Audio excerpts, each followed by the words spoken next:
All right. I think I fixed it. I think I've got it. Okay, well, hopefully it works, because I am fucking cooked if this doesn't work.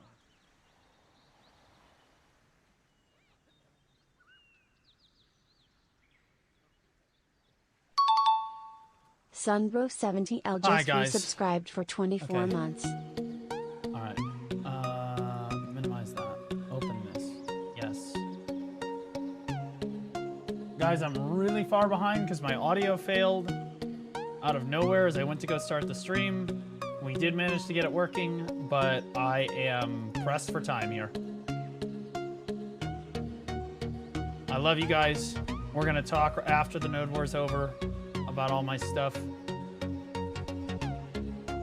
I appreciate all you guys. Dralken Hunter just resubscribed for 32 months. Bald also have a video for you to react to. Sweet. Put it in my reaction submissions channel. I'll react after. Right on, brother. Okay. Pop out chat. Give me that. I gotta get kick chat. There it is. Okay, everything's fine. I literally set all of this up last night so that my audio would be good to go. And then, yeah, no. It cooked. And not in a good way.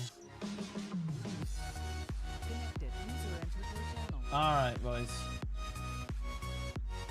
Hey, Blue made it, alright. Yeah. Welcome. Alright, Lucy. You're in my channel. Hopefully you know that. Alright. Buckle up.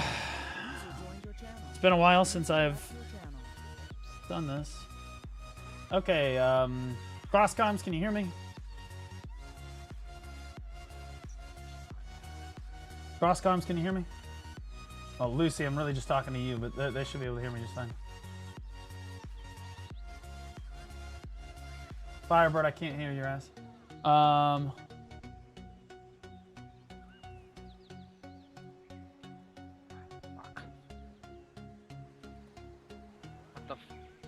about now? Now. Yep, I can hear it.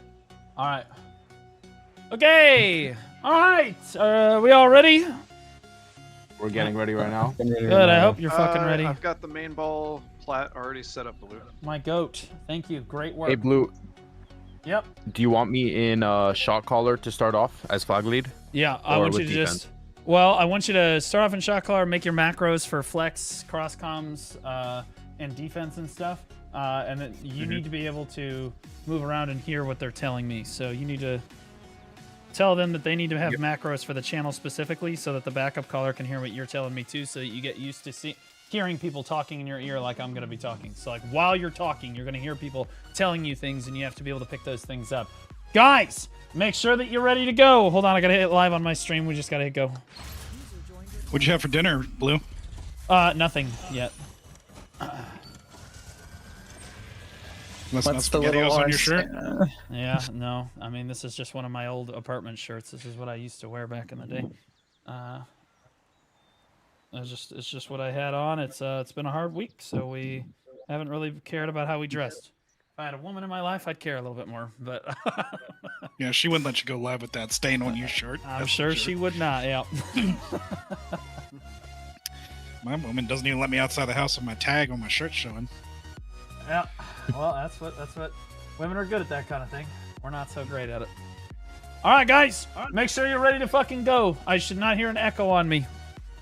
All right. So make sure you guys are completely buffed up and ready for fucking war. That means Villa, Drought. Make sure your consumables are ready. Make sure you have rebuildable annex kits. Make sure that your correct horse is out. Your artifacts, crystals are equipped. Everything. Everything. All right. Is anyone in here? Is this anyone in here's first Node War? Mine. I've never done one Who's before. me? Yep.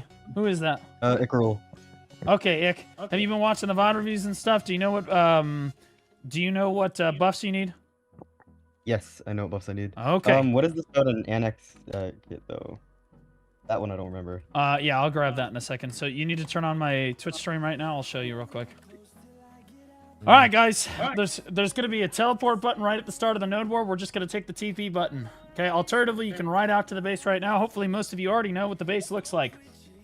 Make sure you're yesed up and ready for war. Okay. It is 45 minutes before war. I will open up yes ups to the people on the wait list here in just a couple minutes. Let me double check. Do we have everyone yesed up? We do. Okay. Well, if somebody drops, then hey. Make sure. Okay, annex rebuild kits. They're in Heidel at this little guild manager, supply manager. If you're in Velia, they're right here. Okay. But you talk to the little terrorists on the ground here. You scroll down. The annex rebuild assembly kits are right here. You just buy a few of those. Okay. We're also gonna need big Hawacha ammo. If you're an officer, bring big Hawacha ammo. Bring big or enhanced flame tower ammo is important as well. I'm gonna bring some of that. Everybody needs at least 3 of each trap. At least 3 of each trap. Make sure you repair your gear. Make sure your alchemy stone's gassed up. Make sure that your artifacts are on. Crystals are all preset and ready to go. Make sure that you have your potions. Do not forget potions. You know, it has to be said. Blue. What? You care if I still sneaky real quick to help him set up whispers? No, go nuts. Yeah, no, you should do that. All right, sneaky. Take Yeah, two. Sir. Okay. All right, make sure that you have pots. Make sure your consumables are ready to go. For a war like this, you're going to want, honestly, giants at a bare minimum drought. Harmony droughts are the best in most cases, especially if you don't meet caps. You should be really trying to pop those harmony droughts every single time. And it's the human harmony drought, not the Adonia. It's like this human one right here. Now, I meet caps, so I'm less concerned about it. I have this berserk drought, which is special attack damage, so fuck it. Honestly, fuck it. I'm just going to pop the human drought, and I'm going to buy a bunch of them right now. I don't see that. Cannon team, by the way, cannon team, real quick. Go ahead and bring 10 cannons. Grab like 200-300 flame cannonballs and 200 or 300 regular cannonballs, and just hang on to them. We probably won't use them, but let's have them just in case Blue. wants Yeah, to pull them out. cannon team. Yeah. All right. Cannon team, you are with main ball until I tell you otherwise. Tonight we might not have a cannon team. That's just the way that it goes. Guys, we are positioned. This is a 5v5 team fight. Fuck, I don't even remember the teams. Hold on. Let me get the fucking. Yo, defense, is Jaywa in here? Jaywa, could you send me a picture, or I mean, like the teams real quick in Discord? On Discord, you want the teams? Yeah, Blue, just if you send me wanna like X just send me out- the 5 teams versus the other 5 teams. Yeah, it's a 6v6, but yeah, I'll send it to Okay, you. yeah, the 6 versus 6, yeah. So, guys, for those of you that don't know, this is a 6v6. I know it's your first ever war, and this is going to be kind of a clusterfuck, okay? This is going to be an absolute fucking mess, all right? I know a lot of us were talking in voice about it last night. Tiny_roses just resubscribed. Sorry, for I'm 32 setting months. everything up. Good Make to sure see that you guys are back. buffed up. Make sure that you're ready. Make sure that you have the correct horse out. It should be a Peggy. I don't know where my Doom is. I'm not gonna lie. I have no idea where my Doom horse went. I cannot find it on my account anywhere. It literally just disappeared. It's just gone. Keep Okay. one spot open in the main plat, guys, so I can invite Blue. If you didn't get an invite to the main plat, join the flex plat. Is this detail? What did you? Okay, you didn't make a platoon. You just No, just have I people have Xing a up. platoon. Okay. All right. I'm Yeah, in. there's just a. Yeah. We're full. Next now, time use so Party you in Finder. here. Yeah. Okay, so this is just main ball with me. Who's my flex lead tonight? Cherry blossoms. Okay, I sent it to you. All dude. right. Vermexian's in my flex. Vermexian, can you hear me? In Yeah, text, it should- everybody? It should be for Maxian. Okay. Oh wait. So wait, is Cherry Blossom here? Cherry Blossom's here. Yeah, I'm here. Okay, so Cherry, are you I'm just in leading the flex TP or open. is No, Vermexian leading flex? Vermexian wanted to lead flex, so I'm like, No, no. What is I know that? you were leading, and I'm just here to listen. What is that a sound effect? What the fuck is going on? Oh, it's in game. I'm like, what the fuck is going on, bro? Holy shit. Okay, really quick. Okay. I don't know if Blue has told you guys yet. Please, nobody put traps in the base. You guys are gonna make my life hell. Do not put traps. You're putting all your traps outside of the fort. Put Okay. nothing inside. Yeah, I don't know where my fucking Doom Horse is. I went looking high and low for it. I can't find it anywhere. I'm gonna have to put in a support ticket. I think that it bugged and disappeared from my account. Okay. Well, that's not good. Yeah, I know. I literally have never had a problem like this before. It literally just disappeared when I tried to collect it. Multrix just resubscribed. All right, so for Cherry, 25 you're not the months. flex lead, Time but to you're on get flex. fisted. No, Cherry's gonna do No, it. Cherry I'm here to is. work on. So Yeah, Cherry's the Cherry's flex the lead. lead. Okay, Gonna- Cherry, you need to be in TeamSpeak so that I can comm to you, or I can comm to you in TeamSpeak. Okay, let me go talk to Lucy then. Okay, yeah, you need to get that done. Blue, really for quick. Mexi, I'm can gonna you get the hear me? LE Riders on defense. Okay, who is my LE Rider tonight? Zai and somebody else. Is the other LE Rider in this VC? We should only have one. There's only one LE. Oh, there's okay. It's Zai. It's Zai. Okay, all right, Zaya. I'll get him in. FYI, I'll there's get him in. only one bridge crossing across the river too. So All right. Yeah, okay, so guys, this is a 6v6 on Karuto Cave. Let me get, hopefully Jayla sent me those teams real quick. Okay, I really need it listed out. Okay, China. It's China, Seals, Cotton, Fatal, Censored, and PvP Academy versus Statistic, Dynasty, Netslum, Your Cack. I don't know what the fuck that means. Kraken. Velvet Shade. Okay. There's the teams. Copy that. New command teams.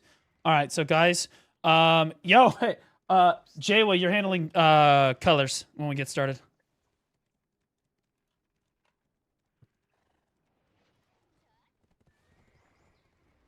Did you hear me?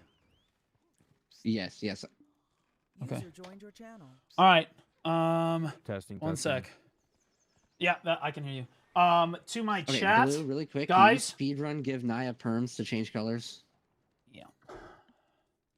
I'm gonna Yes, have I Naya can. do it while he's Guys, in the tower. I'm not So, going to be yeah, able to you just respond to speed anything run, in give him the chat while perms, I'm please. shot calling. I've got a lot of shit going on. I promise you. I thank you for all the subs. Lidl, thanks for the 5 gifted. Tiny Roses, thank you. Malta, thanks for the sub. Draken Hunter, Sunbro. Guys, I'm going to thank you guys all after as well. I appreciate you guys all for supporting me. Obviously, we're going to talk about my life after the Node War is over because I just haven't had the time. And I'm going live. I wasn't sure if I was going to be live today either, but fuck it, we ball. So you're in shot. okay, so I need everybody get a Naya. shot caller that's not Firebird and Blue, please. User left your channel. Fuck it. Fuck it. Fuck it. Fuck it. Okay, Naya has every authority in the guild now. I don't like. Okay. All right. User joined your channel. Testing, Chat, I testing. love you so much. You're gonna hear to my X6 just resubscribed to my for 4 Twitch chat, months. my Kick chat, my Bald. YouTube chat. I love you guys. Again, I'm gonna address you guys after. You guys are gonna hear a bunch of different shit. You're gonna be hearing TeamSpeak, and you're gonna be hearing. Testing, can people hear me? Yeah, you're gonna be hearing me Yes. through TeamSpeak, Yeah, and thanks. you're gonna be hearing Testing, Discord. can shot caller You're hear me? hearing all of my comms. Yes, I He's can hear muted. you. Give him a second. Yes, I can hear you. I think he's talking to some people. I don't know who that was. I'm not sure who that was, but who's my cross-commer? Hopefully Lucy. Okay. All right, so you guys are going to be able to hear everything that I hear. Normally, this will not be the case. You guys would normally just hear Discord. You would not be able to hear TeamSpeak, but you're going to be able to hear everything tonight. So hopefully nobody in back end comms says game hard. All right. Okay, boys, hopefully we're ready to go. Buckle the fuck up. This is going to be a complete clusterfuck. So, guys, the way I have this set up, I'm going to discuss the strategy right fucking now. All right? All right. The way that I have this set up, why the fuck is this all fucking fucky like this? Why is this like this? Okay, there we go. The way I have this set up, guys, is we are relatively towards the front. This is designed this way so that we can be playing defense most of the war. We're going to be screening people's flags. The term screening means that we're going to be trying to help the guilds on our team so that they can go on offense. So if one of the guilds on our team is getting hit, we're going to go wipe that guild off. We're going to be the ones that clear that flag. We're also going to have to defend our own base because we're kind of on the front lines. Who's my flag bearer tonight? Sneaky, are you here? Oh yeah, Lucy grabbed him for a second. Okay, all right, that's fine. The flag will probably be between one of our allies. I'll call it out during the war. I have a general idea of where I want that placed. Give me your give me what class you are in Alliance chat right now. Type what class you are in Alliance chat. If you're in the war. Okay. All right. Okay. All right. I don't see a single. Do we not have a single shy?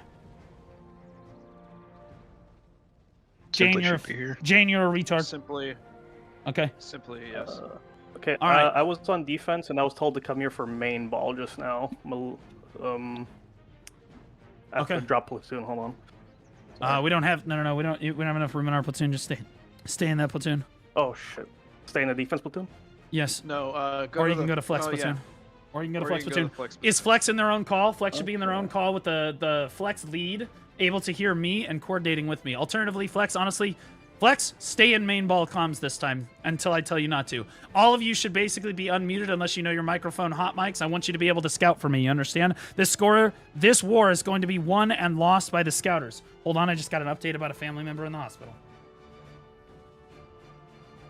Make sure that you guys are ready to go. Buff yourselves up. Buff yourselves up.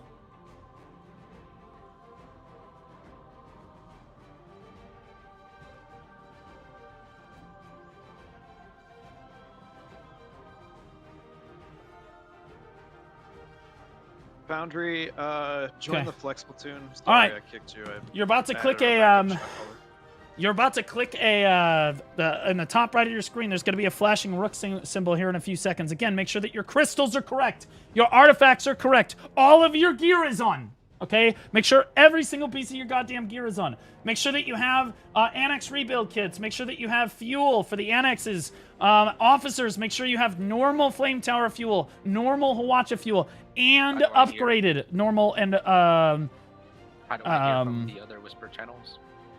I don't know who the fuck's talking to me right now. Okay. Who is that? Is that Vermexian? Vermexian, can you hear me in TeamSpeak?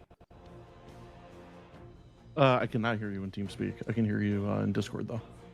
Okay, well, Vermexian, you need to get your TeamSpeak squared away. You're sitting in the Flex channel with it muted. I know that it's hotkeying to your channel, so everybody else can hear me. Jaywa can hear me, right? And Zykor can hear me? Yeah. Yeah, they can hear me just fine. So this is a you problem. You got to make sure that you're especially if you're going to lead Flex, you guys are basically going, normally you would be in different comms than me, okay? The only one in the Flex team that can hear me is you, okay? And you're coordinating your Flex ball around what we are doing. This time, we're not going to do that, but it's something you need to set up and get ready for. Can you hear me in TeamSpeak now? Hang on, I think I see why. Hang on. Okay. All right, cross comms. Hopefully you guys can hear me. Yeah, I can hear you now. Lucy needs to be done with his Lucy needs to get into fucking cross comms. Everybody, I just typed in Alliance chat. If you did not see that, if you are main ball and you're in the Flex platoon, stay with main ball. All right, do not run off with Flex. Flex is going to go off and do their own things. Yeah. We're all going to be at the fort in just a minute. You're all staying together. There will be pings on the map. You're all staying together. Make sure that you are buffed up and ready to go. Hopefully you got your villas and your house and your church and your tent and all that fucking other stuff that you need. Some of you will need to buff way more than others.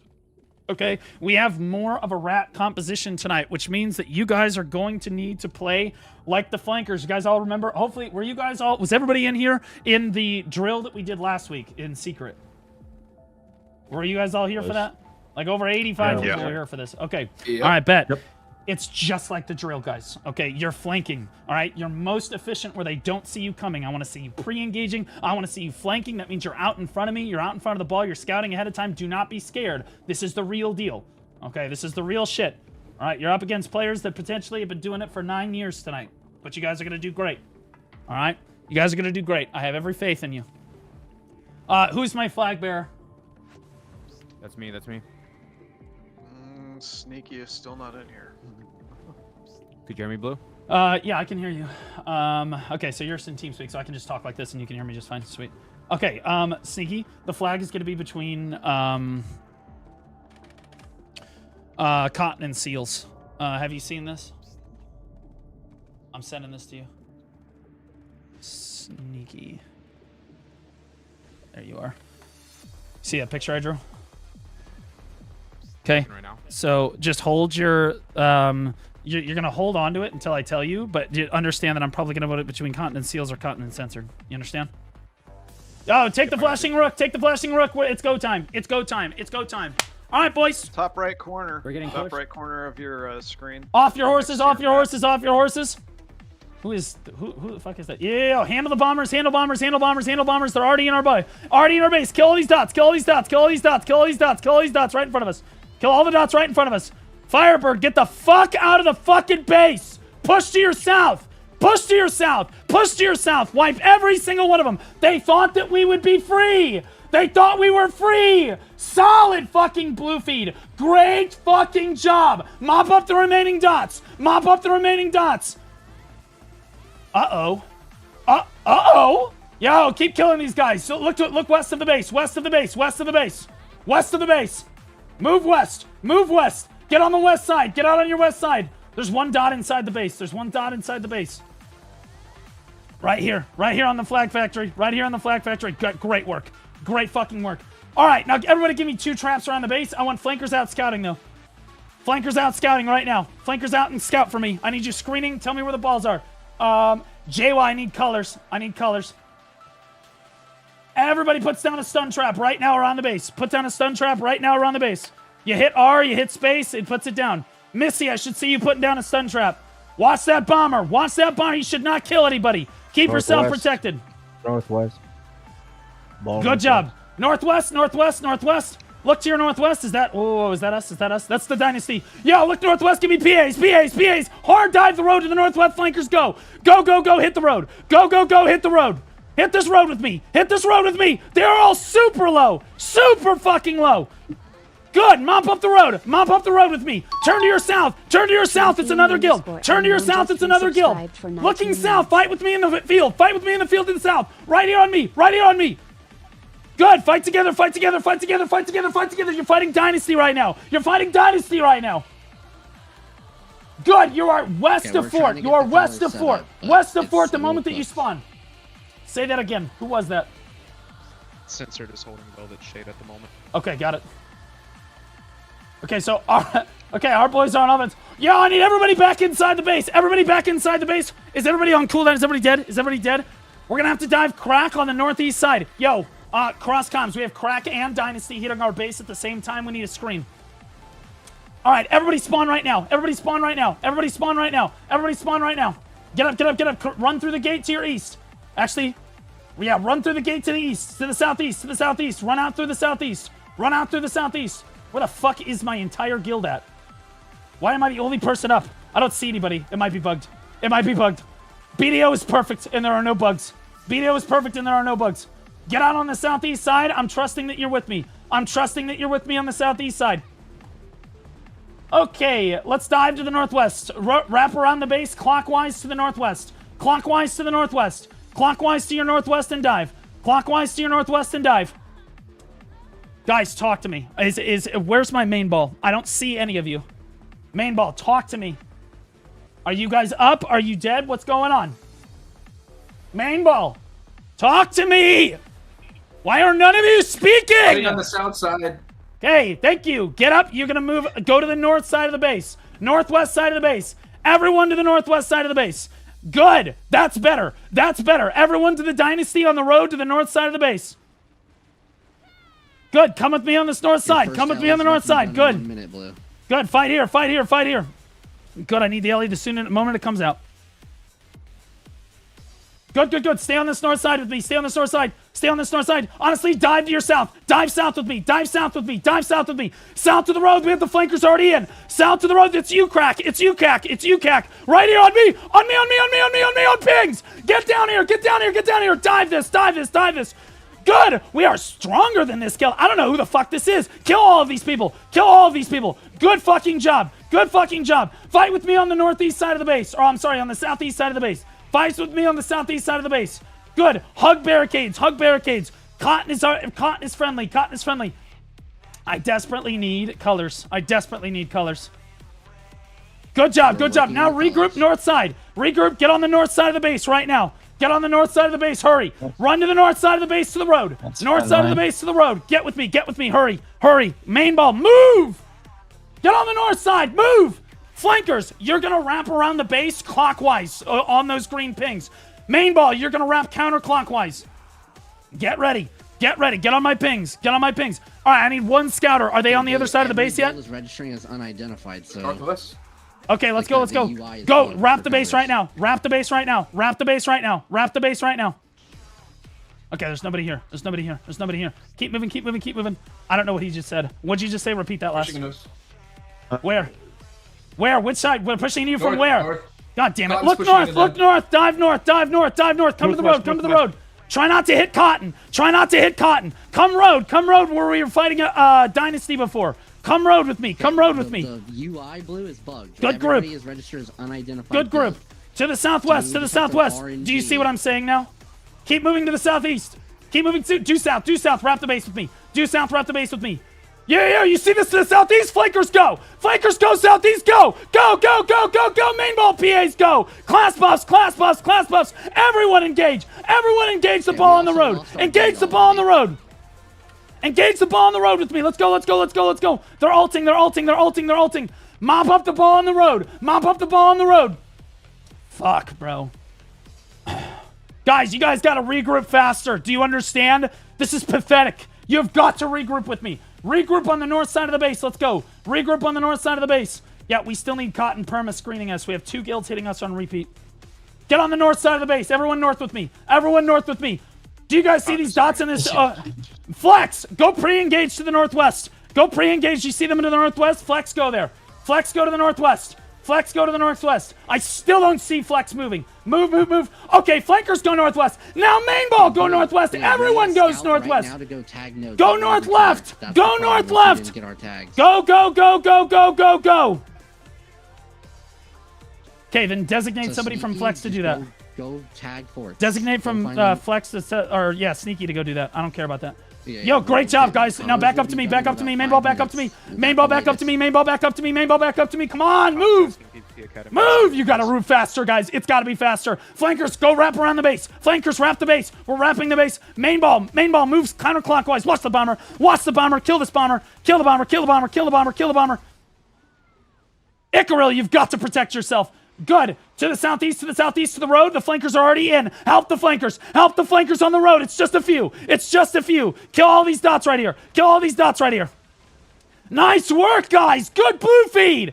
Nice work. Spread a little bit. Spread a little bit. Spread a little bit. Great fucking job. Move back toward the base. We're going to funnel VSR. Move back to the north side of the base while we have a breather. Move back to the north side of the base while you have a breather. Quick, quick, quick. You're moving. You're moving. Faster, faster. Pop your consumables. We need a funnel VSR right now. Funnel VSR and a Firebird. I don't know where Lane is. Lane, I don't see you. Ping yourselves. I need BSR macros in chat right now. BSR macros in chat. Funnel any Valkyrie you can find. Any Valkyrie you can find. Shit! Hard back to the east! Hard back east! Run! Run! Run! Run! Run! Run! Hard run! Spread! Spread! Get ready to re-engage! Get ready to re-engage! Now re-engage toward the fort! Now re-engage, wrap the fort, hit them! Re-engage, wrap the fort, and hit them! They tried to dive in! They tried to hard dive our base, kill them all! Great fucking response, guys! Great fucking response! Mop them up! Mop them up! That's a solid blue feed! Solid fucking blue feed! Oh God, it's not over. Look to your south. Look to your south. It's not over. Look to your south. Man, yo, I need, cross bombs. I know you guys can hear me. We have both guild. We have the crack guild on us and the other guild. I need to have an update. Lucy, I need an update as to what's going on with the other guilds. Are we winning on offense or do we just need a screen? Everybody stand up right now. Everybody stand right now. Everybody stand up right now. We're gonna continue to hit Dynasty to try to get them back. Okay, you are super buffed. You are super buffed. Look to your southeast and push. Look to your southeast and push. Look to your southeast and push down. Oh, no, not into cotton. Not into cotton. Not into your cotton. There you go. Wrap northwest around the base again. Wrap northwest around the base again. Kill every dot you find. Kill every dot you find northwest around the base. Kill every dot you find northwest around the base. You're full super armor for 30 seconds. They can't kill you. They literally cannot kill you. Good. Kill everyone around the base. Kill everyone around the base. Look to the road. Regroup to the road with me. I don't have time. Regroup to the road with me. Regroup to the road with me. Get here with me now. Kill these bombers. Kill these bombers. We've got you, Crack, on the north side of the base. We need help. We need help. We're skirmishing north side of the base. Help each other. Help each other. You out-skirmish them. You out-skirmish them 2-1. You out-skirmish them 2-1. Okay, Lucy, say that again. I didn't hear it. You need to speak louder. Statistic is up there as well. Dude, I don't know what you're... Lucy, what's going on? Come to Discord right now.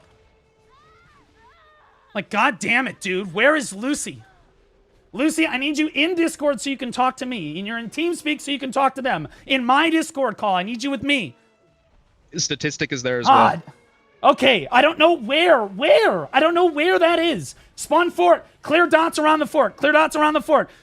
Try to fight to your northeast side. Where is Statistic, Lucy? I did not get an exact position. I Then just heard cops ask! saying that they were Get there. it! Get it! Get me the exact position. We are under a lot of pressure right now. We're doing fine, but I need to know if we're getting offensive pressure down or not. Yo, handle... Guys, dive northwest of the road right now. Northwest of the road right now. Northwest of the road. Dive east. Dive east. We got a big catch over here. Big catch right here. Big catch right here. Kill these people. Good job. Fight on this road. Fight on this road. Fight on this road with me. Fight on this road with me. Yo, don't let each other die. Do not let each other die. I thought I had a shy in this fucking fight. Keep killing these dots. Keep killing these dots. Good job. Good job. Fight back toward the base. Yo, spread. Come back in toward the base. Come back in toward the base. Come back in toward the base. Good job. Good. Keep killing these ones and twos. Keep killing these ones and twos. Lucy, I need a response. Lucy, I need a response. Good. Watch the road. Flankers, go to road. Flankers to road. Flankers to road. Main ball, go to road right now. Main ball, hit road. Main ball, hit road. Main ball, hit road. Good. Dive the road. Dive the road. Dive the road. Good heals. Good heals. Good heals. Good. Clean up the dynasty. Good. Nice fucking work. Nice fucking job. Blue, they're being told to have you stay in base. They're trying to pay for you. Yeah, no, that's fine. We're doing okay. I just need to know if they're getting pressure down on the enemy guilds. We're fine. I just need to know if they're getting pressure down because they're getting pressure on us. That's what I need to know. Are they getting pressure down? Yo, get on the northeast side of the base. Get on the northeast side of the base. Northeast side. Northeast side. Quickly to my pings. Quickly to my pings. Hurry. Okay, wrap the base. Go to the road again. Wrap the base. Flankers go first. Flankers go first to the road. Flankers go first to the road. Now main ball goes. Now main ball goes. Now main ball goes. Good job. Good job. Yo, on this east side. East. We have a huge guild east, guys. Move east. East. Oh, shit. They're fucking everywhere. Main ball, you need to talk to me. Main ball, you need to talk to me. I need to know where the fuck they are. Get inside the barricades if you're alive. Get inside the barricades if you're alive. Lucy, I need to know. Are we getting offensive pressure down on anyone's bases or are we full defense? That's what I need to know. They're pressuring stat right now. Okay, how hard are they? Are they taking the fort down? Do they have flame towers? Last I heard, it was at 70%. Okay, then we're fine. You tell them to hard press them. Main ball, we're doing our jobs. Everybody spawn up right now. I want you south. Give me class bus. They're killing us way slower than we're killing stat. Class bus. Southeast. Dive to the road with me. Why am I seeing fucking statistic on my screen if stat's at 70? Yo, kill all of statistic right in front of you. Kill statistic on the road. Kill statistic on the road. Why is stat on my fucking base, Lucy, if their base is under pressure? Yo, cross comms, are you guys on stat? What's going on? I need you to explain to Lucy, who are you on offense? What their percentage is at? Do they have flame towers? Because we are under a lot of pressure. Statistic is at our fort. Dynasty is at our fort. Crack is at our fort. I've got 3 fucking guilds here. I'm just asking for a little help as far as, like, are you guys winning? I don't fucking know. Please talk to my cross-commer. Guys, northeast. Let them come into the base. Shades of half. Do not leave. Okay, bet. Great job, cross comms. Good. Guys, stay inside the fort. Spawn up. Stay inside the fort. They can't get in here. Spawn up, stay inside the fort. Stay inside the barricades. We're just hard defense. Yo, the Ellie is doing the Lord's work right now. The whole watch is doing great defense. You're doing amazing. Great fucking job, guys. Great fucking job. We're trying. This is fucked. I know. Just hold. We're just holding, boys. Everybody stand up. Everybody get up. Holy fuck. Holy shit. I said it in Chinese. You got Dynasty pushing onto the alley. I understand. I'm aware. I think most of us are dead. Everybody hold spawns. Give me Alliance chat. Give me your spawn timers in Alliance chat right now. Hurry. If you're alive, try to stay alive.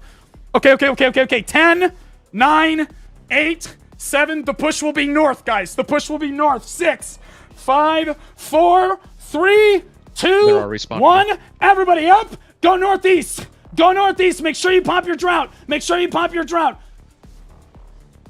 Go northeast. Push them off the base. Get them off this rock. Get them off the rock. Get them off the rock right now. Good farm, guys. Nice work. They're all on this high ground on this rock. Kill them all. Kill them off this rock. Kill them off this rock. Keep that watch us shooting that high ground. Keep bombing that rock. Flex, it's your job. Is dead. Yeah. It's cooked. Okay, I got you. Flex, it's your job to make sure that that fucking rock stays clear. Do you understand, Flex? Talk to me. Yep, heard. Okay, got it. All right, Flex, spawn up. Go handle that. Main ball, get ready. Main ball, get ready. Yo, we're at 65% and falling, by the way. If they can't kill Velvet Shade, we're going to die. Spawn up for it right now. Spawn for it right now. Spawn for it right now. We're actually at 70. Spawn for it right now. Get up, get up, get up, get up. Kill everything inside the barricades. Kill everything inside the barricades. Kill everything you can. Everything you can. Make sure you pop your drought when you spawn. Make sure you pop consumables. Good job. Good job. Try to clear rock. Nice work, guys. Nice work. Come back. Nice work. Nice work. Nice work. Yo, Lucy, I need to know, how close are they to killing Velvet Shade? Stay alive, guys. Your life is so important. Come back to the come back to barricades. Come back to barricades. Come back They're inside. setting up a flag at Velvet. Okay. Well, no, I need to know what's Velvet's percent. I haven't heard a percentage yet. I'll ask. I need to know. Yo, keep holding this rock. I need the rock right now. I need everyone rock. I need everyone helping rock. They're trying to get up here. Everyone help rock. Everyone help rock. Everyone help rock. Help the rock. Help the rock. Help the rock. Help the rock. Good, you can climb up on our side, guys. You can climb up on our side. If you're a ranged class, you can range down from the rock into our fucking base. If we control the rock, we control this base. Good job, guys. Nice work. Watch. Nice work. Fuck, dude. They're taking the rock again. They're taking the rock again. I need a few people. If I got a few lawns, sorks. Velvet's burning. They're at 40. Sweet. Great job, Lucy. You tell them to keep burning that fucking fort. We'll be fine. They're suiciding into the fort. Yeah. Tell them to burn that fucking fort. We're going to be fine. Everybody needs to hold this rock. We are literally neck and neck with Velvet right now. Velvet's at 40% and falling. We're holding. Everybody just needs to hold on to that fucking rock. I need every flank class you've got. If you've got iframes, you're iframing around on that rock like you've never had sex in your entire life. Okay? The rest of us, main ball, you're spawning as you're able to. Fight inside the flame towers. Fight inside the flame towers. Sorks, this is your time to shine. Your life is so important. Your life is so important. They're hard trying to dive us. You just keep killing them as they dive. Put your back to the rock. Put your back to the rock and throw frontal guards. Back to the rock and throw frontal guards. Great kill feed, guys. Just stay hard defensive. Hard defensive with me right now. Stay with me. Stay with me. I know we're all super low. I know we're all super low. Get inside the barricades if you want to heal. I'm pulling out heal. I'm pulling out heal. Fuck, I'm down. Fuck, I'm gonna go down. Fuck, I died. I tried to heal. Yo, keep holding. Yo, the rock is jeopardized. The rock is a problem. Why do I have so many sorks? Icaril, your job. I want you to iframe up onto that fucking rock and keep CCing them. Even if you can't kill them, I want you to iframe around. You understand? Flex, I want you up on that fucking rock when you spawn. Main ball, how many seconds do you have on spawn? Give me seconds in chat. Main ball. Main ball. 2. Okay, 5, 4, 3, 2, 1. Main ball, stand. Everybody else hold your spawns. If you can't spawn right now, hold your spawn. Everybody else hold. Yo, spawn up. Get your drought running. Get your drought running. All we got to do is hold on. All we got to do is hold on. We are at 55% right now. Good shit. We are 55%. 1, 2. Both flame towers still up, though. Guys, you're looking to the northwest. You're looking to the northwest. Hold your spawns. Hold your spawns. I'm going to let them overcommit onto the fort, and then I'm going to let you spawn up and farm them all. Do you understand what I'm Velvet's saying? dead. Velvet's dead. Okay, everybody spawn. Everybody spawn. Velvet's dead. We just need to hold on until our allies come back and screen us. Oh, my God. Holy shit. Yo, drop heals down. Drop heals down. Tell them to go kill you. Kill them to go kill Dynasty right now. It'll pull Dynasty off of our base, and then we can kill CAC. Tell them to go kill Dynasty right now. Everybody in cross comms, just go hit Dynasty. We're going to be okay. Just hit Dynasty. Okay, everybody spawns. Everybody spawns. You need to fight to your northwest and onto the rock. Onto the rock. Onto the rock. Onto the rock. Yo, Virus, I love what I'm seeing out of you, brother. Great job. Keep holding that rock, brother. You're doing great. You're doing great. You're doing great. Spawn up. Spawn up right now. Spawn up right now. Hold that rock. Hold that fucking rock. Hold that fucking rock. The pressure is going to subside, guys. They're going to start hitting these other guilds. The pressure is going to subside. See, it's already working. It's already working. Look west. Look west. Look west. Kill dots around the base. Look west. Kill dots around the base. Great fucking job, guys. Great fucking job. Yo, handle this bomber. Handle this bomber. Please don't let me die. Please don't let me die. I'm going to stand up. I'm going to heal all of you. I've got you. I've got you. Good job. Now kill the bomber. Looks like a push coming from the east. Push coming from the east. Great fucking comm audio. Look, get ready from the east. Yo, get up on the rock. Get up on the rock. Get up on the rock. I've got one more heal in me. I've got one more heal on me. Flankers go east. Flankers go east. Flanker look east. Flankers look east of the road. East of the road. Hard bomb with them. Main ball go. Main ball go to the east. Main ball go to the east.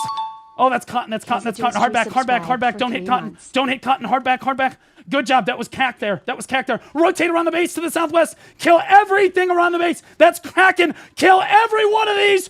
Kill them all. You hit them in the back. Nice work, guys. Holy fucking kill feed. Great job, guys. Kill them all. Kill them all. Get them off the base. Get them off the base. Cotton needs to keep screening us really hard. Good job, guys. Coming from the south. Okay, watch south. Great comms, guys. Good scout. Stay inside the barricades. Stay inside the barricades. Stay inside the barricades. Good job. Yo, Lucy, what's Dynasty at? What's Dynasty at? I'll ask right now. Spawn fort right now. Spawn fort right now. Vel, right. Guys, make sure your alchemy stone's on. I remembered, but other people didn't, so you should turn your... Dynasty's getting... They're just fighting Dynasty outside the base right now. Okay.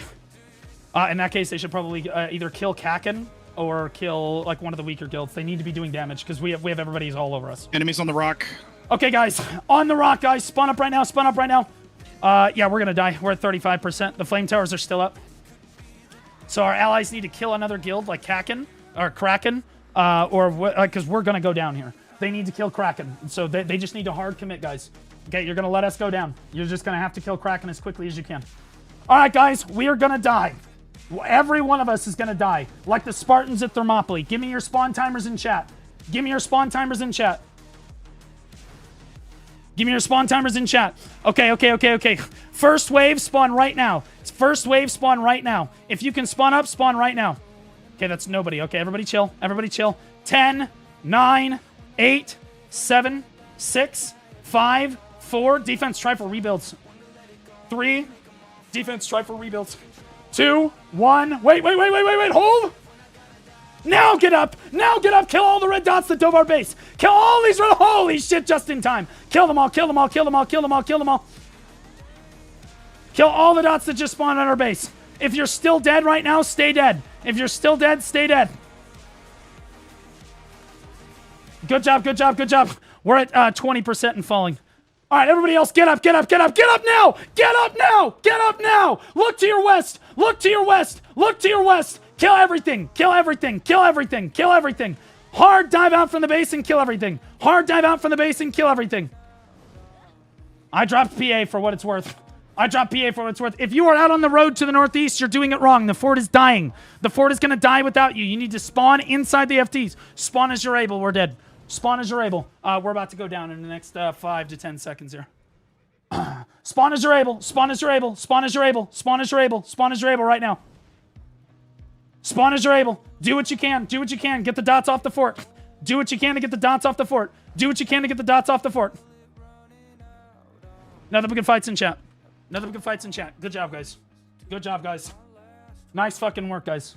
We won the fight. We won. We did our job. Spawn town. All right, guys. Holy shit. Oh my god. Okay, do you guys see now how you have to be faster on tempo? You guys, I think it was a rude awakening. You guys were like, you're used to the battle arena, you're used to the open world where we have more time. You see how much faster you have to be responding in a construction war in order to be on the same page and get the pushes down. Now, I want to be clear, some of our pushes there were absolutely S tier. Like, God tier pushes. Okay, you guys did really, really well. And I want to be clear, we were going to die in this fight regardless of where we were. The reason we were where we were was because, honestly, we had the 3 strongest guilds around us, so, you know, we gave the stronger guilds a chance to get on offense. They killed Velvet Shade and half of another base. They should end up killing another fort, which means that they're not going to be... The enemy team should theoretically lose this fight because we stalled for long enough. There was no way we were going to make it to the end of this fight. Eventually, they were going to try to sweep the leg on us, okay? We had Statistic, Dynasty, Kraken, Cackle, and every other fucking guild. Basically, all 6 guilds, guys. That's what it feels like to be hard pushed by basically every single guild on the enemy team there. And we held out longer than Velvet did, and we held out longer than the other guilds did, which was really good. And that was largely due to, honestly, move defense up, get everybody in main ball comms. I'm talking about the war. Let me remove all these guys. All right, that was in large part to how the base was built, so commendable to the base builders. Jawa, big round of applause for Jawa there. And then defense, spectacular improvement over every T1 war we had. That was absolutely amazing. Great fucking job. Now, guys, I have good news. I believe that we have a fight set up every single day this week, almost including Friday. I'm trying to get us as much practice as we can before we go to Siege on Saturday. The Siege signups will go out tonight. 100 people can go to Siege. Okay, so I expect all of you to be there. Please, hopefully you guys recorded this fight. Please post the VOD reviews or the VODs in the VOD review channel so that I can review them. I just every single VOD counts, and we appreciate everybody that submits their VOD, because for every mistake you make, 15 people are probably making the same goddamn mistake, and we can correct it all at the same time. Guys, you played really, really well tonight. Honestly, we saw that was more kill feeds than we've ever seen. Again, T1s is lower caps with worse players, and we got more kills, and some of you guys are positive. You guys are new players, okay? Some of you guys are fucking positive in here, all right? I'm going to be honest with you. I'm kind of proud of you guys. You guys kind of fucking killed it out here. Great fucking work, guys.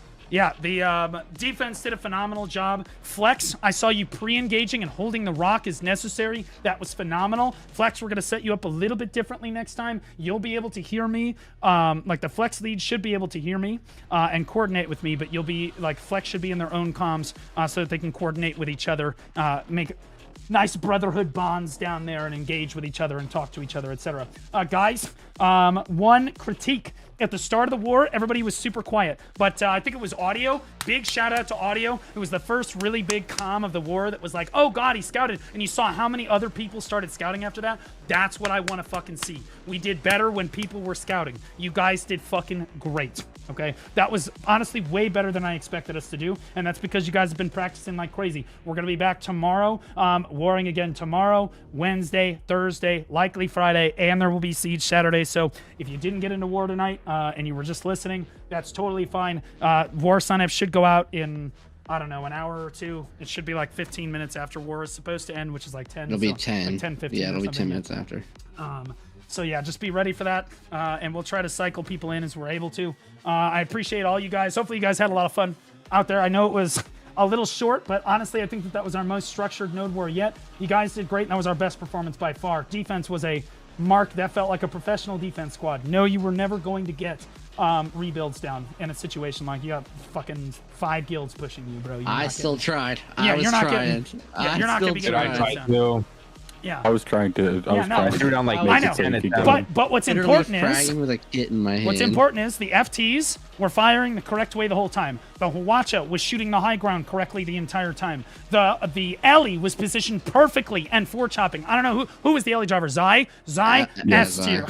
S tier. Great positioning. They couldn't get behind the Ellie. They couldn't dive it super hard. You used it defensively, and I guarantee you that's why we lasted longer than the other guild, is because we played defense better. And that includes our offense ball, who was also playing defense. We played really well around the fort. We could have played a little bit better, and we're going to go over that in the VOD reviews. But I'm going to be honest with you again. Proud of you guys. Great fucking work, guys. Also, Blue, I have a question. Hit me. So I was on the Ellie. Jay was telling me to body block the gate for him, but I saw statistics ball forming up, so I just charged into it. It's not always necessary. Like, if we're engaging, like, if you really want to charge ahead of our engage. So if I'm looking west for an engage or east for an engage, you want to be about 3-4 seconds in front of the engage, okay? With the flankers, all right? If I'm not engaging a ball, you really don't want to commit the Ellie into that ball, because we were struggling to group up there. And to be clear, I think any guild would have struggled to group up in a position where there's 5 guilds diving them. We held, because of where our base was positioned next to that rock, we were able to hold it just fine. Our iframe classes held that rock just fucking long enough that Velvet Shade went down, and then they went over to, they've already set up pressure on the next guild. So again, it's in their hands. We did our job. As discussed, we died, but we took them much longer to kill us than it took Velvet Shade. So, like, you guys did great. Proud of you guys. Nice work. We'll talk more about it later. If you guys want to return to the previous town that you started in before the war, hit the return at the top where you actually... Yeah, top right, it'll take you where you were. Also, really quick, while everybody's here, guys, if you have any sort of important role, like if you're a flag lead, or if you're fucking on an elephant, or any, you know, if you are in a special team, please try to be here, like, earlier. You guys got to be here early. Yeah. 30 minutes to an hour before, like everybody else can, you know, show up a little late. Especially if you're new. If you're new, you got to be here early. I don't care what role. Guys, yeah, well, like, guys, we didn't have it figured out who was gonna go and be tapping forts, so that's why the fucking colors were in night. Like there was just stuff that wasn't figured out in time because everybody was so late. That's all right. Everybody was. I mean, honest with you, everything around our fort was fucked anyway. So yeah, I mean, it's still but you though. can Like see this shit. Why I'm we kind need to of iron against... this shit out. We will. But you can see why I'm kind of against. Usually the flag bearer. Usually I send the flag bearer to handle colors, but it didn't even cross my mind because we were. I'm gonna be honest with you. We were pressed from moment one. We were hard pressed from moment one. So like it's not like we were gonna get much done anyway. Even if all the guilds were tagged. I mean, best case scenario, you know, we can see what's red, what's not. But like even still, I think everybody did as well as they possibly fucking could. We're gonna be back tomorrow. Node warring again tomorrow. Again, submit your VODs, guys. Great fucking work tonight. I'm gonna bounce out real quick. Hey, good fights to all of our allies in cross comms. Great work, guys. Okay. Holy shit. Oh! I'm gonna be honest. I'm pretty proud of him. Chat. I'm pretty proud of him. Was it toughie? No, I thought that we did really well. I'm gonna be honest with you. We like literally solid blue-feeded. Multiple guilds there. Solid blue-feeded. On the road, in the flank, like... Very, very good. Very, very good. And again, you need to like, you need to compare it to how our T1 Node Wars looked, right? What is this moobot command? Why does this keep spamming itself? Oh, is that my Naraka command? Yeah, let me turn the timer off on that. There we go. All right, there we go. So you compare it to our T1 Node Wars, massive improvement. Massive improvement. Like literally night and day. We actually looked like we knew what we were doing. There, which was good. And to be clear, in a 6v6 fight like this, the weakest guild always gets killed. Every time. So I knew that we were gonna die. Our allies knew that we were gonna die. Like even when Velvet Shade went down, a lot of shot callers would have said, okay, everybody needs to come back and screen us. There was no hope of screening us there. You're shoulder to shoulder with the enemy. They cannot keep them from bombing our fort. We will not get rebuilds down. It's better for them to they're gonna let us die, right? And we just need to let them get as much tempo down on the next guild as humanly possible, and that's exactly what our allies did. I hope that they go on to win the fight. We did everything that we could to help them. I felt that, you know, good fights to all of the enemy guilds too. I know that they're basically all the small guild. We had 12 guilds in this fight. We did not get out first. We were out second. But like in fairness, again, what is every guild always going to do? They're always going to try to sweep the leg. They're going to try to everybody's going to hit the weakest guild. Now I'm going to be honest with you. With 5 guild pressure there, you saw Statistic, you saw CAC, you saw, sorry if I'm pronouncing their names wrong, Kraken, you saw Dynasty, and you saw, I think there was one more. But like you saw basically all of their offensive pressure was on us. And then they had like 1 or 2 guilds screening defense there. So like I think in my opinion we were cooking. I think we did a really good job. So like, and again, we were not going to survive. I knew that. You just have to know before you go into a fight. You have to have realistic expectations as the caller. The reason we were positioned the way that we were here, I'll explain it to all of you guys since it's all revealed now. This is the map that I drew last night. This is where we were. You'll notice that we are inset a little bit from China and Cotton. Those are our 2 strongest guilds on our team, and you'll notice we've got Fatal behind us too if they need to come screen us. As it was, I told China, I said, you guys need to be gut forward. You guys need to be hard pushing. Seals, we put them in a good spot. But I'm going to be honest with you, Seals' base was built like retardedly. They completely fucked up their entire base. They couldn't get all their structures down because the guy fucked up the stick placement, and that happens sometimes. It is what it is. It's no shame on Seals. I mean, when you fit 12 guilds on a node, shit's going to happen. It is what it is. That being said, we were positioned exactly where I felt that we needed to be. If we were all the way in back, we would have been completely useless and they would have killed another guild. In my opinion, we set us far enough back that it's difficult for them to get to us, but far enough forward that they still want to hit us, and that's between the two strongest guilds. So they could not put a flag down on our base, and that's a big reason why we were able to keep the pressure off of our base, because every time we wipe them, they have to respawn all the way back at their fort and horse back to us again. So like, and we had Cotton constantly screening because they're min distance from us. So like, I felt that the setup was perfect. I think that we executed better than the enemy team. I hope that the rest of our team wins tonight. I think they did a great job. Now let's talk about how, again, the PvP Academy, I think that we did everything we were supposed to do. There were a few things that obviously we need to iron some stuff out.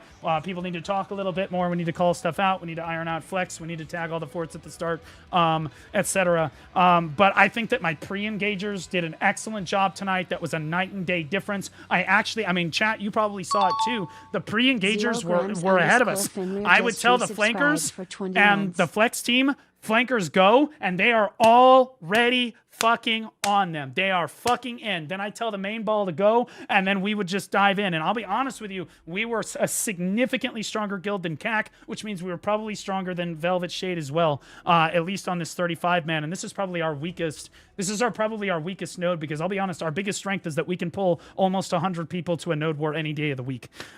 So like bigger nodes. We like bigger nodes because we can fill them, but the other guilds can't. So, like, this is kind of like, you know, we have the weakest, well, we were supposed to have the weakest players, but I'm going to be honest with you guys. Most of the players in my guild are brand new players. I felt some of these guys are positive. All right? Like, I'm going to be honest. Some of these people are positive. What's going on here? Why am I getting hit? Dude, is this Shy trying to farm kills in the safe zone on Fatal? You're a roach. You're a fucking you're a fucking bitch, bro. You're a fucking bitch.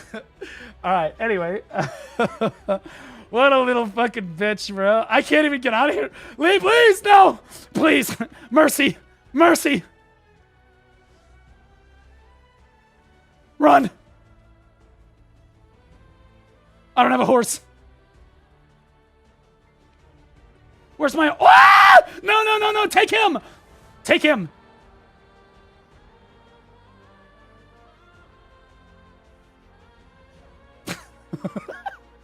Oh god. I don't have a horse, bro. I can't get out of here. Just run. Just go. Go to Calpheon. No! Dude. I can't get away from him, bro. It's like the Taliban. Jesus. Fuck. I can't see. I have no, because I'm not technically part of the node war anymore. I don't have any HP. I have no HP. Yo, somebody should tell Fatal that their only Shy is trying to kill people in town.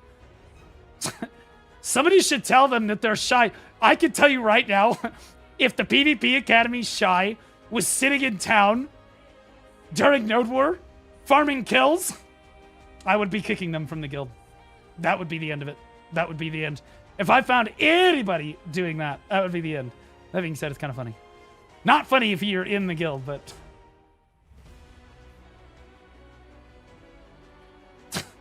Please don't kill me. Panzer Griffin, thanks for the 5 gifted over on YouTube, buddy. I saw it before I was talking before, though. Give me a second, guys. Hold on. Let me wind down. Okay, so now I got my... Let me get my horse out. My Doom horse is gone, by the way. I have no... My Doom horse has been, like, deleted from the account. I don't know. I have to put in a support ticket. Like, it's legitimately just gone.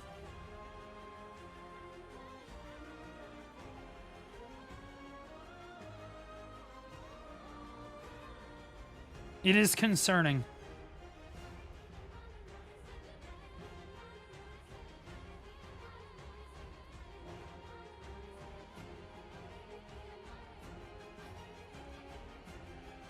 Yeah, it's not here. It's not here. It's literally Robert gone. just resubscribed for 7 months. Hey Blue. I've missed the war part of the stream. I hope everything is going well with your family, or as well as it can be. Much love yeah, from so me and your actual supporters less than 3. Hold on. All right, let's talk about that for a second. So yeah,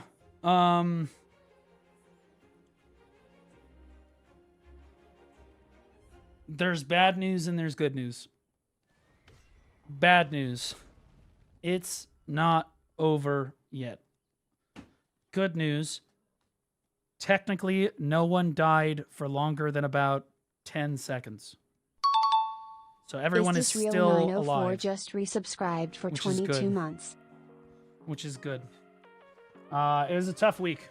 It was a tough week. I'm not going to lie. It was a tough week for the Squadron household. It was. And my family. It was hard. Did some overnights at the hospital. Just to be there. It was tough. It's tough. I'm not going to lie. But I appreciate you guys standing by me. It is starting to resolve.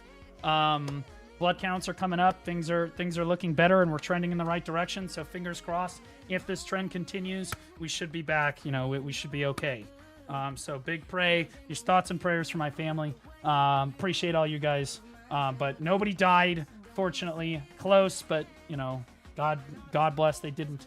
It was great. You know, count your blessings. Count your blessings. Is this real? Thank you back for 22 months, buddy. Appreciate you. Panzer, I appreciate the 5 gifted on YouTube. I'm going to talk a little bit more about my guild and the node war here. We're going to do some reacts where I'm going to talk to you guys. Sackwilla just resubscribed for 4 months. Hirsch, take care, man. Less than 3.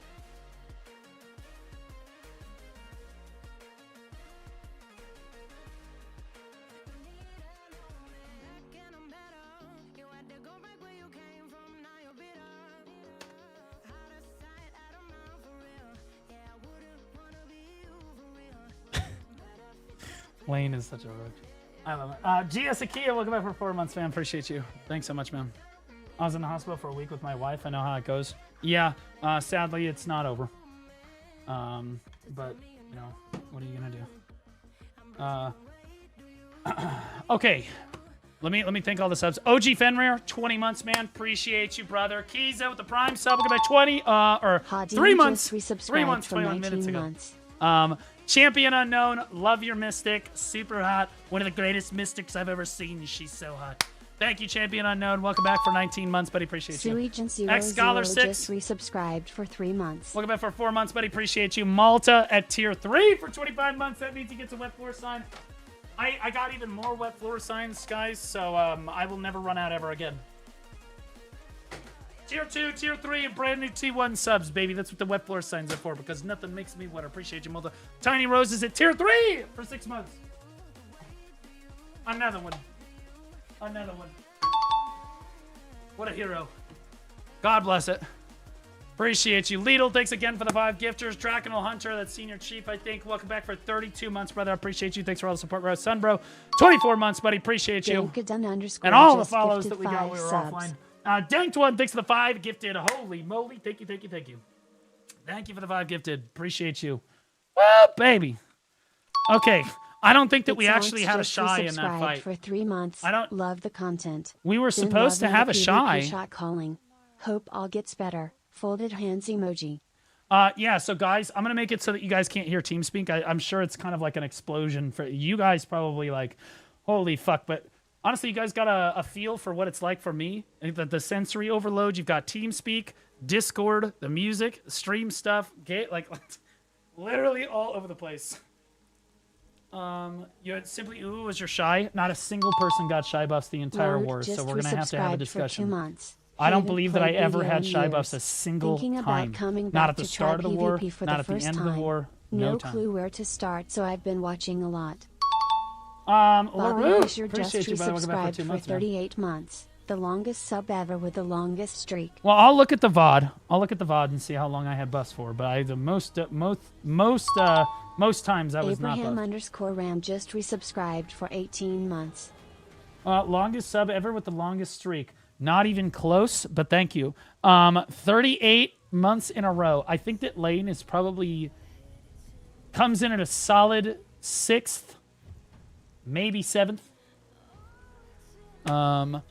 Overall on that. 38 months, brother. Appreciate you. I can't believe you weren't in the war. I was like looking around for you the whole time. I'm like, where's Slade? I gotta feed him. Where's Slade? How did you not get in? You were literally bragging last night about how you were gonna get #1. It was like a fun game for you. We had to post it like 3 times. How did you fuck this up? Mach 5 just resubscribed for 11 months. Mach 5, welcome back for 11 months, man. Appreciate you. I got old man hands. You're so retarded. Okay, so I'm gonna be honest with you guys. Some of these guys are brand new players. Oh, Simply was in the war. There he is. Icaril, we need to have a discussion. I want your VOD. Icaril, I need to see that. For Mexian, brother, you can't be the flex lead at 0 and 20. I need your VOD, bro. In fairness, this is his first time doing like flex comms, leading flex, or any of that stuff. So like, I'm sure he was overwhelmed as fuck. Like for sure. No, he went 1 in 22. He went 1 in 22. But like, are they all streaming? No, they're not streaming. They like record and then they post the VOD for me. So I need to see Vermexian. I need to see Simply. I need to see Icaril. Simply, honestly, I can just look at my VOD to see. But Vermexian, I definitely need to see Distrazia. Who is my defense in this war? Because defense is obviously not going to have kills. Node war signups.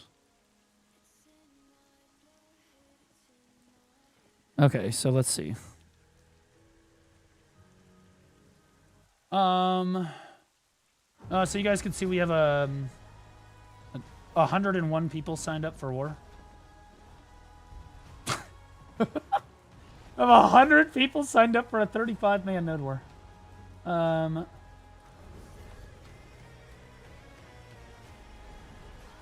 Where's my defense? Avern67 just Naya, resubscribed Mamba, for 66 and Blue months. Spirit. What So up, my man? this guy was offense. Yeah, Distrazia is offense. I don't know what class he is, but Distrazia, I need a VOD.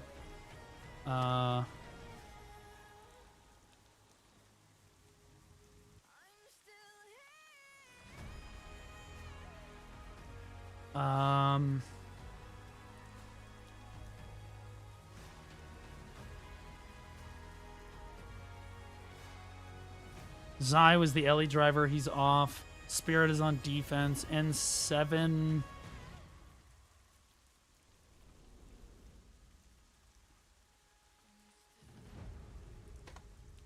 Okay.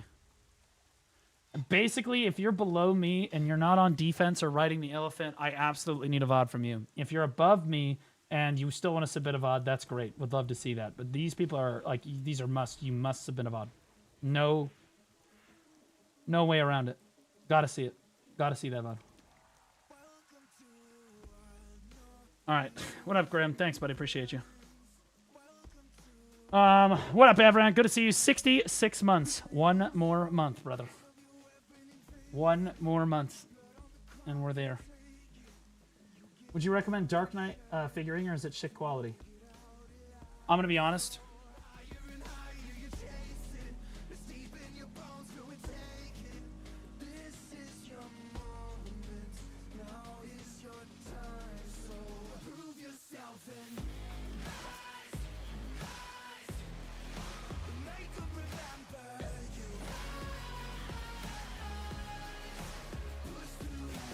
It's junk. It's junk. I have not even touched it. I'm gonna be honest with you. I have not touched it. It basically sits on the desk and does not move. Like it used to be sitting back there, and I moved it up to here, and the sword just fell off. Oh, you can't see. Okay. I don't know why that keeps doing that, but she's cut in half, so the sword just fell off. The sword is just disconnected. And then the top half just broke off. Under its own weight. Just one day, just fell off.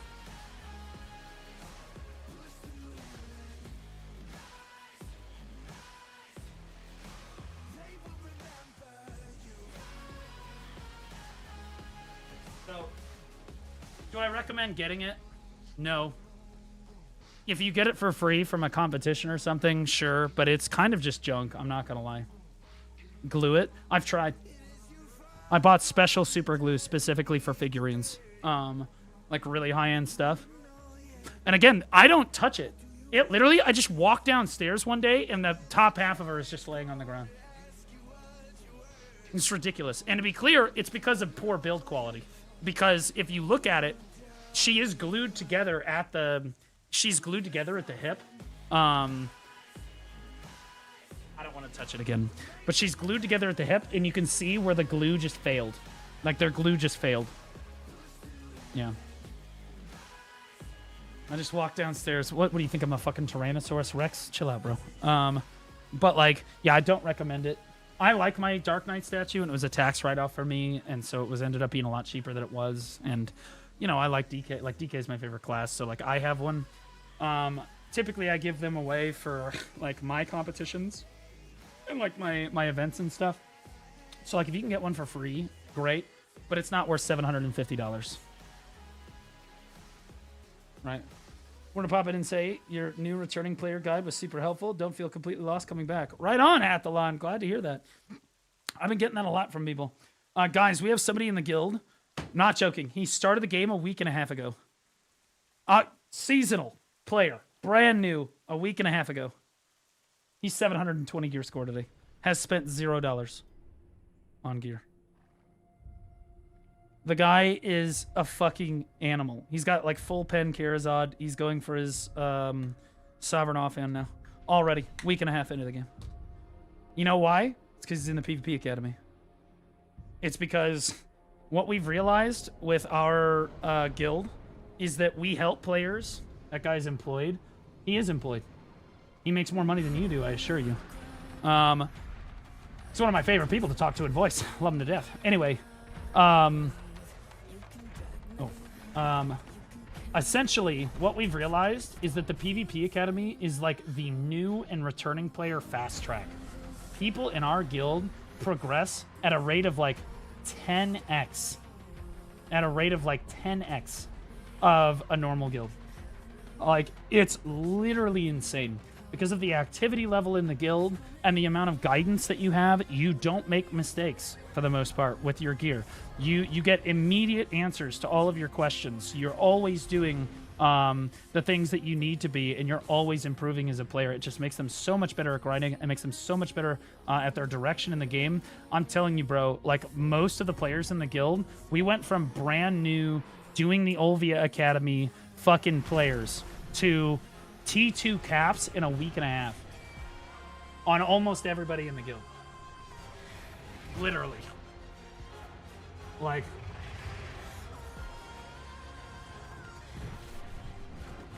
but he's having a blast. Yeah, he's having a great time. And for those of you that think he's grinding all the time, he's not. He's making a character too. He's just not retarded. That's crazy fast progress. Yeah, and he hasn't spent any money. I just want to be clear. Well, he spent money on like normal outfits to make his character look, how do I say? Well, like we like our female characters to look in BDO. That being said, he hasn't spent any money on the like the gear itself, as far as I'm aware. Anyway, he's one person, but there's been several people in the guild like that. We just, again, you just be in the guild, you will progress faster. You will understand the game more. You will make more friends. You will be better at everything just for being in the guild and being a part of the organization. Like, literally. It's actually just wild, bro. It's the craziest. We put you on, like, the super boot camp for gear. How do you join the guild? Funny you should say that. We just changed it. So here's the deal. We cycle people at a rate of about 10 to 20 people a day. Right now. Let me do this. So just to be clear, the guild is working. My app is in. We're changing how to do it. We're changing how our application process works because it'll be more streamlined this week. We have 60 people on the wait list, and we are reaching out to all of them. We're done with that. Instead, now what you will do is when I type in recruit here, boom, I'm going to put it right here.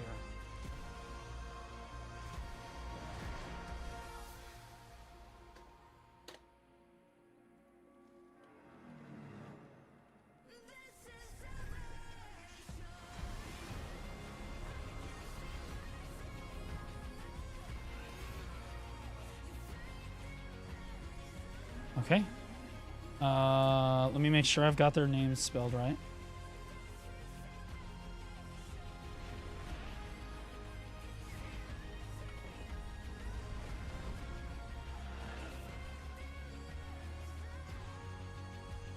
God damn it. Son of a bitch, dude. God, Discord is retarded. Okay, there we go. Give me that. That's what I want. Perfect. Okay. And then I want this. And then I want this guy. Okay.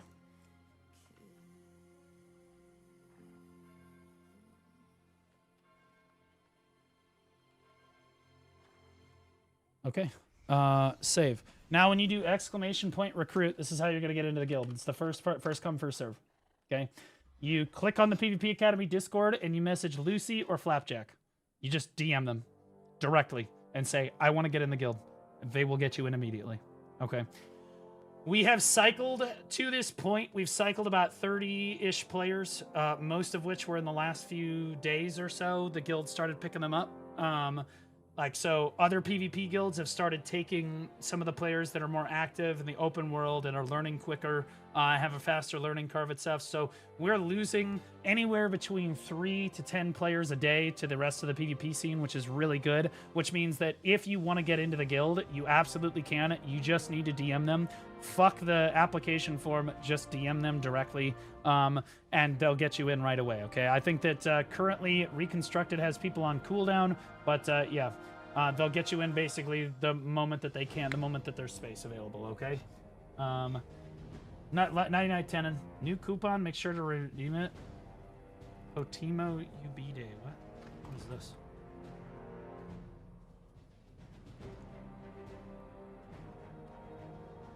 For those of you that don't know what happened yesterday, I was at the hospital most of the fucking day. But I was doing politics while I was at the hospital. I did manage to negotiate a node for us. We got Valencia Castle site yesterday. We won a node yesterday. And so we have qualified for Siege this coming week. There will be the PvP Academy's first Siege on Saturday this week because we were able to quali on Sunday. Thank you to the other PvP guilds for allowing us to have that node. We really appreciate you. It allows us to do Siege every week. You guys are heroes, so W rest of the PvP scene. Thank you guys. We got 4 bill for free. I love how everybody sells we got 4 bill for free. It took me like 4 hours of politics and then base bill. Like I had to coordinate and see where everybody was going and then figure out like align the fucking stars, like the fucking strings and shit. And then I found one fucking node that was available. Oh yeah, it's so free money. It's so free. Oh my god, very free money. You ever got a node wars?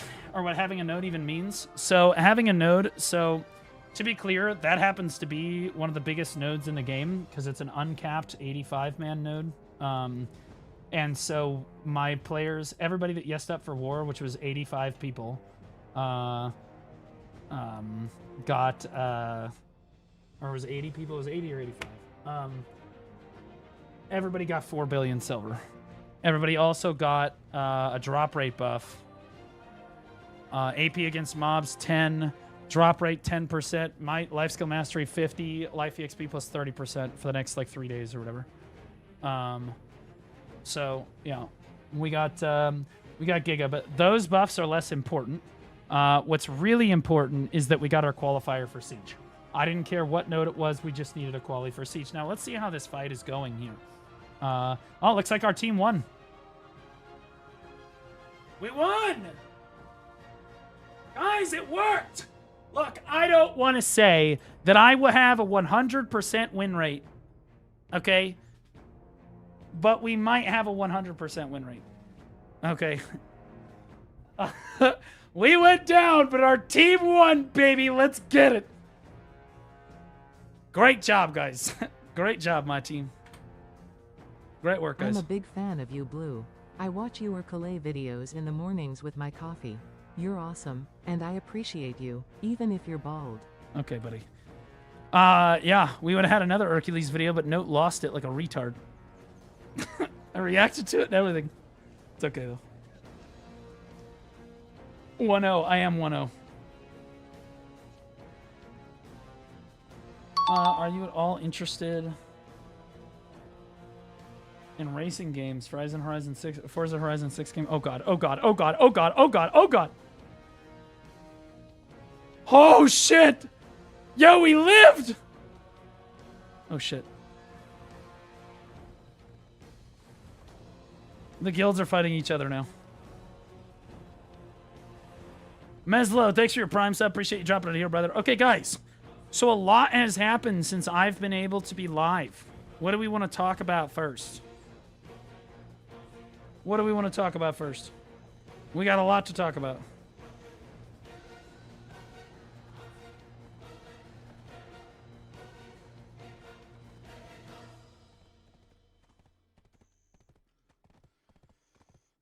Where Winds Meet. Actually, I was playing Where Winds Meet all last night with a friend of mine.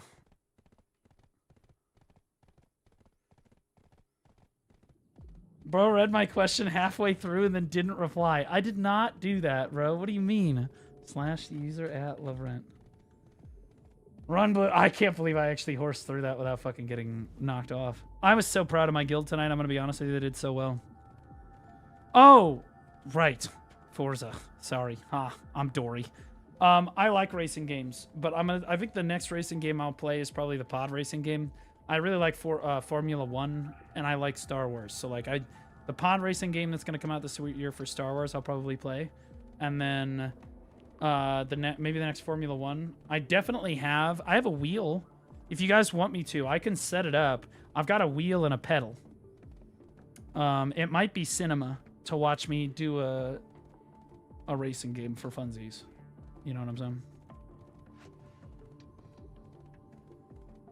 Still waiting on a truck sim? What the fuck is a truck sim? What's that? What? We're gonna drive in the snow like Americans. Think about posting the stream in the live announcements. I already did. Didn't I post the stream? Aren't we live already? Oh, did I not post my oh, I didn't hit enter. Well, that is tremendously unfortunate.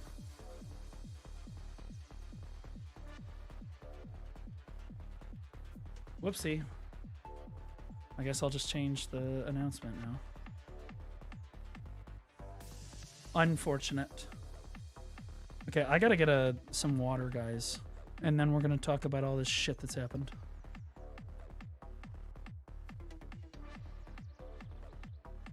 You need a cam on your wheel too? Oh, that's not a problem. I have like 6 webcams on me all the time, especially when I'm jacking them.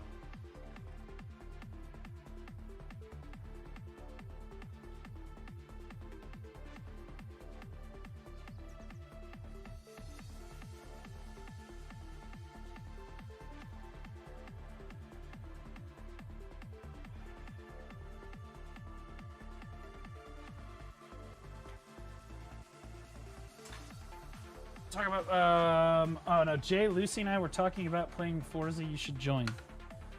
Well, I'm not against the idea, but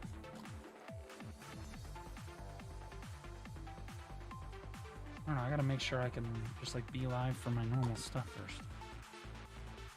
I like the racing games. This is Smell just resubscribed for 22 months.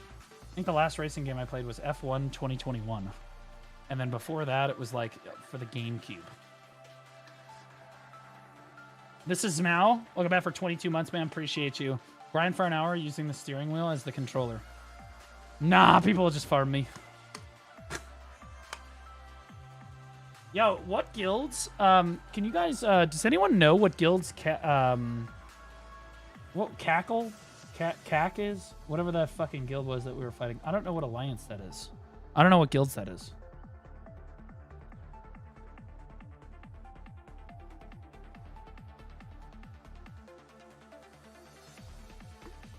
Purge and Vertex. Your Cack. Yeah, that's one. That one.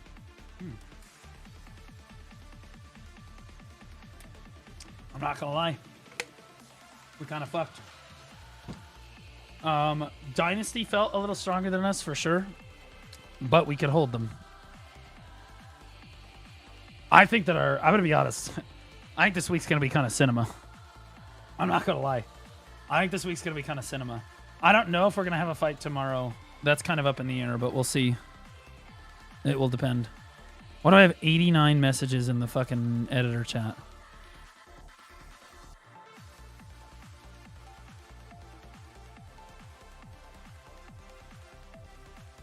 How did you even see that?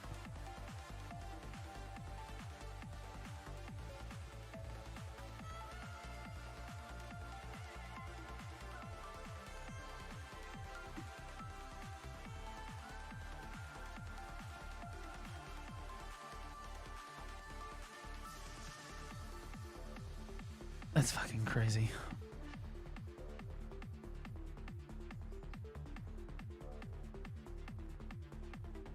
Bro, Laufey goes, dude, are you a professional streamer? Why the fuck didn't you make an announcement that you went live? Well.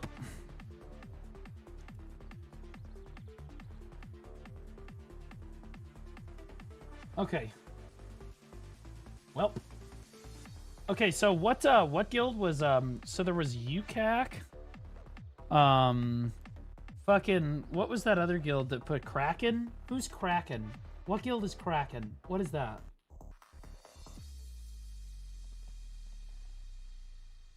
Mutiny and Axiom. Yeah, so we felt like I felt like we were stronger than both those guilds. Both those aligned. UCAC and Kraken. We felt really good into them. We're either close or stronger than those. Because but like, those are guilds that are like close to us, right? They felt reasonable. So it was good that they were in the fight. I don't know if we'd be able to actually beat them, but like when they were pushing us, we felt at least solid, right? They won some, we won some. It felt reasonable.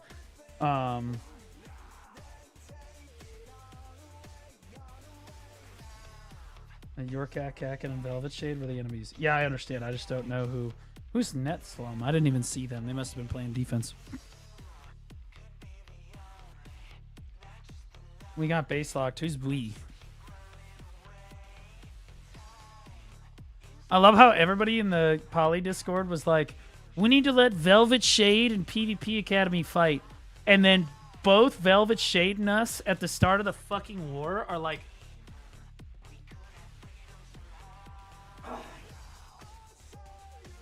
bro, like clasping at the fucking ankles, dude. Immediately. Like we both of us just got run down. And I knew that was going to happen. I fucking knew that was going to happen, bro. I like the moment I was like, they're all fucking bullshitting. They're going to hit us immediately, bro, because all they want to do is win. Net Slum is Hughes Guild, Lazy Bum. Never heard of them. Enable battle on the chat to see the feed, by the way. Oh, you mean like over here?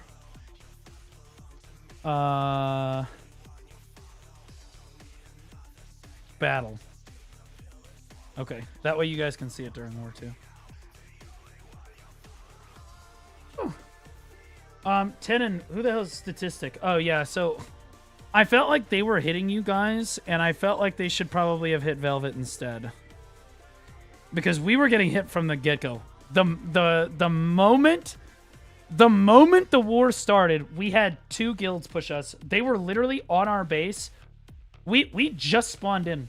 I'm like, all right, guys, take the TP. We had two balls outside our base within 10 seconds. Oh, we didn't even have time to like do that crazy shit. It was fun. Yeah, we had a good time. But like, I just find it funny that I knew the Poly Discord was like, no. We should make it so that PvP Academy and Velvet Shade fight each other. I'm like, bro, it is a 6v6. There's just no way. We'll be lucky if we see each other. And sure enough, I don't want to say I was right, but I was right. I'm glad our team won, though.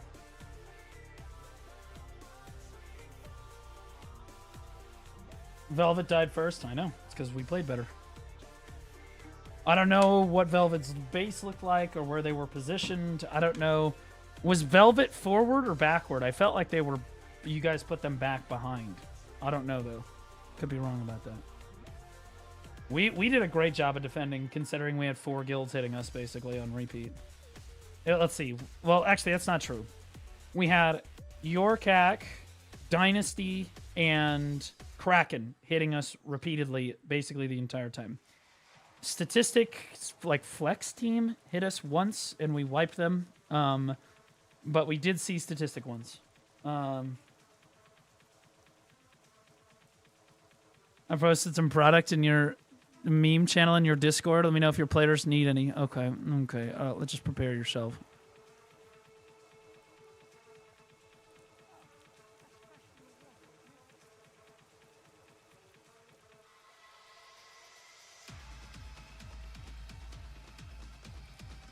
That's crazy, bro.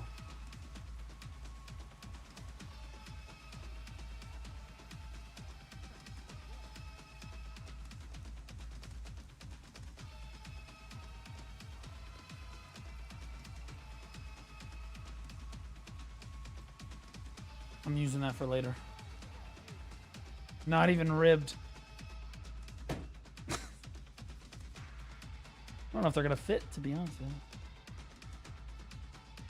They got this extra small. Okay, buddy.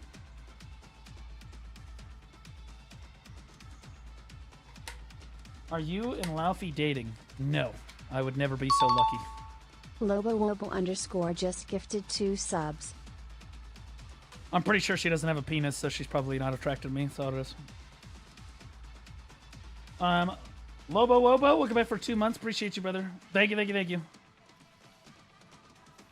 Bro's waiting for his turn. What the fuck is that? She still takes all your money. True! No, she took $200 away. And to be fair, my character does look better. So there's that. I'll record next time I get the LE. Yeah, that's a good idea. Everyone should be recording except for maybe the FT people. In which case, they can probably record too, but Jaywa can watch their recording. I felt like defense... Dude, defense was so much better today. I'm not gonna lie, I was so concerned after how the defense went in T1s because, like, Jaywa knows what he's doing, but the other retards didn't. But, like, the moment that the war started, defense was in their flame towers, the Hawacha was firing, the Ellie was out on time. Like, we were cooking, bro. I'm not gonna lie. They were kind of fucking, like, that's about as good as you can hope for in a defensive situation like that. Like, most people don't understand. Is this just not mine? It must be his. Oh, I thought that was mine. That's about all you can hope for in a situation like that where you're getting pushed by that many guilds. You're just not going to be able to get rebuilds or anything, so I think they did a great job.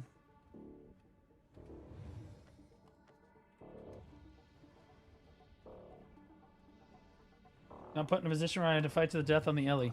Yeah, so in a position like that on the Ellie, the best thing to do is to put the back of the elephant to the fort and 4-chop the stick on the side that is most exposed, okay?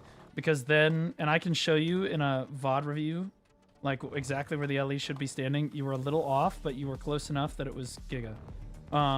You were like inside the barricades, kind of 4-chopping on like that. You were on the correct side, but it would have been better if you were a little bit closer to the fort, right? And what this does is it keeps them from diving the fort until the Ellie's dead, because they can't come anywhere near the elephant, right? And they have to range the elephant down. The Ellie takes a while to kill if you're only using ranged skills, because if they dive onto the Ellie, they're going to be getting hit by FTs, and the rest of us are standing there, etc. And the Ellie is such a great defensive tool that you really want to just try to use it as skilledly as possible. Rolls are driving me crazy. Yeah, I thought they were mine, but they're not. Instead, that guy, I guess, is just leaving them alive, bro. See, I love it. No more moles detected. Yeah, I don't... Brother. Guys. Dude, look what I got. Look what I got last week. Huh? So now I got 3 defensive crystals. I've got 2 Jid DR and 1 evasion now. I'm saving up to get an order down on my next evasion. I'm going to get 3 evasion, 3 DR.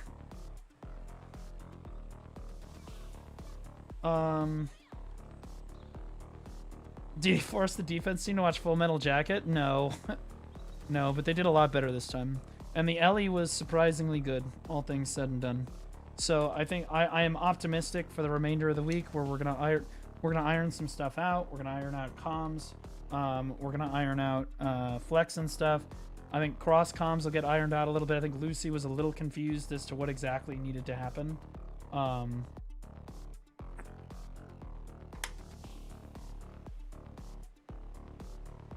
Like as a cross commer. But once he like got it, like once I was like, no, Lucy, you need to be in Discord with me and then in TeamSpeak with them. He was like, oh, and then we didn't have any more problems after, and then it was totally fine. Like, because there was a while where I was like, I had no idea what the fuck was going on. Like, I just know I'm getting hit by 4 guilds, and there's nothing, like, my allies aren't saying anything. Now, me as a shot caller, I'm trying not to panic, but, like, so I'm like, all right, I know which guilds are plausibly on offense right now, right? But, like, I need to know what percentage their fort is at and how, like, hurt their fort is. Like, I need to know where they're at so I can tell our allies if we need a screen or not, right?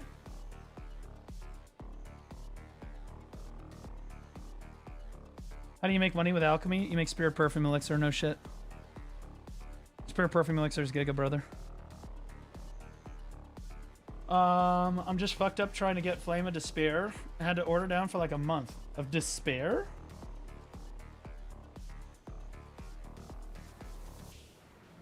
This? There is no way you have had an order down on this for a month. There's just no shot. Like, 44,300 sold. Last one sold like a couple hours ago. Like, took me 3 days. Yeah, I was gonna say a few days, sure. Month? No, not even close, dude. There's way too many transactions for that.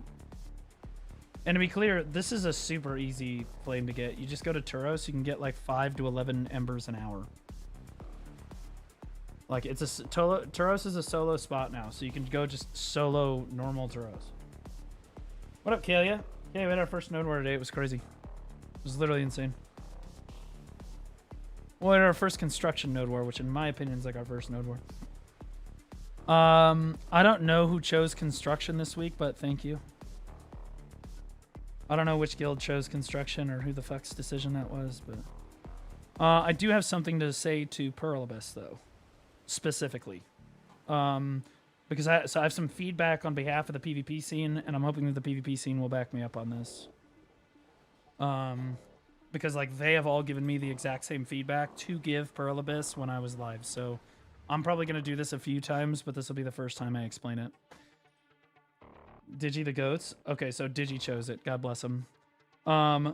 So the problem we're having in the Node War scene right now is that construction, so pretty much every T2 plus guild wants construction, at least in North America. The problem with construction Node Wars is that there's only 2 Node Wars a day. So there's only really 2 nodes a day that are viable.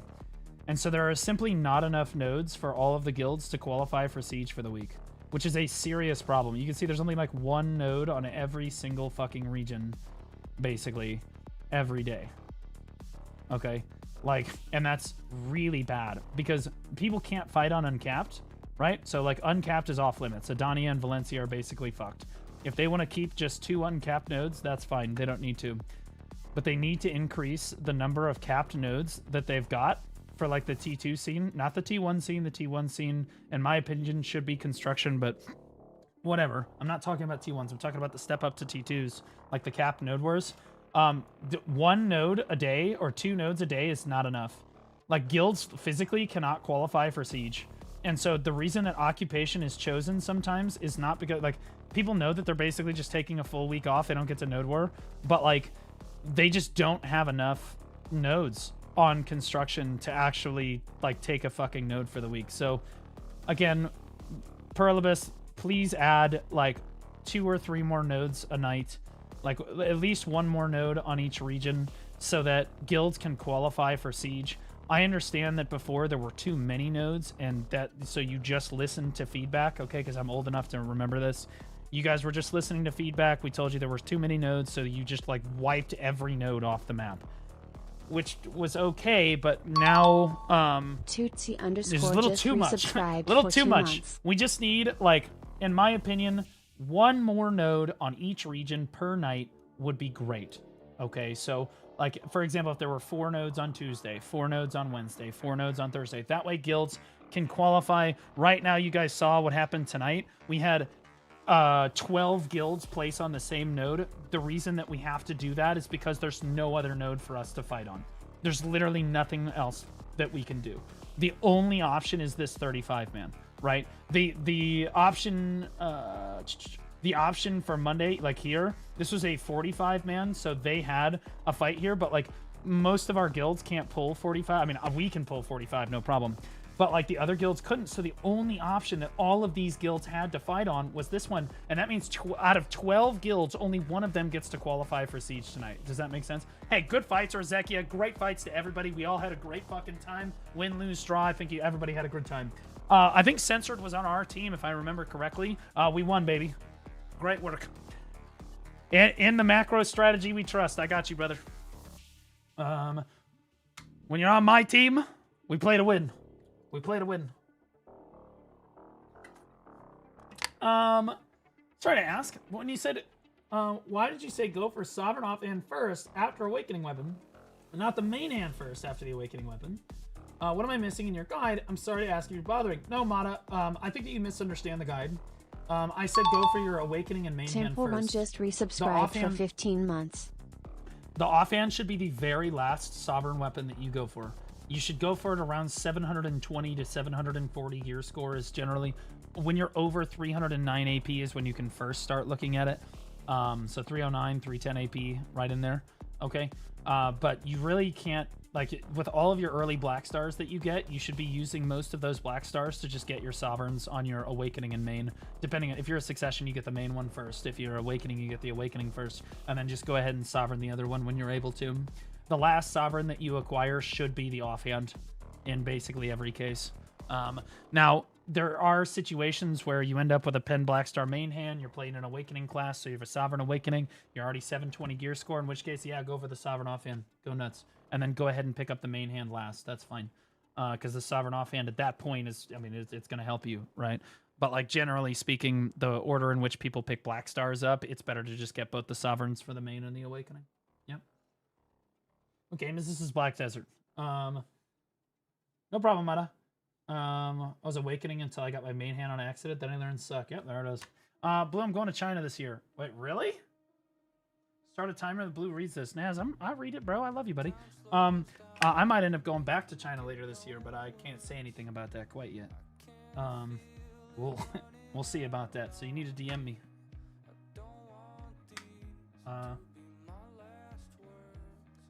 Temple Run, welcome back for 15 months, buddy. Appreciate you. Thank you so much. So, Pearl Abyss, we need more nodes to fight on in the capped areas, okay? This is where the majority of guilds have to fight, okay? And since Balanos, Serendia are really like the competition sieges here, people are trying to qualify to go to the sieges, okay? Most guilds cannot do uncapped. You don't need to add any more nodes to uncapped, okay? There's simply not enough guilds that can do uncapped. There's plenty of room for them. That's not the end of the world. T1s doesn't necessarily need to be touched, but your T2 regions, you need to add like 2 nodes a night, 1 on each region. So like 1 more on Calpheon and 1 more on Ulakita would be perfect. And again, that is not just feedback from me. That's feedback from everybody. Like, but yeah, you can ask around. Go ask loads. Go ask, like DM. If you don't believe me, go DM these fucking people. In fact, what I should probably do is I should probably pull the GMs of the major like node war guilds into a call and do a podcast so that they can give feedback directly to Pearl Abyss so we can get this fucking done. Because I'm gonna be honest with you, there's been a few things that are like, holy fucking shit, why is this like? It's because they just don't say anything. The node war scene, I'm gonna be honest with you guys, the PvP scene is terrified to give feedback to Pearl Abyss because they're worried that Pearl Abyss is going to completely fuck up their scene again. So they would rather just deal with suboptimal than advocate for change. And I sincerely like, guys, you have to be willing to open your mouth, okay? Like, they do make mistakes, but I think that Perlibus is trying their best. Now, this is another big thing that I was going to tell Perlibus about on this particular node war zone on Karudo. There's a safe zone right here. So it's not actually a safe zone. So the safe zone starts like here, right? But you can, so this right here, like right in here, you can build forts in here. And initially, so if you try to walk out to this and do it in person, it will tell you it's a safe zone. You can't build there. But if you try to remote place a base in this area here, you can still remote build bases in here. Like especially up on this side right here. Okay. So you can remote build bases on fucking Karudo Cave that you can't build out in the normal. And this is a problem. Okay. Again, I'm just trying to give feedback here. Like, so like this is not, this is clearly not supposed to be a thing. So you need to just disable this, or like just fix this bug because you're not supposed to be able to remote place here. This is clearly supposed to be kind of marked as a safe zone, like it's in a crop field or whatever. So like you should not allow bases to be built there. But yeah. Does your shirt have a food stain? Yeah, it's probably spaghetti. I eat like a fucking freak sometimes. Little_blue just resubscribed for 7 months.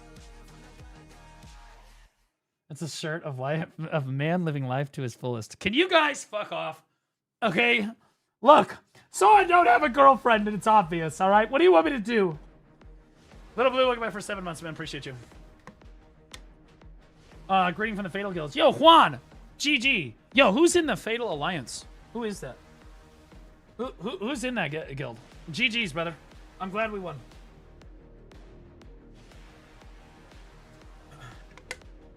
What's the title of the song? This one is John Wick. This one's from John Wick 4 because the John Wick franchise removed copyright on all of their music, so I can play the John Wick music for free. This is La Castlevania. We're allied with ourselves. Well, that's sick because you guys did well tonight. We didn't actually get to see you, which is a good thing. That means you guys were doing the right thing. Because to be clear, I mean, like if you rewatch the VOD, I was like, we're gonna die. You guys need to just kill as many guilds as you can while we're dying, and we're gonna hold on as long as we can. Because they killed Velvet before they killed us, and initially our allies were gonna come back to screen us. And I was like, no, don't do that. Just stay on offense. For 31 months. I know, you know, we all know. I'm glad you guys won. We won. I'm glad our team won. We out-macroed them. We did good. But in fairness, there's not much macro strategy to a 6v6 in my opinion. It's kind of just cooked, you know what I mean?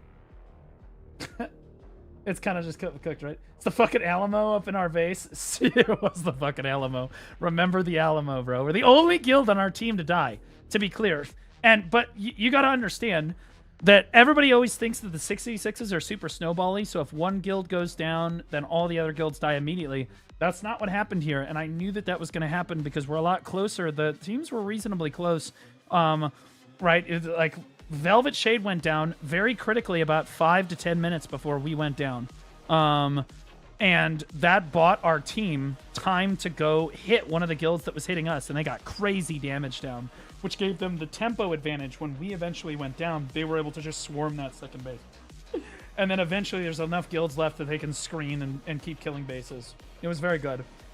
We ended it in an hour. It's pretty good for a 6v6. Yeah, I agree. I felt like it was pretty close. Both guilds, I mean, I think both teams executed their strategy. I think that our bases were built in a little bit better spot. I didn't actually get to see where Velvet was placed because I'll be honest with you, I was busy handling the Alamo. But like, we were placed in a perfect position for our team. So the reason that we placed where we did, in fact, I've got the...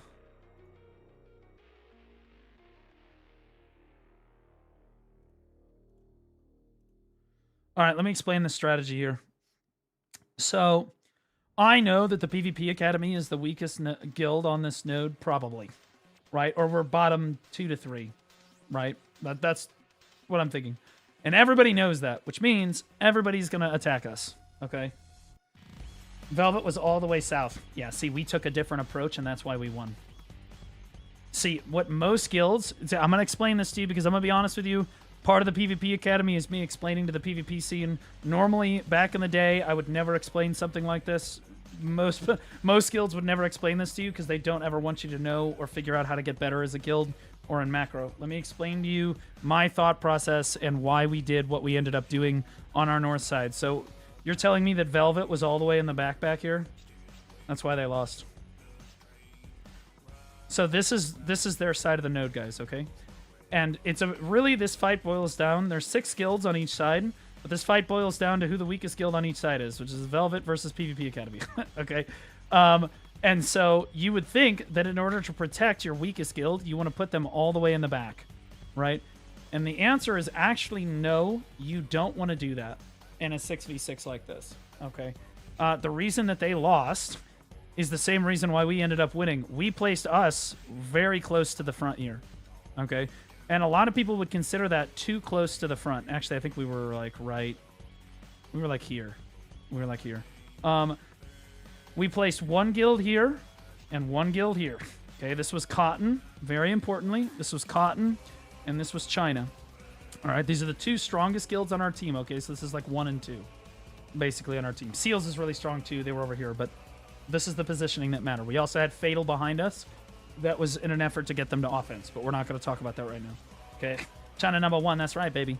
So the reason that this position is objectively better is because PvP Academy, in this case, we're the weakest guild on this team, but we're far enough, so we're forward enough that all of these guilds, I know that we're the win condition for the enemy guild, and or for the enemy team. And when I know we're the win condition for the enemy team, I can exploit that. Right? I can force them to over-dive us. It's kind of like in League of Legends when they overcommit onto the AD carry. They spend way too much trying to get into the AD carry, and everybody ends up dying for it. Okay? Same basic principle here. Okay? We are far enough back that China and Cotton can both screen any flags that anyone tries to put on our base. I had Fatal back here, too. Uh-oh, my pen bugged. Hold on. I have to redraw it. My pen bugged, sorry.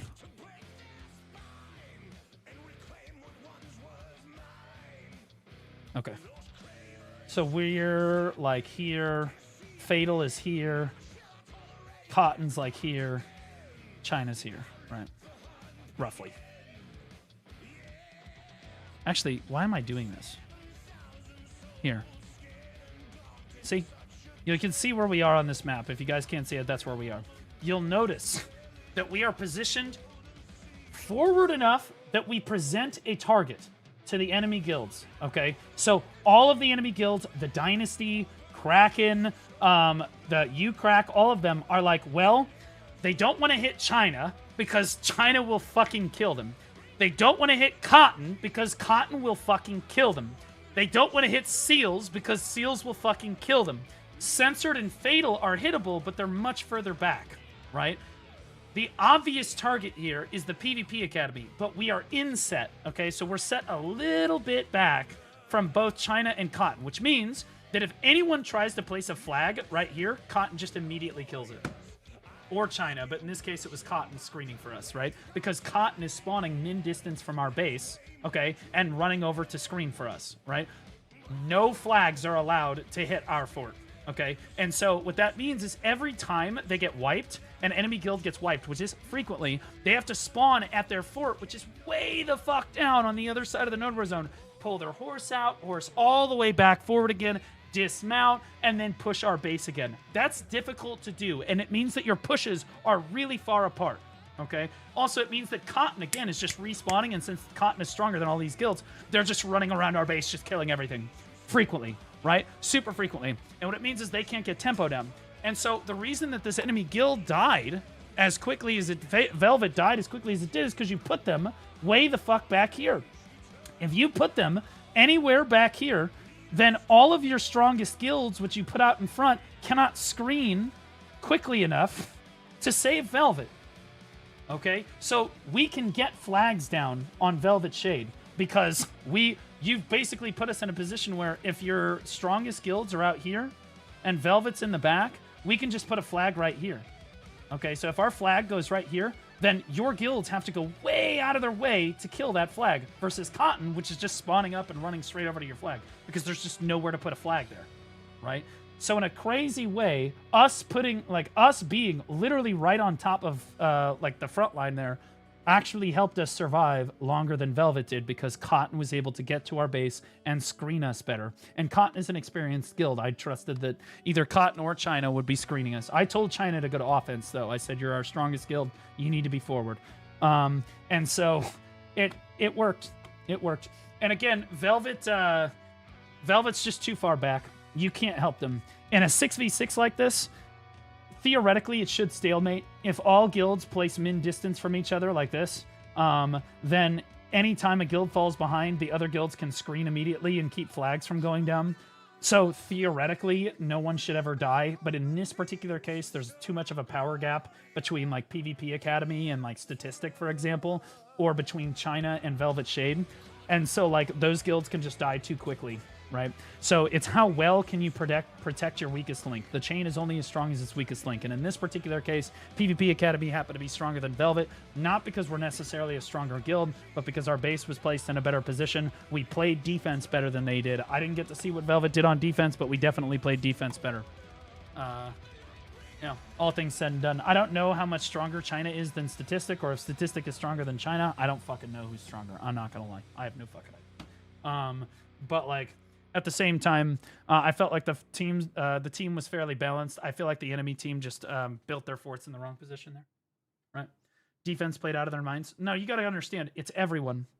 Yes, defense played well, but we were all defense in that fight. The whole guild, from the LE driver to the shot caller to the main ball to the defense players themselves to flex, everyone was defense there. We, as a guild, played defense spectacularly there. That was good. Right? Yes, defense played really well, but I would not take away from offense, ball, flex, LE driver, and the rest of their contribution to being successful in the Node War. Makes sense. No EU Cups coming to Smurf this time? Well, they can't. This is a T2 cap. They would have to invest really heavily, so the reason they can do it on T1 is because you can make a brand new account and basically just run it through seasonal and have a T1 gear. You just do the main story and have T1 gear and you're done. So they can just smurf really hard. But they can't do that for T2. It requires substantial investment. So no. And even if they did try to show up to crash the fight, we have 12 guilds. You're just going to get run down. If Osku tried to show up to try to kill... That Nick guild tried to show up to kill us, all 12 of us would have just turned around and fucking ran it down their throats immediately. And then we would have gone and done our fight anyway. And that's why T2 is objectively better than T1. That's why construction is better than T1. Better than occupation, right? What you guys saw there was an organized, structured team fight, okay? And although it ended in about the same time, it was much more fun. Nobody's getting run down for the full period of time. Everyone feels like they're contributing, right? PvP Academy, a guild as weak as PvP Academy can fight alongside a guild as strong as Seals or Cotton or China or even... the Censored or whatever the other guilds were on our team, right? And we can feel like we're meaningfully contributing to the team's success. So even though we end up going down, we feel a sense of pride because the rest of the team won still and we did our jobs, right? Versus in an occupation war, you really don't have any allies and you just sit there and get farmed for a full hour. So when you lose in an occupation war, there's no sense of pride. There's no sense of strategy. You just lose and everybody feels like shit because you got farmed for the full hour and it sucked. Right? So, like, that's just not as fun. This is the reason that construction is objectively better. Right? Objectively better. Lasted longer than Huntrix did last night. Okay, I don't know what happened in Siege last week, but I will be honest, we'll be in Siege this week. I'm not sure if we're going to be on Balanos or Serendia. It will be guilds willing, because we're just going to be like, hey guys, do you mind if you guys include us in our in your fight? This is our first Siege. You know, like, obviously we're going to have 100 people show up, so we're going to be capped out, but like... you know, hey, we're wondering if we can get involved in a fight. So I'm hoping that the Balanos guilds or the Serendia guilds will allow us into a Siege fight this week, because we have already qualified for Siege this week, thank God. Thank you to the other PvP guilds on the scene for not dropping. I know that Barcode thought about dropping on our node, but then they heard that we were dropping there, and they allowed us to have that node. Thank you, Barcode. Appreciate you. and you know, Highfall and all the rest of them, family and all the rest of them, for not completely fucking us over. Us having our siege quality on Sunday was extremely helpful, especially with, you know, a family member in the hospital. For me, I didn't know exactly how this week was going to look, so you know. You got some mustard on your shirt. Actually, it's spaghetti, so if you knew your stains, if you were a real one, you would know that.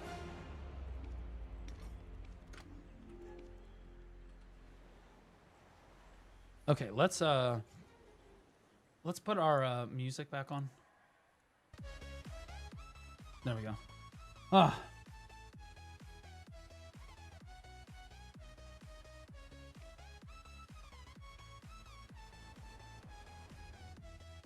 Okay, yeah.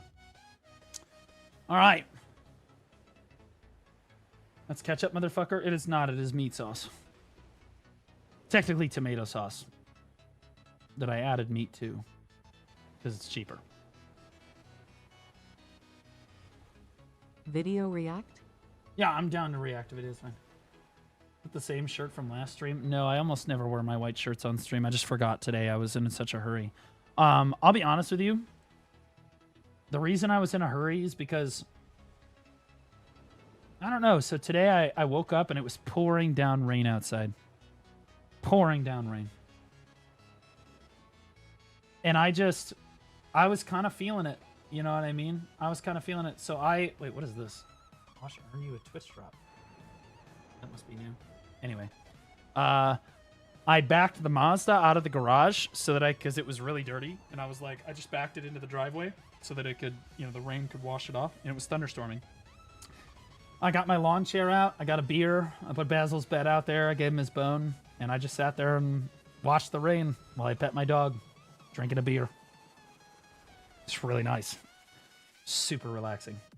It's really relaxing. You're an old man now. I'm going to be honest. I don't know what it is. I kind of needed that. I'm not going to lie. Because, like, it's been kind of a rough week. So, like, I don't know what it is about the rain. You know, I think that other guys kind of feel this too sometimes, where like you look out there and you just hearing the rain, it's like soothing because you're looking out there and like outside it's like pure chaos. There's water going everywhere. It's thunder, lightning. But you know, in your cozy little alcove, it's dry, warm, right? There's just like, and you did this, right? Like it's your house, right? You built the house, you provided it, you like, did all this stuff. So like, you're kind of, it gives you like an appreciation for what you've built and what you've done. And it also reminds you that like, it could always get worse out there. You know what I mean? Because like it's coming down, the rain is coming down and you still got that roof over your head, right? So like, there's just something about the rain that I just love sitting there watching the rain because it makes me thankful for what I've got. It makes me stop and appreciate the little things in life. And, you know, you just kind of pause for a second. Yeah, it's a glass half full thing, you know what I mean? Until you live in the Northwest, that it just doesn't stop raining. Well, yeah, I live in Missouri, so like, again, it doesn't rain here like that all the time. I mean, I'd say we're in a temperate climate, so like it gets cold, it gets hot, whatever. But it's not extremely cold, and it's not extremely hot. It also doesn't. It rains, but it doesn't rain all the time. It snows, but it doesn't snow that much, right? Wait till you come to Australia, Blue. The rain runs past down your sideways, brother.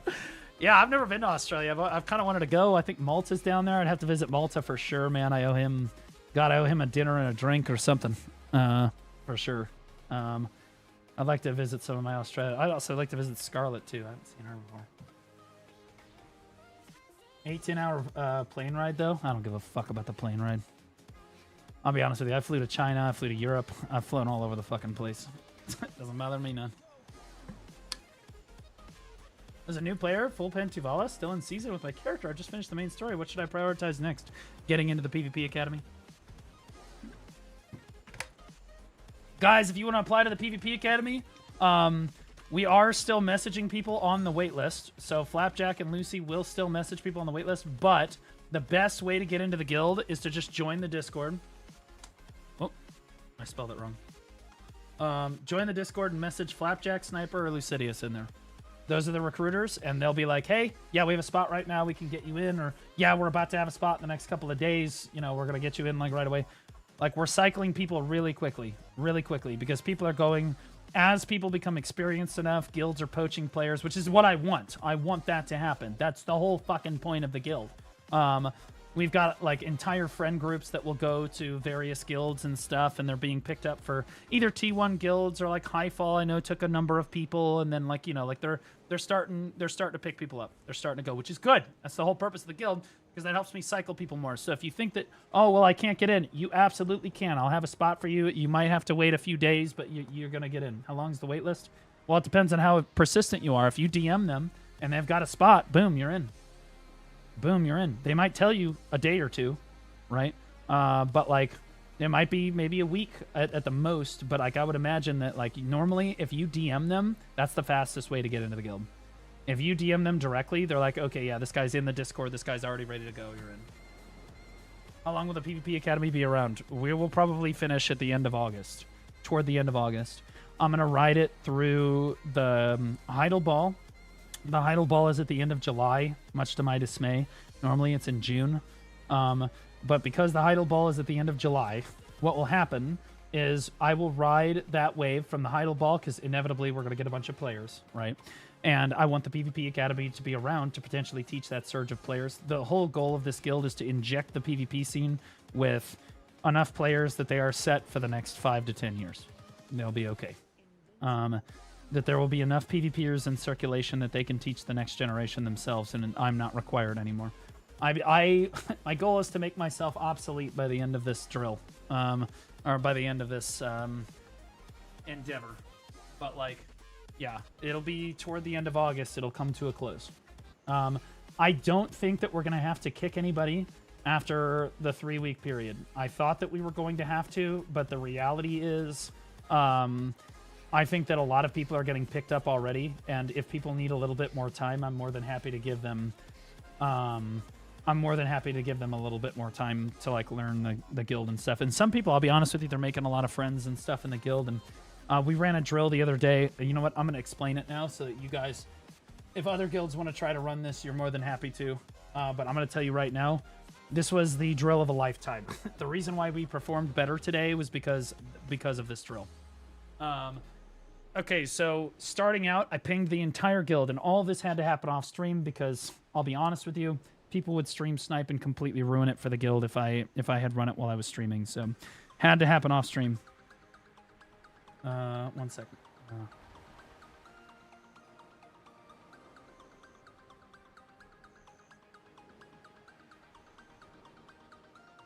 Okay, good. This is good news. Okay, so basically what I did is I pinged the whole guild, and I said, hey guys, if you're available over the course of the night tonight, because it's going to be a long drill, please come into voice, and I will get you squared away, and you can be a part of this drill. The way that we started was every single player in the entire guild made a trial character with T2 gear. Every single one of them made a trial character with T2 gear. And a little known fact, you know, veteran players will know this, but most players don't know this. If you join, I'm gonna show you guys some tech. So I split everybody into groups of 4, okay, and then teams of 2. All right. So I put 4 people in each channel. We had the channels labeled Serendia 2, Serendia 3, Serendia 4, Serendia 5, Balanos 2, Balanos 3, Balanos 4, Balanos 5, Valencia 2, Valencia 3, etc. Okay. So we had like 30, 40 channels, and we had 4 people in each channel. I'd say we had like 85 to 90 people show up for the drill over the course of the night. That being said, when you are on, so if I go to server selection, let's say that I want to go, let's say we want to go to Valencia 4. So I'm going to go to Valencia 4, and then I'm going to click on my trial character, and then I'm going to click enter. Okay. What this will do is it will take me to the battle arena, but it will take me to the Valencia 4 battle arena, which is a very exclusive battle arena for only people that are on Valencia 4. Okay. And this is the only way to access it is with trial characters. And so what this did is it isolated a bunch of different battle arenas for my guys to make sure that they could all practice against each other without getting interrupted. Okay, so everybody had their trial characters, everybody was on different servers, and I had them 2v2ing first. The first drill was 2v2. And the idea here is in order to do the big things in life correctly, you have to be able to do the small things right, okay? So we started at 2v2 because that helps them get to know each other a little bit. It gets them talking. It exposes some of their weaknesses right away, right? They're able to understand who's really good, who's really bad, who needs work. And after every death, every time they died, they're helping each other. You stand up, okay, I caught you with this. You need to try to protect yourself when you see that skill, when you see this skill, right? And they were coordinating with each other. They would swap teams. And so they got really good at the small scale stuff. After a while, I escalated it. I shuffled all the teams to 3v3. Then I escalated it. I shuffled all the teams to 5v5. Then I escalated again and shuffled all the teams to 10v10. And in 10v10, we included a shot caller on every team because we had enough shot callers that we were training that we had enough. Big shout out to Fabi and some of the other veterans that came in to help out with the drill as well. And basically in the 10v10, they platooned up in the battle arena, and both platoons fought each other 10v10 in the battle arena. The flankers got to practice flanking. They broke down team fights with each other. They told each other what the staffs need to be doing, what the shies need to be doing, what good positioning looks like, what good skirmishing looks like, how you finish fights with each other, etc. How many people showed up for this? Close to 90. Anyway, so they fought each other in 10v10. This is their first experience, and this is great experience for the shot callers. This is a great experience for the shot callers. This is their very first time shot calling, and it was a controlled environment with their own guild members so they can kind of understand what they're doing wrong. And I was popping between channels. I shot called a few for one of the platoons, and then I cycled to each shot caller to try to give all of them tips and pointers for what they could be doing better. And obviously the guild was helping them as well. After the 10v10, what we did was we all went to the open world, okay? And we platooned up. And this, again, is tech. So for those of you that don't know, you can platoon up in the open world and duel platoons in the open world, okay? But there's actually, you can take this a step further. See, multiple platoons can duel other platoons. So we can have 40 people fight another 40 people, right? So we can have 2 platoons on the same team in the open world fighting another 2 platoons on the same team in the open world. And what we did here was we made 2 flex teams and 2 main balls led by 2 different shot callers, right? And we practiced on Serendia. In this particular case, we practiced on Serendia terrain. And we practiced running around and like practicing, like running around, like we're horsing around, we're laying down in the field, we're running around rocks, using terrain, engaging on each other. Flex is practicing pre-engaging, people are practicing scouting, and we're practicing engaging into one another. We're like, oh, well, gear, like, well, people are really geared. I had everybody that was over 800 gear score came down to 800 gear score to be at least a little bit more fair. But yes, there was a gear discrepancy, but it wasn't tremendous, right? A lot of the people in the guild were you're still able to kill people at 800 gear score in most cases. So yeah, we had people come down to 800 gear score to make sure that it was at least fair. And so yeah, it was about the swamp tactic was crazy. Yeah, it was pretty insane. So fortunately we were able to get, I would say the drill lasted about 6.5 hours or so. It was most of the night. It ended at about 1:30 in the morning last week on one of the days last week. And at the end of all of it, I think that most of the guild was much more confident in their PvP strength and their ability to work with one another. They all, and this is low-key part of the drill, they all got to know each other a ton. Everybody met new people. Everybody introduced each other. And now, again, people met friends that now they talk to every day in voice. People now feel comfortable speaking up and talking to each other and like introducing each other to, and that's a big part of a PvP guild is trusting each other and understanding who each other are and being willing to talk to each other and speak out when you get a CC or whatever, right? And so by the end of it, everybody was kind of joking around, having a good time, but everybody understood their purpose in the larger scale of PvP, right? And they got to experience what a 2v2 and a small scale 3v3 feels like in stark contrast to what 10v10, 20v20 feels like and how it kind of escalates and how you want to play that a little bit differently each time. So the shot callers got great practice in there too. So I'll be honest with you, as far as drills that I've ever conceived in my life, that's one of the best ones. For sure. That was one of the best ones for sure. So people are more than happy to try to use that. I'll be honest with you, it works for us because we have such tremendously high attendance for various things in the guild. We also realized that, and I'm going to say this now because we do it at like random times, so there's no way to know when we're actually doing it. But we realized that because, yeah, fuck you, Perlibus, by the way. because you can queue for RBF and the way that the RBF queue works, we can just queue the entire guild at the same time and have a guild RBF with each other, excluding the entire rest of the server.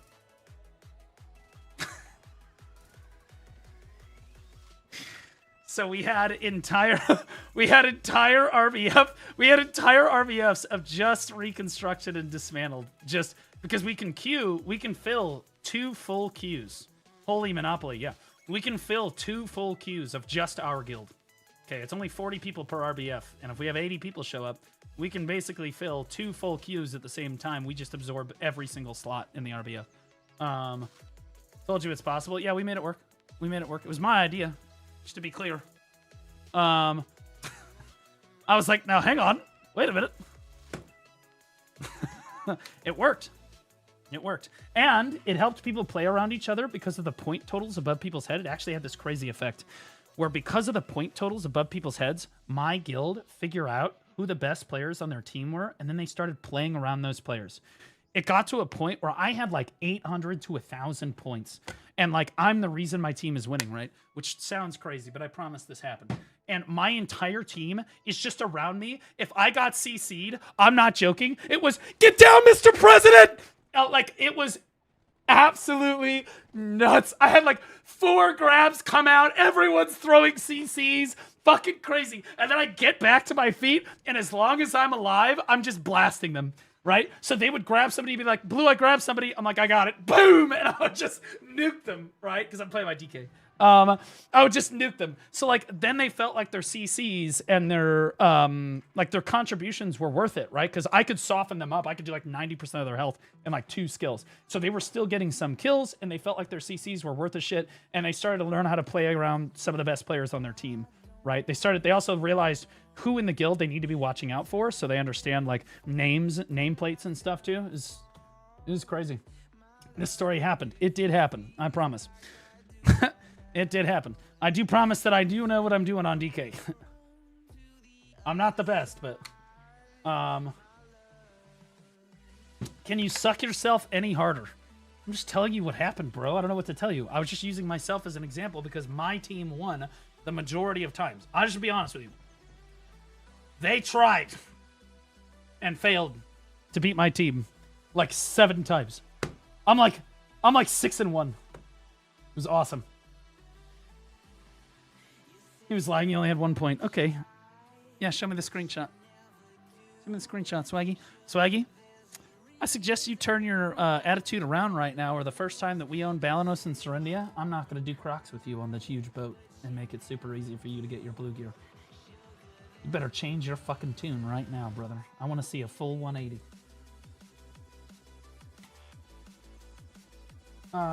They need to be capped RBF. No, they don't. RBF needs to be uncapped. 100%. If they make capped RBF, it will kill the game mode. I've explained this before, but new players do not benefit from a capped RBF. New players are not going to join RBF. Or veteran, like even like mid-game players are not going to join RBF because it's capped. They're just not going to do that, right? I miss all the wonderful water content of BDO. You're so dumb. Okay, side story really quick. Lane, literally, okay, so Bobby Butcher goes, yeah, I tried bartering. It just wasn't for me. And then he streams his screen in Discord. I'm like, dude, is your boat, do you have a boat out on your character? He's like, oh yeah. He has his Bartali boat out. It is at the barter location. The very first barter location. Meaning he did exactly 1 exchange. Made the boat overweight. Abandoned ship. Swam back to shore. Didn't even bother remote collecting. And just went back to grinding. And just said, fuck it. Just left the boat there. Didn't give a fuck. Crazy work, bro. I was losing it, bro. I'll never forget when I saw that. I was like, did you abandon your boat because it went overweight? He was like, yes, I did. I learned the crazy teleport function from the ocean. Yeah, you were like, yeah, fuck this. Let me out of here. So, anyway, we had a really good week. We did a lot of drills. We worked a lot together as a guild. People learned, just because we didn't do Node Wars and all was quiet on the PvP Academy front, did not mean that we were not doing anything. We definitely had a really good week. And I'll be honest with you, big shout out to Jawa and some of the other members of the guild that have been helping people all week get their gear up, because we've had so many new players. Dude, I can't tell you. If you're a part of the PvP Academy as a new player or even a mid-game player, you literally just progress faster in this guild by a factor of 2 to 5 times. Minimum. Because we are always here. People are always online when you have questions. So you never do anything wrong, ever. You literally always, you don't have to watch my videos. You don't have to watch it. We are literally here for you every single step of the way, so you don't make wrong mistakes with your gear, right? You will play the game much more frequently because the guild is so fucking active and there's people in voice all the time and you're talking to them and you're having a great time playing the game, right? And you will learn more about your class and be a better player because you're in the fucking guild. It's literally insane. The difference between our new players and like other average players that started at the same time is a difference of 50 to 100 gear score already. Easily. We have people join the guild. Last week, they were like 550 gear score. Now they're over 700.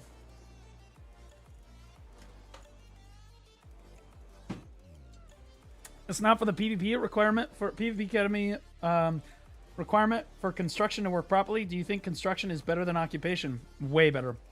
And EU occupation is a standard because everyone hates recovery centers. Is it just me weird like construction way more? No, most PvPers that understand how node wars work like construction a lot more. The only reason to take occupation and the only reason NA ever picks occupation is not because we like occupation. It's because there's simply not enough nodes. And I discussed this earlier. Look how many fucking nodes there are. There's one fucking node here and one fucking node here. These are the Calpheon and Ulakita are the capped regions here. This is where the majority of node war guilds play the game, okay? So I would say that there's 12 to 15 T2 guilds that are able to pull like 35 people for node wars right now. And they all have to be on the exact same node basically every single night because there's just not enough options. And so the problem that this creates is that guilds need nodes for siege. And if you don't take a node, you don't qualify for siege. And so a lot of times the reason that guilds will ask for occupation in NA is simply because there's just no nodes. They just can't go to siege that week if they pick construction. So like we already got our node this week. Fortunately, I did a lot of work yesterday to try to make sure that we got our node, and we did get it. Thanks to the rest of the PvP scene for allowing us to have that node. You're heroes.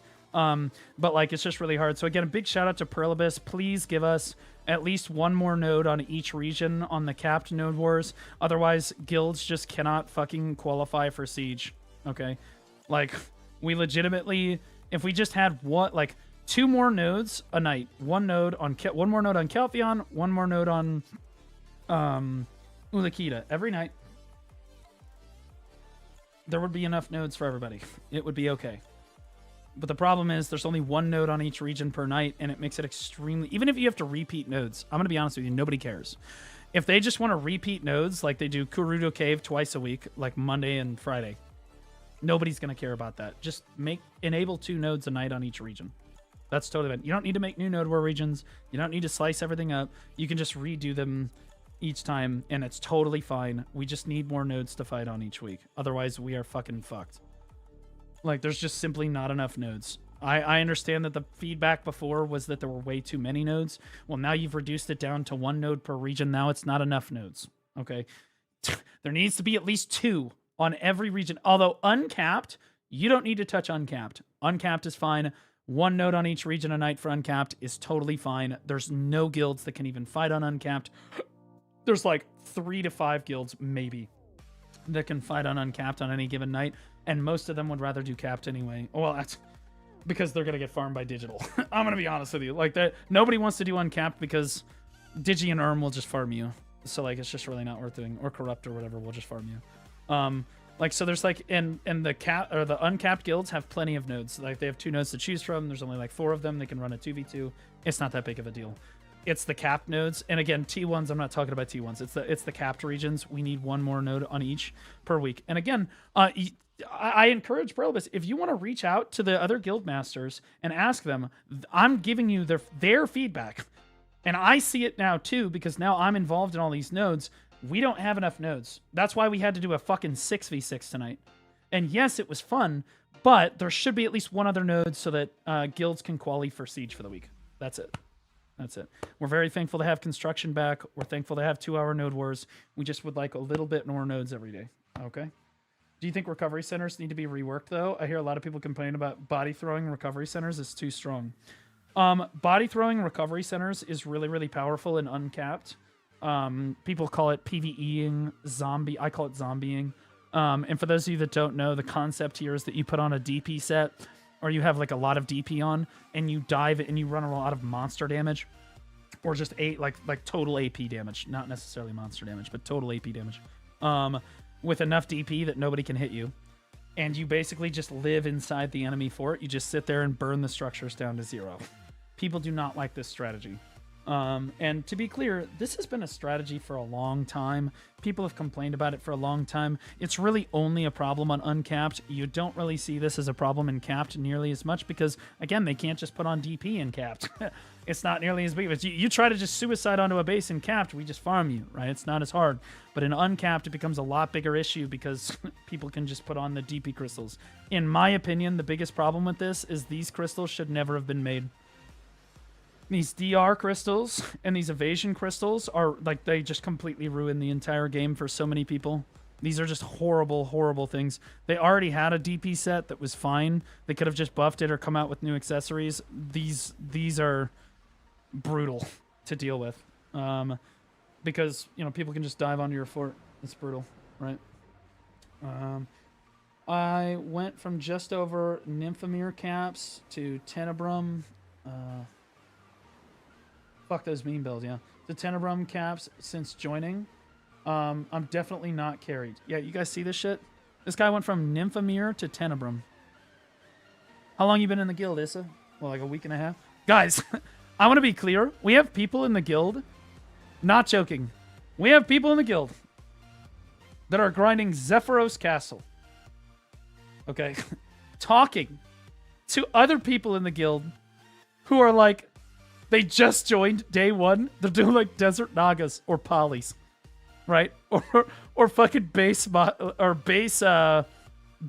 Monk. It's crazy. And everything in between. Everything in between. But to be clear, we don't have too many people doing the low-end spots anymore. We've got most of the guild on track. I would say most of the guild is grinding Hexmarie now. Or higher. Literally.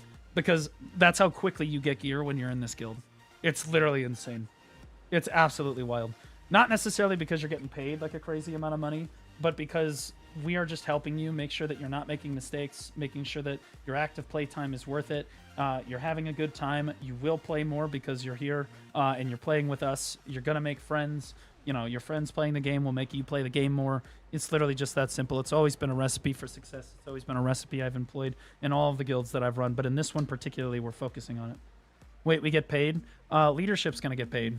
After Siege, I'm going to decide who the leadership of the guild actually is, because there's like an officer core and then a leadership core. The leadership core will be paid, yeah, weekly.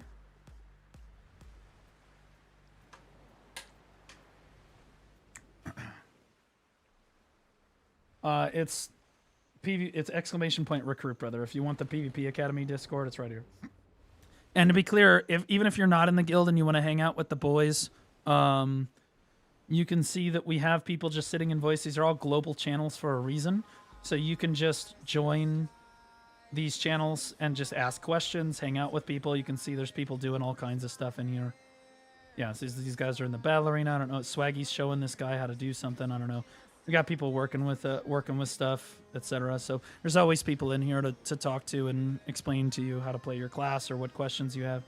Again, and there's no question it's too stupid. Again, we have people that used to play with screen shake on. I've seen everything. You don't even know. I had a guy, okay, to speak my truth. It's not the new players that ask the most retarded questions. I had an 802 gear score player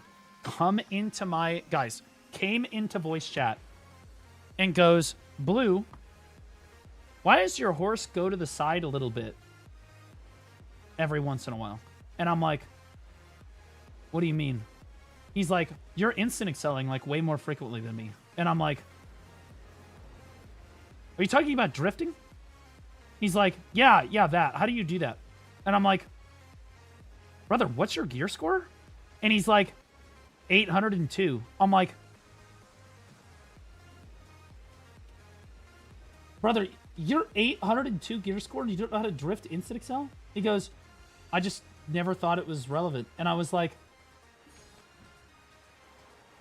I had to teach him at 2:30 in the morning. I dropped what I was doing and taught that motherfucker how to drift instant excel. Not joking. True story. True story. Unbelievable. So again, it's not the new players I'm worried about. Autopath is a hell of a drug. No, he was just holding Shift and F. And he said it was just as fast as Drift Instant Excel. He goes, no, what I'm doing is just as fast. And I was like, no, it is not. And he was like, yeah, it is. It's basically the same speed. I said, I'll tell you what. I said, we will do a race right now. Come to Velia. I said, come to Velia. We're going to do a race right now. I said, if you beat me, I'll give you every dime in my bank account. Okay, how much money you want to put down on it? And he was like, all right, never mind. I was like, all right, yeah, that's what I thought. Quick question, is the PvP Academy for NA or EU server? It's NA. The real tech is hotkey the evasion roll for drift cancel. No, I'm not. Honestly, we had people at our GVG that were...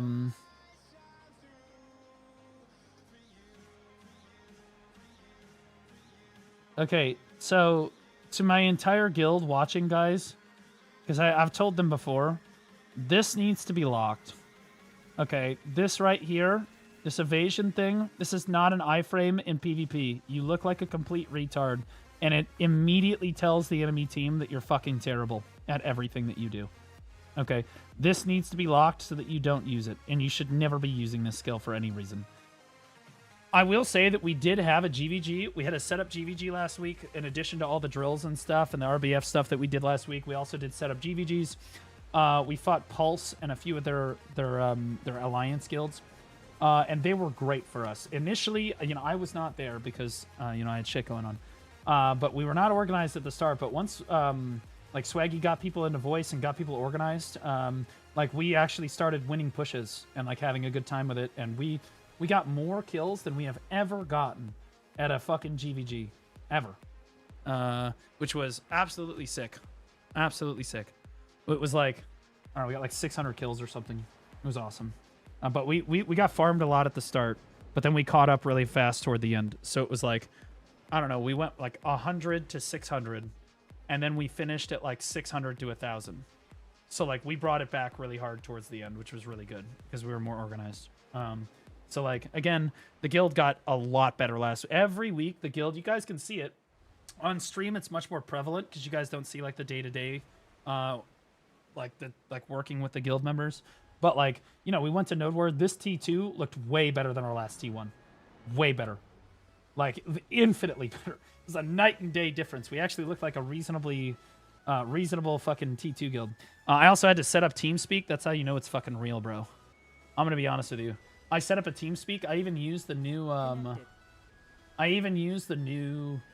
TeamSpeak like fucking, I don't know what the fuck this is called.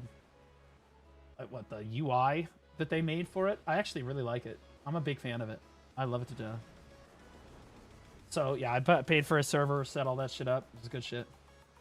TeamSpeak 6. Yeah, I really like it. People are like, no, I use the old TeamSpeak. I don't know why the fuck you would ever do that. The old one's like ancient. Only use it in PvE for certain characters. Nope, you should just never use it. The only reason you would ever use it is for boss blitz. You shouldn't even use it in PvE. Like, mainly because it's just a bad habit to get into, and inevitably what will happen is you will forget that it's unlocked, and then you'll die in PvP because of it. Is the PvP Academy going to play Siege? Yes, we will be at Siege for the first time this week. We will be doing either Balanos or Serendia Siege, whichever guilds are kind enough to let us come in and fight with them. We are a relatively weak Siege guild, but we will have 100 people, and we got a lot of heart, you know what I mean? Which is what terrible players say, but we got a lot of heart. Nodeware signups filling in under a second is crazy. Oh, did Nodeware signups go out?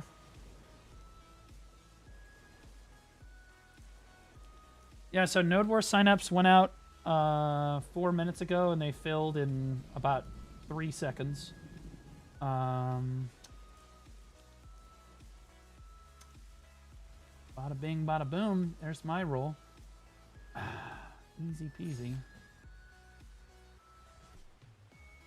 Blue Squadron, 1 of 1. So we made specific roles for each of the people that have to be at war, right? Like the D-Lead. We have 1 shot caller role that people can sign up for because we have like 6, maybe 7 shot callers in the guild that I'm training all at the same time. And so the backup shot caller can sign up and like be a part of like the TeamSpeak comms and like pick things up when I'm dead. Right now, that in this past war, the backup caller didn't get to do very much, but like this is it's useful. And a lot of these players, like defense, that's the first time a lot of those players played defense. It was the first time a lot of those players had ever played flex first, or flex, right? First time people had ever done cannons, although we didn't have any cannons in the last node war. So like, you know, these are just Anxiety tip $15.37. Welcome back. Glad to see you and hope all is well. Mom is in the hospital, so happy to have a distraction smile. Brother, I feel that on a spiritual level. I appreciate the dono, buddy. Thank you so much, man. I heard Stream Elements is like going bankrupt or something, so I might have to like change all my alerts and stuff. Which is literally insane. Thanks, Anxiety. I'm praying for your mother, brother.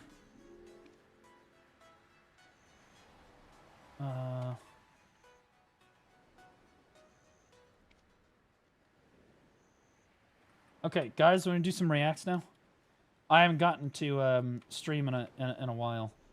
This will not be a terribly long stream. Abe_Faria_ just resubscribed for 26 months. Started here with you crashing out in Node War, and here we are full circle 26 months later. Still bald though, and pretty sure same shirt. Yo, has it been that long? Gifted 30 subs. Holy fucking Oiler! Oh my god! Jury! Thanks for take off all your evasion gear. Take off your evasion gear right now, guys. Jurybot, thanks for the huge gifted. Oh my god, bro. Abby Faria, welcome back for 26 months. Has it been that? I feel like it's been almost more than that since I last shot called at war. I'll be honest, it's good to be back. It is. It's good to be back. It feels good to shot call. It does, especially for players that really... I love shot calling for players that have a passion to play the game. I hate shot calling for guilds that are constantly bitching and whining and moaning about, oh, I gotta come to war, or I'm not having fun, or why are we not winning, or blah, blah, blah, blah, blah, blah, blah, all that fucking retarded shit. Every player in my guild is just happy to fucking be here, bro. They're just happy to be here. You know what I mean? It's like I'm teaching kids with... it's like I'm teaching special education, and we're all just happy to be playing the game. You know what I'm saying? They're always happy. You know what I mean? It's a great way to go through life.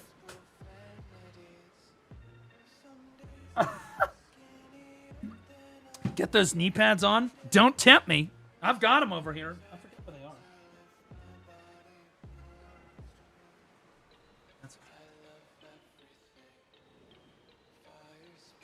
I've got my Make BDO Great Again hat. I haven't used that in a while. I think my knee pads are over there, though. They're industrial grade. Blue, careful. If those kids can understand what you're saying, they'd be very upset. I love that meme. I love that meme. I will say, somebody told me that Twitch would be rolling out their new viewbot detection software soon.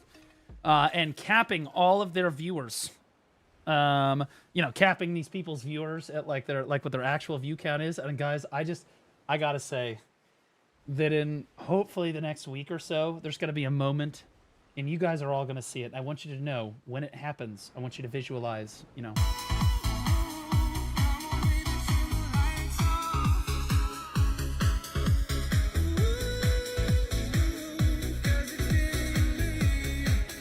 Bro, I'm telling you. I'm telling you, that's what because that's me. I'm gonna be honest, you all know it. You all know it, that's me every time. I cannot wait. I cannot wait, bro. I'm hoping that it actually works so bad, bro. I hope it works so bad.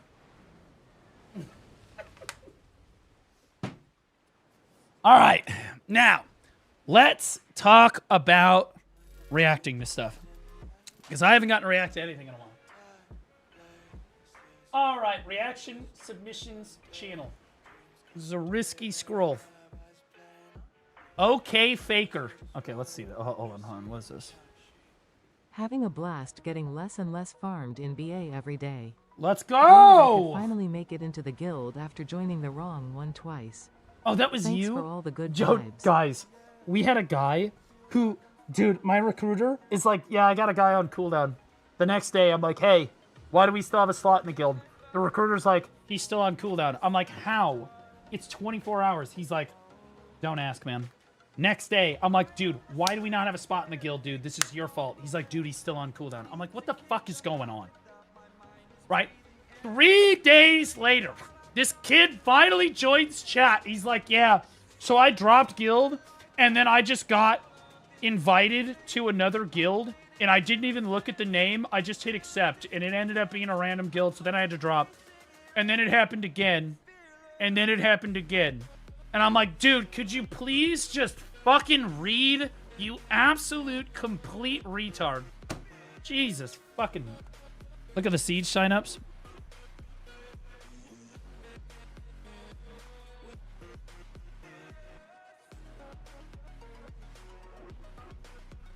Did these just go up? These went up like a couple minutes ago. There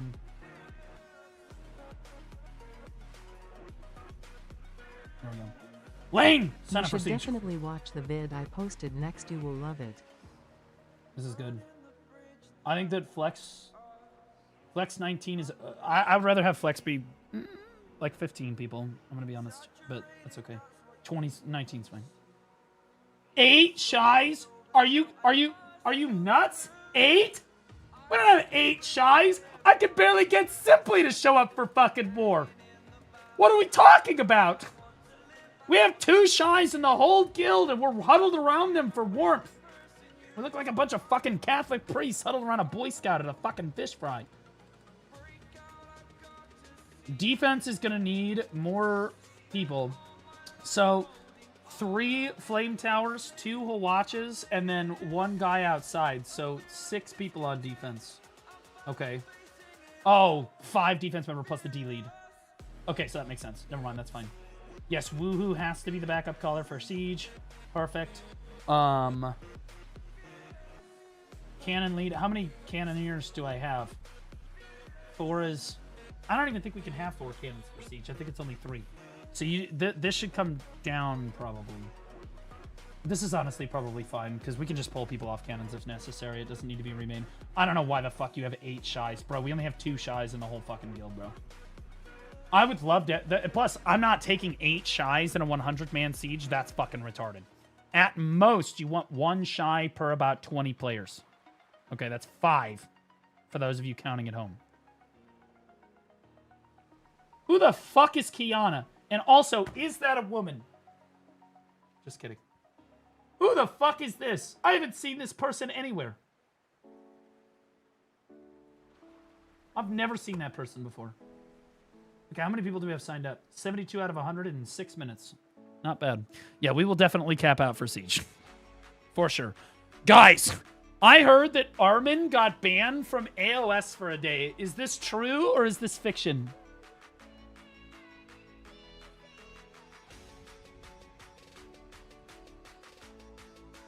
It is true? Okay. Correct me if I'm wrong. But what I heard he got banned for... Please correct this if this is wrong. I heard that he had a really traumatic experience with a certain player in one game. And then he went to his next game and he happened to have Divios in his game. And then he said that that other player was saying, like, racial slurs. Which wasn't true. But Divios took it seriously and reported that player. Then that player turned around and reported Armin for falsely reporting him, and then Armin got banned for it.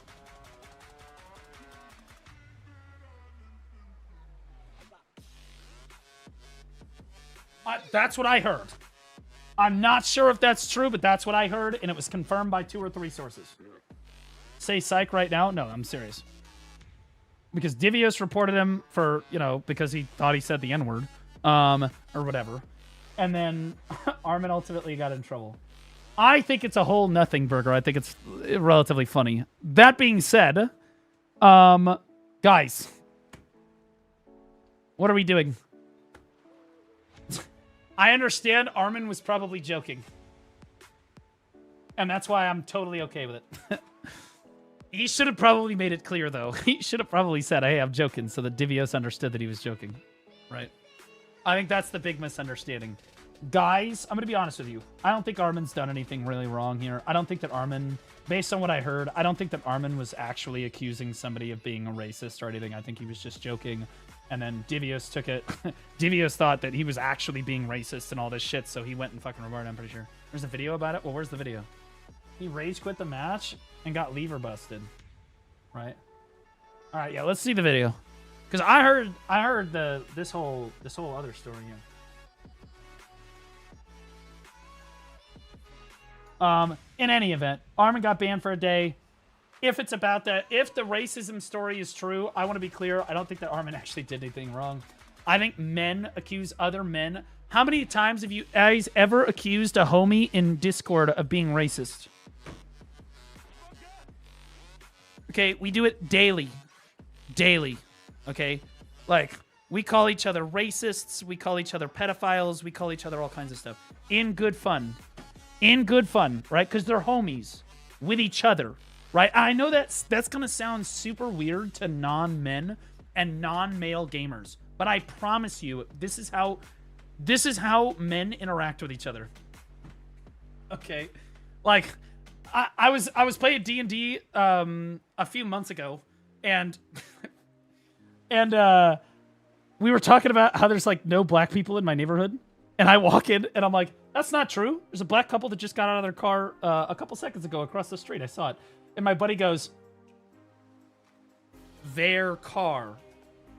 And I just fucking lost it, bro. I'm not gonna lie. I actually fell the fuck over. It was so out of pocket. I just completely, right? But like, that's what guys do, right? And to be clear, my friend that said it was black, okay? Which made it even funnier. It made it even funnier. All right?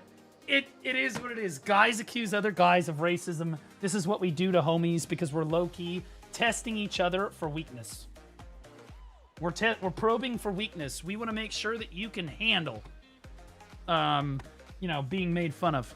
You know, because that's how you're one of the boys, right? So I don't think that Armin really did anything wrong if that's the case. If he got lever buster, that's a completely different story. That's like whatever. Gelato just resubscribed for 2 months. Gelato! T3!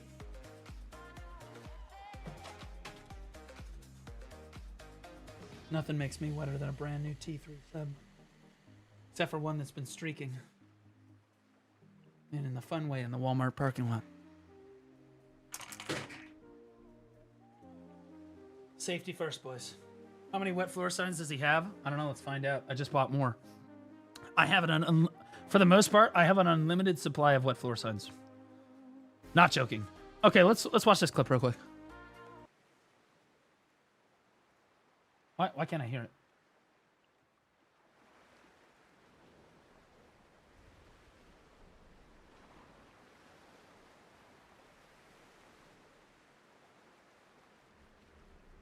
What? Are we playing multiple games at the same time? I never want to hear anyone say that Sork is a hard class ever again. I never want to hear it ever again. I'm going to be honest with you. Ever, Taylor Swift ever, you're all dog shit. I don't want to hear it.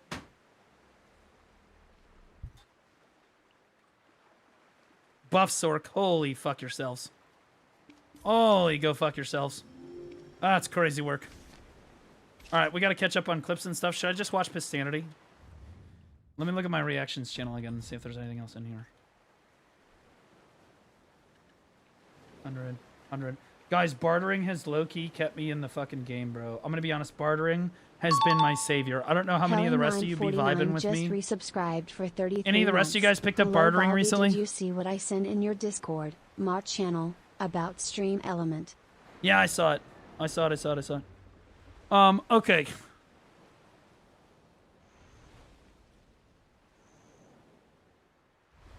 The fuck is this? I posted reactions in your secret just chatting reactions. Look at this. Oh, thank you, no. He gets one harmonic core, right? One more. The premium outfit. That's not all. One more, two more. It's not finished yet. Premium gacha hairstyle. One more harmonic core, two more harmonic cores. Am I playing the same game as these people? For those of you that don't know, every single one of those is like $300. Every single one of those gold harmonic cores is $300. You thought it was over, right? Another premium. That's worth $2. That's worth $600 or more. Okay, and he got multiples of those, which means that. Gacha outfit. Look at this. He gets How many? one harmonic core, right? You got 12 in a row. Right. One more. I'm over here. I can't even get one before the pity. And by the way, the pity, just so everybody's aware, is like 10 before 150. Like at 140, it goes up tremendously. So if you've gotten it at like 145, you basically pitied it. It's fucking cancer, bro. Something isn't right. Well, hopefully, if they were exploiting, they get banned. Because let's be honest, would anyone feel bad if that person got banned tomorrow? And then made a post on Reddit and was like, guys, I got 12 harmonic cores in 8 draws. They banned me for exploiting. It's a wrongful ban. How many of you right now are just...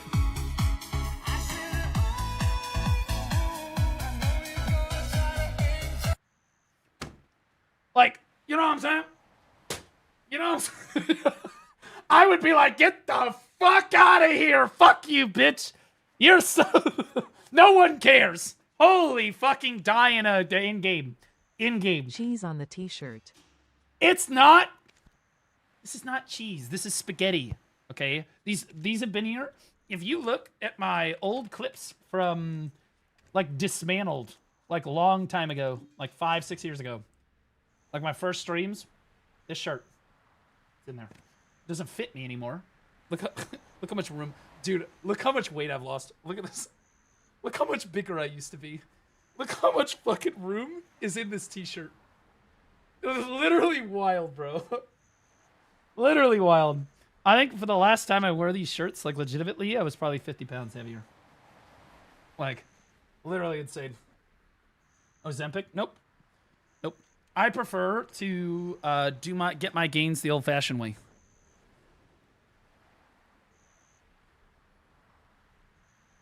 The devs are ruining PvP on global. Okay, why are we using a verse? Did you use AI to make that fucking thumbnail?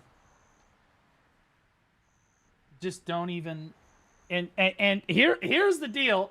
The only reason I know that is because I literally gaslit Lucy. I'm like, yo, Lucy, I made a new guild page. Took me like most of the night. What'd you think about it? So I show him this little number here. Look at this. I go, Lucy, look at this guild page I made.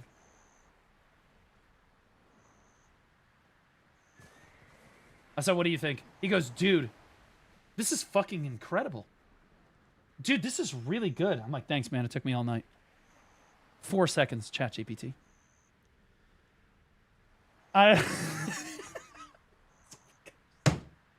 Start to the prompt, hit the enter button, done. Didn't even have to redo it. I was like, oh, perfect. First try. Easy peasy. Right. God, what a bald loser. You're pissed. I also did look at the icons go to 2. Look at that, bro. I was like, okay, that's pretty sweet. I still might have my artist whip something up for us. I might have my artist whip something up for us, but in the short term, we did this. We did this. Any openings for a new player? Well, hopefully he, yeah, you can DM people in game too, by the way. You can look at the guild page, recruiters. Also, recruiters, I'm trying to have people message you now. That does not mean you need to ignore the waitlist. You still need to DM all of the people on the waitlist, but you prioritize people that are DMing you. So if people are DMing you and like, hey, I want to get into the guild, get them in immediately. Okay, I'm sending them to you. The exclamation point recruit command, I think both of you are in the chat right now. See, it says message Flap or Lucy in the Discord right here. Okay, so they join the Discord, they're going to DM you. All right. That should help you with the whole limited on Discord messages. So, guys, the problem before is if you apply to the guild, we're having a problem because we can't DM a whole lot of people in a day because Discord flags us as like some Indian scammer bot. You know what I mean? Like, do not redeem kind of bot. You know, would you like some Discord Nitro? Kind of situation. And so we were struggling to kind of DM as many people as we had to in a day. When did you start to be a vegan and lose some weight? I did not become a vegan, but I did just start. I just stopped eating like an extra person every day. You know what I mean? Like, as it turns out, when you stop eating 8,000 fucking calories in a day, you just stop gaining weight. And then if you only eat like 2,000 or 3,000 calories a day, and then you walk or run 3 to 5 miles a day, you just kind of lose fucking weight. And I'll be honest with you, a lot more women have been talking to me as of the last like 2 or 3 months.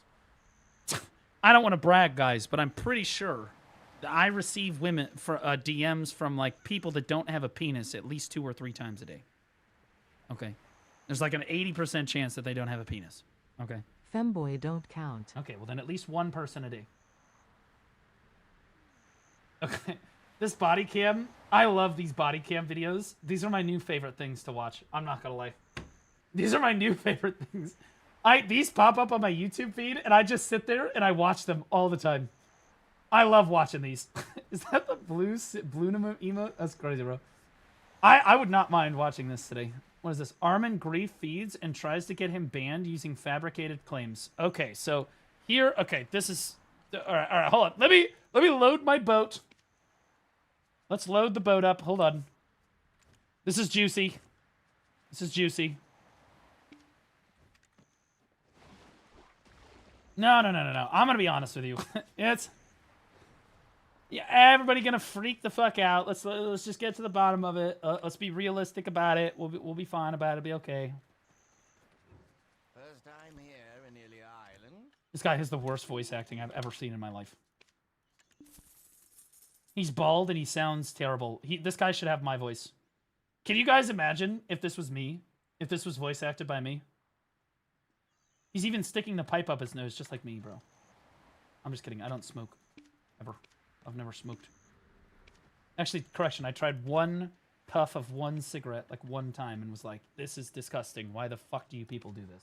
What the fuck is wrong with people? Okay. Blue in 20 years. Honestly, if I look that good when I'm 90...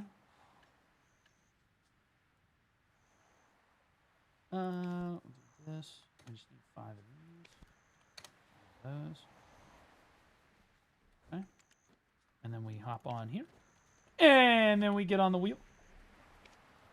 And then we're off to the races. And we just auto path to our destination. I love bartering, bro. This has rejuvenated my economy. I make so much more silver per day now than I used to. Okay. So here's the video about the Armin drama. Literally 50-50 on whether I get a... This is the video on the Armin drama here. bot or not. I mean, literally 50-50 on whether I get a bot or not. I mean, like, just look at his stat line here. 0 CCs, 19k damage. Okay. It's feeds. I'm gonna be honest. I know feeds. How do I put this? Feeds does not have the best reputation for not trolling people. In general, in PvP.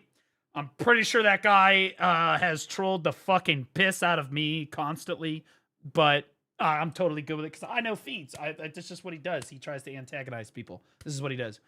is it outside the realm of possibility that Feeds intentionally griefed his game? Fuck no, it's not. Especially at high elo like this. I can't imagine, like, there's like bad games and then there's like that. Now, in fairness, he does have a lot of damage taken. He just didn't get to do a lot of damage. He also, but no CCs though. I mean, like, you like accidentally get a CC, you know what I'm saying? So like, I don't know. Maybe they focused him.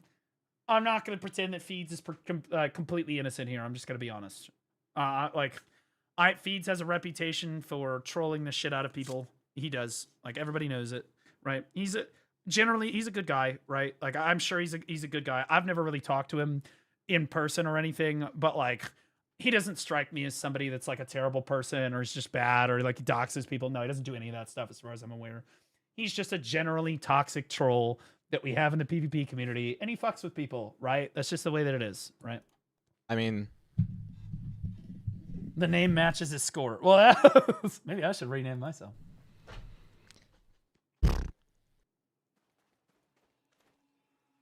You got him in the next game.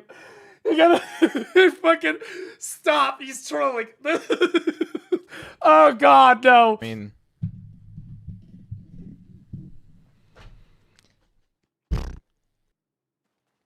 he spawned in. He spawned in. Feeds is already waiting for him.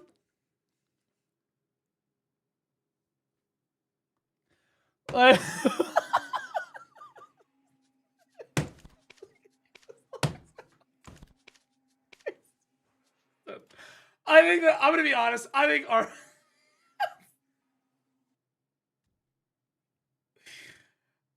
Armin. All right, this is just my take. Anyone looking to join the PvP Academy, please join the Discord before messaging the recruiters. If we have no mutuals, it will mark you as spam, and I won't see it. Yeah, you guys need to join the PvP Academy Discord, or my recruiters physically can't message you. We've had that happen with at least 30 people. So Armin left the game. For those of you that don't know what just happened there, he's got his ding down here. He's in an actual webcam. It's just his fucking... This is a classic ninja cam here, you know. Is it appropriate to ever leave an AOS match? No, obviously. Does he deserve a ban for that? Absolutely, he does. Temporarily, obviously, right? But like, and I think I'm just gonna say this. In my week off, I received a lot of reports about Armin from a number of different people in the community that were not streamers, and then people that are streamers. And my understanding is that if you go into Armin's chat and try to poke fun at him at all while he's playing AOS, he just permanently bans you from the chat. Like, cannot handle any sort of criticism, fucking nothing. 1 season ban deal if you're not subbed. Yeah, but like, here's the... Yeah, I mean, yeah, kind of. So if I banned everybody that wasn't a subscriber for making fun of me, I would not have a chat. Okay? It's literally just that simple. I think that when you're streaming... My personal take on this is he needs to lighten up. He does. Like, dude, you're streaming. People are going to make fun of you. And everyone is going to try to backseat you all the fucking time. Okay? Everyone, like, for him, it's AOS. For me, it's shot calling and stuff. Everyone's a general after the battle. That's what I always like to say, right? Everyone's going to always look at everything you do in hindsight. Actually, you should probably have used blade spin into blocked up there. You would have been slightly more protected. It would have gotten you in range for the grab, right? Like, somebody's always got their fucking opinion about some retarded shit that happened, right? And you just, like, if you get angry with them, you can time them out or whatever. But, like, I think that his ego is getting in the way of him being a more successful streamer, just in my opinion. Yo, Failren! Yo, hold on, you just get raided by a woman? Let's go! We love VTubers. We're huge VTuber fans. Are you kidding me? Great. You're fucking retarded. Classic VTuber. Saved it. Saved it. Right, yo, bro. Velvet, I love you too. You're great, sister. Please allow us to watch your VODs. Okay, nobody is going to subscribe so that they can watch your VOD. Okay, professional tip from a streamer. Turn this off. If people want to watch your content when you're offline, that's a good thing. You should encourage them to do that. And no one's going to subscribe in order to do that. That being said, you might see me subs, so I don't have to watch your channel with ads. But yeah, also it prevents me from promoting your channel. So when you raid me, I do my best to try to give you a shout out. Be like, hey, this is what she did today. This is what she plays, whatever. I can't do that if you if you don't let me view your stuff. Now you look like a great VTuber, and you see I'm already following you. Look at that. She's got a great VTuber. Holy honkers! Holy shit! Oh my god! No wonder I'm already following you. No surprise there. Hey, this cat needs to move. It's blocking half the fucking content. I'm just gonna be honest right here. Thank you for the raid. I appreciate you, sister. Take your fucking VODs off sub only so that I can give you a better shout out in the future. Appreciate you. International visit. Thanks for the gifted sub. Crazy work. Can somebody gift Blue a sub to Felverin? I'm not gonna lie. Sometimes I'll join streamers' chats, and I'll say something in the chat, like I'm throwing out like a fucking like I'm going fishing. I'm like,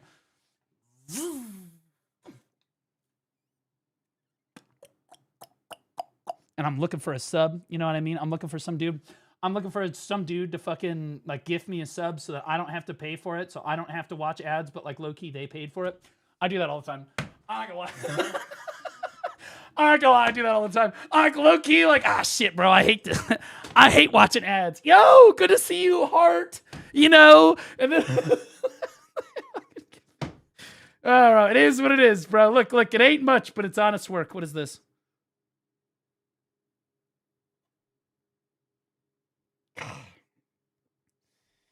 See, this is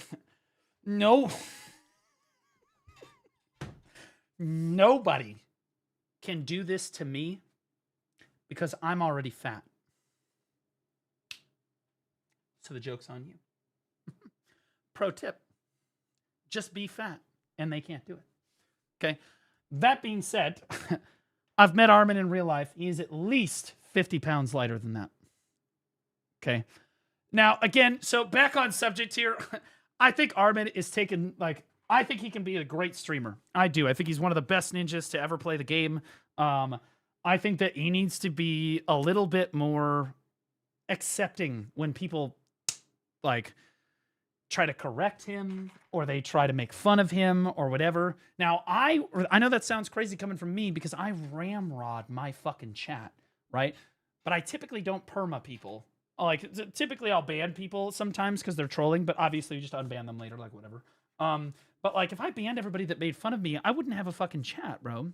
And, like, I looked in there, and I watched some of Armin's stream last week while I was in the hospital, and he does. Bro, somebody would say something like, yo, you missed your grab there, and boom, perma, gone. Just boom, boom. Outie McPouty, bro. Like, insta-perma. No comment on it. No interaction. Just gone. Insane. I do think that he needs to lighten up a little bit. I think he's taking it a little bit too seriously. Why are you in the hospital? I have a very close family member that is extremely sick. And it's been a little rough. That being said, I think he's taking this a little too seriously. Like, brother, you got to lighten up. You're a streamer. People are going to make fun of you. You have to be able to deal with it. And, like, I know that you have an ego, and rightfully so. You're one of the best ninjas to ever play the game. But, like, dude, people are always going to try to backseat you. It doesn't matter if you're Armin or Blue Squadron. It doesn't matter if you're the smartest person in the world. People are always going to try to backseat you, right? Like, don't... You're getting too bent out of shape. You're getting too angry. And the reason that you rage quit this game is partly because you're getting gassed out by chat. It's affecting your mental. It is. I can tell. It's hurting. Chat, sorry, I think I DC'd for a second. Yo. Thanks, chat. Appreciate you. Can you guys hear me? I think my internet just like froze. Dude, really? Are you serious right now, bro? Come on, man. What are we doing? Okay, never mind. This is just fucking ridiculous. Armin, what are we doing? Armin. They should have banned you. Okay. Yeah, you deserve the 1-day ban. W Perlibus. No, he doesn't deserve more than a 1-day ban for it. But, like, dude, you blatantly just did that live on stream. You can't fucking turn around. Hey, I just DC'd or whatever.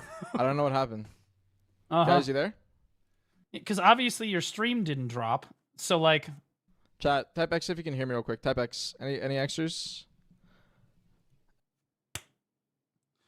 The only thing that I can ever tell my chat to do, and they will all do it unanimously, and again, this is my check.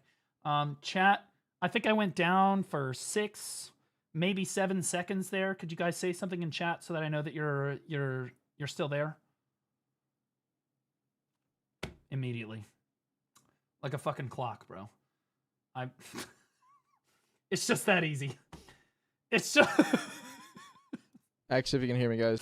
Yeah. I think my internet went out. You're good now? Okay, cool. Fuck, I lost my first round off that, bro. Really? Not Swift just resubscribed for 9 months. 9 months. He's so tilted. Let's go.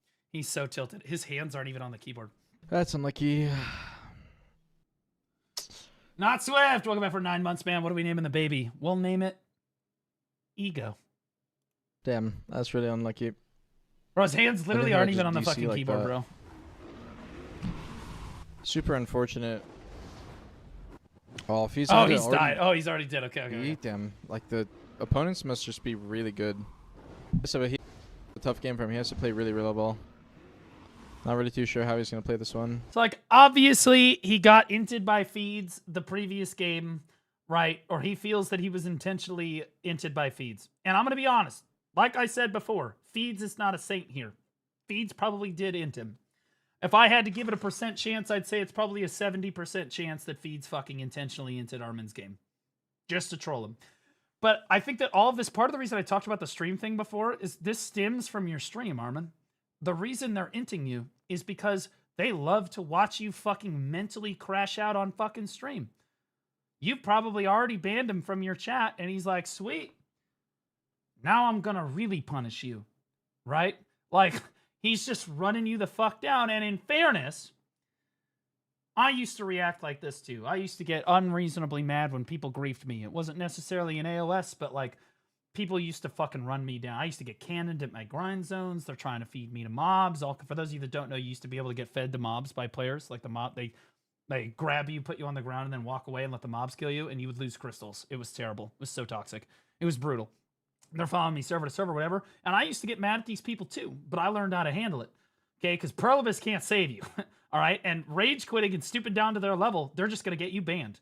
Every single time. They're gonna make some fucking retarded video like the one I'm watching here, and they're gonna pretend to try to play victim. Like, I guarantee you Feeds is not a complete victim, or is not a victim here, okay? He is both the aggressor and a victim at the same time, okay? Both of them. This is like the fucking woman who, like, do something terrible, throw a rock at a police officer, begin running away. When the police officers respond, start filming. Then say, oh my God, they're chasing me for no reason. Fascism, Nazis are taking over. And then as they're arresting you, just post it to TikTok. Okay? That's what you do. All right? That's basically what Feeds is doing here. Armin would not have reacted this way if we first didn't see Feeds into him in the first fucking game. So, like, in fairness, yeah, you get what you fucking deserve.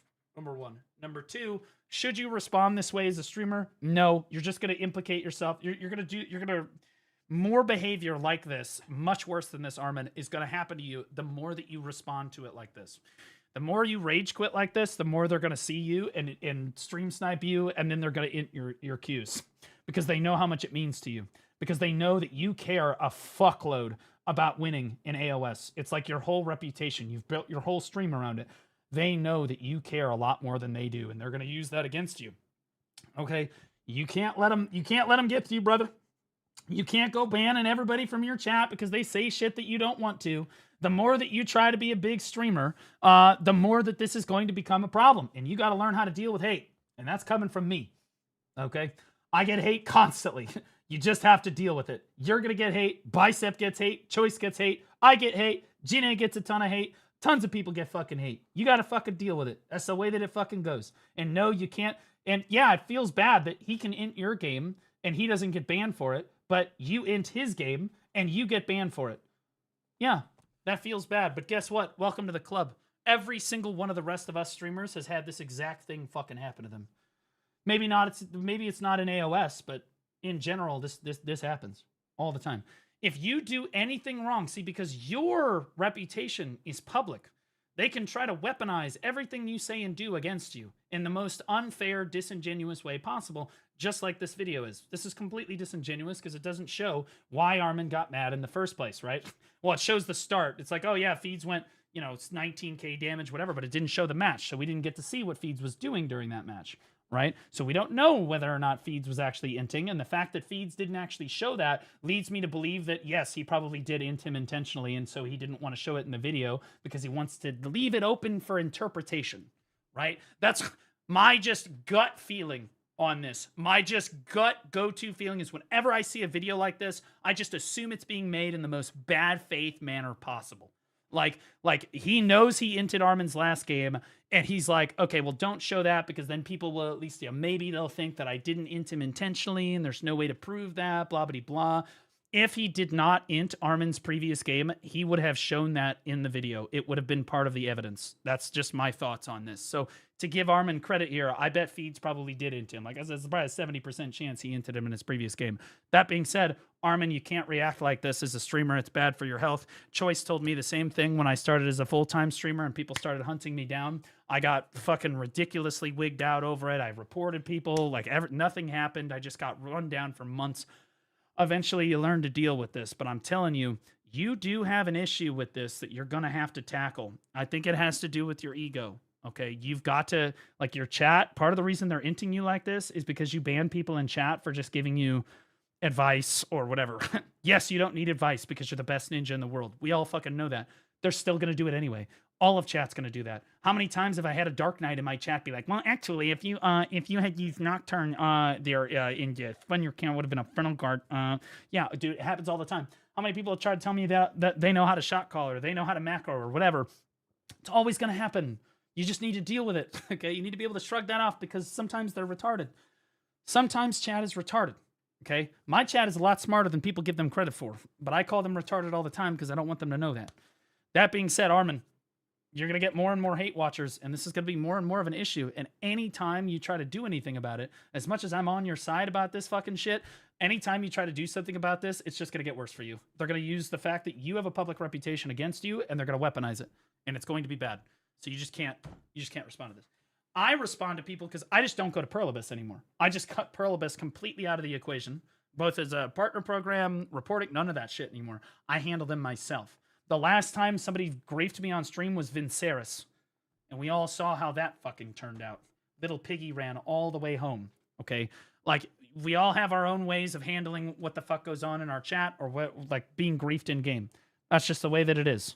Okay, so you got to figure out a way to handle this because this ain't gonna work, and it's also damaging your reputation. Oh, he managed to get one. Oh, that's really unlucky. That was just such a good grab by Divios. I don't think he could have ever seen that grab coming. That's unlucky, man. It was a nice try. It was a nice try, especially considering the DC, the 2v3. That was a good attempt. That was a good attempt. What I don't like out of Armin, he's trying to backpedal on it so hard. He's trying to pretend that he didn't just fucking rage quit the first fucking round and like cover it up. Like, oh, yeah. Because what he thinks is that the CM team has his back. He thinks that the CM team can't ban him if he's at least trying to engage in good faith and he's got a recording of it. What he doesn't realize is that the CM team doesn't give a fuck about him. They don't give a shit about you. They don't give a fuck about me. They don't give a fuck about Choice. They don't give a fuck about you. Okay? If you're bad PR for their company, they're going to ban you. It's just the way that it is. If you do something stupid, they're going to fucking ban you. Doesn't matter who you are. Doesn't matter if you're me, Choice, you, Gine, whatever. You're bad PR for the company, you're cooked. And no, it was not a nice try. No stress, no stress. You know, as mad as I got at my AOS games and I was screaming like bloody murder, I never rage quit on anybody. Now, granted, that was a nice try. That was a nice try. I'm not nearly as high at Elo, but I was playing against really strong people. Needs a BSR here to be able to play better, so I'll give him my BSR. Hopefully. Yeah, see, Armin doesn't funnel BSR, bro. I'm going to be honest with you. Armin is a selfish player. This bro doesn't give shit to anybody. Okay? I had, to be clear, I had Armin in my chat the other day, and I go, hey, Armin, can I put you on my reference sheet? Hold on, let me pull it up. I had this sheet up. And I go, hey, Armin, Can I put you on my reference sheet for new players so that they can DM you and ask you questions about Ninja? And he just goes, no. And I was like, okay. Sounds good. Yeah. So the fact that Armin's funneling BSR here tells me that you're trolling out of your fucking mind. He can do a lot better with that. Oh, I'm on my wrong spec. I gotta swap specs real quick. I'm gonna be out of the fight for a second while I swap my specs. Hopefully they don't manage to catch me. Okay, there we go. Trolling. Obviously. Go.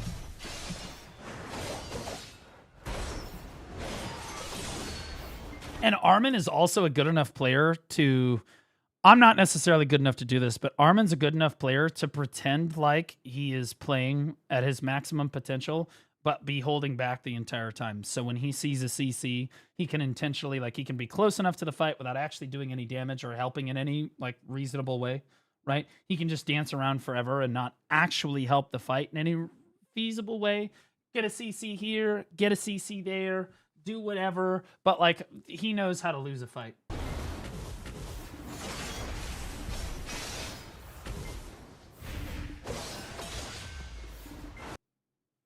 Nope. Not in a million years. Blue block jump early. Grabs nothing. There's no one here. This is what I'm talking about. Armin is a much better player than this. If I did something like this, everyone would be like, yep, everything's normal. Blue's just terrible. But a player like Armin, he doesn't make mistakes like that. He doesn't make mistakes like that unless he's doing it intentionally. Oh, unlucky. I may have been missing my grab. Oh, unlucky. I may have been missing my grab. Chance here. I'm gonna be feeding. I need to give BSR to my main carry feeds since. Yeah, you can see he's just obviously Omega fucking tilted. And I'm gonna be honest with you. Do you know what Feeds is doing right now to this? Do you know what Feeds is doing right here? I guarantee you, Feeds downloaded this VOD immediately. The Lunar Lay looking son of a bitch was like, oh, fuck yeah, funnel me to BSR. Get mad. Like, he's jorking it. I'm going to be honest. He and the rest of family are absolutely loving the fact that you are having a fucking generational crash out over this. I'm not really going to be able to do too much this game. It's really down to him to be able to pop off and carry. He is going to be... Did he just... Game. It's really down to him to be able to pop off and carry. He is going to be the main carry here. I'll try to play behind him as much as I can. It's a good try. Oh, I need to give Feeds more of my BSR. I need him to carry me. I just have been struggling the whole... Dude, you are so tilted. It's actually embarrassing. I've gotten tilted before. I'm going to be honest, I've been tilted before. But when I rewatch my VODs, at least when I get tilted, I just start screaming. I just start fucking screaming, and I'm not trying to hide it. I just go in. Yep, I get fucking tilted, but I'm not trying to fucking... Okay, so oh, man. I need the carry here. Really need him to focus up. Okay, so obviously he's inting. He loses. Autumn Leaf. Okay. Whoa, whoa, whoa, whoa. 11 CCs, 83k damage, and again, Armin's a player. He's trying to make these numbers. What he thinks, genuinely, is that Pearl Abyss will not ban him because he had 11 CCs, he had reasonable damage taken, and then he's got a VOD of him like trying to be at least reasonably close. That's what he thinks. I guarantee. I've met Armin. I've talked to him in real life. I guarantee you, he thinks that he can't be banned for something like this. You got, son. You very obviously were troll. You very obviously threw the match. Like, obviously. And to be clear, most players, if Armin wasn't streaming, this is an eye for an eye. He would have gotten away with it. If Armin had not been streaming, he would 100% have gotten away with that. Absolutely, he would have. But you're a streamer, so you're not held to the same standard everybody else is. You're held to a higher fucking standard, and you're learning the hard way now. Yo, Divios, can we like mutually agree to ban that feed guy? Like we just both send in reports. Yeah, like maybe we can just ban him. What? From like queuing AOS. Not just from like queuing AOS. Why? Oh, he was saying some slurs in comms. Bro, did you really? Brother, holy shit, this is so much worse than I thought it was. Oh my god. Armin, what are you doing? Dude, you are so tilted. It's actually just a generational level crash out, man.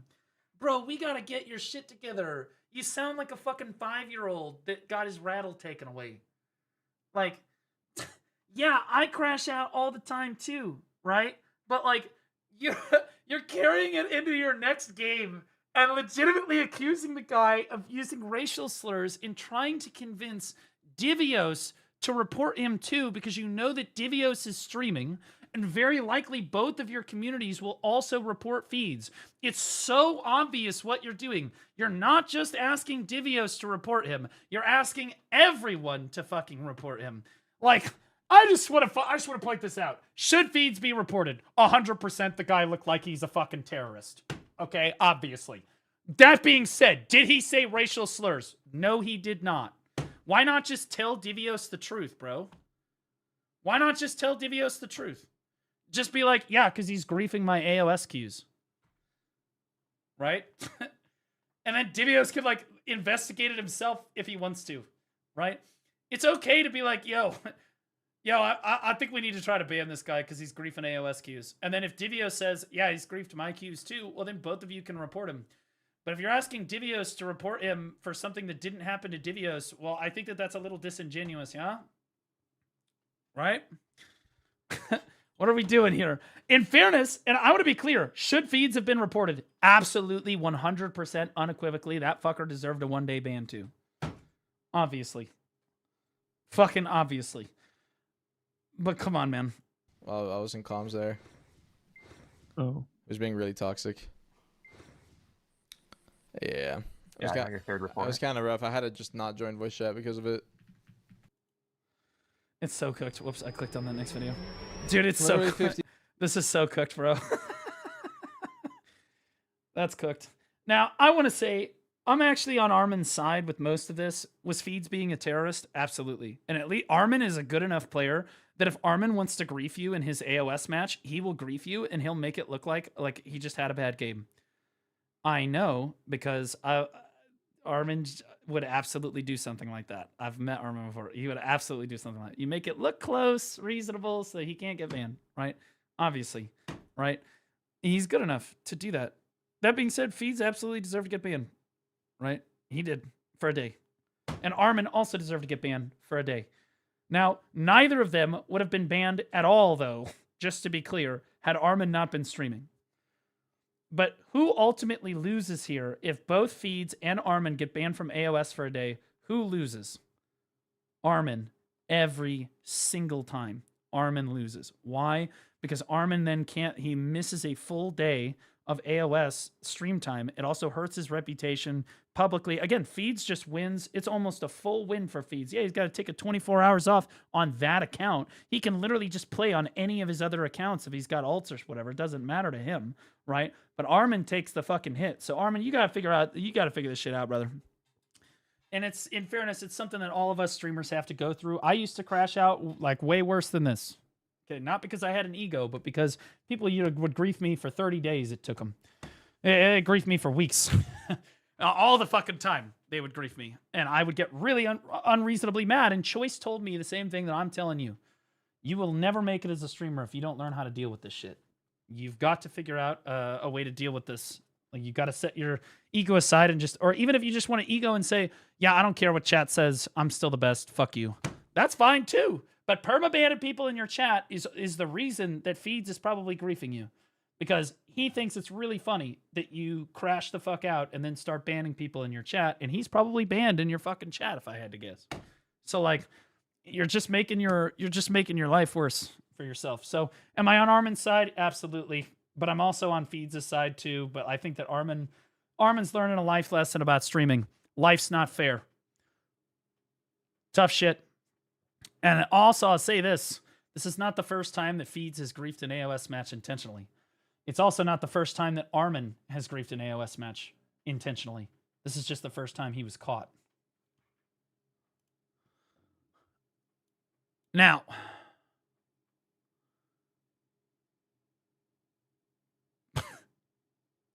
look at this guy is trying so hard. Armin has been a grump this entire season. He has. Normally, he's really positive about AOS, and he's a very positive influence on stuff. He's just been in a bad mood, man. I was in his chat. I didn't say anything. But, like, because, like, normally I mess with people, right? But, like, dude, like, I could tell, man. I get, like, a vibe. He is not having a good time. Like, he is mad. I don't know how he's... Maybe he's just doing poorly. Is he, like, just not doing well this season or something? Because he's just, like, in a bad mood. Maybe he's got shit going on in his life or something. I don't know. But, like, yeah, man, I get mad, too. I totally understand it. Is it fair? No, it's not fair. Feeds is going to make some... That video was completely disingenuous. Completely disingenuous. But both of them deserve to be banned for a day. Should either of them been banned? Would either of them been banned if Armin didn't report him? Or if Armin didn't crash out like that? No, neither of one of them would have been banned. As it was, I'm pretty sure only Armin got banned. I'm pretty sure only Armin got banned. I don't think the feeds actually got a ban. And the life lesson is, life is unfair. You will fail. You will likely fail often. It will be painful. But you press on regardless. All right. Where's Armin? Yeah, okay, so here's the problem. Yeah, he's ranked 21. That's why he's upset. He's ranked 21. You got to understand, Armin, keep scrolling. Yeah, he's having a this is the reason. Armin believes that he is a rank 1 PvPer, that he is the best PvPer to ever play the game worldwide. I don't know if he would say that out loud, but that is what he believes to be true. And the fact that he has played 300 games of AOS and is sitting in 21st on the North American server is, to him, extremely frustrating and embarrassing. Okay? I think to the rest of the PvP community, I'll be honest, as a third party, I don't think anything less of Armin having him be in 21st place.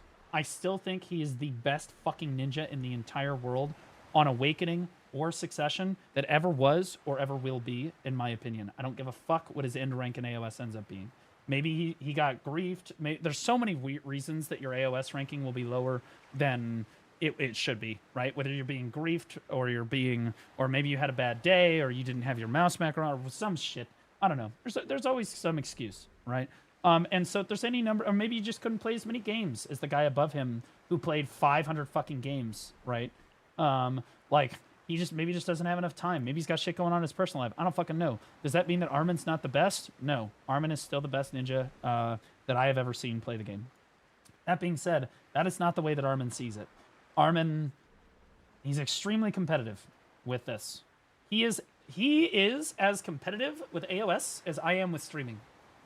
Okay, to put that in perspective. Although he is much more competitive than I am even. I'm competitive with streaming, but I'm not like this. This is cooked. Like, nobody gives a shit if you're ranked 21. We all know that you're one of the best players that has ever played the game. Now, the best player ever, I would give that to Divios. All due respect, Divios deserves that title. It's just the truth. Divios has won every major Perlabest tournament he has ever entered in his entire fucking life, in his entire career. Like 6 tournaments in a row. The guy is unbelievably talented and has proved it on the world stage many times over. In my opinion, that title goes to Divios. But Armin, I think, is in the discussion for top, like, 3, right? Or 4. Blur goes crazy. Blur is a goddamn fucking terrorist. I'll say it. Fuck that guy. Fuck that fucking dude. And honestly, the fact that Blur is a phenomenal player. He is. Watch his apology video. Does Armin have an apology video? The fact that Blur is rank 1 is almost embarrassing on Ninja here. And that's probably why Armin's upset. It's not that he's ranked 21 overall, but he's losing to a fucking terrorist. This guy, He's a toxic guy, all right? He is. But he's a phenomenal player, and nobody can take that away from him. Blur can play any class in the entire game and be a fucking god at it. It's just the truth. He's a fucking unit. Whether he's playing Lan, Ninja, Wukong, fucking Wusa, doesn't matter. That guy's a fucking monster, okay? And I think that it probably pisses Armin off that this guy doesn't even main Ninja, and Armin's been playing Ninja for fucking 10 years, and he's getting fucking gapped. With less games. With less games. Which is rough. But also, if you know anything about AOS, you're almost rewarded for playing less games. Like, look at this guy. This guy's 15-0 and 11. You're almost rewarded for playing less games. And that's because that's just how the ELO system works, right? So, like, this is, I'll be honest. Ooh, do you know what's really going to upset him as somebody that knows the lore of all the streamers in the category?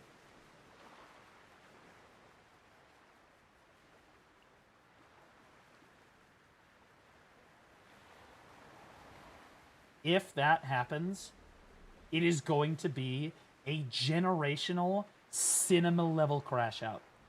Armin and Yellow, for those of you that don't know, are massive rivals as ninjas. Huge fucking rivals. They've always been at each other's throats for who the best fucking ninja is. Whatever.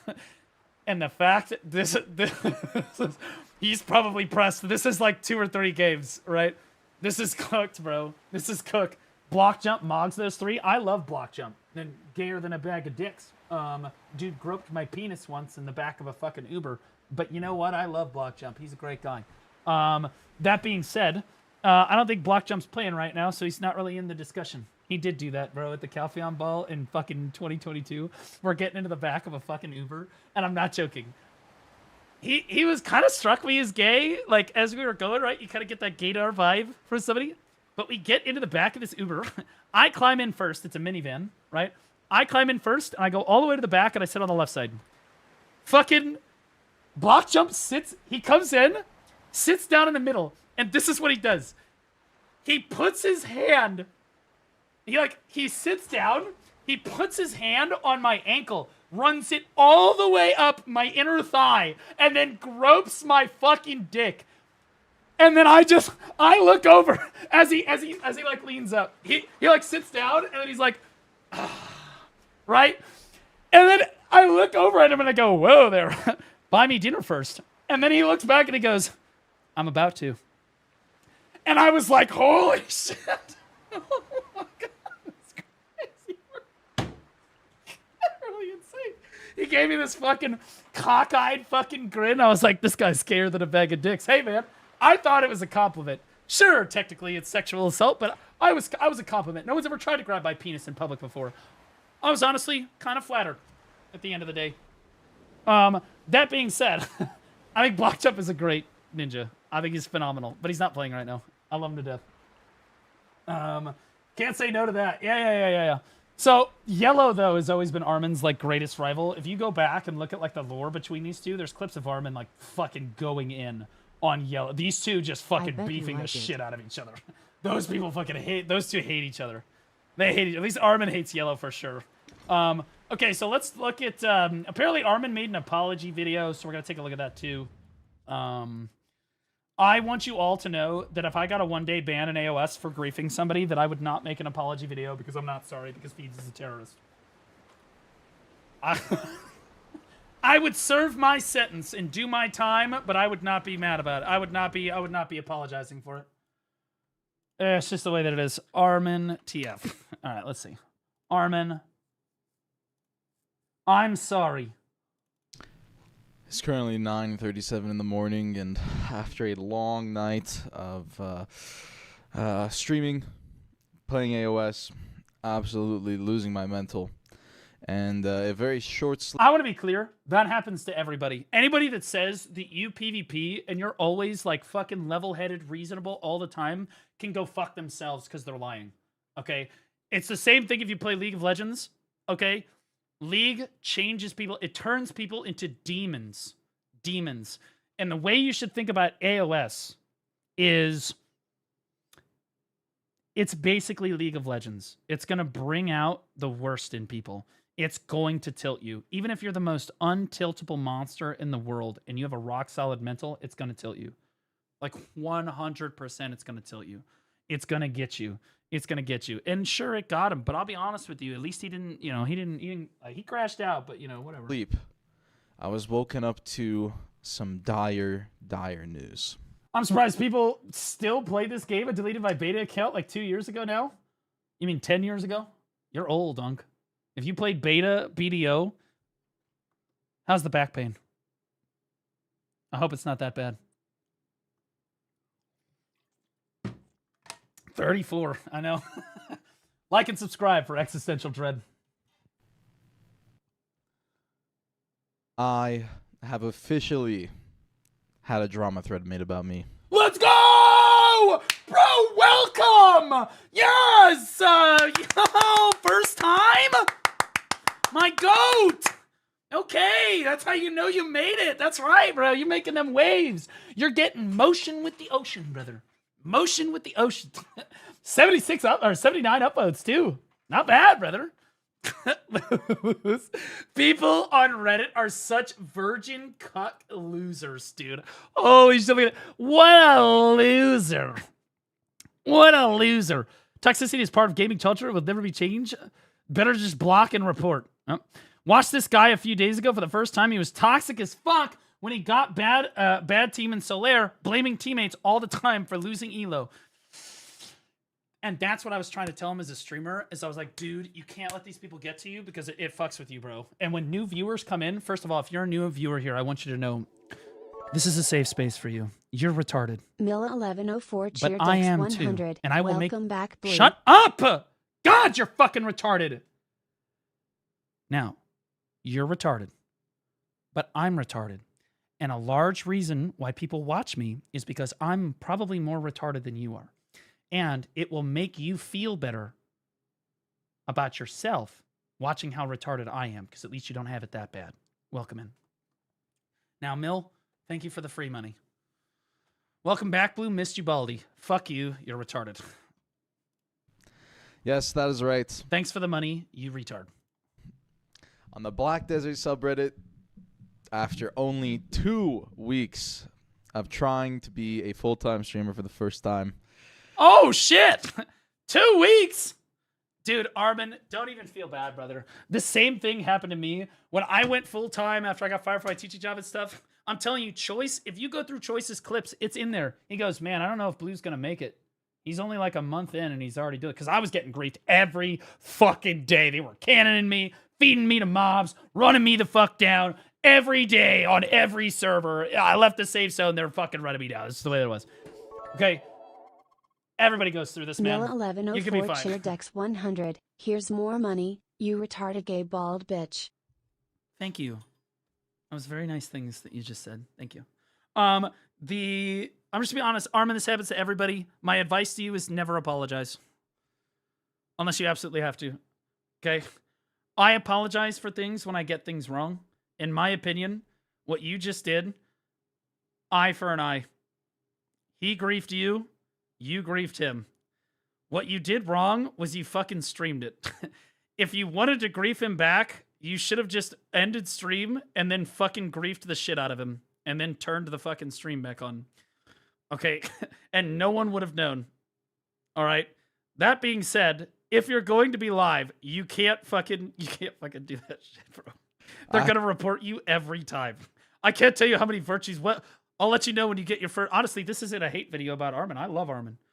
Armin is not a fan of me. I don't think he'd admit that out loud. Armin's not a fan of Blue. He hates chat. He does not like the Blue Squadron community. He said as such. I brought him on the fucking show one time and he's like, I fucking hate your chat. Actually, first, he leads off the conversation with, he goes, every streamer's chat is a reflection of the streamer. He goes, no, Blue, I don't hate you, but I do hate your chat. And I was like, wait.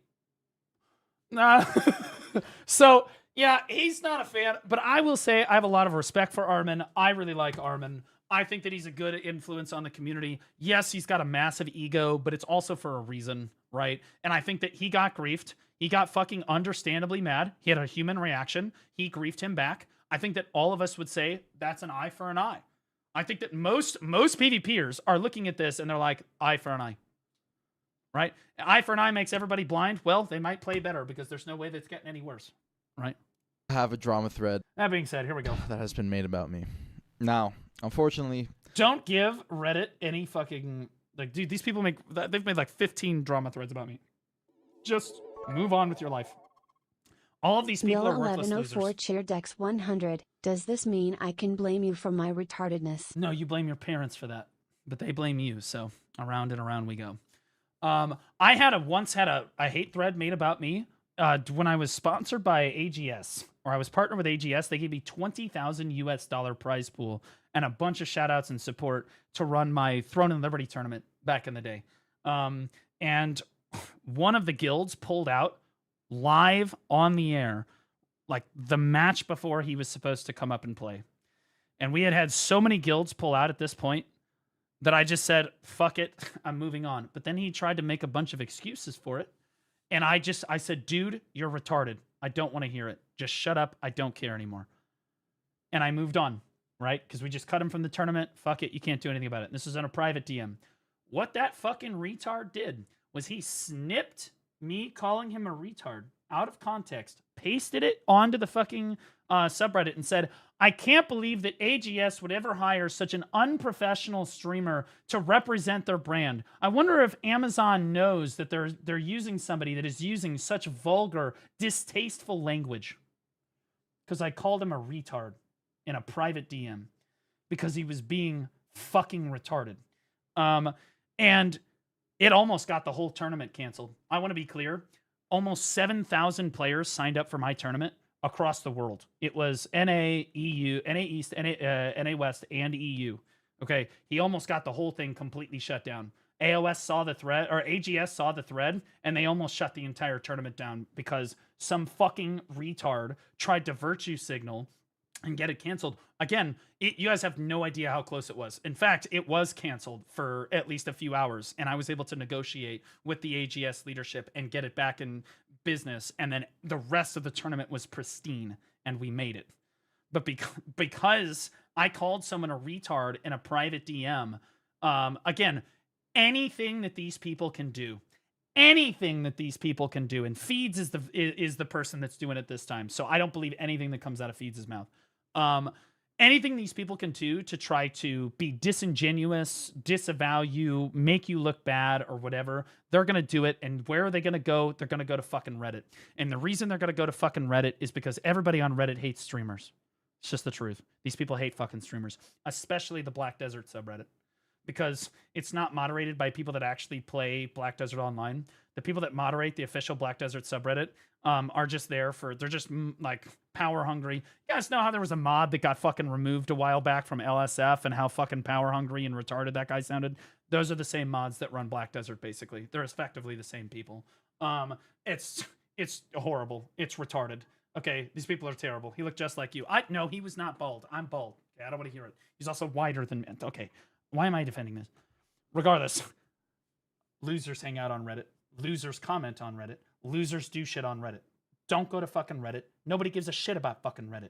In fact, as a streamer, you're probably doing something right if Reddit's mad at you. I'm just going to be honest about it. witch hunting is... They're just a bunch of fucking virtue signaling cowards. Can you imagine trying to get a tournament canceled for over 6,000, almost 7,000 people worldwide? Okay? Because I called you a retard in private DMs because you were being retarded. To be clear, you signed up for the tournament, allowed me to make assets, spent hours of my life making assets, names, fucking intro, versus screens, all of this shit for your guild, only for you to back out at the last fucking minute. And all of those cards and everything are all fucking useless now. And I have to tell the other guilds that they have to play sooner or I have to do an intermission, and I'm panicking at the last minute. Yes, it's entirely your fault. You are completely fucking retarded. And then you took no responsibility and then tried to get the tournament canceled for everybody else. The self-centered bullshit that goes on Reddit, I honestly side with Armin even more now because he had a Reddit thread made about him. I love sucking wood. It's my favorite. You're fucking retarded. I'm gonna be honest. We clip people in the PvP Academy. We clip, bro. People be clipping people out of context all the time. We got people saying, I like femboys. We got people saying, you know, what's wrong with being... Actually, I'm not going to repeat that one. I'm not going to repeat that one. Jane, you're welcome in advance. We got people saying, clipping people out of context, and we just play it for each other all the time. We just play it for each other all the time, because we're just guys shitting on each other. Go. Not allowed on the Black Desert subreddit, much to the disdain of the Black Desert community. But it actually is allowed on the Black Desert subreddit as long as the mod team doesn't likes you or like dislikes you. They will absolutely allow it to go through. The amount of bias on the Black Desert subreddit is ridiculous. Like most of the streamers are all banned from have all been banned from the subreddit at one time or another. But I have the screenshots, so it's not a problem. You see, when I woke up today, I did not expect this same guy, so this fucking complete loser, makes this YouTube video, posts it on Reddit, fucking, I guarantee you made a bunch of alt accounts to try to upvote it a bunch of times. Armin griefs feeds in AOS, then tries to get him banned using fabricated claims. Do you see how disingenuous this is? Bro, Feeds, I know you're a little piece of shit. You are a fucking piece of shit, and everybody fucking knows it. The fact that you're trying to play victim here is pathetic. to have drawn this much attention. And the scoreline shown at the start of the video is the game prior to the game Armin throws. There is no evidence Feeds ever joining comms, let alone slurring, blah, blah, blah, blah, blah. But there is evidence that he griefed the previous game. And that's why Armin griefed you. An eye for an eye. Armin's done nothing wrong. If you haven't done anything wrong, Feeds, Armin hasn't done anything wrong either. So which is it? If Armin did something wrong, then guess what? You deserve to be banned too, you complete fucking waste of space loser. Reddit post. What is this? If you follow the Black Desert's community online arena Solaris scene, you probably heard of Armin, the guy who is rank 1B. Well,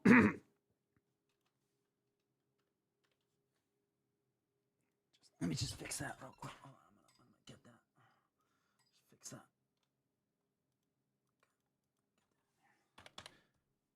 Okay. BDO arena player. Rank. Oh. Typo happens to everybody. There we go. Ninja in the world, 2730 MMR, sitting right there in his Twitch bio. Well, it turns out the title doesn't come with much integrity attached to it because what he did in these clips is pretty hard to defend. The whole thing kicks off with the moment Armin loads into a ranked game and spots Feeds in his lobby, blah, blah, blah. Nobody. This is the same shit that fucking complete virgin did to try to cancel the AGS tournament. Fuck you. Curry, I'm gonna be honest. If I knew your family name and I worked for Perlibus, I'd permaban your ass. You're lucky, bro. I would be running you down. Okay, I wouldn't permaban him, but I would ban him for 1 day. That'll teach him. I'd ban you for at least a day. 1 to 24-hour period of time. That'll teach him. But you're such a fucking bitch, dude. This is such a disingenuous shit fucking article. Holy fuck. Oh my god, Feeds is totally innocent. He's never said or done anything wrong ever. Wolf Shut up. _ Mandalore Cheer Dex 100, Blue. What up, you beautiful bish? Drive by cheer. What are the chances that Curry Sniffa is Feeds, by the way? What are those chances? What are the odds there? Because I'd say that's over 50% probably. I'd say that's probably over 50%. And yet they're pretending that they're not here. Some Shaky Bay shit going on. Shaky Bay used to do the same shit like this, by the way. Do you guys remember Shaky back in the day? He used to comment on his own videos on alt accounts and then upvote all those comments. Do you guys remember this? That's how Shaky got known in the community. It's because he would literally comment on his own videos on clearly like alt accounts. And he was like, wow, you're the greatest Musa that's ever played the game. Your plays are so tactful and cool. Great. Purely dedicated to me. Honestly, it just makes me support Armin even more. Armin did nothing wrong. In my opinion, Perlibus should have banned Feeds and Armin. 100%. Either you equally ban both of them, or you don't ban either of them. Banning Armin just encourages Feeds to continue griefing Armin to try to get a response out of him. In my opinion. That's why, like I said, Armin deserves to be. Armin should not have been banned if you weren't going to ban feeds. Me, oh jolly willikers, were my boots, were my feet tingling, jumping me, wanting me to hop out of my bed onto my crusty. He got caught because he made comments on his main account like he was like it was an alt account because he logged into the wrong one. Crazy work. Low floor. Oh boy. Armin TF griefs feeds in AOS, then tries to get him banned using fabricated claims. You know what? I'm going to come out. I did, unfortunately, make some mistakes yesterday on stream. Years? Okay, all right. It's All true. right, let him talk. I had a pretty toxic game against, with 2 guildmates of mine, and this post actually only mentions one of them. Feeds. What guild is Armin in? Is Armin in family? And Autumn Leaf. Now, if you're wondering about the backstory, I'll give you the very short version, the quick little... He's in family. Family is griefing its own members in AOS. Holy cinema. Dawn! Wake up, Dawn! The kids are fighting! How do I say it? Hold on.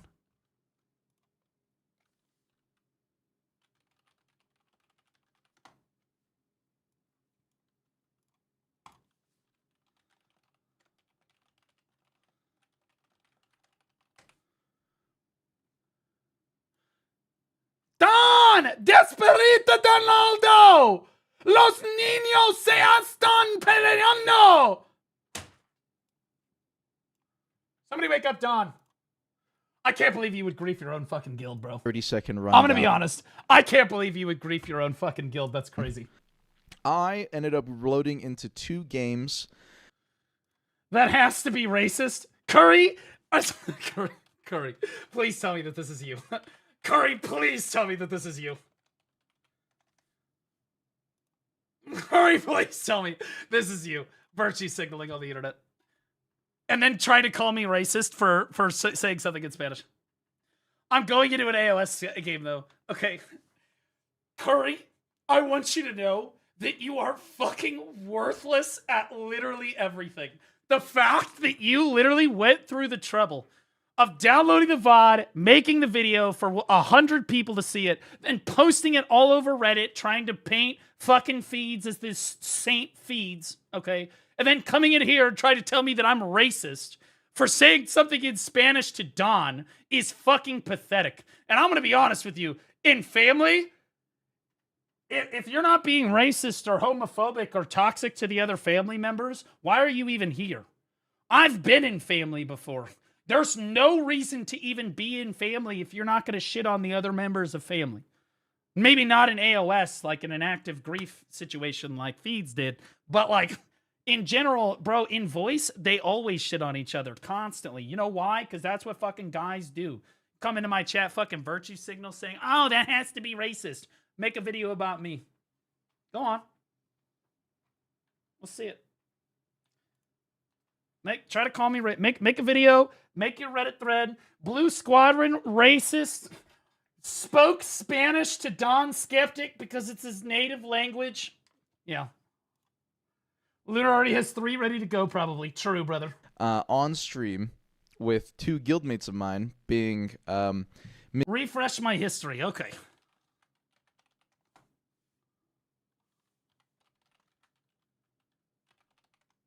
Why is it not? There we go.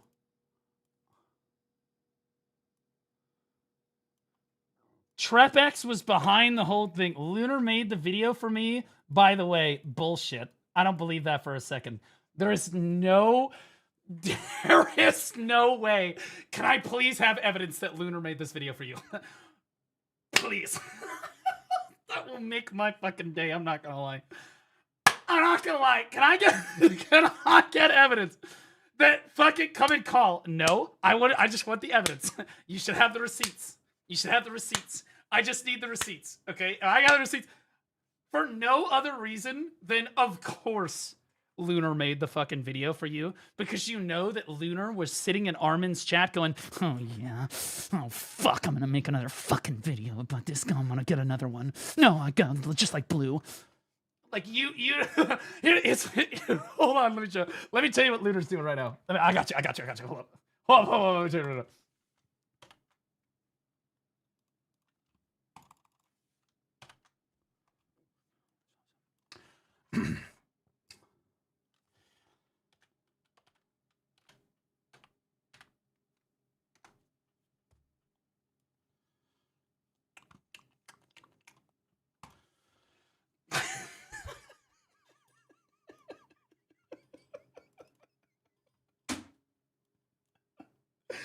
Of course, Lunar made the fucking video for you because Lunar saves everything, dude.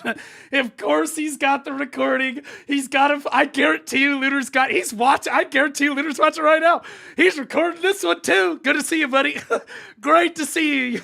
Complete psycho. That's so funny, dude. That's so crazy. It's such a Lunar thing to do, to be like, oh yeah. Oh, fuck yeah. Mr. Feeds on a Seraph and Autumn Leaf on anything to stir the pot. Dude, it's such a disingenuous thing. It's so fucking disingenuous to try to paint it. You know why? Again, it looks like a Lunar video. I have no proof that Lunar actually made that video, but it looks like a Lunar video. You know how I know? Because I could tell. Wasn't I calling? I was literally calling out the video in the middle. I was like, this video is really disingenuous to Armin. It's really not fair at all to Armin at all, because it doesn't show that Feeds clearly griefed the previous game. Obvious, right? If you showed, because Feeds should be able to just download his VOD, right, and post it, right? Like it should be obvious. If you're gonna paint it in a reasonable light, you should be at least admitting, right, and showing what Feeds did in the previous game to tilt Armin to tilt Armin the way that he did. Instead, all they did was post this picture of this fucking match, and they were like, oh yeah, because see, what this does is it's like, well, technically, you know, he maybe he just had a bad game, right? Because this leaves it open to interpretation, right, guys? This is what this does. That's what Lunar likes to do. We're gonna leave this open to interpretation, right? But like, again, if we're being genuine, right, and you made a fair video about this, you should absolutely have been like, yo, Feeds, I'm only going to make this video if you are able to show me your VOD of you griefing Armin, because that has to be part of the video in the best interest of both parties, right? You have to present both sides of the argument to be fair. I learned this the hard way before, and sometimes I get hoodwinked on stuff too, right? But like, Lunar does this pretty consistently. Lunar does this pretty consistently. He's trying to paint Armin in a really bad light, but in fairness, Curry's the one that posted the video, so I'm pointing at Curry. Okay, if Lunar did make the video, I find that hysterical. That being said, the subject of conversation here really isn't even Lunar. It's the fact that this is all kind of a nothing burger in the first place. Yes, Armin should not have like tried to accuse Feeds of being racist, but I guarantee you, Feeds, I mean, if you really want to get receipts and get involved here, what are the chances that Feeds has said gamer words while he's been playing BDO before? I'm going to go with basically 100%. Okay, I'm just gonna be honest. But now that being said, he did not say gamer words during AOS, right? Should Armin have accused him of that? Absolutely fucking not, right? And that was fucking stupid. And Armin got mad, and it was a little unreasonable. But like, also at the same time, he had just been fucking completely griefed by this goddamn Elo terrorist, right? So I think that as long as you present it like in a fair way, you're like, okay, Armin is not completely in the right. Armin did things wrong, 100% here. But Feeds also did things wrong here. But the only person that's being attacked is the streamer. Just saying. Not really being fair. Session Dark Knight. And this was the initial first game that ended up happening. And based off of the very not clear and very not visible red underline on the screen, but if you manage to put your reading glasses on, as the BDO player base tends to be quite old, you can see something is not quite right here. And after this first game that ended up happening, oh boy, did I definitely shit my pants from slamming my desk. You're snitching? What's he snitching for? What do you mean he's snitching? What do you mean? He ain't snitching. He just said Lunar made the video, and if that's true, you know, he just been whatever. And to be clear, it's totally fine if Lunar wants to make a video about something like this. I just think it's funny that it was Lunar that you went to, or it was Lunar that came to you. I don't know what happened to make the video, because it's absolutely something Lunar would do. It's obvious, right? And now, Armin, welcome to the folder club. I've got a folder on me. You've got a folder on you. Hard because I load into the second game and I have the same team. And, well, if you did also not notice in this first screenshot, the players I'm fighting the Dragon King, the Azure Dragon, the absolute VTuber Lord King himself, Mr. Divios. I'm going to be honest with you. I give Divios king of losing weight. When I met Divios at the 2022 Calpheon Ball, he was, and I mean this respectfully, extremely overweight. Okay. Divios now, I mean, and he's streamed with a webcam. He looks so healthy. He's thin. He's lost so much weight. He's just huge W. I don't know. He's really turned it around. He has really turned it around. Very good. So he just only said that because he did the he said he was a VTuber because he streams with the webcam sometime. Handsome guy. Friend who tends to be the kind of person who will absolutely run down anyone in the lobby who does not have 10 fingers on their keyboard. So Mr. Divios ends up running down Mr. Feeds this first game, and after loading... I don't think that you could say that anybody in this lobby doesn't have 10 fingers, okay? Because this is high elo. You don't get to high elo like this, like top 20, top 30 players in the server if you're not a good player. Okay, so having games like this at low elo, I think that most people would be like, yeah, this is reasonable. They could have just had a bad game and they're just bad. But when you're playing at high elo like this, I think that the chances that this guy was intentionally feeding increased dramatically. Not 100%, but increased dramatically. But we'll never know because we didn't get to see the match. Into the second one, I already know, man. And then again, it went into a post on Reddit. So not only was it just it was a YouTube video, but then it was a post on Reddit, which again, to me, because it's obvious that they're just trying to go after Armin here. This is all just a slander campaign for Armin. Right. And yeah, he fucked up. Absolutely. But what I see here as a streamer is a fellow streamer, whether he likes me or not, is being completely misrepresented, in my opinion. Again, yeah, Armin fucked up. He should not have done the things that he did, as I've said before. But Feeds is not innocent here, bro. What are we doing? I am also fighting Divios again. Now, it's not very fun to fight. And after seeing this team comp, and after, well, actually, I already knew before. I actually left the game. Well, this is what happened. I left the game before this had even loaded in, because just admit it, bro. See, now you're trying to now you're gonna get a Lunar Live video. I'm gonna be honest. I bet Lunar is watching this, going, "Fuck yeah! Please deny it.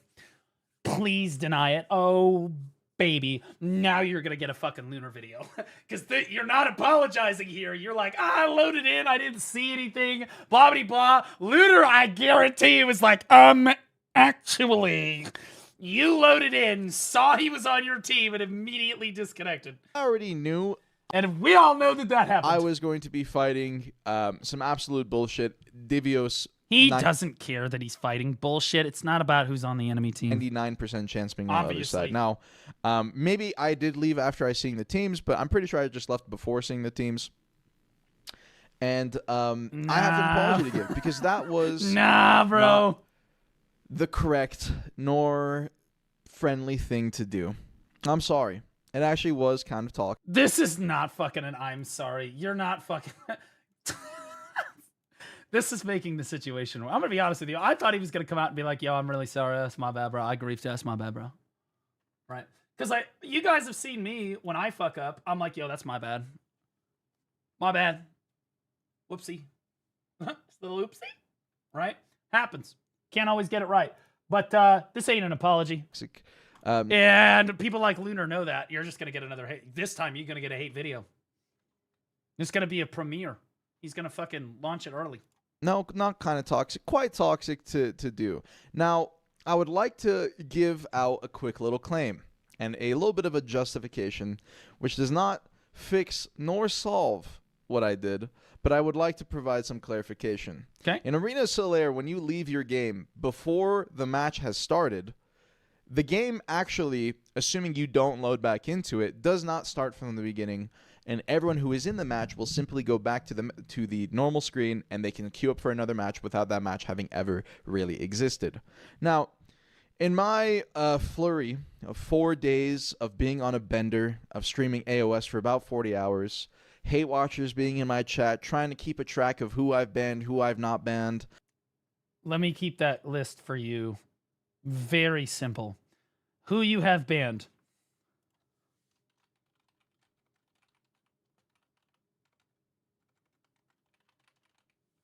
Who you have not banned.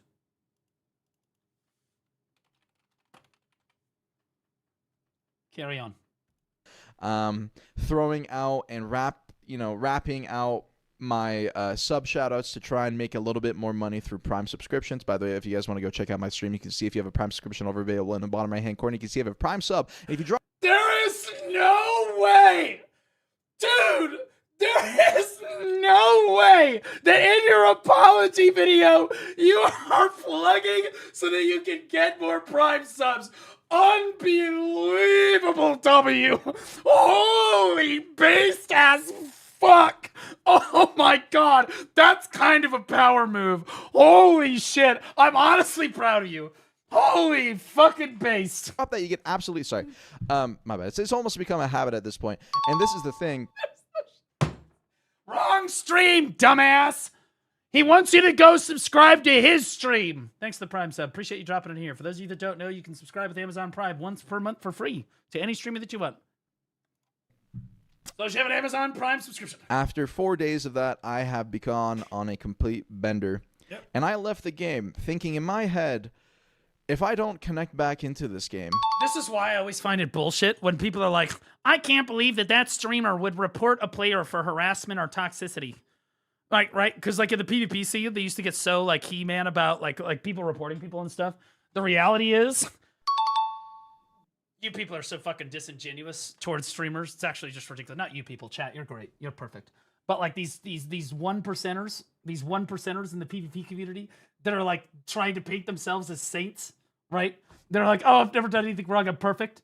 And then you just try to paint the streamer as like the devil. You're the problem. You grief the streamer for like 30 fucking days. I've been there. And then you try to play the victim card and say, the streamer's abusing his platform to get me banned.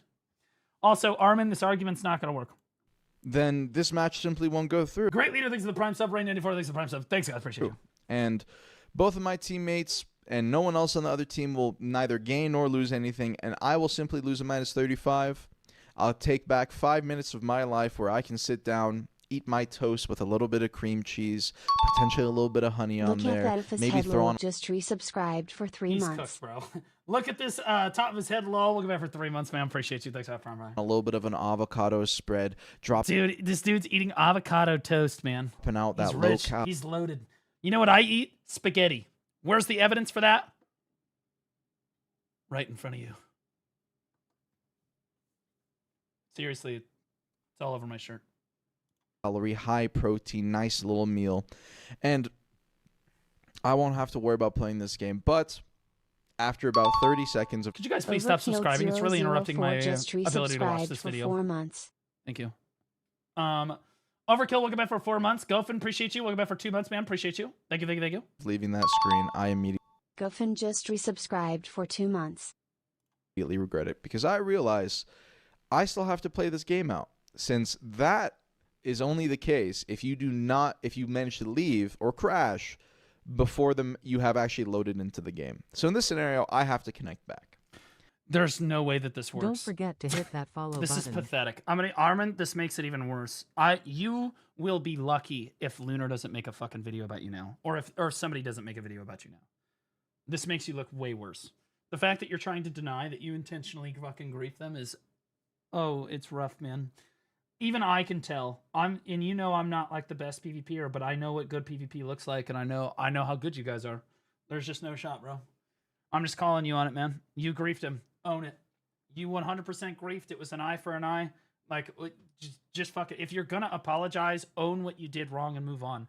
Because this shit where you're like, well, technically the match shouldn't have actually started, and I didn't know that the match was going to start, and then it did, and then you spawn in, and you're clearly trying to funnel BSR onto a fucking, a Seraph. What is that guy playing Seraph? And you're clearly missing grabs in the middle of nowhere and block jumping for no reason. You're clearly griefing, obviously. It's super obvious, and you're just like leaving yourself wide open for even further criticism, and they will be right, by the way. They're going to be right. Absolutely, they're going to be right. Because you just really fucked up. This is a huge fuck up. If you're going to apologize, just own it, dude. You fucking clearly, you spawned in, you saw it was him, you tried to get the match to reset. I would believe that, right? Like, maybe you tried to get the match to reset immediately because you didn't want him on your team again. But it didn't work. Okay? And then if you had played out the remaining rounds of the match and been, like, trying to win, I think that people would have probably been okay with that. But you clearly griefed the fuck out of them. So, like, there's really no excuse here.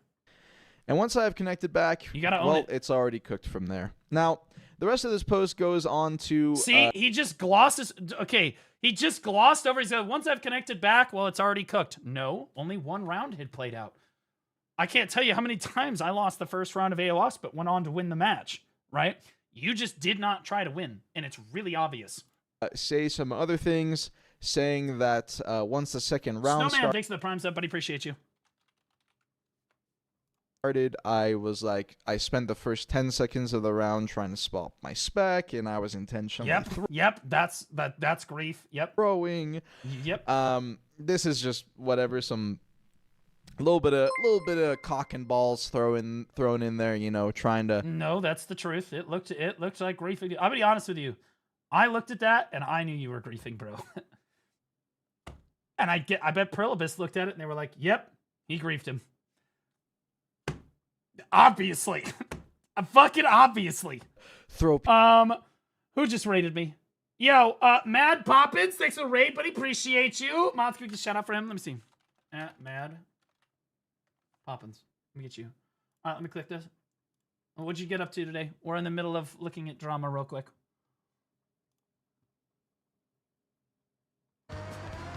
Can I actually just first... Mystic Guardian. BDO's #1 casual. Webcam Guardian? Is that a Guardian? Is that thing a woman? Is that dude wearing a thong? Holy shit! Well, some of us have different tastes in women. Appreciate you, brother. Appreciate the raid, man. I respect it. I respect it. What's this? Come on. 236.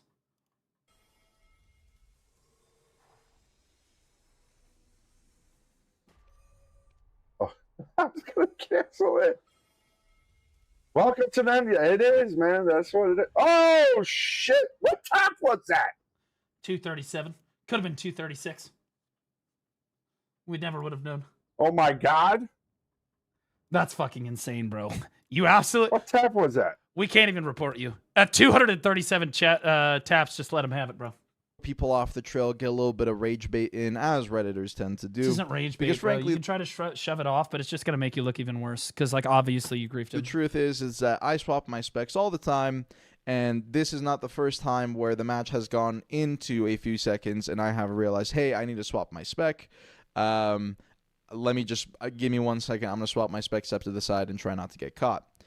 So I don't know what this is. It also it continues to go on and say some things about... Oh, dude, I'm going to be honest. You are just loading the ammunition into the gun by denying all of this. This is so cooked, bro. This is like Lunarlay's porn. This is porn for him. Watching streamers try to lie and get away with it is his favorite thing. My grab. This is the rank 1 ninja. The guy built his reputation on that grab. Nobody's buying it. I mean, it's just typical BDO throwing in a little bit of rage bait. Dude, you threw out a grab that even Blue Squadron can say, yeah, so I wouldn't even miss a grab that badly. I'm going to be honest. So either you're worse than I am. You were playing worse than I do. Or you were griefing. And personally, I don't even think it's possible on a bad day for you to be playing worse than me. Right there, a little bit of spice, you know, trying to get a little bit of traction, and it did really well. 61 upvotes, if I do have to say so myself.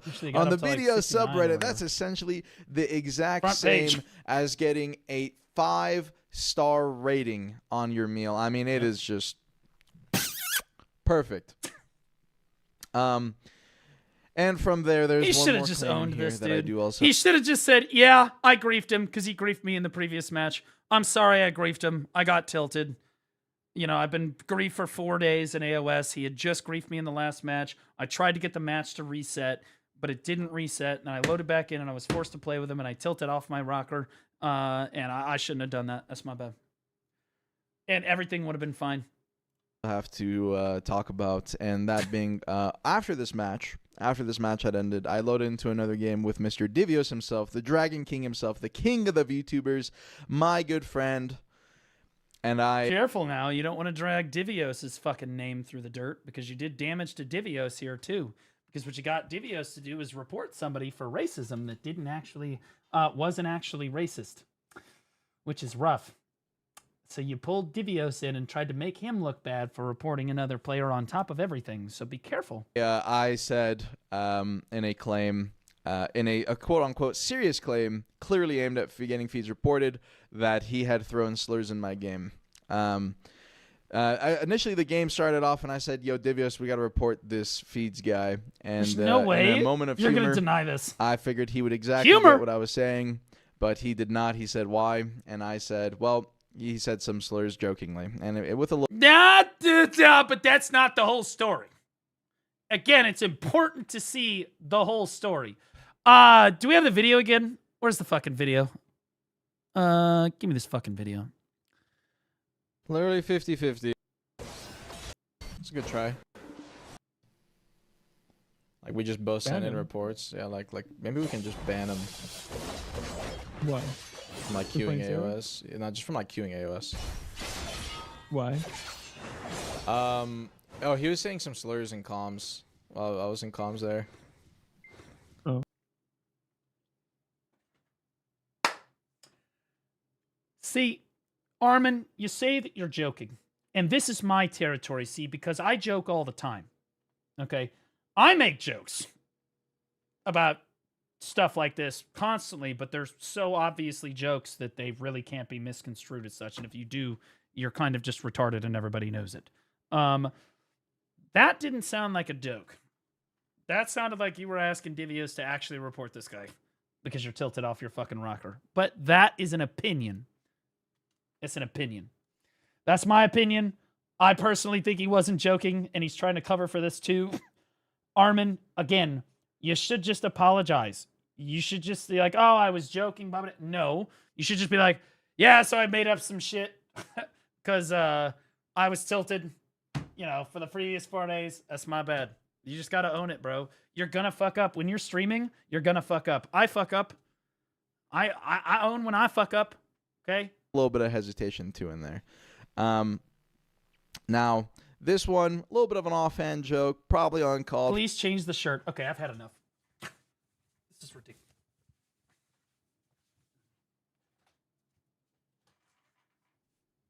Play a video. I've been playing with a little bit of too many Dark Knight players. If you guys get the reference, you get the reference. If not, well, I'm sorry. I've just been playing too much Arena of Solare, and to be honest, it has started to get to me. Now, with all this said, I've been yapping my brains off for about 8 minutes, and it's time to get to the real meat of the bone. The truth is, honestly, to be frankly honest, I actually am quite sorry. And to make amends for what I have done, and to make amends to the people involved, I have set up a 3-step plan for myself.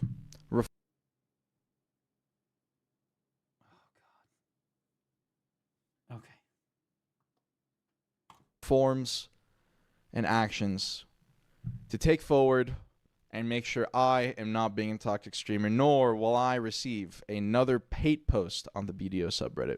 Oh, you will. You're a full-time streamer. It's part of the gig. And to start it off, number 1, I promise to be more nice. more nice or I promise to be nice, because honestly the bar for this is incredibly low. I watch you walk into chat and somebody's like, "Hey, new player, just wondering, like, how could you, like I miss grabs like that all the time. What should I do about that to try to not miss those grabs?" Banned. Okay, so the bar is impossibly low.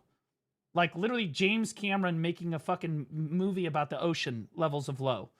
All right. Oh, I'm going to be more nice. Okay. Well, that's vague and unhelpful. Now, you may be wondering what this entails, but I have to admit, I have been quite toxic this past, I want to say, week and a half. Slowly, from the beginning to starting towards the end, it has gone from being Ronald Jett at the mercy of my voice to now, honestly, anybody that I play with. And that is now going to change as of today. Starting today, I will be gifting a sub to anybody who I happen to be toxic to in my game. Either to the person who I expect, honestly, I'll just take the donation in PayPal. I'm going to be honest. I was toxic to, or to a random chatter in my stream. You've been toxic to me fucking more times than I can count on both my fucking hands. Am I getting paid here?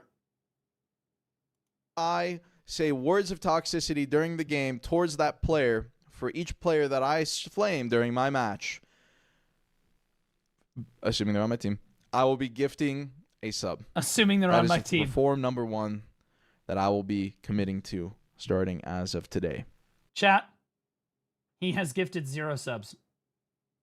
He will gift 0 subs. This has been an announcement. Reform number 2. I, as of today, promise to speak. Chat, I'm going to be honest with you. What he just did, what all Armin just did with that was chat my entire chat right now. They going over here. Okay, add rage bait Armin. Okay. Let's do it. Like, I'm not, my chat are excellent rage baiters. S tier, if I'm being honest. Like, all they got to do is just throw the rod in the water. I would know. I trained them. Speak the truth. And you know what? It's time. That's a joke. See, here's the problem with speaking the truth. I try to speak the truth all the time. But here's the deal. Because things can be misrepresented on the internet and there's always like it's always everybody's opinion of what happened. Even with this feeds Armin thing, right? Depending on which side you see, right? The truth is subjective. Right? Because it's very difficult to get all the facts in every situation, right? So you can't ever only speak the truth as a streamer. You can just be honest, right? And then if you fuck up, you have to apologize. And that's just the truth. That's just how it is. You can't promise to speak the truth because sometimes you might say what you think is the truth and then it turned out that was completely wrong. And then you have to turn around and apologize. And people are going to accuse you of...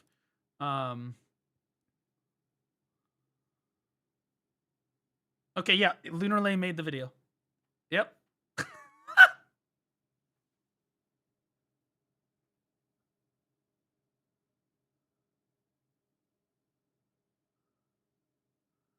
Oh, God.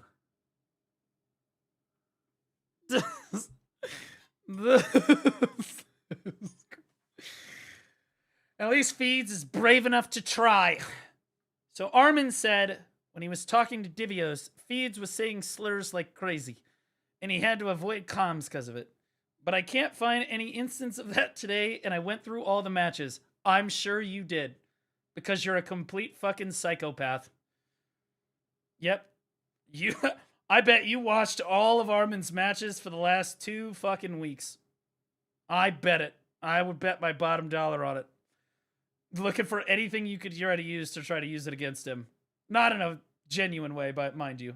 Just trying to make him look bad. It's uploading at the moment. Just right-click, copy media, post it around. Defend your friend.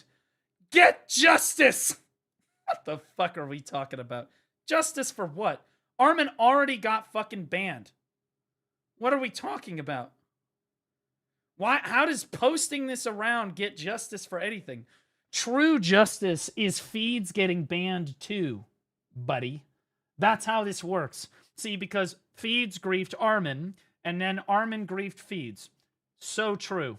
Is literally an EU guy? No, he's just a psycho. You can go look at videos on my channel or his channel, or honestly, Stoops has videos about it. It's fucking crazy. Anyway, just pick a fucking channel. The dude's a psycho. Anyway, this is what Lunar does. He tries to make videos about people to try to make streamers look bad. Like he tries to present things in as disingenuous a way as he possibly fucking can. And like that's just the way that it is. That's just the way that it is. I didn't like the way that he presented his most recent canon video at all. But I talked with him about it on stream. We talked it out.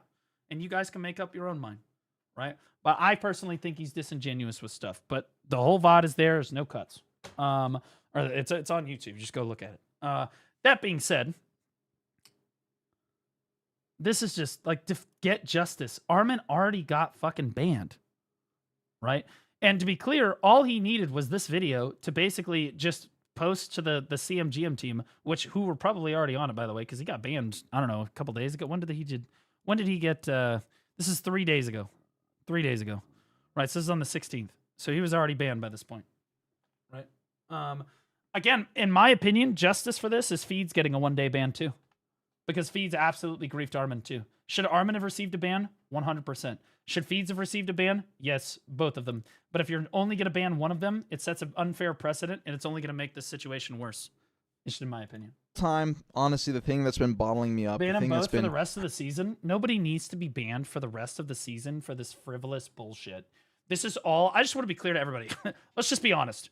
This is all just complete bullshit. Nobody actually cares.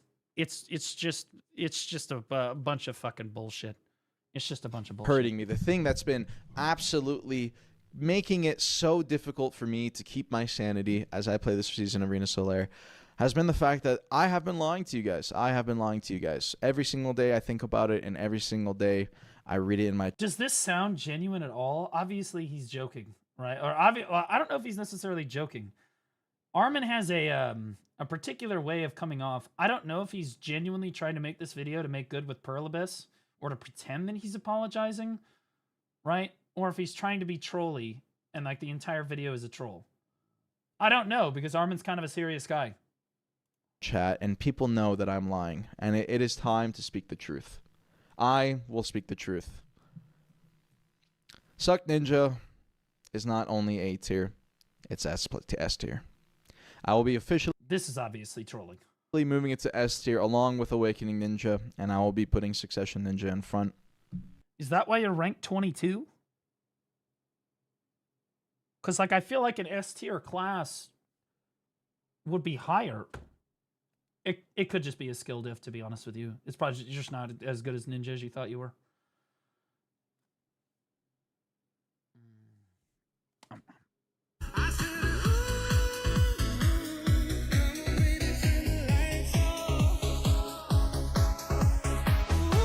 I'm so good at rage baiting. I love this. I can't... He said he would gift me a sub if he was toxic to me. Okay, you guys heard it. If anybody, if the chatters or whatever, okay, he's not allowed to get mad with me. He said he has to gift me a sub. You guys all heard it. I heard it. We all heard it. Okay, so he can't retaliate. I apologize for the sins that I have committed. And starting today, I will speak the truth on stream about how strong and truly overpowered this class is. I mean, it has... Guys, I'm going to be honest with you. The next time Armin goes live, I might just be in his chat going, so, like, I thought that, like, what's your criteria for being S tier? Because I feel like if Ninja is supposed to be S tier, wouldn't you be higher ranked, seeing as you're the second best Ninja on the server currently? Do you see? I layered it. You have to layer the rage bait. Okay, so like first it's rage bait because he's low rank overall, but then you also low-key hit him with that second jab because he's rank 2 Ninja, right? He's not even the best Ninja, he's rank 2 Ninja. And that's just on North America, so there's like a third layer to it too, right? This is just this server, it's not even worldwide. So you hit him with like that multi-level rage bait, it's cooked, bro. There's no way he survives this. Absolutely everything in its kit. So I'm sorry. To my haters, I will make reforms. And as of today, I will no longer be lying to myself. And See, I love it. To myself. He didn't even say he's lying to chat. I won't lie to myself anymore. finally, the last one, I will be making amends. Unfortunately, the Redditor who made that Reddit post was completely biased, and that post was purely Obviously. I'm going to be honest, I'm with him on this one. Obviously. targeted to helping his friends' feeds out. Because the truth is that there wasn't only one victim in that game. There was two. I was going to say, Autumn's the real L here, bro. That dude took 2 L's in a row, didn't do anything wrong. F's in chat for bro. That guy, honestly, he'd be going to Don Skeptic going, Don, both of them are fucking griefing me. So, to Feeds, who ended up getting his Reddit post and a bunch of reforms, I solemnly hope that you ended up making amends, and this apology is truly heartfelt out to you. Feeds, I hope that you lose literally every single fucking game of AOS this season because you're a goddamn fucking terrorist in the BDO community, and you deserve it. Okay? But to the true victim, the one who ended up not receiving any form of sympathy from nobody coming out from the community, I will be offering you a personal picture of me with my belts. Oh, no. Does anyone have the picture with the belt? Oh, no. Oh, no, dude. No way. Does anyone have the picture with the belt? Fuck. I think I already closed it. Bro, somebody get the picture. Designated towards you, Autumn Leaf, OW, all for you. Yeah, Autumn just got so fucking Autumn blasted. Leaf. So Autumn got a picture of Armin with his fucking belt that says I'm #1 for being griefed in 2 AOS matches. In my opinion, Armin should have reported both. Autumn should have reported both of you because you were both being complete insecure, egotistical retards. If you want to send me a message on Discord, I will personally try and get in contact with you, and I will send you a picture with me and my belt, designated only to you as an apology for the things that ended up occurring. Chat, if I wrong you, I will not send you a picture, but if I did send you a picture, it would be me flipping you off because you're retarded. Once again, I'm sorry for Also, maybe my feet. everything. I'm sorry for the drama, for the Redditors that ended up hating on me in that thread.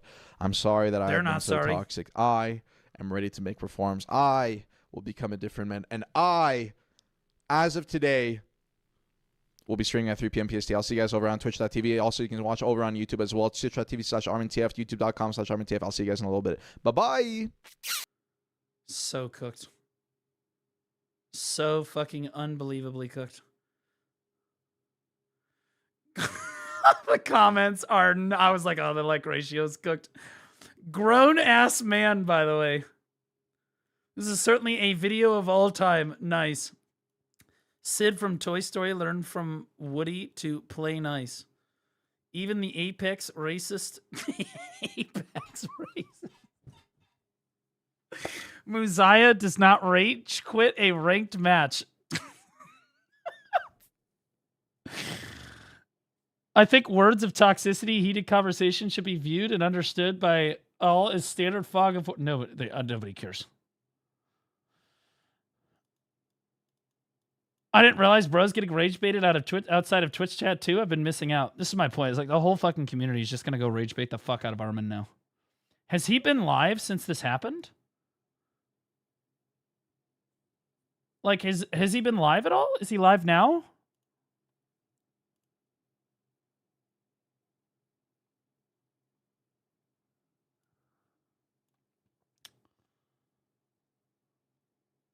I don't see him.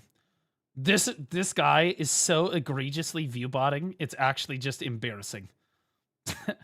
I talked about it before, and then again, it ended up being about fucking Jinne again and all the choice shit. This is honestly the guy. This guy. This is so fucking embarrassing. This guy is actually just so fucking cooked. Still at it, bro. I wouldn't be surprised if this guy doesn't viewbot himself over a K. Then we'll get to see Haxing viewbotting himself against Jinne. And we'll all just be sitting there watching. I mean, or not watching. you know, as they shit on each other. In any event, all of this drama is complete bullshit. Literally nobody cares, and it's a huge day for the fucking unemployed.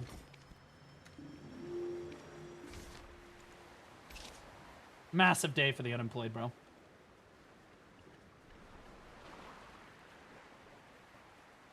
Okay, what other shit did I miss while I was gone? I didn't realize that was such a rabbit hole. I didn't know that he made an apology video about it. That made it more delicious. I would expect... I'm going to be honest with you. I don't think that drama is actually over. I think that there's probably going to be more videos about that. I think it's going to be cooked. I do. Played about 2 or 3 months. Grinding DSR. Visiting with my pen Debo grind. But I've had some people tell me not to spend my silver till after the ball. What do you think? No, you should spend it. But those people are retarded. The ball is at the end of July. They're literally telling a player to just sit at Darkseekers on hundreds of billions of silver and not get any gear gains until July. Those people are fucking retarded. Just keep doing what you're doing. You're doing great. The ball is just going to give you Cron Stones, which you'll be able to use whether you progress or not, and Hammers, which you'll be able to use whether you progress or not. So don't worry about it, brother. Have you watched the latest drama about Hassan and Shoe on Head? I am educated on it. I am educated on it. Hassan is a fucking complete retard, crash out retard.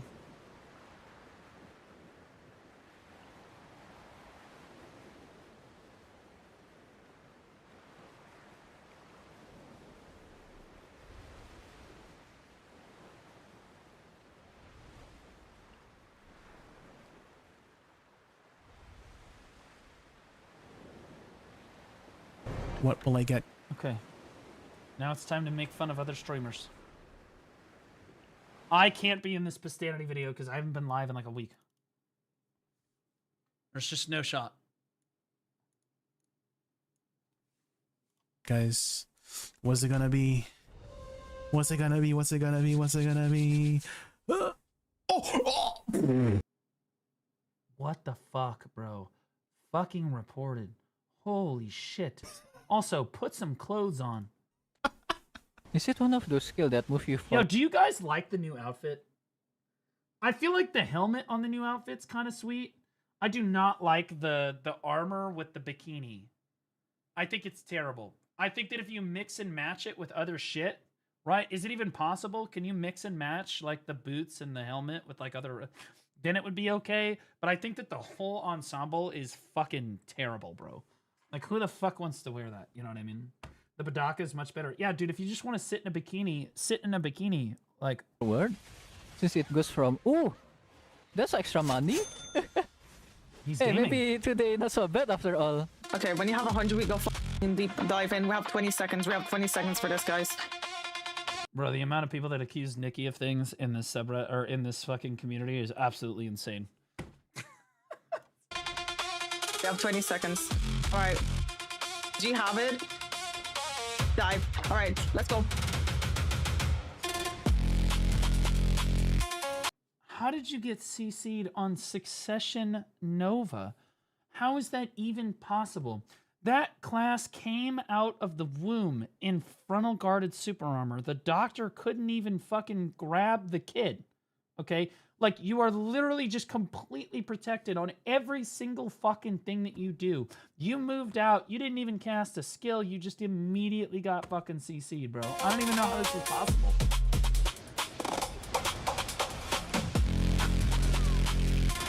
Nice, nice, nice. You're fucking terrible. Congratulations. So, I'll be honest with you. I think that some people clip some things because they're like, oh my god, that was such a gamer play. And then I get up here and they're like, what'd Blue say about it? What? You're fucking terrible and you shouldn't have gotten CC'd there. You got really lucky and you got team carried. But hey, I would know. Isn't this that guy that streamed with the cutoff tee, like the cutoff sleeves, and like he was playing Berserker and he would like fucking dap and shit?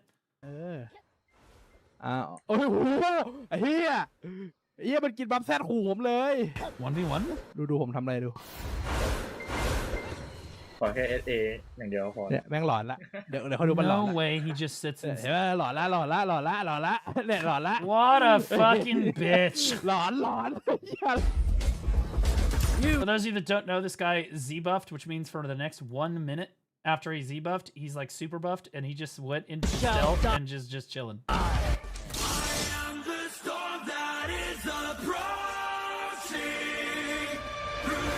Are you RPing? Are you fucking RP? Fucking ninjas, dude. I swear to God, they linger their skills when they don't have to because they're weebing the fuck out, bro. The hardest RP of his life, bro.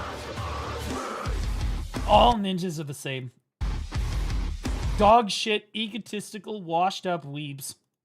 Давай делаем. О, блядь.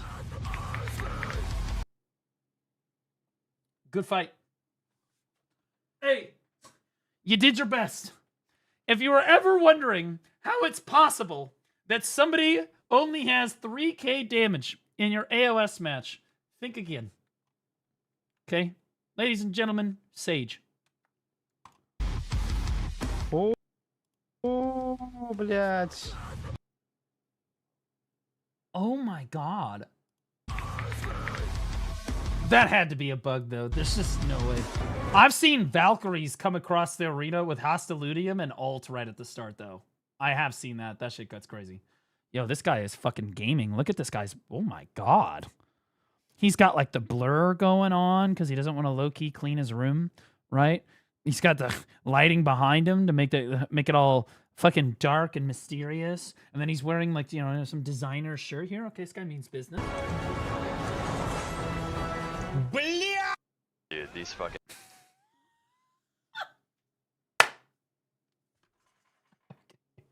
I'll hand that to. I wasn't expecting that one. High pink foreigners gotta go. What? Dude, these fucking high pink foreigners gotta go. That shit is ridiculous. I completely fucking agree. 100%. It's a problem. We got all these fucking worthless EU players coming over here trying to ruin the NA AOS queue, right? And to be clear, NA does it to EU too, to a much lesser extent, but they come over here to just play NA AOS and they're fucking just, they've got like 150 ping. It's like playing against Chinese people on the fucking American server for Naraka. It's cancer. It's fucking cancer. TV's got no health. Yeah! Yeah, buddy! Yeah. What the fuck is even happening? What a fucked up day. Room.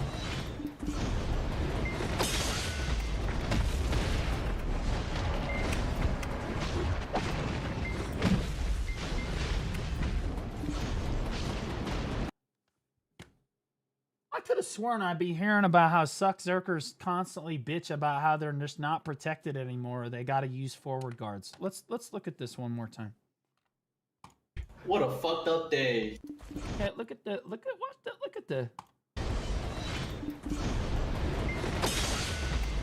He's grab split second.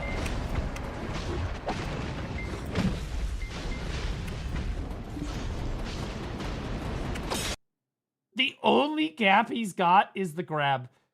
Suckzerker is a complete fucking joke. All you do is you sit there in fully protected SA and just try to grab every once in a while. The good Succession Berserkers land their grabs, the bad ones don't, and that's it. It's literally just that simple. It's a worthless fucking class played by worthless fucking good-for-nothing players. I'm low-key rage baiting, but also I'm expressing some of my hatred for how fucking bullshit this class. I hate playing against this shit. I hate it. I hate it. I was like, dude, there's literally just no gaps in this dude. And they always been like, oh no, we have to use forward guards. We do. We have to use forward guards. No, you don't. I don't want to hear it. Fuck you. Deserved. Please tell me you finish it. Kalau itu yang tak. Yeah, well, you didn't. You grabbed at the wrong time because you're fucking bad. Love you, Rambo. Udah tamat, udah lah. Yang penting sendalnya jadi. Amin. Plus 10. Anjir, beneran cuk, plus 10. Let's go. The screen. What? Wait.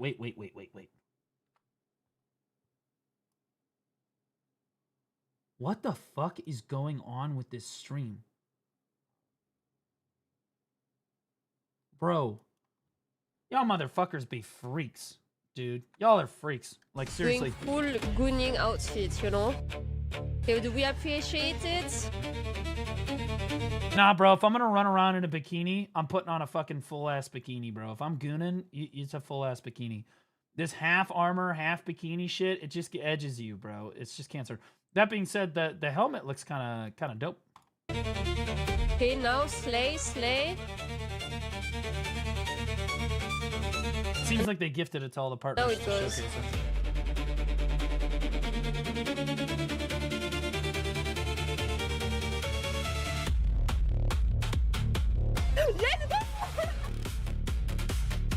Okay, that's not the video. You lied to me. That's the good one. Can you clip it, please? Thank you. I'm waiting. Crats? Oct? Giga? Sorry, I don't hear anything. Your Byrog, you just hit Oct for free, so. Have my shining armor. Light, nothing too crazy. Nothing too crazy. Uh-oh. Yo, Poogie.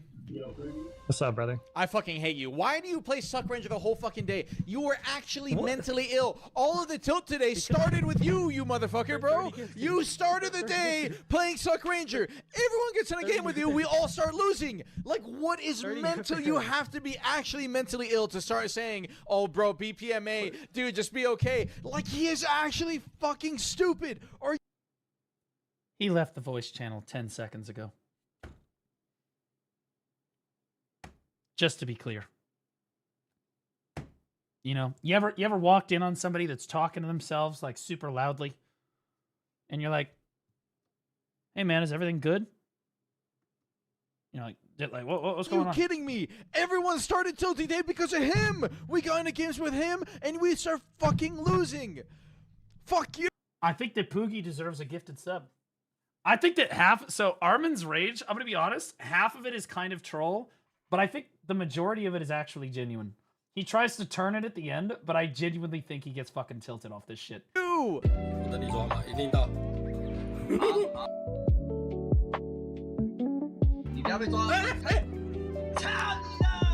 guy's family name is Baldy.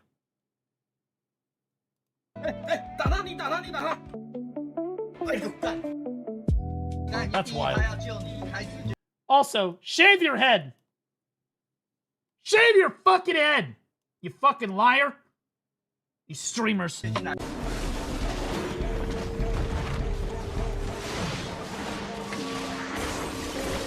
I hate this class too. Succession Dosa is completely untouchable unless you have a grab. If you don't have a grab, Succession Dosa can literally just sit in perma protection for minutes at a time. Like literally minutes at a time. Actually just cancer. If you don't have a grab, you're just fucked. It's such a bullshit. Yeah, it's such a bullshit fucking class. Yeah, they move around literally perma. Wow. Leute, wollen wir mal ganz kurz Chest-Opening machen. Ich habe diese Kisten, dann habe ich noch die, ich habe 2 Kisten hier. No! Don't! Also insgesamt 15 Gruppen. Ich habe Just uninstall the game. Just uninstall the game. Just get rid of it. Just dump it. Start a new account. It's faster. Literally, you're cooked. Never, Taylor Swift, ever do you click collect all from your Black Spirit safe. Okay, I did that one time like 2 months ago, and it crashed my fucking game out. Like, for real. And it filled my entire normal inventory and Pearl inventory. And there was still some in my Black Spirit save. 15. Yep. Look at it filled both inventories. He doesn't even have max inventory slots. So cooked. 9. Eu gravei primeiro a Tracina, mas ela me pegou. Não existe isso não. Esse jogo existe, velho. Eu tô tomando sem ser protegido toda hora. animação do grab saiu primeiro, mas ela quem gravou. Man, that grab was so far off, you could have been Armin. É incrível isso. Não entendo. Boa, boa. Okay, that was a gamer move. That was a that was pro gamer move right there. Isso aqui foi cinema, tá, senhoras e senhores? Yeah, that guy's a fucking gamer. I think Zeph has me muted because I'm retarded. I don't have you muted. No. Oh, okay. Well, I was earlier. No, he has you muted because you're shy and nothing you say ever matters for any reason. Just has I haven't on mute you since. Okay, I'm sorry. Full on saying things in the. It's okay, we're all going crazy. Oh, we gotta get in our penises. We gotta get in our penises. This is why you mute shies. Fucking freak ass. What? If I had a dime for every time somebody in chat. Okay, I just want to be clear. Of all the classes in the game, because I've sit and voiced with thousands of people from the BDO community, of all the classes in the entire game, the shy mains are the most deranged and will say the most weird, fucked up shit. It's just the truth. Okay, of all the mains, you know, closely followed. Honestly, I've heard some fucked up shit from some tamers recently, but aside from that, it's really just shies most of the time. Yeah. What? Oh, yeah. Guys, put your foreskins together. Put your foreskins together. She said exactly what you thought she did. And And you all thought that I got fucking weird on stream. What am I hearing? What We're do you doing need to hear? hard mode. All I hear is just penis. You've never put your foreskin together with your guild and it shows. Never mind. I'm gonna be a good. We have it good, bro. Somebody tell Swaggy. Swaggy's our HR rep. Tell Swaggy we have it good, bro. Just let him cook, bro. No. I wouldn't know This bitch how is that crazy. feels, I guess. Could you please use your Black Spirit Rage, you complete fucking retard? Holy shit, it's bothering me. Alright. This whole clip, bro. I'm going for him. No, this is Timber. What do you said you want me to? Read chat, Blue. What? Thank you for your progression guide. Appreciate you, brother. No problem. The shy is in chat. Are you serious?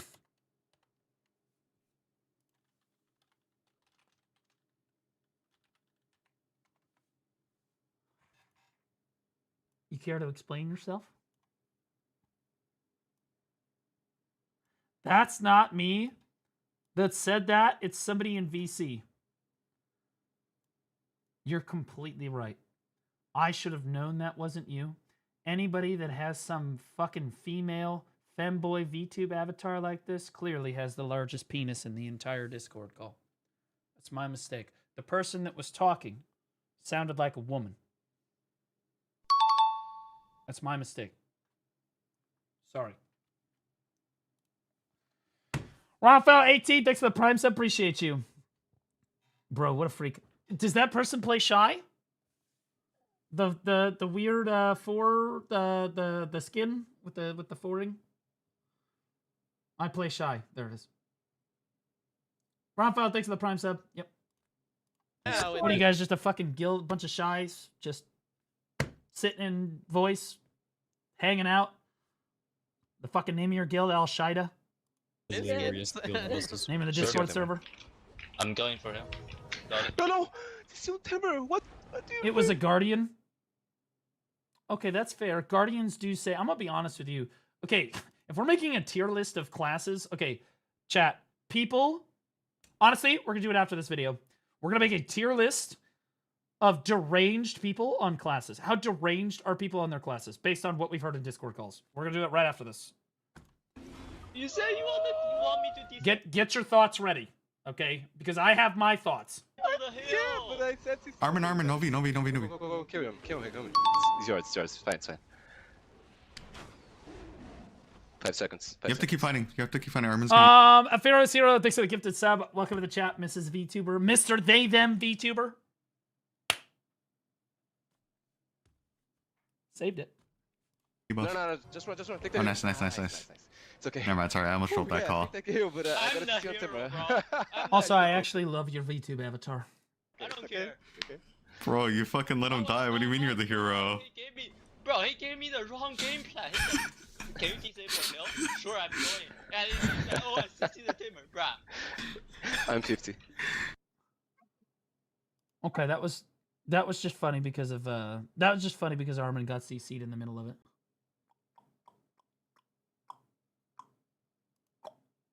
What? But that was so deserved.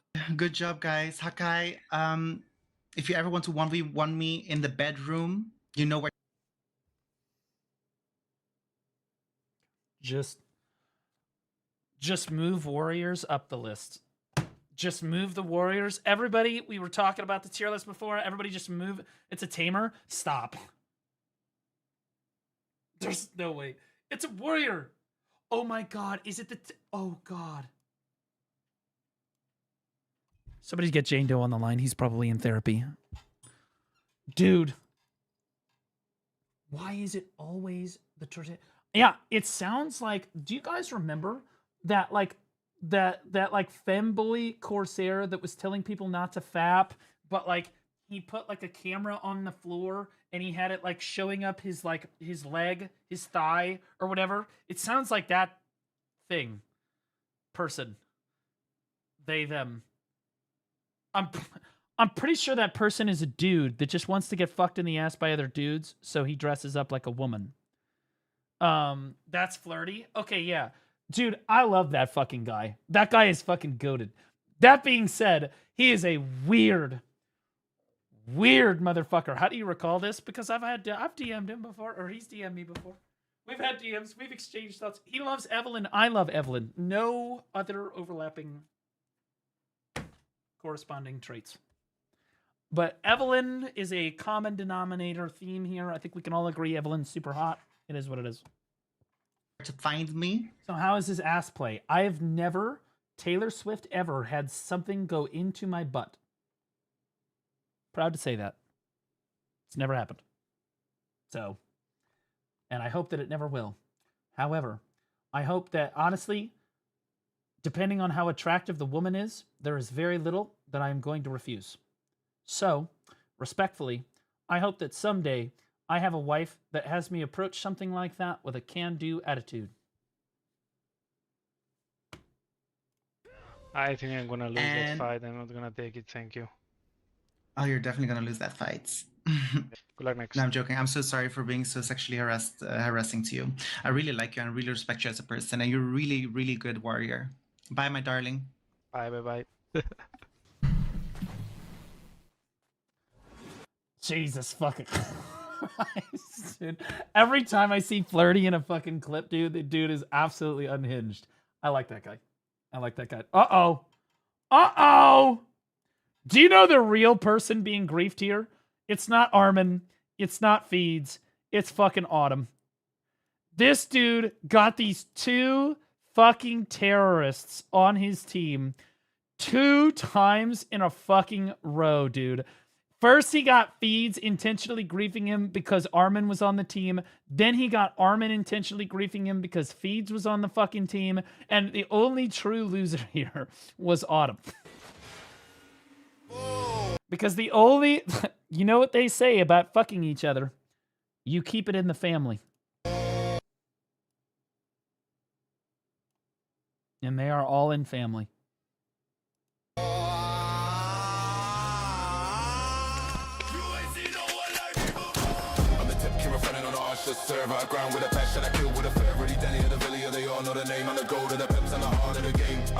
So cooked, bro. Absolutely fucking fucked, dude. You love to see family grief and family. Yeah, they haven't decked us in a while, which has been kind of nice. I'm not gonna lie, the guys have gotten a chance to grind, which has been kind of nice. Top comment with 78 upvotes.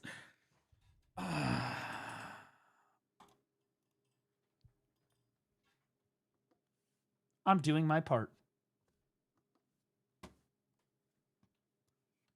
All right. Now, what else do we have here? Why is everything in my fucking reactions channel about... Bro, what is this? What is this thumbnail, bro? Why am I on here twice?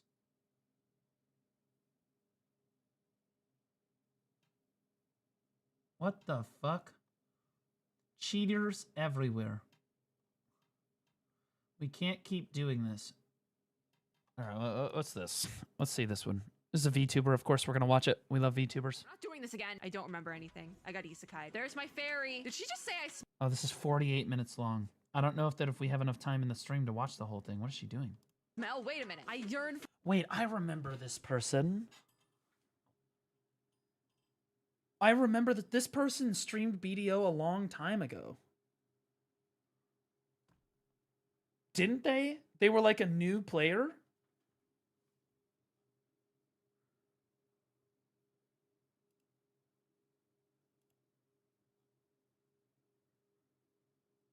Yeah, this person, 100%, I've seen one of these person's videos before.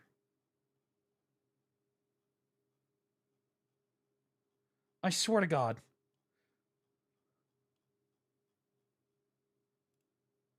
Bro, I don't know what we're doing. Oh. Wait, this isn't it.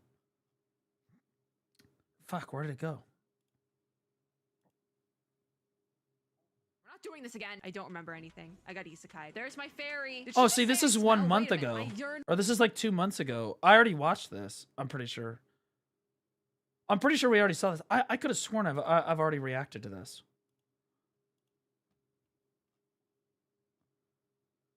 Clout Chaser exposed. What is this? Father! Oh, this fucking shit, dude. This video got sent to me. I've already watched it. I've already seen it. This is just another fucking...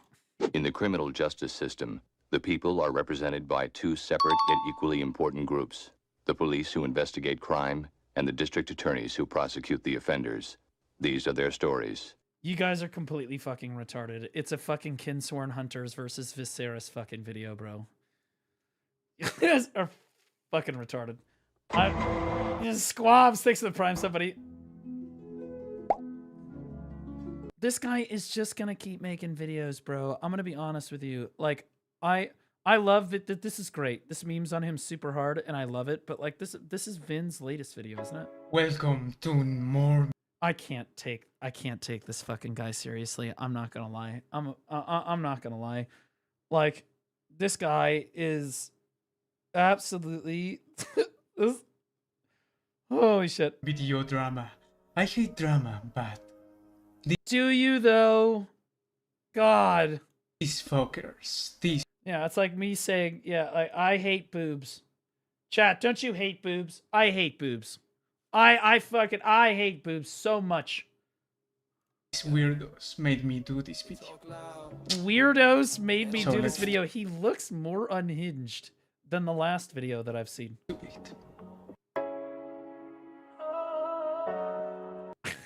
Did you? Are you trying to pretend that you're the best scholar in North America? You have a 49. You don't even have a 50% win rate. You've played 2 times as much as the next guy, and you have 10 more LP. What? What are we doing? Oh, hold on. Let me. Where is he now? Hold on. Let's.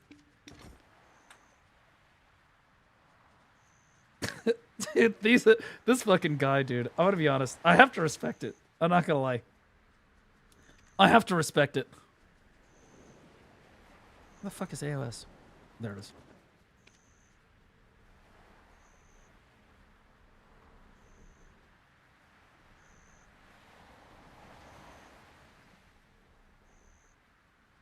Oh, almost didn't see him all the way down there.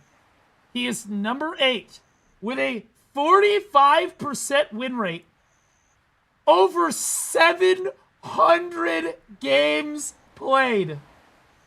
700. This dude, no job, has not gone outside. He is there from sun up to sundown, and he is struggling, guys, at 1,500 elo. He is absolutely struggling. 700 games with a 45% win rate and falling. To be clear, the trend is downward. This was the best win rate he's had all season at 49%. Okay. Now we're down at 45%. Miraculously, it's still lower than the guy below him who's at 45.6. Like, holy shit. He might be farming for crons. No. You know what he's farming for? He does, Vinceris is doing AOS for the same reason that Ace Alpha does AOS. Okay. Ace Alpha doesn't queue AOS so that she can be high elo. Ace Alpha queues AOS so that she can find streamers and then clip them losing or dying to her in some miserably deranged fashion.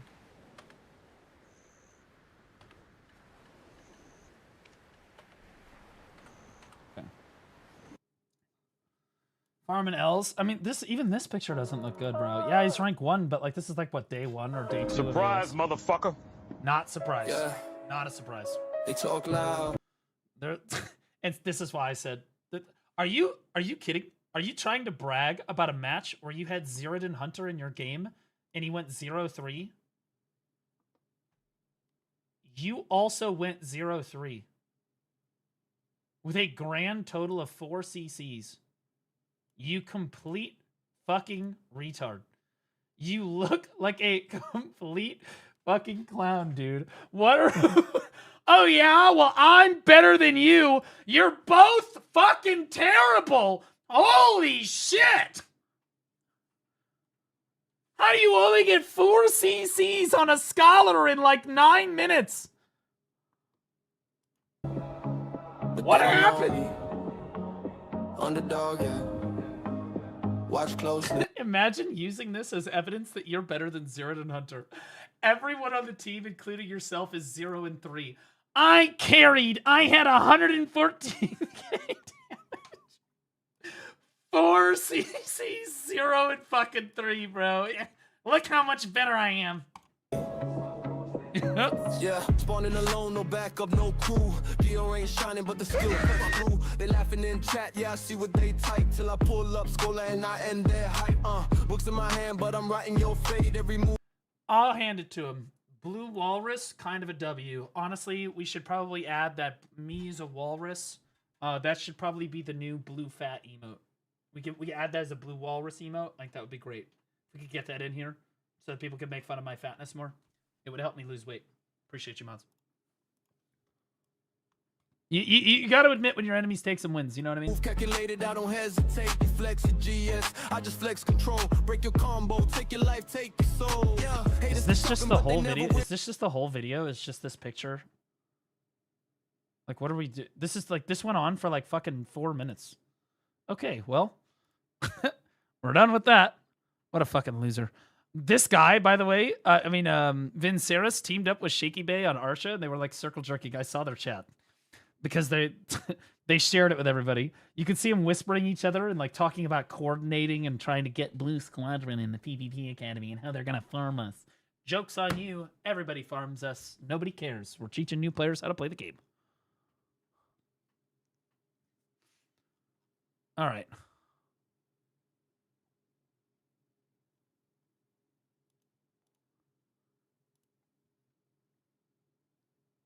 Oh my god.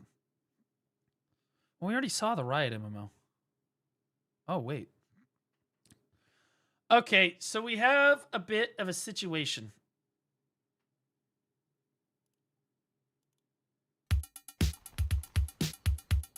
We have a bit of a situation with this particular game here. I didn't know why farming the PvP Academy is a weird flex. Not gonna lie. I mean, yeah, people get like tons of kills on us. Thousands in most cases. Like literally thousands. It's crazy. We don't care. It teaches us how to play better. And we'll win next time. You know what I mean? What's the drama about this game? Well, I'm going to explain it. We'll talk about it real quick. We'll talk about it. 30k downvotes. Yeah, we're going to talk about it. We're going to talk about it. Because remember, this is the same company that gave Crimson Desert a 6 and did not recommend it. Okay.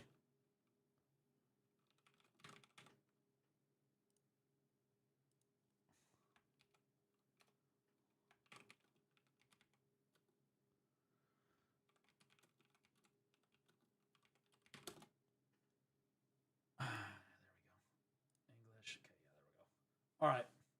So this game called Mixtape has had quite a staggering review. So when I first saw, I'm going to be honest, if I'm being real, when I first saw the trailer for this game, I was like, that game looks like it could be solid. I didn't know, like, I wasn't aware of it. But I have since changed my mind about this. So this game, it looks mid at best. Yeah, again, I thought it looked kind of mid, but like honestly, I felt like it could appeal to people because it was like it had like a weird like 80s to 90s vibe. Nostalgia isn't the replication of a specific place or time, but of a feeling. It's those. So like, this is the IGN review. So we're gonna watch the review, and then I'm gonna tell you about what the game actually looks like and how you play it. But basically, what this game is doing is it's telling you a story, and you have to play. You play the video game as it tells you a story of these teenagers and like what it was like being a teenager through like the 90s and early 2000s is kind of like the vibe here. And as somebody that grew up during this time period and was a kid during this time period, I can tell you that very little of what is actually shown in the game is legit. Like, for real. Like, and the craziest thing is if, you know what? I'll wait until after. I'll let you guys make up your judgment. Because when I first saw it, I was like, that game could be good. Right? I'm not going to play it. I was like, it doesn't appeal to me, but I could see how people want to play that. And then this happened.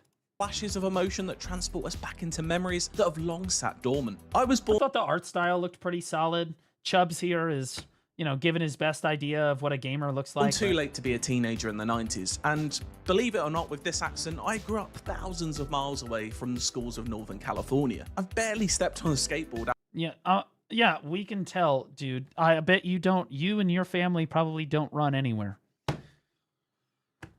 or skateboard, or really do much about exercising.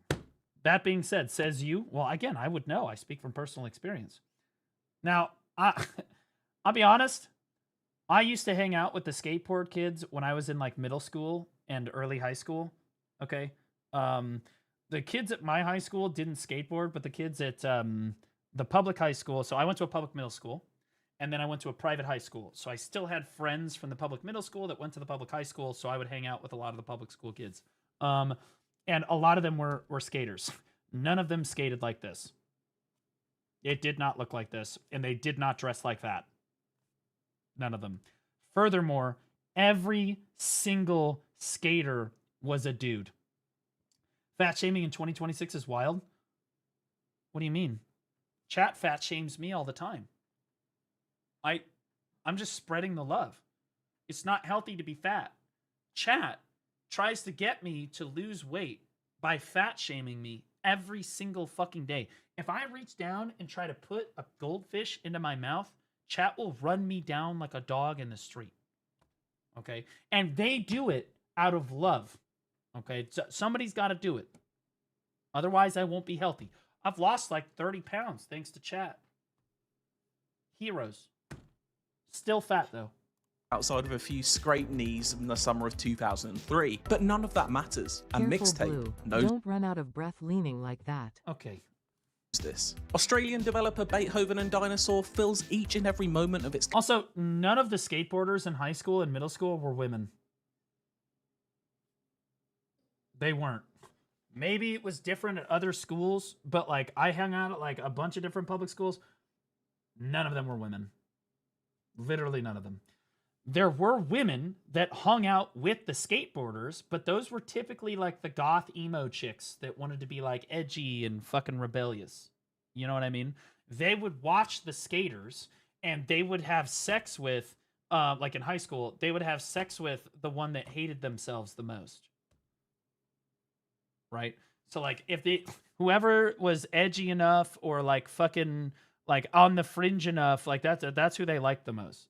Like coming of age tale with incredible music, perfectly handpicked to set the tone for its free-flowing chat. About the music. This is a small indie company. This was supposed to be a small indie studio. Apparently it was funded by a multi-billionaire. Okay, so it's the multi-billionaire's daughter. Okay, and I forget the name of he's like one of the richest guys in the whole fucking world. It's his daughter. And she keeps making all of these failed projects. She's had like, she went into the music industry. I mean the video industry, like cinematography, tanked every movie, lost like $50 million on every single fucking movie that she produced over and over and over again. So now she comes to gaming and she makes this. And I'll be honest with you, again, the game looks reasonable, but I don't know. I don't see any gameplay on the screen. And I thought that was weird, but hey, it was a trailer, right? No. This is the gameplay. The game plays itself. To be clear, you can get up and walk away from the keyboard and the game will keep playing itself for you. You don't ever have to do any keyboard inputs, no mouse inputs. It just plays and it happens to you. Every once in a while, you can put in a mouse input if you want to, but you don't have to. Yeah, also, there's one particular scene.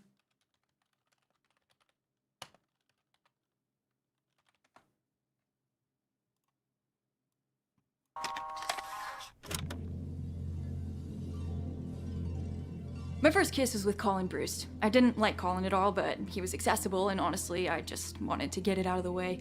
It was everything I hoped it wouldn't be. The mixtape he made me is entirely... Just prepare yourself. If this shit...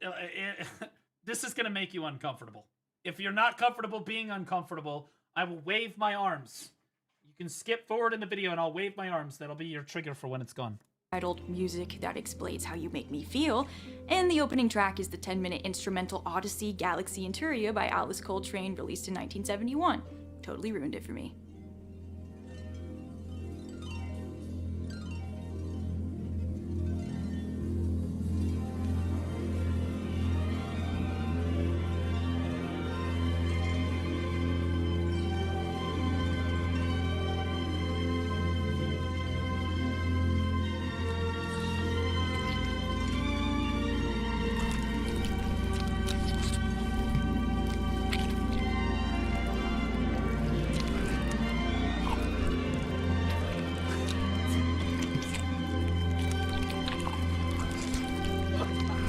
I can't do it anymore. It's the sound. The sound, I can't.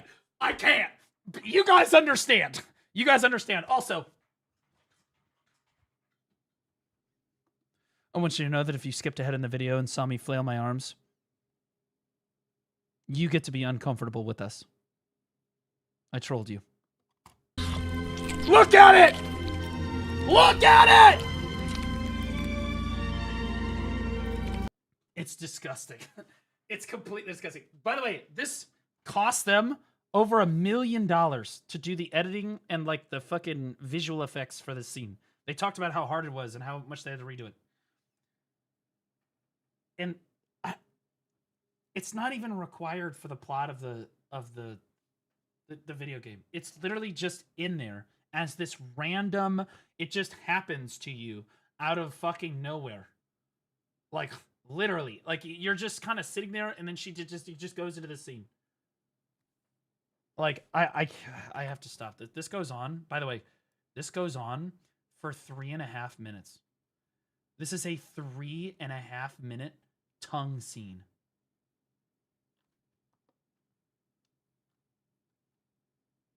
Crazy, crazy fucking work, bro. Anyway, there's shit like that in the game. Chapters in a way only nostalgia can. By the way, this is the IGN review, which makes this cinema. As original as it is reverential, I thought that right there, I thought that they were going to I was going to skip it. It's a masterfully constructed dose of new memories hinged brilliantly on how they remind us of our own.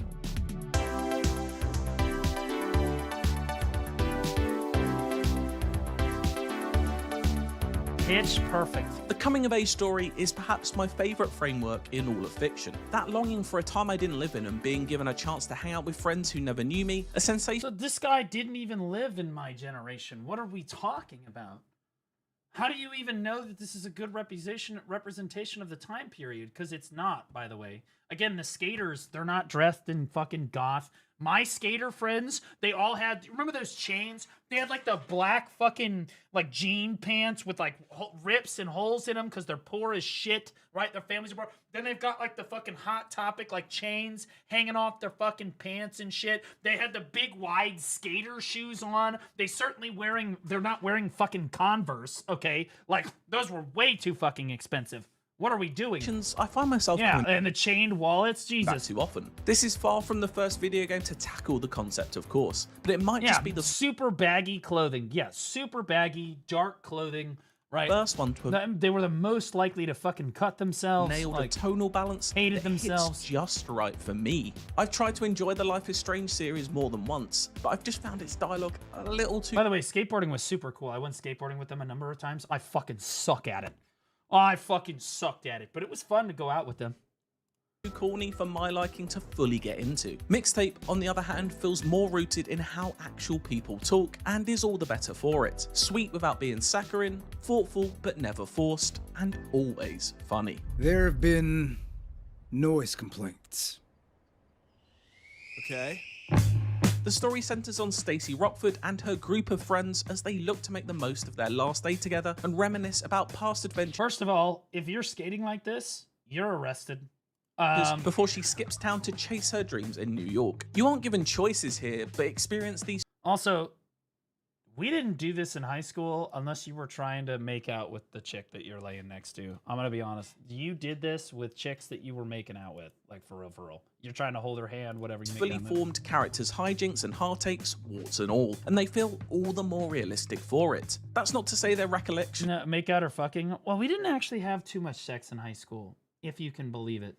But we made out with each other frequently. Of these adventures isn't laced with flights of fantasy, though. Most of high school was like exploring that stuff for the first as they've time. Clearly been embellished in Rockford's mind, allowing each to be presented with lashings of style as if they were playable music videos. There's a great sense of spectacle later on that I wouldn't dare spoil, but I'm going to show you a couple of little clips here of the sort of thing you'll be getting up to earlier on, including like a trippy softball session and a police raid of a house party that you escape by hurtling downhill in a shopping cart. And these are... Oh, about the shopping cart. About the shopping cart.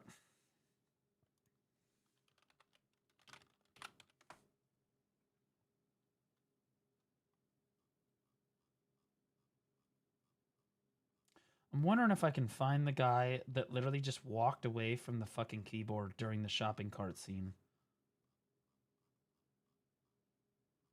I don't know what that fucking Israeli flag was sitting there for.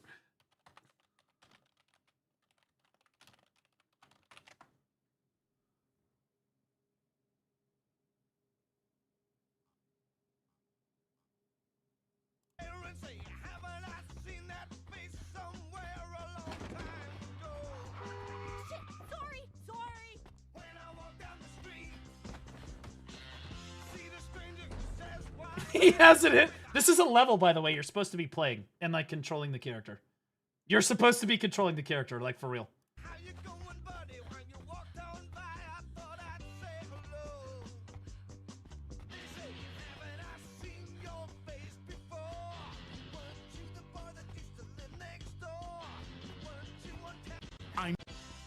Yeah. So he's got to hit the space bar.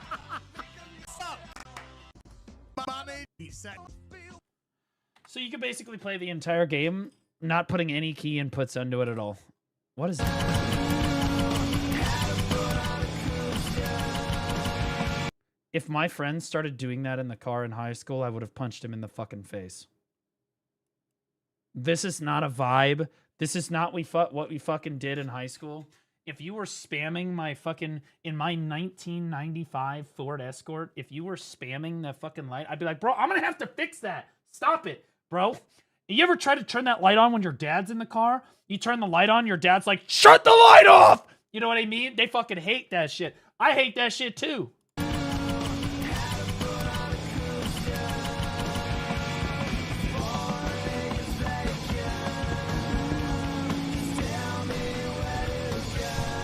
Okay, watch the road. What are we doing?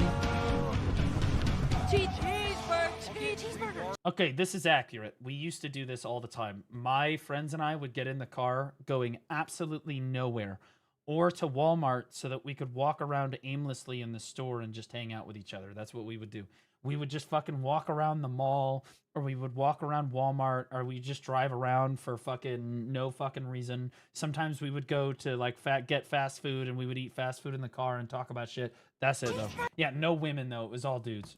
Combos, a spicy sauce trio, 3 jalapeno poppers, 2 serves of cheesy breadsticks. I'm gonna be honest. If we're being fair about this, I like the art style. I do. I like the art. I think the art style pretty good.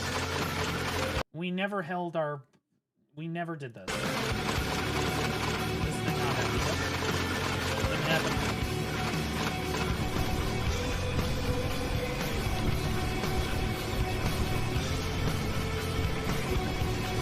We never headbanged like that.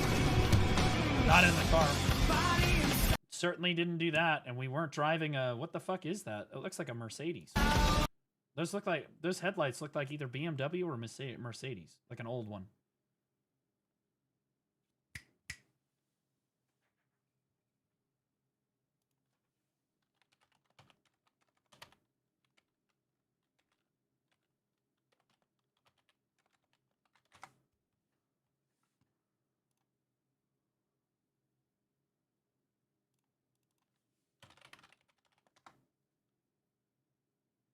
I could have sworn.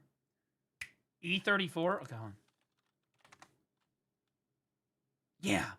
There it is. Yes. Thank you. I was like, there it is. And I can tell you right now, none of the fucking skateboarding crowd was driving a fucking BMW E34. Okay? Nobody was doing that. We're driving fucking fenders falling off. You're lucky if the whole car's the same fucking color. We were just happy to be fucking driving. Hell yeah, baby, I got a 95 Escort. The water pump failed on it 3 times. Then I moved to a 95 Camry. Bro, that's how it was. Skater kids were not rich. They had no money. That's why they're skaters. All the rich kids went and did rich kid things because they had money to actually have hobbies. Skateboarding was cheap. That's why they did it. You could just get a skateboard, put stickers and shit on it, and then like just fuck around, and it gave you an excuse to go outside and just honestly create trouble. Like that's how it was. But rich kids didn't do this. That's a fucking BMW. What the fuck?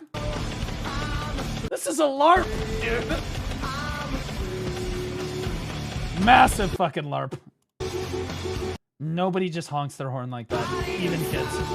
If anything, you were doing burnouts in residential neighborhoods. And nowadays, honestly, I hate those fucking people. Like, I hate those fucking people. I never got to do burnouts in residential neighborhoods because the Escort had like 55 horsepower and couldn't do one anyway. But you know what? Fuck it. Are all soundtracked by some brilliant songs, none of which I can sadly play for you here because YouTube won't like that. But trust me, the playlist is incredible. I'll mention a couple later. Fair.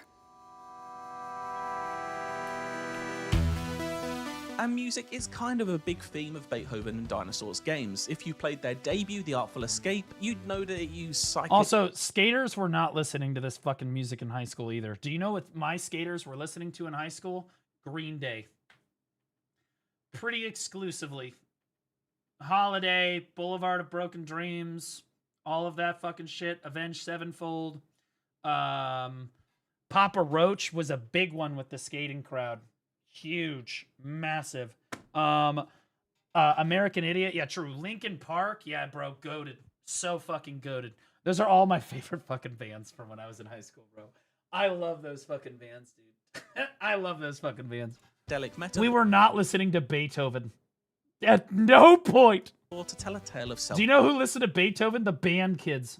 Like expression. Mixtape though is far more grounded in its exploration of and friendship, even the band kids and how those closest to us help us grow. It's a story that won't necessarily surprise, but will comfort and is often hilarious. It's like those aimless afternoons you spend with friends without any specific goal for what the day had in store, but you'd always end up learning something new about them, whether they'd want to. Sometimes I look back on my teenage years. Do any of you guys do this? Now that I'm an adult, and I remember how simple life was when I was a teenager. I really only had to worry about like school and like cross country and shit. You know what I mean? Like that's it. There were no bills. There were no problems. I didn't care about any politics or anything, right? It's just super simple. You're trying to figure out who you're going to ask to the dance, you know, like that's just how it was, bro. Feel it or not. Obviously, those unlocked memories aren't yours. They're Rockford's. but these memories are just so well observed that they come across as Did you universal. give water to the cross-country kids? I was the cross-country kids. As if they could be ripped straight from your teenage Facebook or MySpace page if you're getting on a bit like me. In many ways, it's best to treat mixtape, well, like a mixtape, with no knowledge of where it will go next beyond a trust placed in the creator. There's no interest in fail states or high score chasing here, instead prioritizing existing in and enjoying the moment. I never TP'd anybody's house. I live in Missouri. People get shot for less. It's simple. You just didn't do that. Because, like, again, the owner of the house just gonna come out and shoot your ass. Or the neighbor's gonna come out and shoot your ass. Mechanics match its simpler times. TPing was fun. I mean, I don't doubt it. I never got to partake, though. Twist aiming to elicit a fresh emotion. I almost lit dog poop on fire once and put it on a porch, but we got pulled over by the police on the way there, and I had to stuff the dog poop into the emergency brake handle. Then my escort smelled like dog shit for the next 3 weeks. True story. Cop gave me failure to maintain a lane.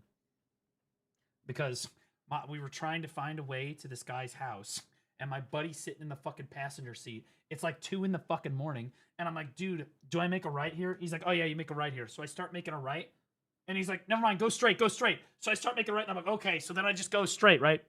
Cop immediately pulls us the fuck over. He thinks I'm drunk. Little does he know, I've never had alcohol in my entire life to that point, right? He comes in, and he's like, alcohol test, nothing. Like, checks my eyes, no weed, nothing. He's like, okay, he's just retarded. Gives me failure to maintain a lane. Okay. Through interactivity in a way that only video games can. That can be as simple as hitting a series of buttons to headbang in rhythm to Silverchair's Freak. Shit, it's the cops. Reach up, it's Joe. They're not going to pull you over. You're white driving a BMW. What are we talking about? What do you mean, shh? What are they going to hear you with the windows rolled up? Driving on the highway at 60 miles an hour? What is happening? What?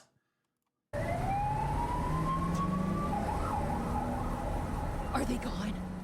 What? Are you a fugitive from the law? Or just having a good time designing your own slushies from a selection of flavours. Some, though, are a little more out there, such as the recollection of Rockford's First Kiss, where with each analog stick you control a tongue and awkwardly have to navigate a set of brace-filled teeth until mercifully a button pops up at the bottom that says, that's enough. It's funny, it's gross, but, you know, I pressed that button as soon as I could. Each memory sequence spawns from a keepsake found around the world that smartly serves as the key to unlocking cherished memories. In this regard, Mixtape is somewhat similar to What Remains of Edith Finch. Dude, those don't even look like used skateboards, bro.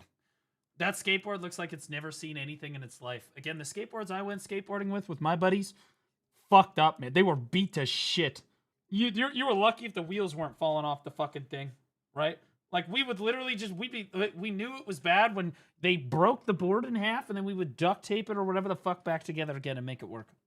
Though I'd never say it carries anywhere near the same amount of emotional weight as Giant Sparrow's masterpiece, instead sidelining deep-rooted familiar I can't fucking listen to this fucker talk about this anymore. Campaign. A musical delight from start to finish, Mixtape sets a new standard for coming-of-age stories and video games, and does so with a masterful sense.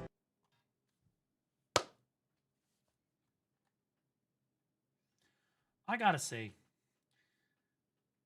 that as somebody that loves farming IGN for the mistakes that they make, I took one look at this masterpiece. They fiending bribed him.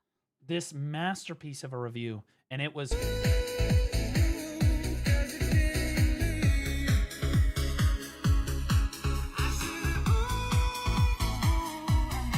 I'm telling you, bro, I was like, you gotta be absolutely fucking trolling. You have to be absolutely fucking trolling right now. 10 out of 10 game, by the way. 10 out of 10. Crimson Desert, 6 out of 10. Not recommended. Grifting about the AI and all this shit. Highfall, 7 out of 10. Or High Guard, sorry. So sorry, Tara. High Guard, 7 out of fucking 10. Concord, 7 out of 10. Mixtape, 10 out of 10. Style. Crazy work.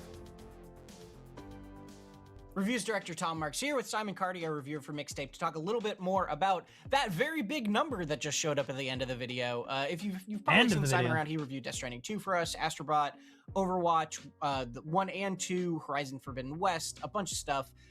Carty, this is your 4th 10, I believe, over your long tenure at IGN. Yes. But 4th 10. 4th fucking 10. Aren't you supposed to be a game critic?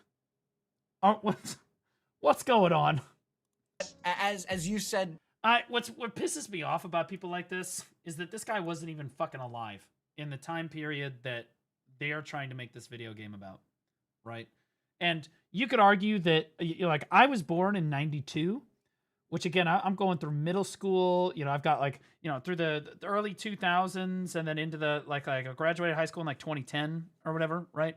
So it's a little bit after this, but again, I remember all the life through the 90s and into the 2000s. That's my time period. Like they're talking about CDs and shit, bro. We had cassettes and tapes and shit. We absolutely had all that stuff, right? We had all that fucking shit. This kid doesn't remember any of it, and what pisses me off is that he gave it such a high rating because he's RPing, like virtue signaling, like, oh, this must have been what it was like. You don't know shit about it. You don't know shit about it.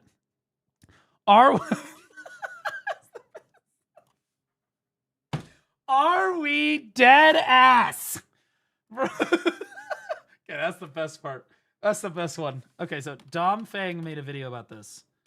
I think his name is Dom Fang.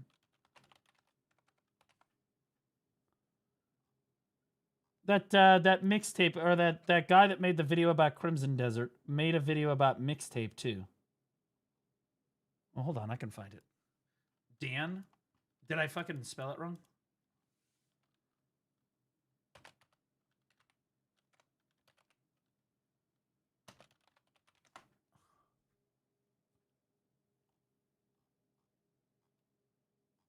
Fucking penis. Hold on, I can find this. I can find this.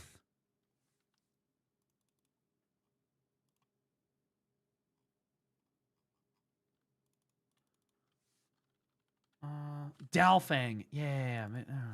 Dalfang. This right here. In advance for the Okay, yeah. All right. So this is the review. This is the guy that played Crimson Desert. This guy makes he does like response videos to shitty stuff that happens in the gaming community. I love this guy. sheer cringeness of some of the gameplay footage. Yeah, the guy that used the AI voice. Although I'm gonna be honest with you, this AI voice makes me fucking wet. If I had this voice, I'd have bitches lining up at the gate to get in here, bro. About to see.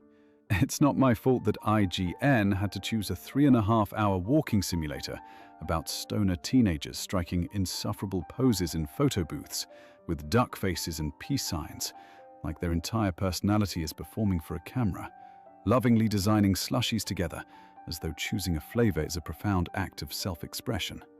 Headbanging in cars by pressing a single button to celebrate being in a BMW, by the way. I love how I can tell what cars are by their headlights. I take great pride in this.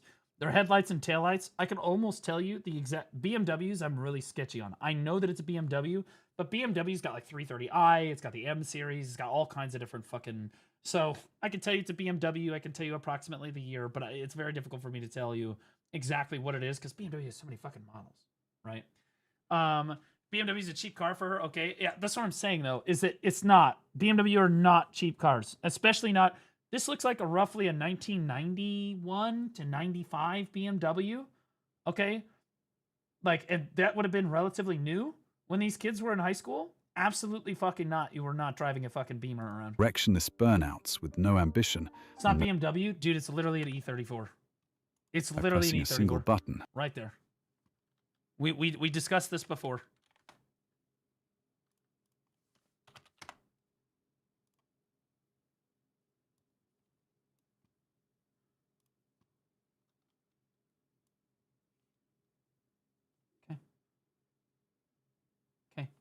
You could argue that it is a Volkswagen, like an old Volkswagen. You could, yeah, like a Golf. I don't think it's a Golf. You can't. I don't think you can really make it as a Golf. Hold on, let's see. 1995 Volkswagen Golf. Yeah, see, it's not. No, it's not a Golf. It's not the Jetta either, because my buddy owns a Jetta. Yeah. No. Like, theoretically, you could do this, but this is tricked out, right? This is modified. These are aftermarket. This is all aftermarket shit. So no, it's not. It's a BMW. It's the E34. It's the E34.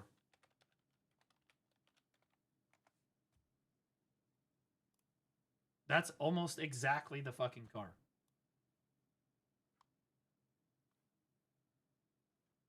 Like, the only thing they changed so that they wouldn't get copyright striked is the fucking grill, bro. 1990 Golf? Let's see. 1990 Golf. No. Still not the same. This one's a little closer, but again, no, because the headlight, this one's smaller than that one. This one's smaller than that one. They're both the same size. It's closer to the BMW. And even still, the Golf was also a more expensive car, and this would have been a new car at the time. Volkswagen Golf hatch, it's not a hatchback, though. What they're driving is not a hatch, it's a sedan. To celebrate being direction, the roof comes down. Burnouts with no ambition and no future. It's closest to the E34. And manually wrapping two teenagers' tongues around each other. Brace game romanticizing degenerate modern hedonistic indulgence as the peak human experience. Honestly, the worst part about that scene was the sound. Tacked on steam with LGBTQ+, drugs and alcohol, and sexual themes. I'll be honest, a lot of my friends growing up were gay. I knew because I didn't, we would play gay chicken and I always lost every time. They could put their fucking hand all the way on my junk and I'd be like, oh fuck, I can't do this anymore. I thought there was something wrong with me. Turns out they were all just fucking gay. That being said, there was not a single transgender person at my high school or at the public high school, period, dot, when I was in school. There were gay people, lesbian, little bit. Transgender was not a thing. As their first 10 out of 10 of 2026. And that number carries weight, whether we like it or not. Because IGN now, like every other kid isn't some indie blog. They're the single largest legacy gaming publication on the planet. We're working on making that. We're working on it. We're trying to bring that down. Their scores feed directly into Metacritic and OpenCritic. They shape purchasing decisions for millions of people who never read past the number. And for publicly traded studios like Pearl Abyss, their reviews move stock prices, send institutional signals to the financial. I don't think that the reviews of Crimson Desert had any effect on the Pearl Abyss stock price. Let me fill up my water. Zero effect. None.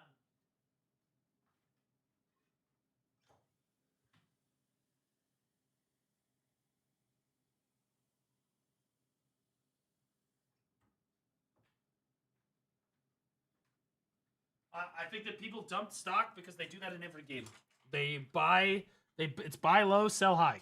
That's how it is. And it's always highest right before a game releases, obviously. Markets and create real capital misallocation when the scores don't reflect the actual quality of the product.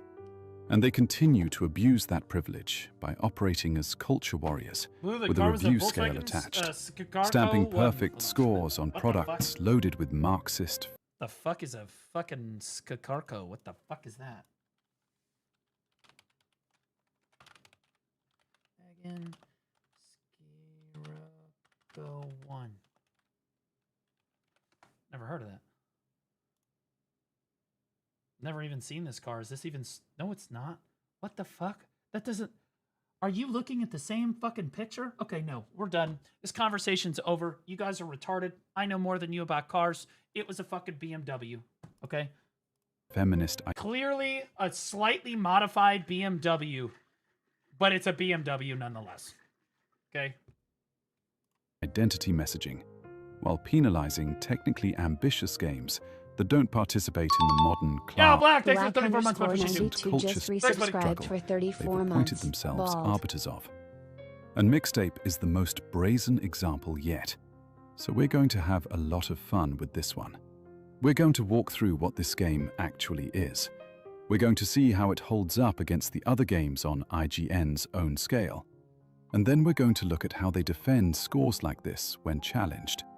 Because the defenses are almost funnier than the score itself. 8 months since Hades 2. 8 months of Neo 3, Resident Evil Requiem, Monster Hunter Stories 3, Crimson Desert.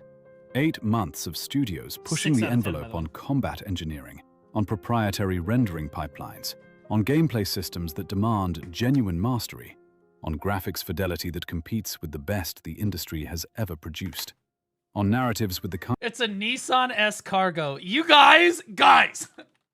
No, I win, okay? It was a fucking old BMW. Shut up. You're fucking retarded. I knew it.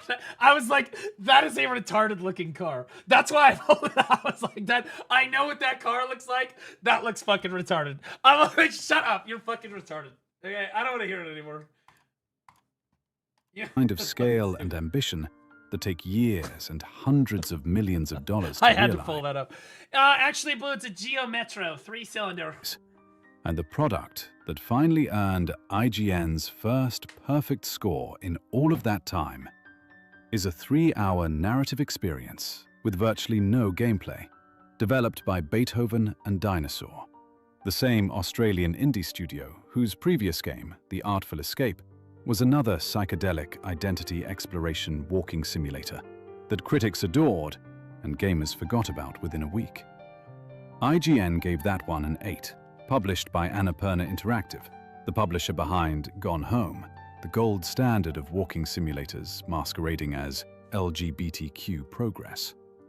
IGN gave that one a 9.5, a company whose entire catalog reads like a syllabus for a university course on progressive narrative design. And if given all these patterns, you still can't see what legacy gaming journalism is really doing with their reviews and opinion pieces, then I don't know what to tell you. But enough context. Let's talk about what IGN's first perfect score of the year actually plays like. And I'll be honest, I wouldn't ordinarily touch a game like this with a 10-foot pole.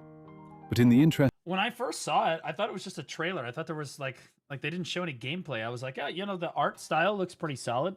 Seems like it could be a reasonable game. I thought maybe it was going to be more like, what was that weed game where you could build like a fucking drug empire last year?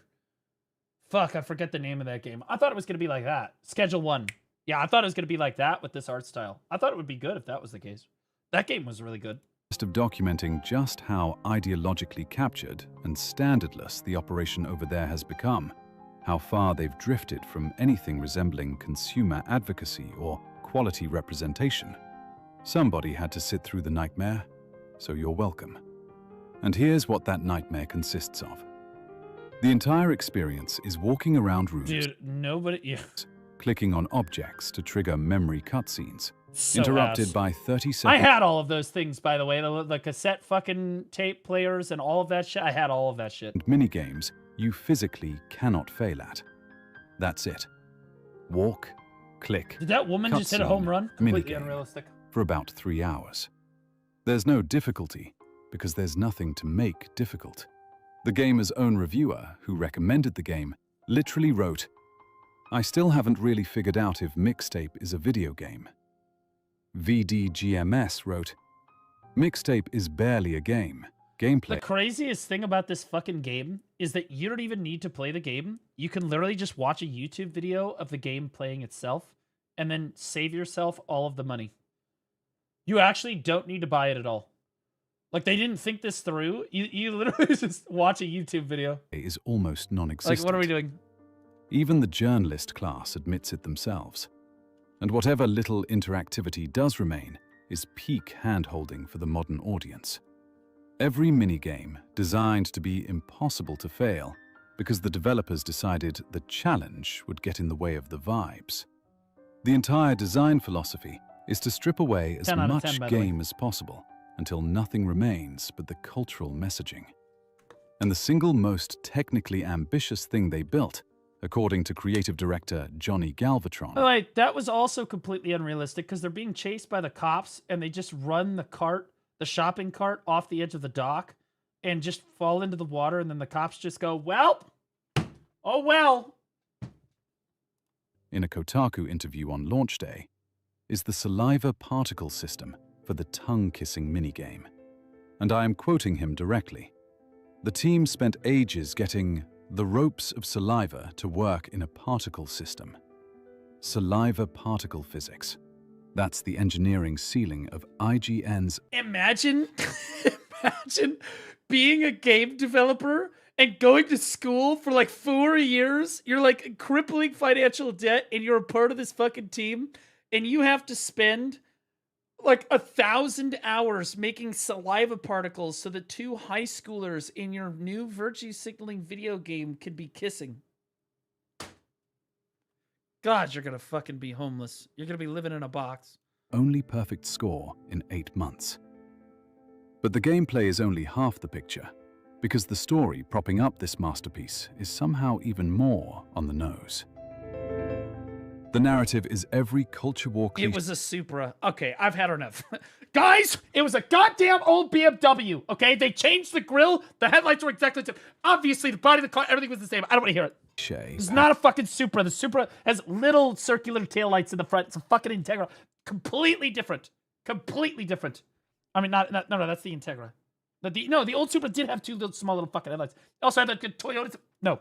Into 3 hours. Did not have. It was a completely different car. Interactive nostalgia bait. It's much more curvy. Much more curvy. The BMWs were boxy. Very boxy. That's how cars in the 90s were.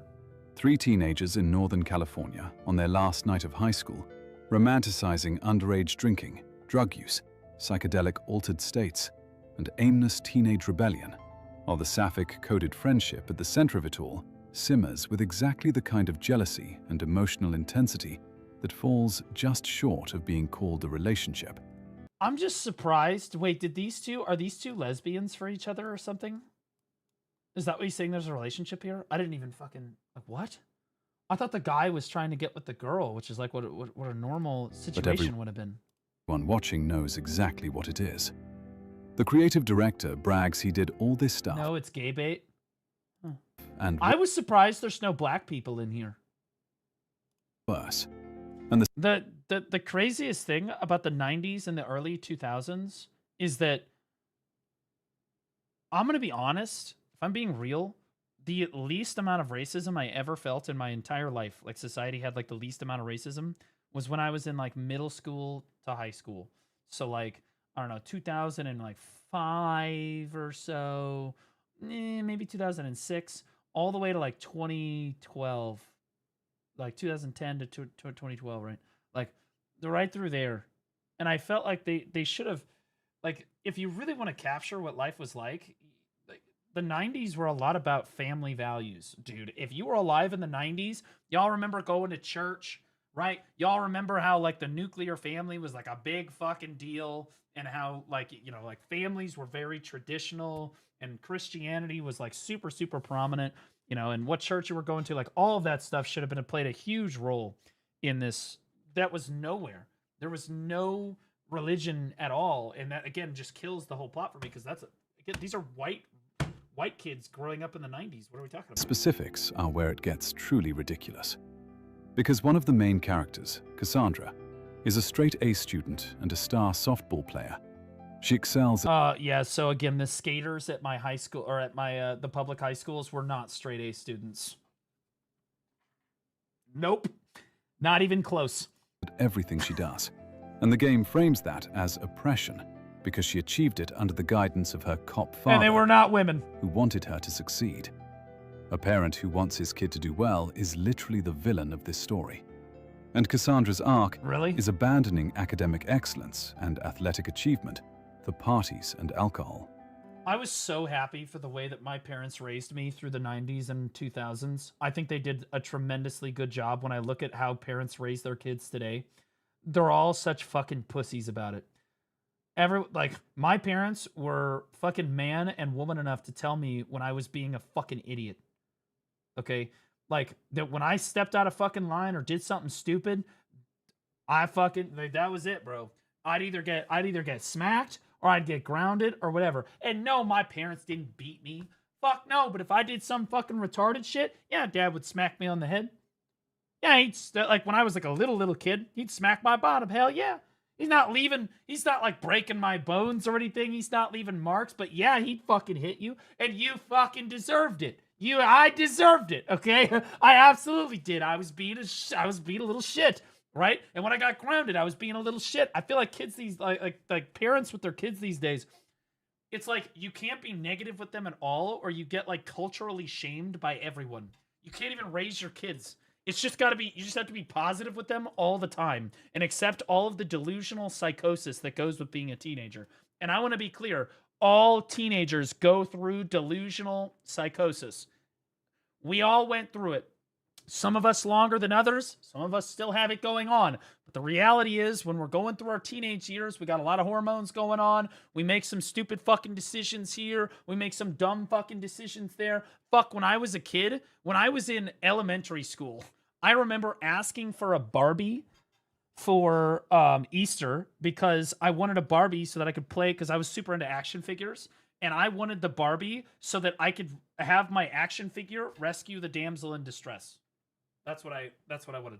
Because then I could have like Superman and Batman rescue the damsel in distress, right? And I did get a Barbie. And I liked it, okay? Nowadays, if a kid asks for a Barbie, you're liable to have that kid walk out of the fucking door the next day in a dress. You know what I mean? Like, that's where we're at with society. Like, what the fuck are we talking about? And the game frames that as liberation, as finding... Like, at a certain point, yeah, my parents bought me a Barbie, but at no point were my parents like, are you considering being a woman? Or are you... are you this? Are you that? No. No. At no point was that ever discussed for any fucking reason. It, just stop being a fucking idiot, right? And to be clear, if I had been gay, my parents would have been fine with that. It wouldn't have been the end of the world. In fact, my mom still thinks I'm fucking gay. I haven't dated. I haven't brought a woman home to her in forever. She, for all intents and purposes, she thinks I'm fucking gay, right? But like, they would be okay with something like that, right? It is what it is. But like, if I had crashed the car or something, my parents were like, "Oh, dude." My mom explicitly told me, if you get a girl pregnant while you're in high school, just don't fucking come home. Just don't fucking do that. And then she like leveled with me and she said, okay, but real shit though, if that did happen, you do need to come to us. It is super fucking serious and we're not going to be happy, but we will support you. If you crash your car at some point, don't come home. Right? Like, that's her true self. Meanwhile, Stacy... Fortunately for me, I never had sex at all, so that was never a problem. The protagonist uses music to compartmentalize life, which is emotional avoidance dressed up as artistic depth. And at one point, Stacy sees Cassandra hanging out with a girl she doesn't like, and the game renders this, a teenager experiencing mild social jealousy, as an entire cinematic dreamscape sequence where she floats backward through a frozen city while sad music plays. And here's the thing. Bro, bitches were not like that in high school. Women, as physical as men get, women are the worst. When women got mad with each other, nobody hated women more than other women. Dude, like, and they were sinister with each other. Holy shit. They absolutely, they manipulated the fuck out of each other. God damn. If one of the women hated you, if a guy didn't like you, yeah, he might get mad or whatever, but he not gonna fucking ruin your entire life, right? But girls in high school, just women in general, they absolutely will. Been through teenage literally crises. Every single person watching this has felt... I'm pretty sure lesbians actually have the highest case of domestic violence, right? Lesbian couples have the highest case of domestic violence, like highest percentage among couples in the United States. And I'm pretty sure that gay men have the lowest. Like, God, why could that be? But don't worry, guys, men are the problem.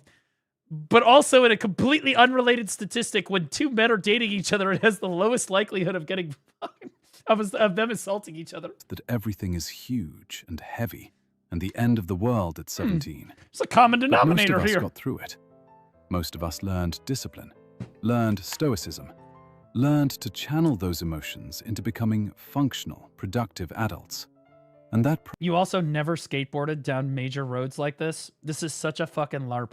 we would skateboard in the back of parking lots, like abandoned parking lots and shit, where no one was going to be around so that we could fuck around and do shit we weren't supposed to. That's why we did it. We never fucking main road. What are you talking about? Process of toughening up, of growing through discomfort rather than drowning in it, is what actually builds people. Except this game, and the entire cultural apparatus celebrating it, treats that process as the enemy. Discipline is authoritarian. Stoicism is repression. A father who wants his daughter to succeed is the villain. And the alternative it offers, the thing it romanticizes as liberation, is hedonistic indulgence, emotional surrender, and the rejection of every value that actually produces well-rounded human beings. And this isn't just a quirky narrative choice. This is the modern, wokist identity struggle, packaged as entertainment. The same Marxist feminist frame. Bro, are you guys reading this? Look at this. My dad says that, my dad says I shouldn't hang out with you. He's a cop. Like, who's your dad? He's a cop. He thinks you spray painted the Reagan statues and that you're shoplifters. He's not far off either. I'm going to be honest with you. W dad. True. Yep. Struggle, packaged as entertainment. The same Marxist feminist framework that treats every tradition. Also, spray painted the Reagan statue. They wouldn't be talking about Ronald Reagan, right? So we're talking about the Republican. Yeah, so what? We spray painted the Republican statue. Fight the power. Fight the power. Fuck that, bro. In the 90s, everybody was fucking Republican. It was like the Republican reign of, like, bro, Democrats today don't remember what it was like, dude. It was like Republican, Republican, Republican, Republican, Republican. At least that's where I live. Again, I live in Missouri, so maybe it was more Republican here, but like, dude, it was a super conservative country at the time. Again, Christian values. Structure as oppression, and every act of self-destruction as liberation. Which brings us to the obvious question. How does any of this deserve a 10 out of 10? This is a video game review. The score is supposed to benchmark this product against other video games. And on every objective measurement in this medium, scale, technical achievement, combat, movement, graphics fidelity, quantity and quality of content. Bible Belt was real. Okay, real shit about Bible school though. If you went to Bible school, you were like legit like there for the chicks though, for real. I want to be honest. You be in Bible school, you be trying to flirt with all the girls there, bro. That's why you went to that. Like, obviously your parents made you, but like that's what you did when you went to Bible school. Mixtape can't compete against even a basic AA title. And the food. It loses on every axis. There's no dimension of game development where this product stands alongside its peers, let alone above them. So the only possible argument is the subjective factor, the story. But even on its own narrative terms, this story isn't some grand philosophical achievement. This medium has produced near automata, deconstructing what consciousness means through machines reliving humanity's existential cycles.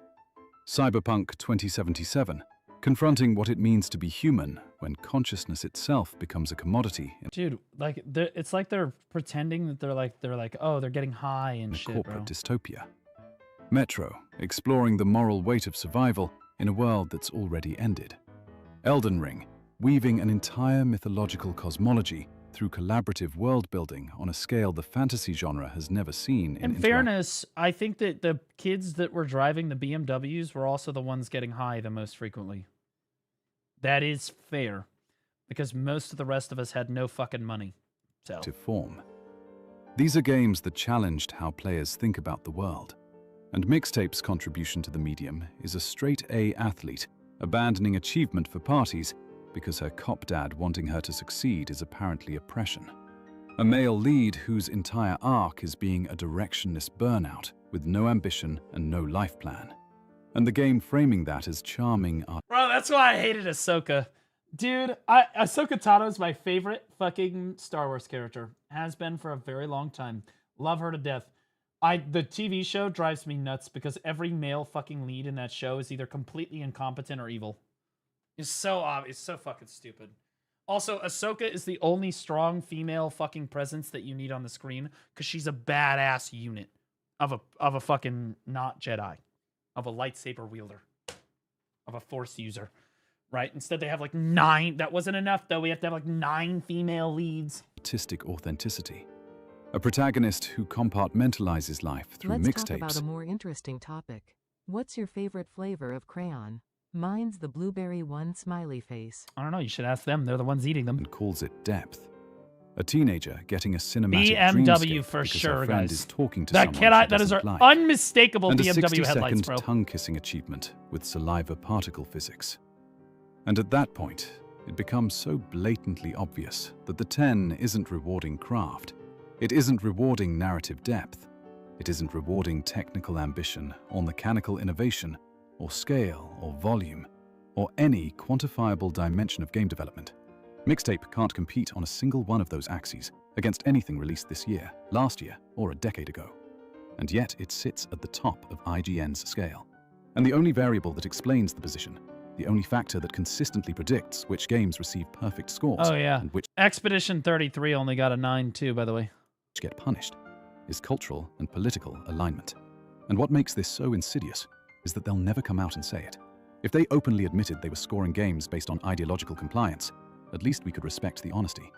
Instead, they hide behind a set of carefully constructed defenses designed to let them operate as political actors while Obviously. maintaining the illusion of neutral criticism. This is why I fucking hate, like, I hate that they try to push the politics into gaming so much. I fucking hate it, bro. I just want to play my fucking video games, man. I just want to play my games, man. That's what the games are, like my sanctuary. They have been for my entire life. That's where I can get away from all of the fucking bullshit that's going on in the world. That's your escapism. Almost everyone plays video games for fucking escapism for one reason or another. Whether you're escaping just for, you know, you're a dad, you know, and you're just trying to escape for a 30 minutes at the end of a long fucking day. Or maybe you're just a super depressed fucking young guy and you're just like really depressed about fucking life and you got other shit going on or you're overweight or whatever it is. Everybody plays video games for those reasons. You don't need to have the life problems constantly shoved in your face. What I don't, and it's all, I want to kill something simple as that. Yeah, exactly. In a video game. I feel like it's always the left shoving the fucking ideology into video games. And what I don't think that they expected, because see, their intention was to shove this ideology into video games, and they thought that gamers would just drink it down like all of the boomers do on the mainstream media. But the reality of the situation is they shoved all of this shit into video games, and they were like, you have to come out to vote. You have to come out to vote. Like, you have to care about these issues. And what they didn't fucking realize is that gamers were like, you know what? Fuck you. Fine. We will come out to vote. We do care about the issues now. Congratulations. Now we're gonna fucking vote. And then they all went out and voted for Trump. And then that backfired pretty hard. And the mixtape score is the most perfect case study imaginable. Backfired so hard. And I feel like a lot of gamers were like, they go to the polls and like everybody's like, yeah, Kamala, slay queen, yes, Kamala, slay. And then they get to the fucking the voting booth and they're like,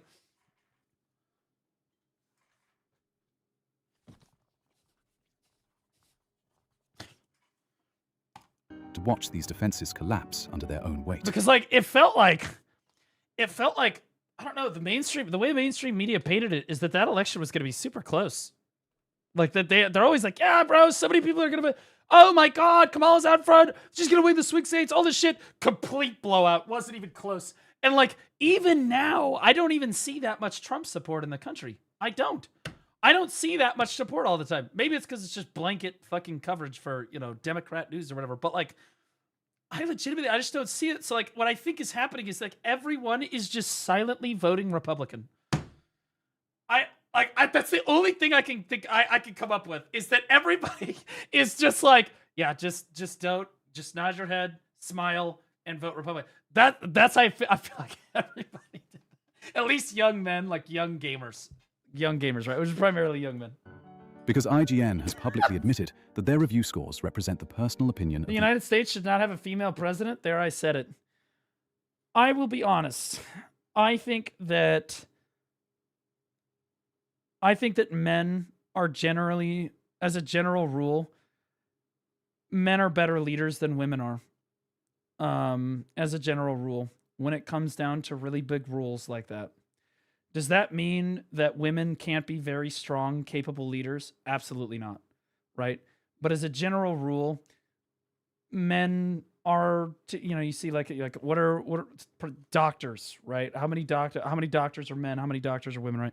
And it's been this way for a really long time, and a lot of it has to do with like women are really good at a lot of things and men are really good at a lot of things. But the biggest thing is that in this particular case is that men are typically much more able to separate their logic from their emotions, right? Now, this is not always the case, obviously. And some women are a lot better at this than men are. But again, the general trend is that men are much easier. Like they're way, way, way better typically at separating their logic from emotion. This is why, again, like you look at the incidence of violence among lesbian couples versus among gay couples are like you know, two gay men, and the difference is staggering. It's staggering, right? It's because, you know, guys are able to separate from the logic from the emotion. Now, women are much better at other things, How you are, you right? just have to say that you're fine when you're not really fine, but you just can't get Separating into it ego because from they logic. never It's not understand. ego, it's emotion in a lot of cases, right? And to be clear, again, there are some women that are phenomenal leaders, right? Like, do I think that a woman could be president? Absolutely. It's possible. But I think it's extremely unlikely. Because men, you're talking about the most important role in the entire world. I know if you don't like America, whatever. The reality is America is the strongest country in the world. And the person that's sitting in the president's seat of America has a tremendous amount of power. And when you look at that, you look at the general trend on the graph, who should be sitting in that chair? I think that most Americans probably want a guy sitting in that chair. They were more than happy to elect a black man, right? We had Obama, he won 2 times, right? So it's not really a racism thing, but I think that most Americans, they're probably not going to vote for a woman in that. And I think that if the Democrats put up another woman candidate, they will absolutely lose in 2028. It will not be close. So I would generally agree that I don't think that Americans will vote for a female president. I just don't think so. I think they would vote for a black president because, you know, we've elected Obama before, right? But I think that if the conservatives put forward a woman, it would be the same thing. Why did John McCain lose to Barack Obama? Because he had Sarah Palin as a completely retarded running mate, and it completely destroyed his entire campaign because the stupid bitch could see Russia from her house, and she couldn't shut the fuck up. Okay, like, obviously. It just ruined his whole fucking campaign. I liked John McCain. I voted for Obama. Like, he didn't have a stupid running mate at the time. At the time. But, like, at the end of the day, I really do think that they've kind of just lost touch on reality, and they really tried to push all these politics into video games, and gamers just said, fuck you, get out of our video games. And I'm hoping that the gamers just keep pushing back on this, because I don't care if the right wing tried to do this, if conservatives tried to push their fucking policies on gamers, all the gamers would go back the other way. Right? But we really only have problems with the leftist shit. That's really all I see. I've got body type A, body type B, no fucking boob sliders, transgender bullshit everywhere. LGBTQ flag has become like, I'll be honest with you, like the LGBTQ flag has become synonymous with like, oh fuck, bro. Every time I see this in a game now, I'm like, ah, fuck. And it's crazy because when I was growing up, again, most of my friends were fucking gay as a bag of dicks, bro. That's no problem. But like, it's just, I'm exhausted. I'm exhausted with this fucking messaging. I'm tired of seeing it in my games. I'm tired of it. Stop it. I'm just trying to play a video game. I want to play a super hot fucking girl. It's literally just that simple. Just let me play a hot girl. If they want to play a hot guy, let them play a hot guy. It's just the truth. And here's the deal. Reality check. Transgender gamers almost always also just want to play a hot girl or a hot guy. Whatever gender they associate as, and it's usually women, right? They also just want to play a fucking hot woman in the video game. They don't want to be transgender in the video game too. That doesn't make any fucking sense, okay? They just are going to play the hot girl, so you're not helping them either. Individual reviewer, not the outlet.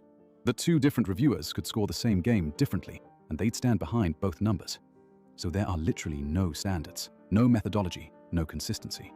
And they've demonstrated this beautifully through Travis Northup, the reviewer who gave Crimson Desert its 6. Travis. Because my boy Travis. He gave Crimson Desert a 6 and then promptly turned around and gave Highguard a 7. What a fucking unit. My boy Travie. His track record alone tells you everything.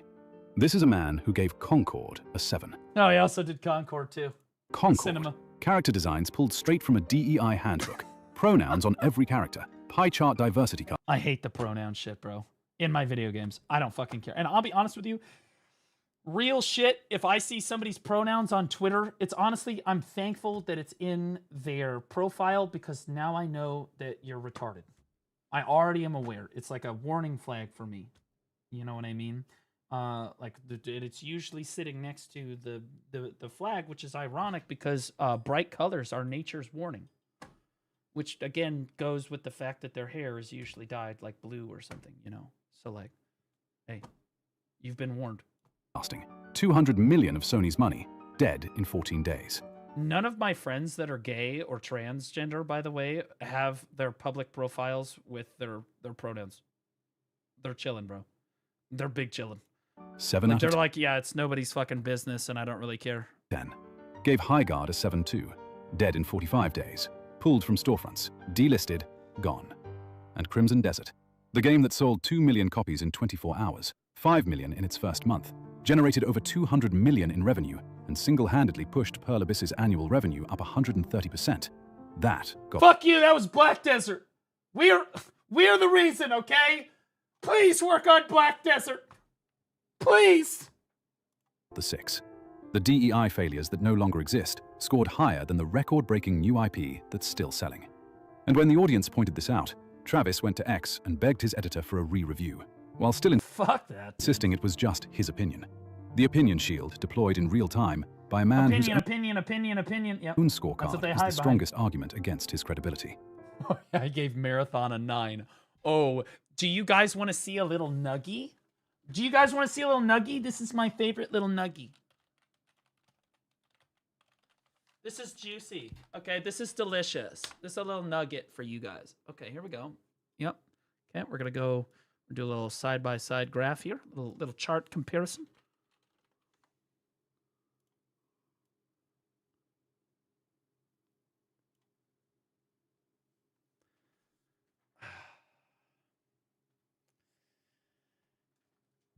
God damn, bro.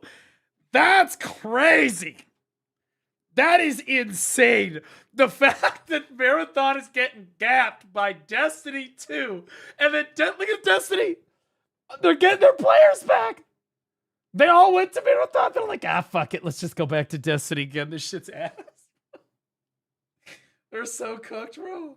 It's so unbelievably cooked, but that's a story for another day. Destiny 2 is such a good game? No. Destiny 2, I have like bipolar disorder with that game for real. I go through stages of mania where like Forsaken was like the peak of video gaming, so amazing. And then like, well, actually, you know what? Here, we're going to trace it. From the beginning, it was like mid. Curse of Osiris. Okay. Fucking Forsaken. Moon expansion into Black Armor, or Black Armory and a Moon expansion into current day. Actually, I'm sorry, last the fucking final shape. Okay, we're all over the place. Witch Queen was sick. Yeah. I didn't actually play Witch Queen. I'd given up on buying the expansions at that point. But like this is the graph for Destiny 2. Destiny 2 went through like the highest highs and the lowest lows. They had incredible moments of brilliance where I swear to God, Bungie made some of the best gaming experiences I've ever had in my fucking life. Whether it be the Callous raid or the Last Wish raid or whatever, those were fucking cinema. I fucking loved those, right? And then they have moments like Curse of Osiris, which were a complete fucking disaster, or anything they've made in the last like 3 years. And it's just been terrible. Terrible, terrible, terrible. And then they just get rid of all their best fucking expansions. They get rid of, they sunset. Everything that you paid for, it's all gone. I just stopped paying. At a certain point as a consumer, I was like, well, if you're constantly going to delete all of the fucking really good shit that you did, I'm done with this shit, bro. I don't want to fucking do this anymore. Challenge them with data, sales figures. It's too hard to make maps. They weren't making maps! What I hate about Destiny is their fucking... I present to you the Destiny content creation cycle, where the developers would live by the mottos of reduce the amount of content that you actually have, reuse all of the old fucking maps, and recycle all of the fucking plot lines and enemies. And if you end up not having enough content, simply go back to the fucking drawing board and do it again. Everything Destiny 2 had, my biggest gripe was that all of the strikes felt exactly the same with different enemies, because they were just the campaign missions with different enemies, which was so fucking boring. Holy shit, right? Like, grinding the game was so fucking boring. So annoying. The campaign was cinema in most cases. Loved the campaign. Loved doing the raids, were fucking amazing. S tier, top of the genre, love it, right? The rest of it, the replayability just wasn't there. That's why everybody returns for the Destiny 2 expansion release, and then everybody stops playing, is because the replayability beyond the expansion is just not there. It's just not. You look at a game like BDO, people show up for the expansion and then they come back down. They show up for the expansion, then it comes back down, right? But like, we retain way better players. Also, so does World of Warcraft. And yeah, everybody comes back for the World of Warcraft expansion, but a lot more players are able to keep playing World of Warcraft long term, right? Like, the fact that the games Destiny just can't hold on to players. they rated higher literally got delisted, and out comes the Michael Bay Shield. Commercial success doesn't equal quality. Just because something sells doesn't make it good. Love that argument. Except the games they consistently rate. _They just resubscribed for 8 months. Welcome back for 8 months, man. Appreciate you. BDO saved thanks to its combat. Otherwise, L. I agree. If BDO's combat was shit, nobody would play it. It would be dog shit, and throw it in the dumpster. Highly are the Michael Bay films of the gaming world. The big budget, committee designed, corporate franchise blockbusters. Concord, Assassin's Creed Shadows, Skull and Bones. Bloated products built by established studios with massive marketing budgets and zero creative risk. Those are their 7s and 8s. And Crimson Desert, the outsider studio with a proprietary engine and the genuine... I would not call Perlibus an outsider studio, okay? They're worth like $2 billion and climbing.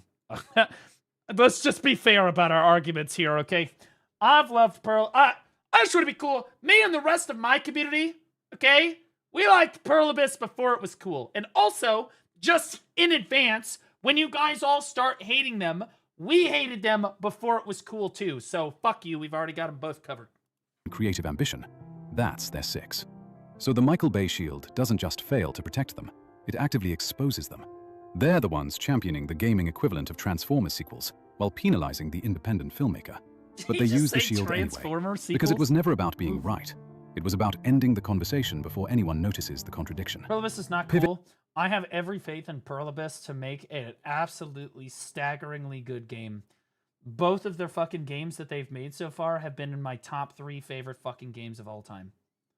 BDO, obviously, at number 1. No, to nobody's surprise. Crimson Desert, I'm going to be honest with you, probably comes in at number 2. And that's crazy because StarCraft 2 is up there too. Honestly, no. So it's BDO, StarCraft 2, Crimson Desert, Where Winds Meet, and League of Legends. I fucking hate League of Legends. But I have invested so many hours into that game, I can't not put it on the list. You know what I mean? I fucking hate it. But it has to be on the list. Fit to qualitative criticism. Say the judgment itself is broken, and they deploy the second shield. It's just... What about Naraka? Ooh, true. I put Naraka above League. Naraka comes in at number 5. I think that well, I don't know. I've spent more time on Naraka than I have even Where Winds Meet, but I don't know. Where Winds Meet, for the time that I've played it, like the 250 hours that I've played it, I played Where Winds Meet, by the way, all night last night with Laufey. But like the I think that for the time I was playing, I think Where Winds Meet definitely, and then Naraka is right behind it probably. I would say that Naraka probably comes in at number 5, and then League's right number 6. I really like Naraka. It's probably top 5 game. It's my subjective opinion, bro. You tier can't list of games. Let me tell you what's important to me based on my tier list, okay? And you guys can tell. Okay, 1.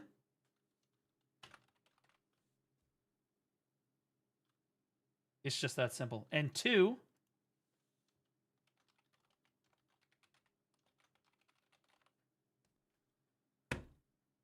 it's just that simple. Most importantly, the combat. Look at all of like my favorite games in my top 5. What do they all have in common? Right? You got BDO, best in genre combat. You look at what's my favorite gacha game? Wuthering Waves. Why? The combat. What's my favorite battle royale? Naraka Blade Point. Why? The combat is best in genre, right?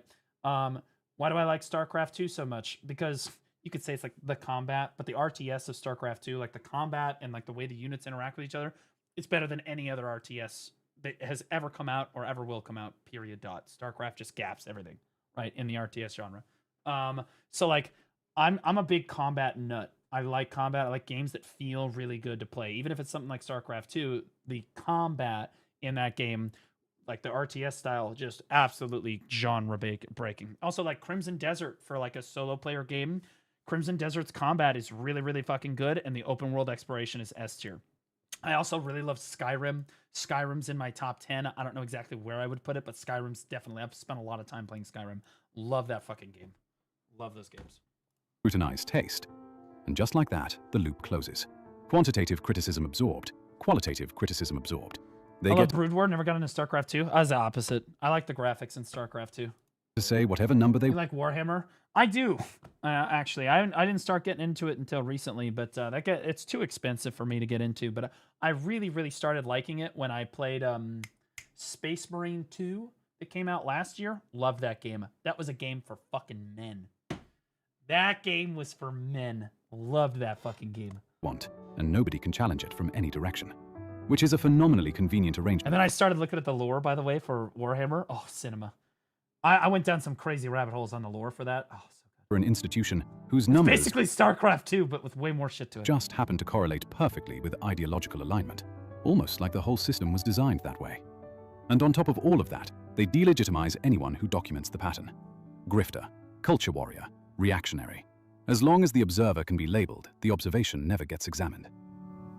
I just don't want you to put... I think that this could have been a great game if it was actually playable as a video game. I do. Right? If you actually played it and made it like, what is that, fucking Schedule 1. Might have been really good. Instead, there's no fucking video game here. It's just virtue signaling. And I fucking hate virtue signaling. I hate it. Hypernova, thanks for the raid. Guys, speaking of Naraka.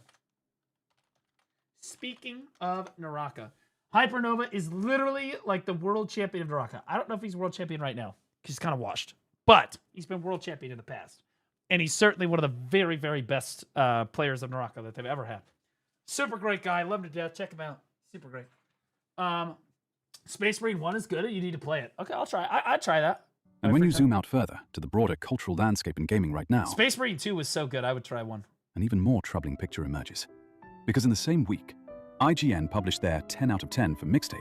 It was discovered that Anita Sarkeesian, the original culture war architect of the gaming space, the person who admitted when she first entered the industry that she didn't even play video games, is credited as a DEI consultant on Slay the Spire 2, the biggest indie launch in Steam history.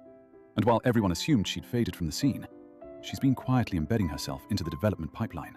Her website openly advertises consulting services, where she examines scripts, art, and gameplay for representation issues. I'm gonna be honest, dude. Is it just me, or is DEI just a fucking psyop to give women more jobs? Not black people, not minorities, just women. Because every single fucking time I see DEI, it's just a fucking white woman, man. Maybe it's a black woman, but it's always a woman. I don't get it. I don't understand. Women are not a minority. They're not. I don't know how people are psyoping. Like, I don't know how women have somehow aligned themselves with being the fucking minority. They're the majority. There's more of them than there are of men. I don't understand it. I don't get it. I don't understand. It's so unbearable. That's coming from Hypernova. Hypernova is black. I don't understand. Around gender, race, sexuality, and class. Meaning, give me channel points. Why would I give you channel points?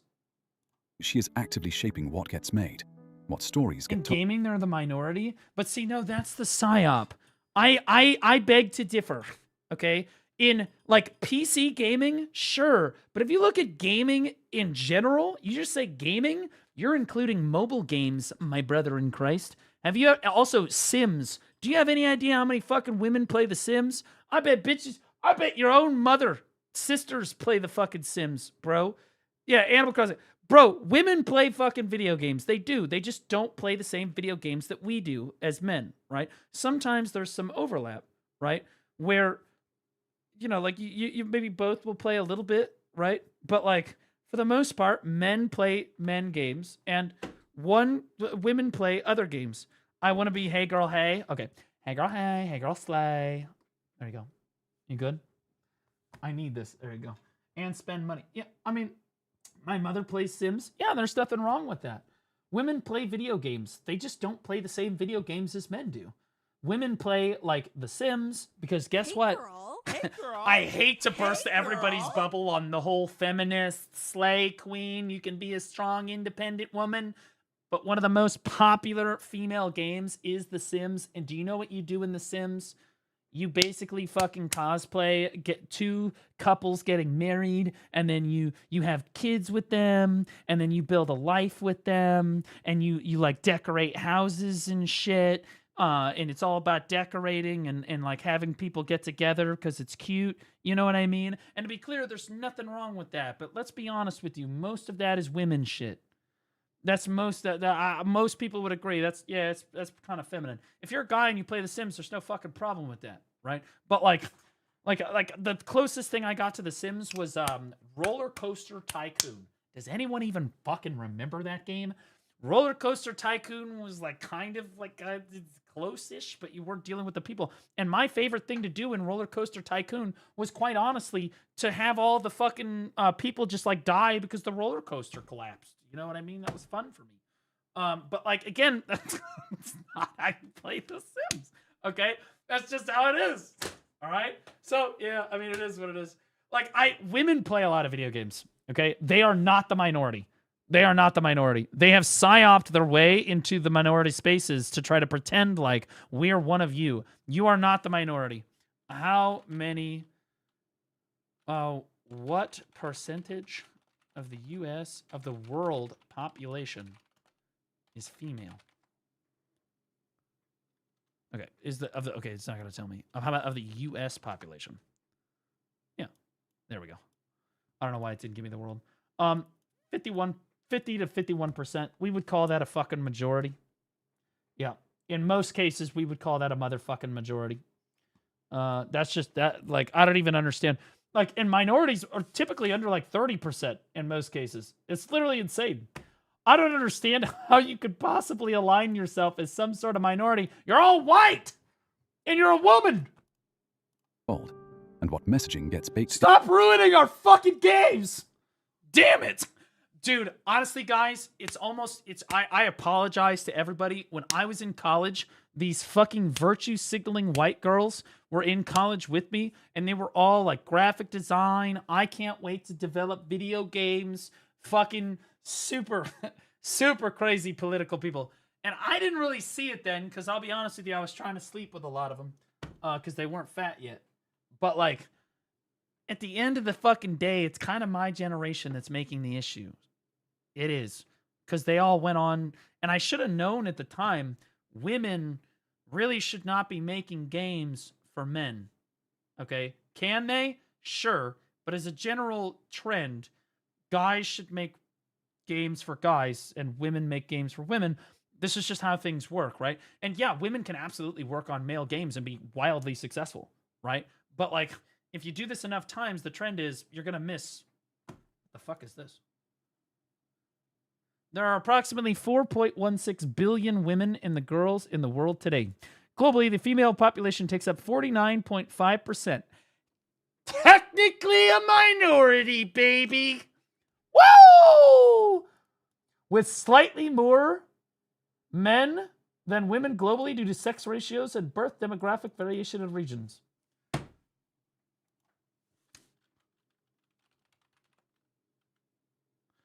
What percentage of the USA is, because this is primarily happening in the US. Do you see? That's what a fucking minority looks like. Okay, that's a fucking minority. All right, a minority is not 49.5 fucking %. Shut the fuck up. Into products. I bet there are more. Dude, wait a minute.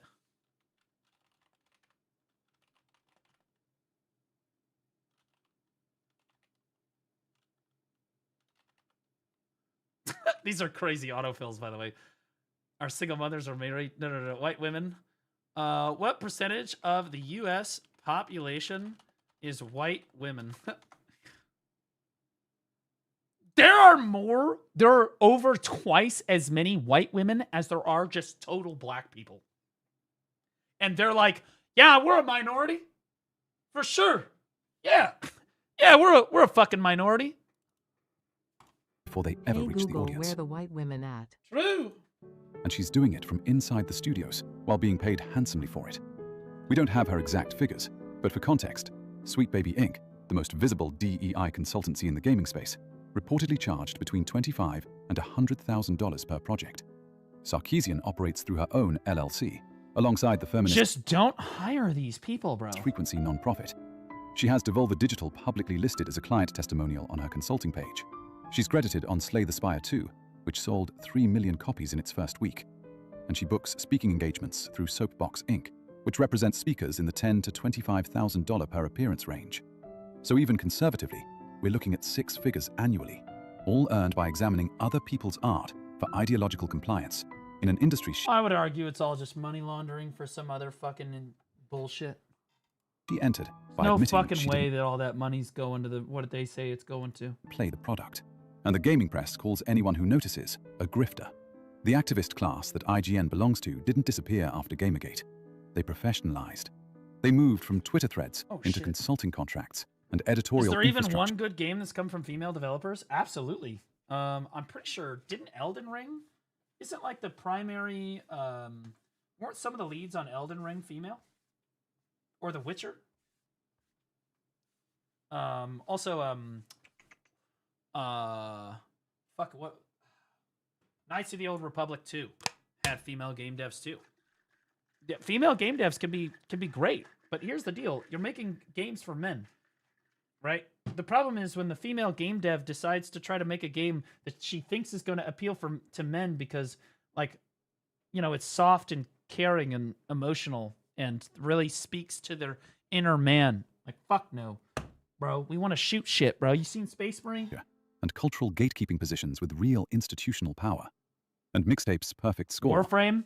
Speaking of Warframe, when I did a sponsorship for Warframe, and some of my chat knows this, I did a sponsor for Warframe back in the day, and we were checking out one of the characters' asses. It's I don't know, that fire chick with the fucking dime ass, right?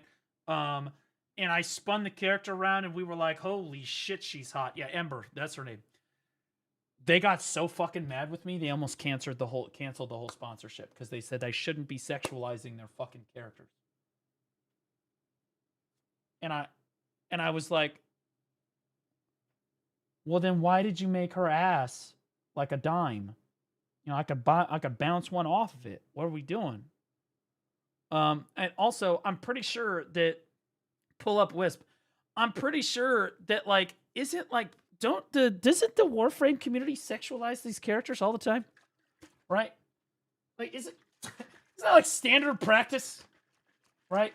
Like, and by the way, I just want to be clear, telling men not to look at conventionally attractive women, although I don't know if you would consider Warframe conventionally attractive. Per se, it is technically an alien, but hey, it's got tits, it's got ass. For most men, that's probably going to be enough. So, hey, what are you going to do? But like telling men that they shouldn't goon to conventionally attractive women has never really traditionally been a success idea. It's not really been a successful idea. It's just the truth. Look at all the gacha games. Do you think that the creators of Zenless Zone Zero don't know exactly what the fuck they're doing? Okay? I love the ZZZ community. These are my people. Okay? They're deranged fucking gooners. Right? Look at Nikkei. Yeah, dude, that shit's insane. I can't right now. I'm streaming. And the Sarkeesian credits surfacing in the same week. is a snapshot of an ecosystem that is very much alive, very organized, and very well funded, operating on both sides of the pipeline, shaping the product and then reviewing it, while the audience pushing back remains diffused and disorganized and constantly told they're the problem. The culture warriors aren't in the audience, and they never were. IGN isn't rating games. IGN is rating cultural compliance.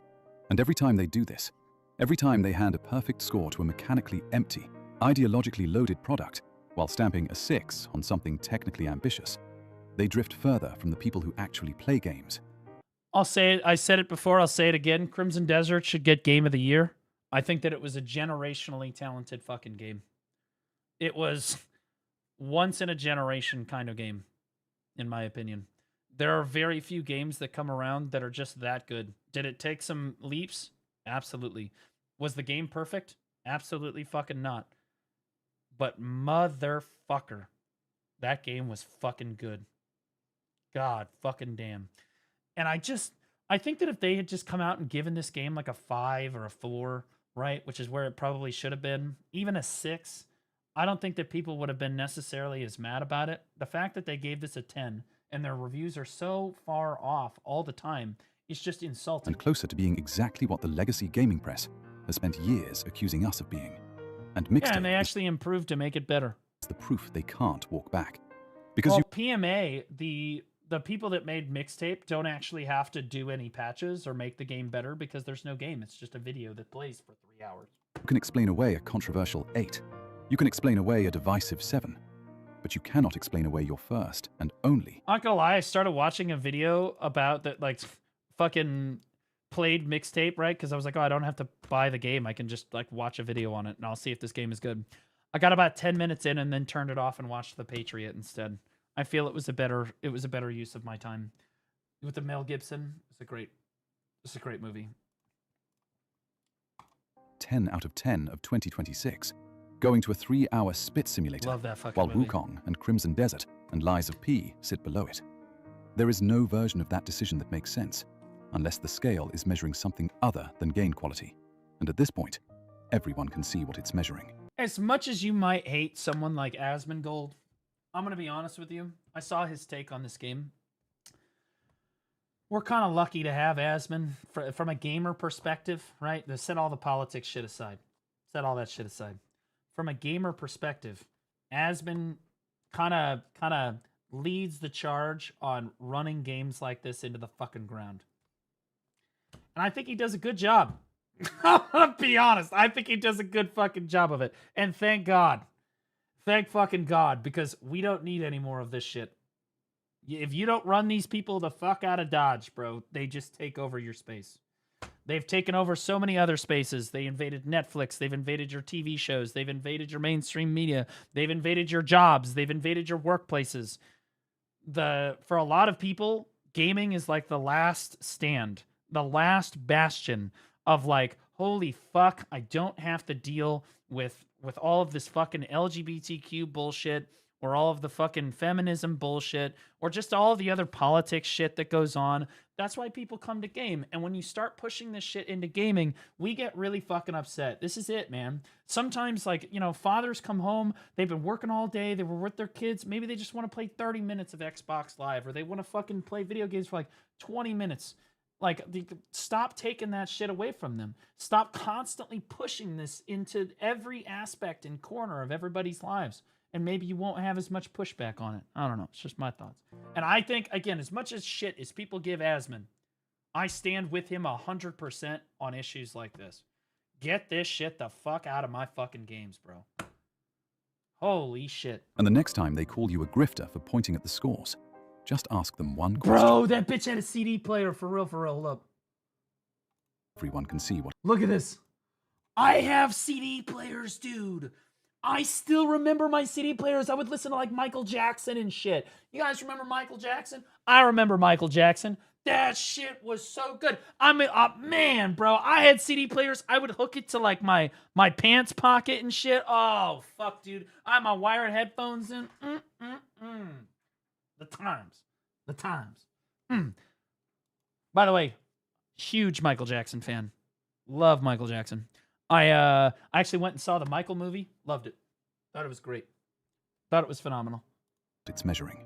And the next time they call you a grifter for pointing at the scores, just ask them one. Wait, what? She has wireless headphones?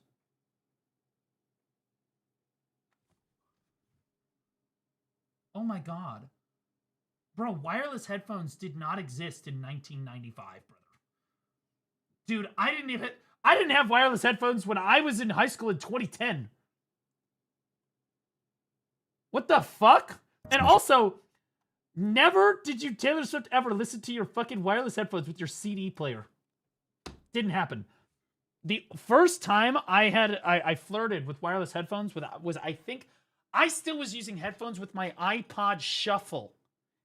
That's how long ago this was. Fuck, I am so old. Holy shit. But like, for real.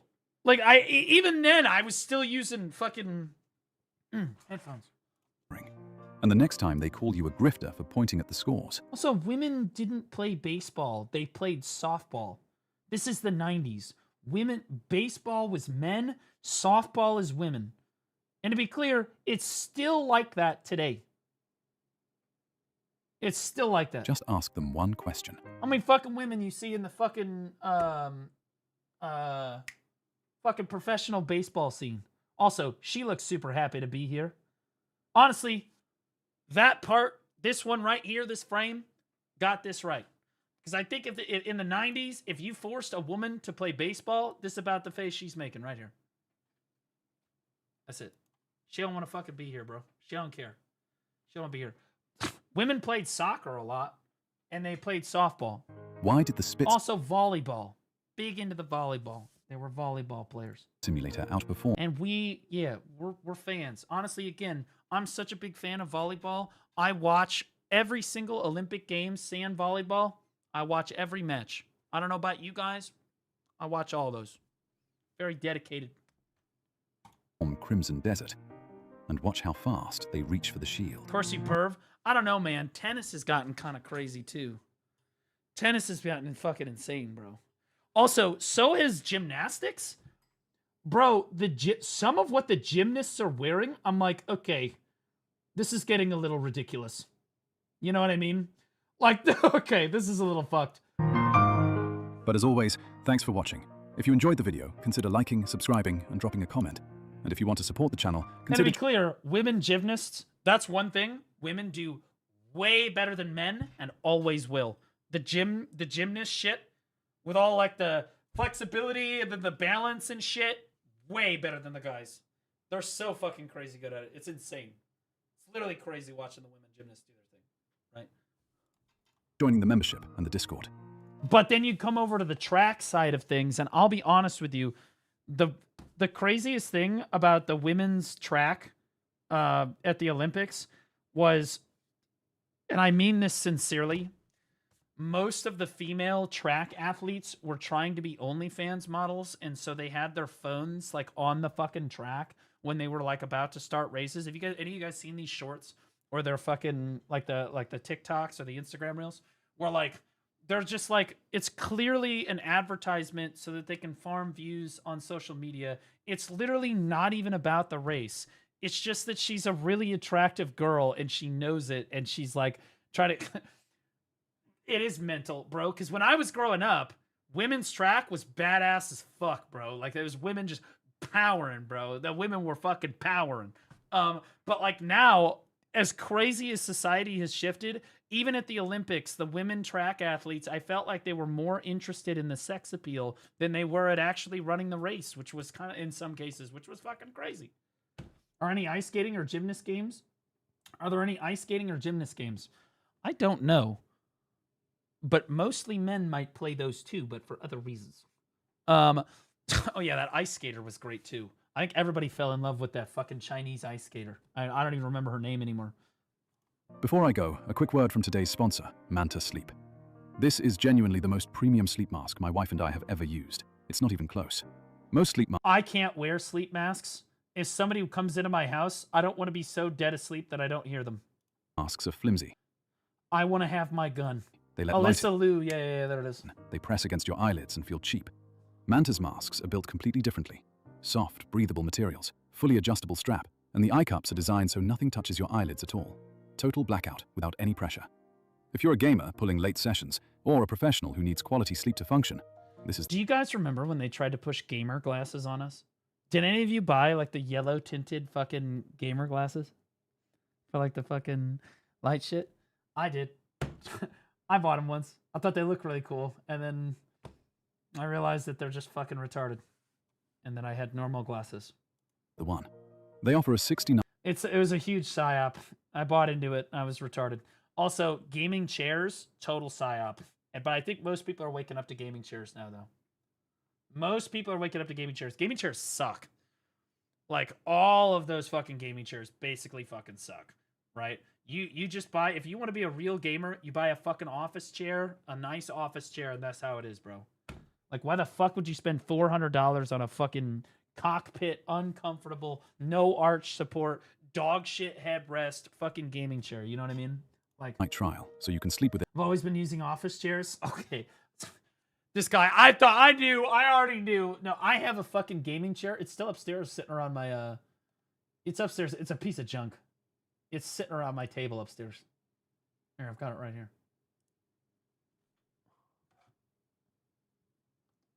It's right there. Right there. Just a piece of junk. I sit in it upstairs when I'm fucking like cleaning my guns or making my Magic the Gathering decks, which I understand is a crazy statement, but for 2 months. I like what I like, okay? So what? I'm all over the place. Return it if you don't love it. Plus free US shipping and international delivery.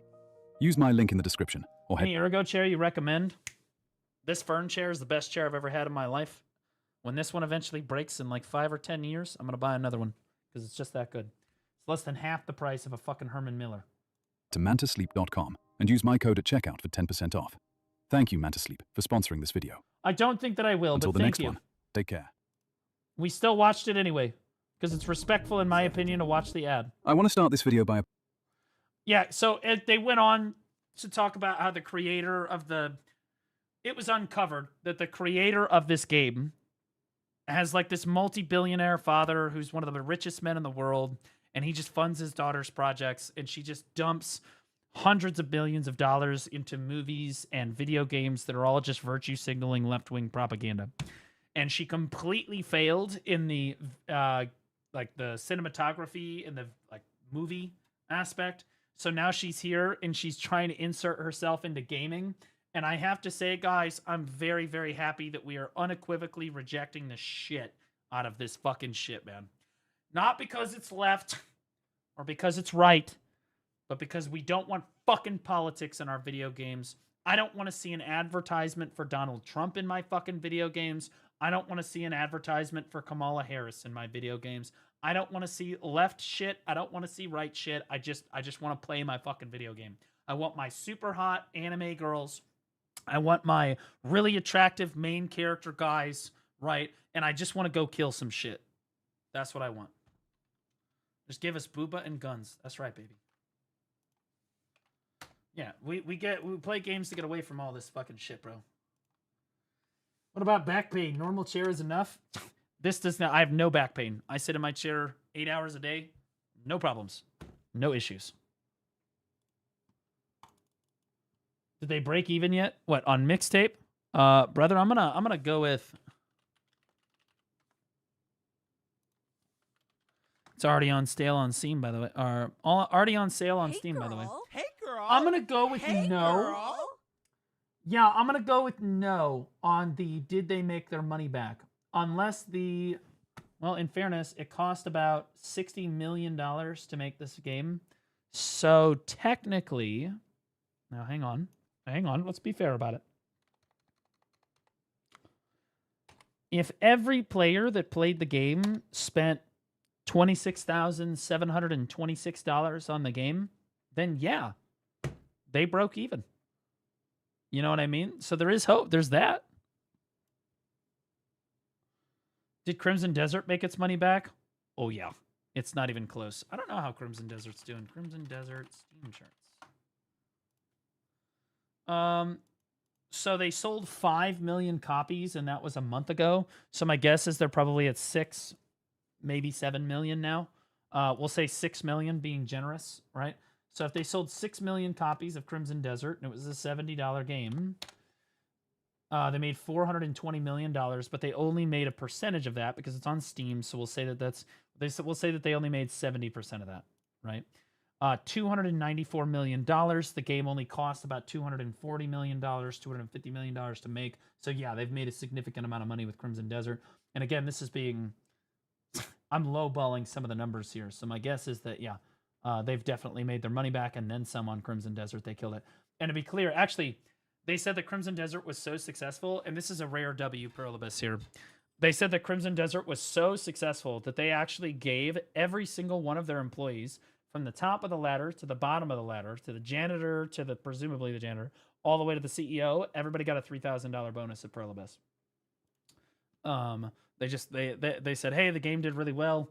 We want to share the love with everybody.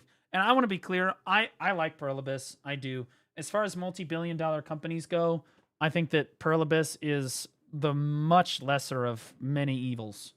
I like them. I support them. Obviously, I'm the biggest advertisement. I'm a walking billboard for their fucking games, whether it be Black Desert or Crimson Desert. So yeah, I'm a little biased, but also I like what I've seen from the company overall. Do I like everything that they do? Absolutely fucking not. Absolutely fucking not. But I do like it. Why don't BDO players get a bonus too? We did. The moment that Crimson Desert went away, BDO players got PvP changes and like a huge patches to the game. We got more changes after Crimson Desert like came out and got through its surge. We got more changes to BDO than the fucking ball gave us, than the goddamn Calpheon ball, bro. That's how crazy it was. That's how absolutely fucking insane it was. Devs moved back to BDO. W. I think that yes. I think that we've gotten a decent amount of developers back on BDO. I don't know if that's necessarily going to stay. A decent amount of them went to go develop the new terrorist game, Doke AV, which is probably going to be a wild success, much to my dismay. But I think that Doke AV is probably going to be really good too, because Perlibus is incapable of creating a bad fucking game, it seems like. Again, remember when Black Desert came out, guys, and how fucking crazy it was, and how insanely good it was? Like, then think about Crimson Desert, right? Terrorist game. Yeah, so for those of you that don't know or that are new here, we call shy players terrorists. And honestly, I'm going to be real with you, this extends out to all video games. Anybody that plays a little fucking character, whether they be gnomes, children, kids, fucking little like halfling races, all that bullshit, are generally just terrorists. That's what I call them in all video games. Because most of those people's entire like success story, like the fun that they're having playing a video game is when you aren't having fun.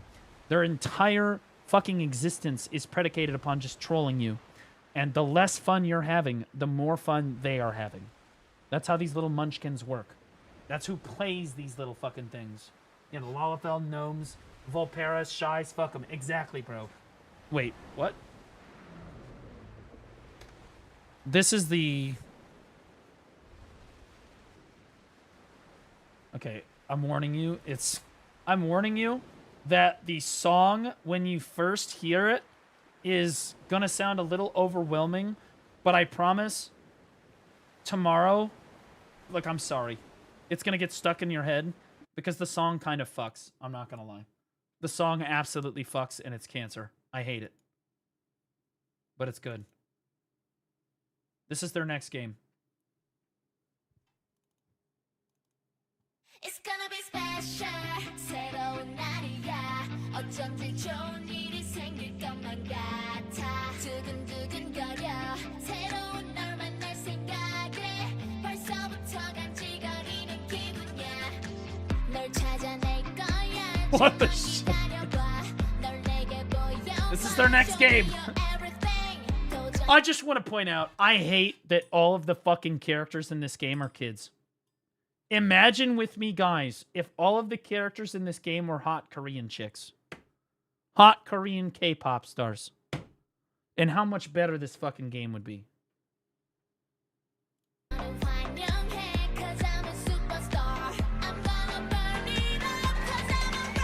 shitty thing is, It reminds me of Super Mario Sunshine, and that game fucked. I love that game.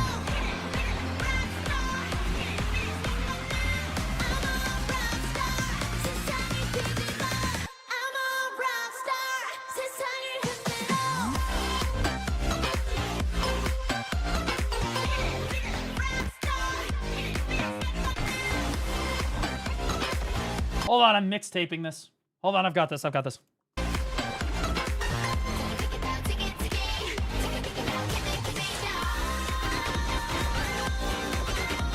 It actually looks fun. Yeah, look at this shit, bro. This shit looks fun, man. Like, I'll be honest.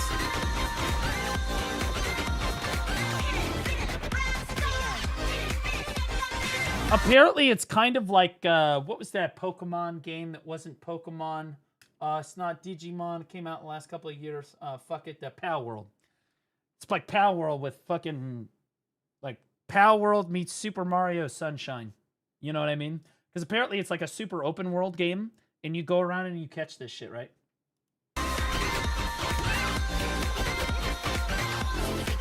And like you catch all these monsters and shit. Look at this giant ass hammer, bro. Look at this. Yeet!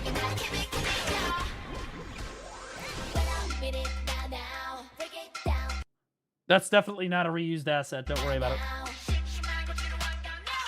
Also, Duoxini is definitely not in here either.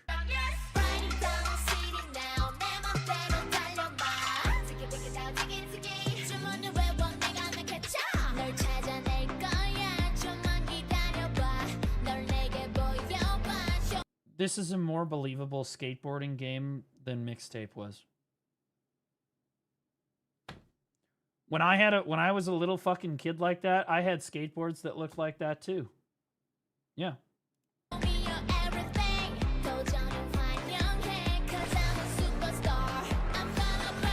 Oh, rollerblades, dude.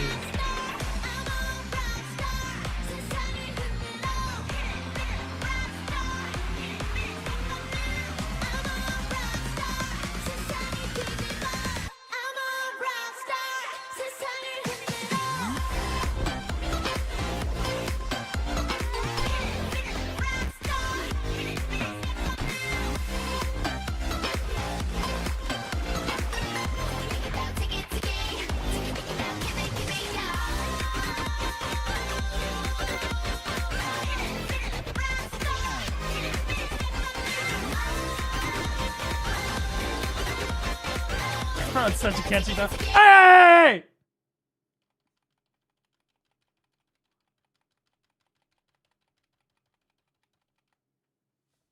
Every time I have to do it. Every time. We couldn't have changed the bird like a little bit, bro. Like we couldn't have like taken the hat off, made it a different color, you know? Like what the fuck are we doing? What's happening here? It's literally just copy paste it.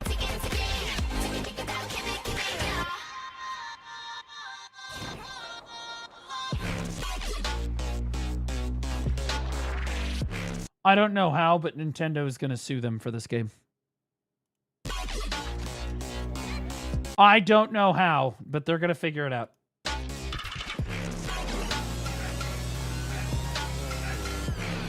Dude, do you know what this reminds me of? I swear to God, no one ever talks about this game, but Wave Racer for the fucking N64, or was it for the GameCube? Was it the GameCube? Yes, dude, it was the GameCube. This fucking game.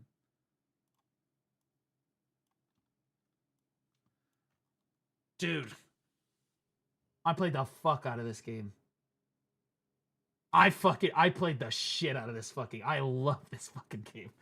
I have that game. Let's move my goat. See, I told you this is why we get along. Dude, I love that fucking game. I love that fucking game. It was so good. I don't know why, dude. It's not like I'm super into fucking Wave Race. I'm like, fuck, dude. It was so good.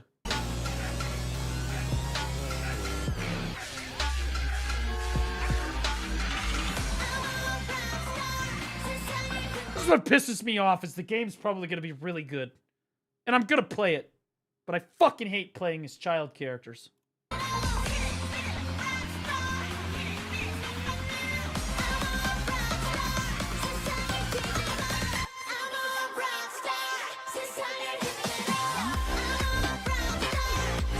See, he like captures it, and then it fights with you. See? See, they're fighting with him. I'm telling you, bro, Nintendo is gonna figure out a way.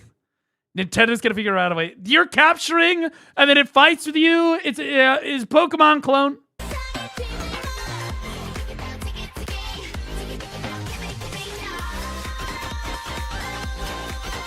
That one was Luigi's Mansion somehow. Like, they'll figure it out.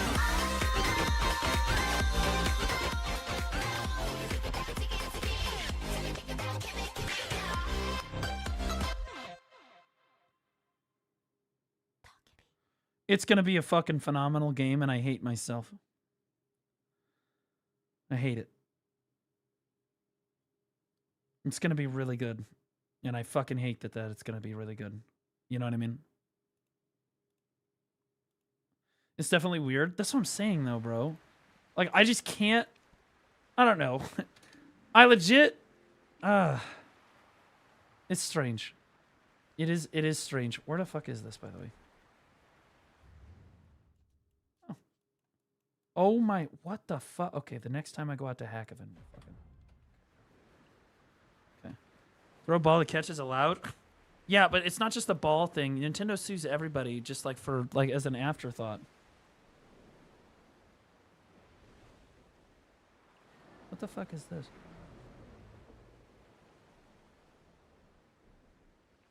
Bro, this is nightmare fuel.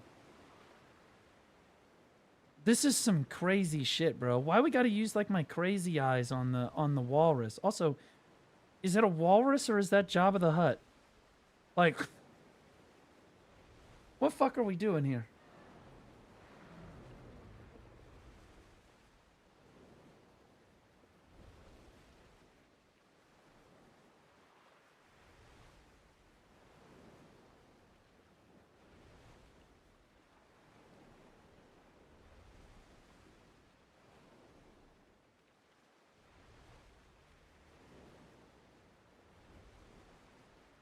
All right.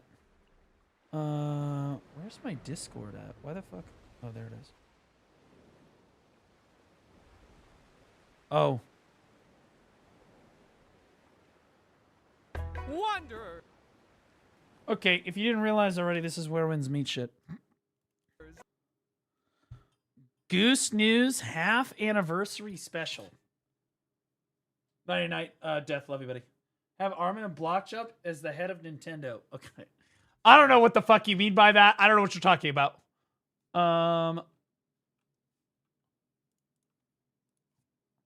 Guys, we're gonna summon Laufey from her slumber. What a waste. Toxic. Fucking toxic.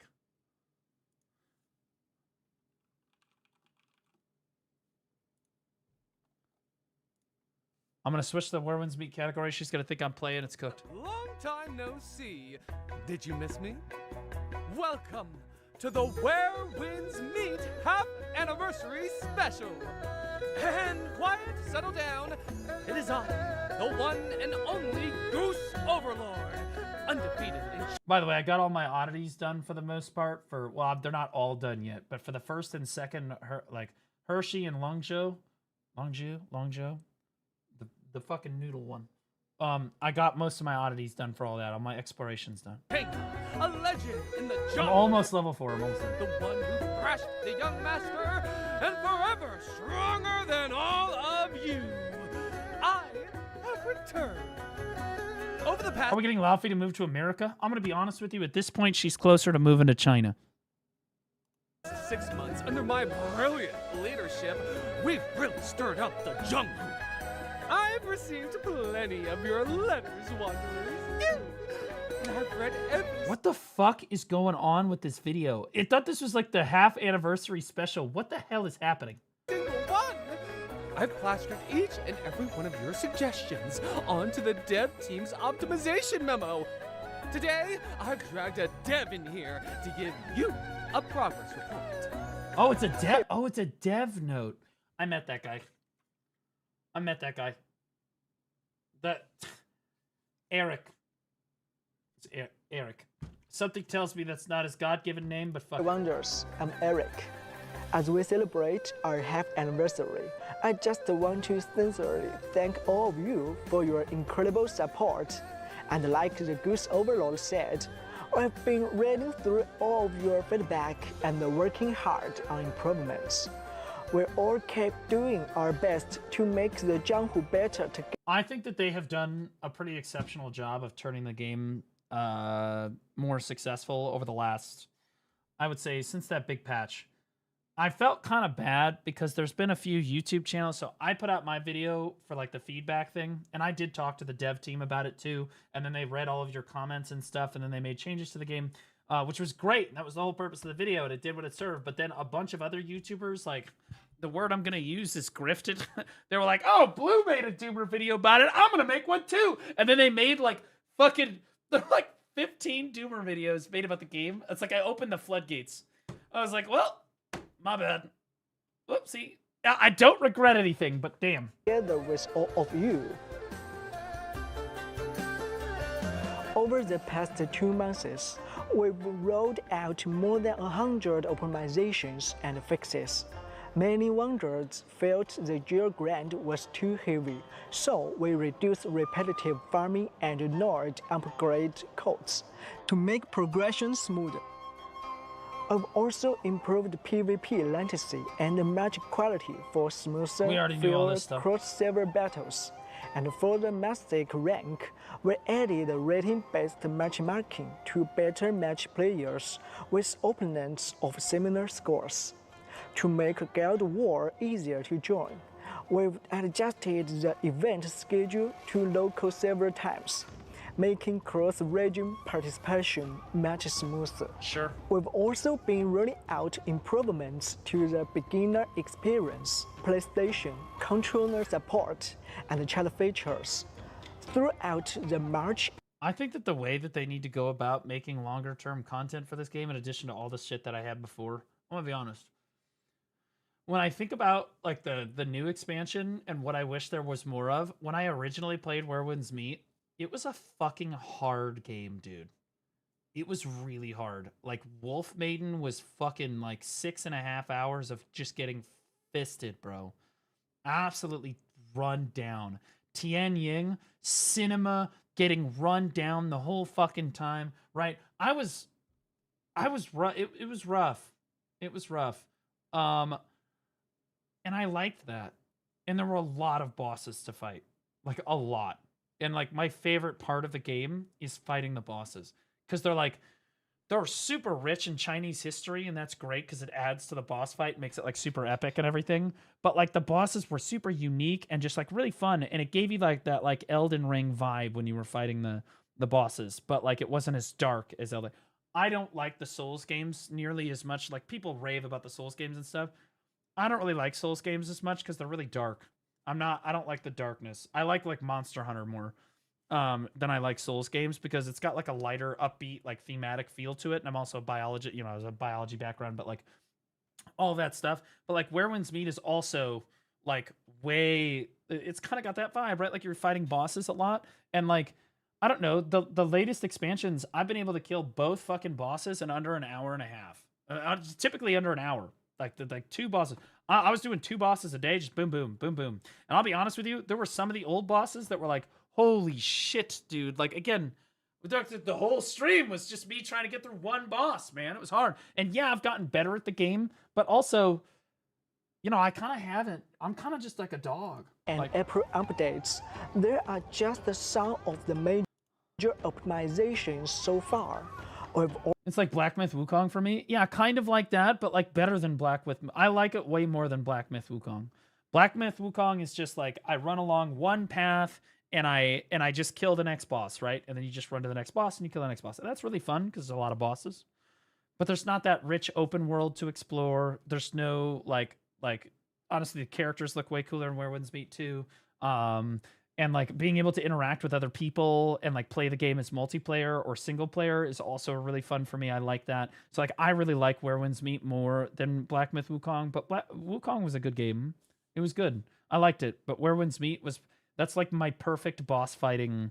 Like Where Winds Meet is like the perfect boss fighting game for me.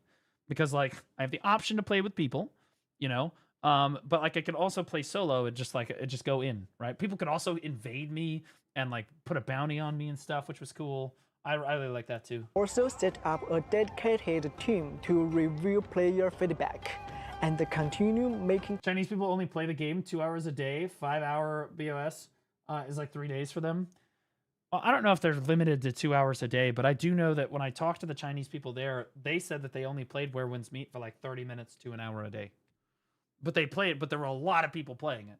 But they were only playing for like 30 minutes to an hour a day. And if they really want to change that, again, this goes back to my old video about it and then all the comments that people put on it. I think the gear progression is a step in the right direction, a huge step in the right direction. But I think that if you're going to make replayability for the game, you do need to branch out of just like, it can't just be bosses. You need to look more at like other systems in the game that kind of help people grind and stuff. Targeted improvements. Like Space Marine 2? Yeah, I said that earlier. I love that game. For the summer update, we'll be closer monitoring weapon balance. I don't really care about weapon balance, but I'm not a PvP guy in Where Winds Meet. I did do some PvP in Where Winds Meet, but like, you know, I leave that to Averse and like good players. For the new season, alongside 24/7 data tracking, we will also share detailed. Oh, what was that last thing? Wait, what? Whoa! Wait, what? Will be closer monitoring weapon balance for the new season, alongside 24/7 data. Data tracking for what? My are you data tracking my phone, my IP, my address, where I'm located, what I'm saying in Discord? What does that mean, bro? What?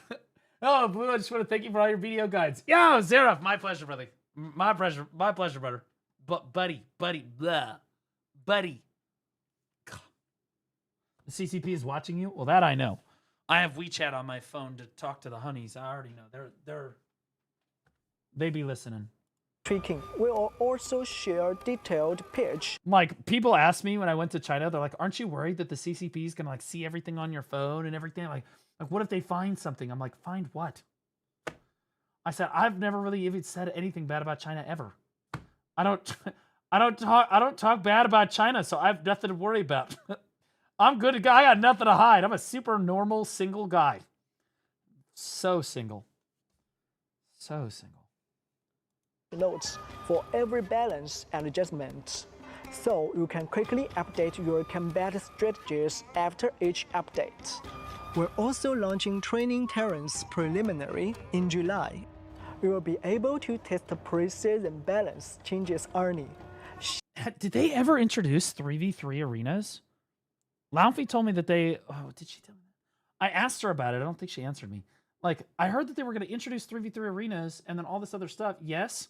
Okay, and how is that going? Is that fun? There's also 5v5. Okay, so is that fun? I never got to... I haven't gotten to try it. I haven't done it. I feel like 3v3 is probably a lot of fun. Probably pretty reasonable. Probably a lot better than the 30v30. That's for sure. Share feedback. And it is? Yeah. I feel like 3v3 is like probably giga. 1v1 is only fun to a point. I think the 3v3 and 5v5, better. Much better. Combat balance before the new season begins. I've also heard your what up, Riker? How you doing, buddy? About latency issues. New servers in Australia, South America, and the Middle East will be added to help provide. You hear that, guys? Israel server. A smoother experience for players around the world. Here is our commitment to you. We are listening closely to your feedback. Damn, Laufey still isn't here? Give her a second. We will continue improving the global version. They are super committed to... I'll be honest with you. I've talked with them. They are super committed to try to make the global version very successful. Germa_ just resubscribed for Those 32 devs. months. I gotta hand it to them. And she. Okay, buddy. What up, Germa? Go back for 32 months, man. Appreciate you. I understand how they think people will come back for PvP when interways completely stop you from playing because of the severe disadvantage. That's true.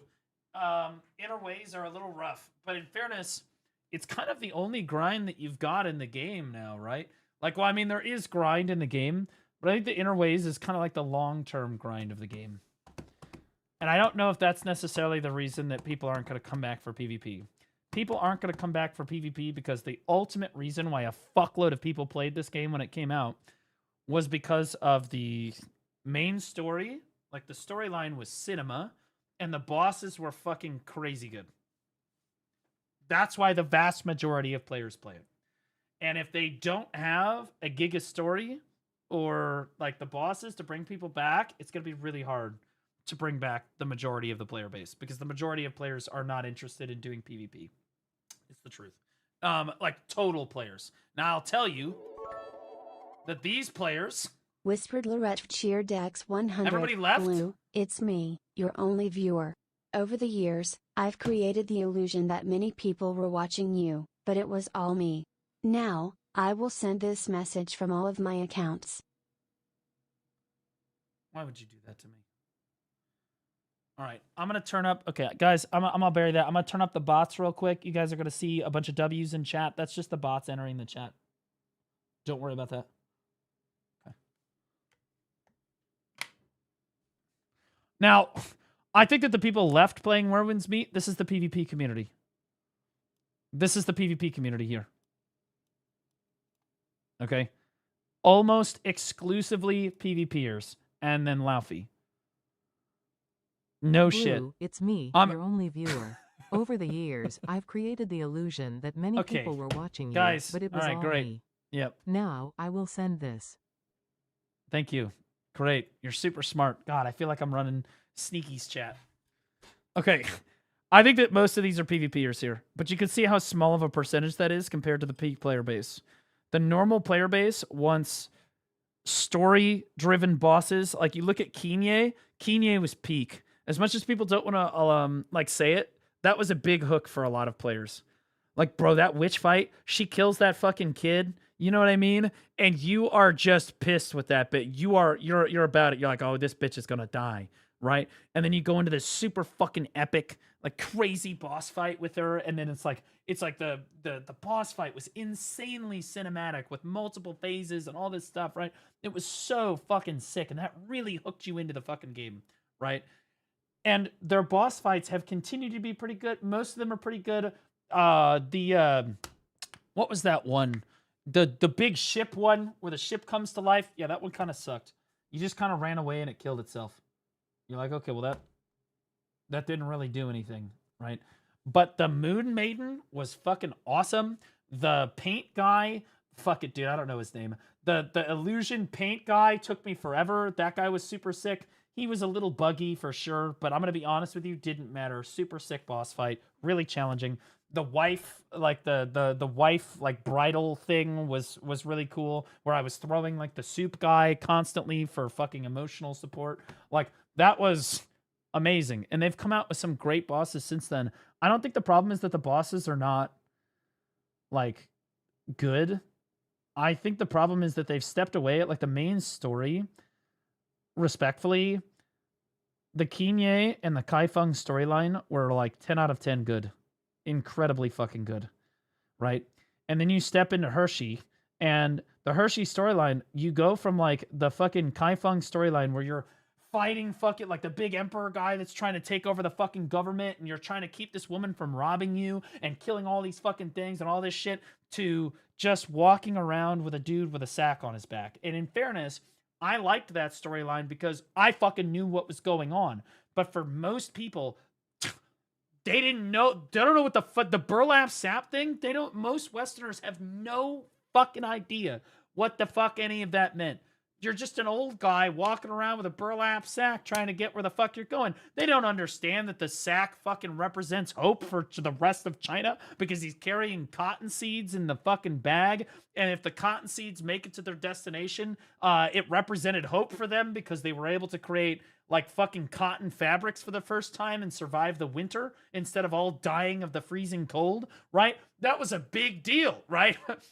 But nobody understood any of that, okay? Nobody got it. It was, and there's no action either. There was no, like, bosses that you were fighting. You're just kind of wandering around with a fox in the desert. I mean, you take it on its raw, its raw structure. you're wandering around in the desert with a random fox, right? And like, yeah, you're this old guy and you feel a little sentimental, but it's a massive change of pace from the Kinye into the Kaifeng storyline, which were much more action-packed, and the bosses were tied in with the main story, and it just fit, right? Like, when Hershey happened, there were, like, no bosses with the first, like, there were, like, 2 world bosses. That was it for the first part of the Hershey expansion. Then the next one, at least I haven't even done the main story for the second one yet, but what I've heard from Laufey is that, like, you're basically cruising straight through that one, too. Apparently, there's a boss at the end, but, like, that's it. Right? And you basically just speed run straight through that too, right? So like, I don't know how and I did all my oddities and stuff now, so I'm catching back up. I broke through level 95. We're getting there. I am playing. It's working. But that being said, I think that they've kind of lost the plot a little bit. They're diving into Chinese history, which is great, but they told the Chinese history from the perspective of people that grew up with Chinese history. Chinese people know a lot about all of these fucking people. They know about the burlap sack guy. They're taught about all of these wars and the dynasties, like, obviously, right? Like, they probably don't know nearly as much about American history as we do, right? So I think that they should adjust their storytelling for the West, at least a little bit, to explain it a little bit better and also engage a Western audience more with it. It's not that the storytelling is bad. It's just that they don't like, their audience for the original game was Chinese people. Now their audience is the global audience, and we don't know Chinese history. So when you're wandering, again, I knew because I went to China and they explained it to me. Okay, I knew what the burlap sack guy meant, but I'm gonna tell you right now, nobody else knew what the fuck that meant until the very end, right? And it's a huge change of pace from Kaifeng. And again, it's just rough. I think that they should have focused more on like the Anxi garrison. That shit was fucked. That shit fucked. I'm gonna be honest with you. Like, Laufey's video on the Anxi garrison, if you haven't watched it, you need to go watch it. It's super fucking good. But it explains like that storyline would have spoken to the Western audience so fucking peak, dude.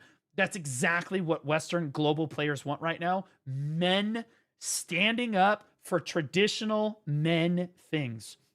They go to war for their women, for their children, for their families, and they stand their fucking post until the day they fucking die. They protected their fucking families, right? They had gray hair on their head, and they were still defending that fortress. They fought to the last man. That's a story that the fucking West can get behind because it vibes with us as men, okay? As global, like, players, okay? But that story, that's the one that they should have focused on for like the global version of the game, or they should have dove into that a little bit more. I think it would have captured a lot more of the audience. Carrying the burlap sack, yeah, that's manly too, sure, to an extent, but you're playing like an old guy. There's not as much action. It's not as much combat driven. And a huge part about playing the game is combat. The combat of the game is S tier. Very, very good combat and Where Winds Meet. Right? We want to do the combat. You didn't get to do almost any fucking combat at all in the main story of Hershey, right? And I think that is a bit of a problem. So I think that, like, moving forward, I think that they need to look at like their storytelling and they need to consider, okay, how are we going to present this to a Western audience and what are we going to do here? Because I can tell you right now, the thing that's really going to speak to us in the West and what we really like about China as younger men in the West, is we look over at China and we look at them and they've still got like the traditional men go to war for women, men go to war for their families, men stand on fucking business, and they do, you know, like that's we want to be fucking men, like traditional fucking men. Because I'm telling you right now, in America, men are not men in America right now. It's fucking frustrating, right? And Europe is dealing with this shit now too because we've infected them with the fucking mind virus, okay? But I'm telling you, the messaging that really speaks to us, and the reason that like Chinese games are really speaking to us here in the West is because it's a throwback to traditional men and women roles in like in video games. This is what we do, right? Like this is what we do, and we like that.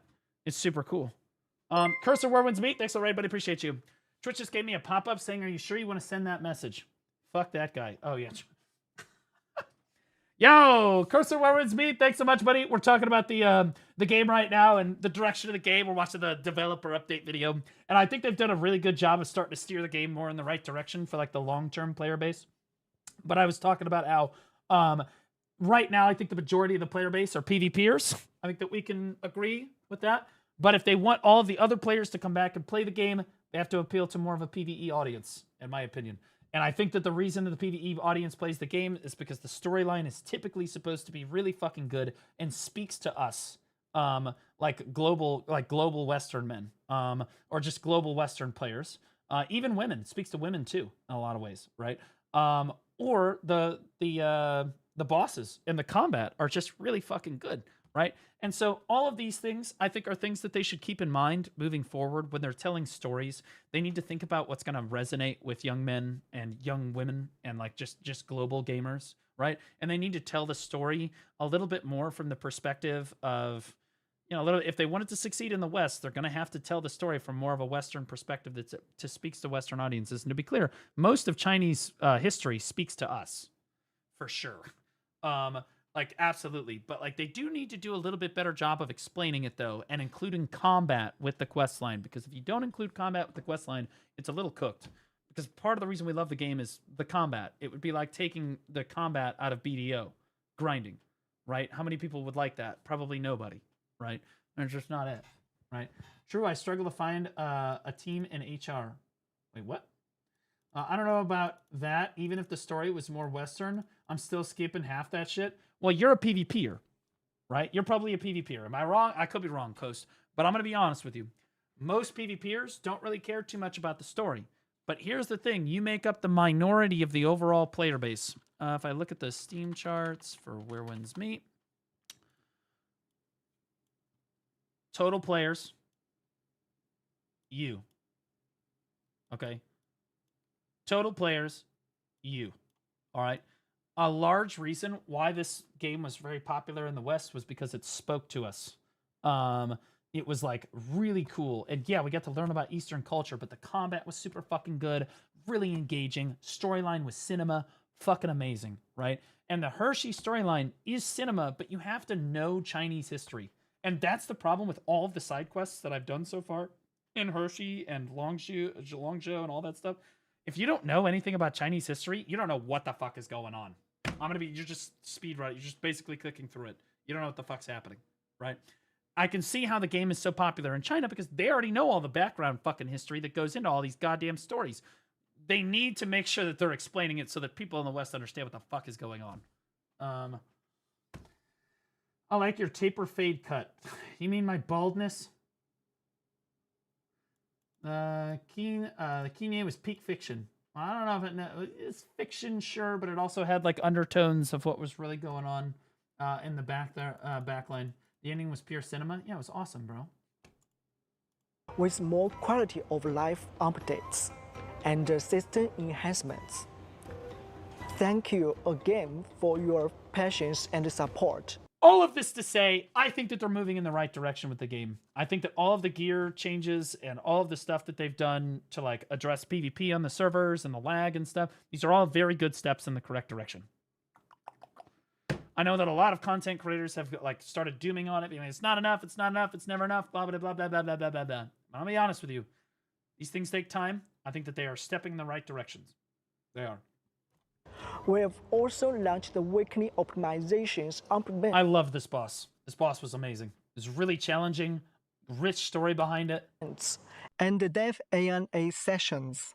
Love that boss. Please continue to follow us. Hated that last one though. This one, did not like this one. Least favorite boss in the whole game. Not it. All I did for this boss was run away the entire time and it killed itself. And the Dev A&A sessions. Please continue to follow us on social media and our official website for more updates. See you next time. I usually skip cutscenes, but I watched every single one with the veiled lady. I'm not gonna lie. That lady had a penis. I'm sorry that I'm the first person to tell you that, but he did.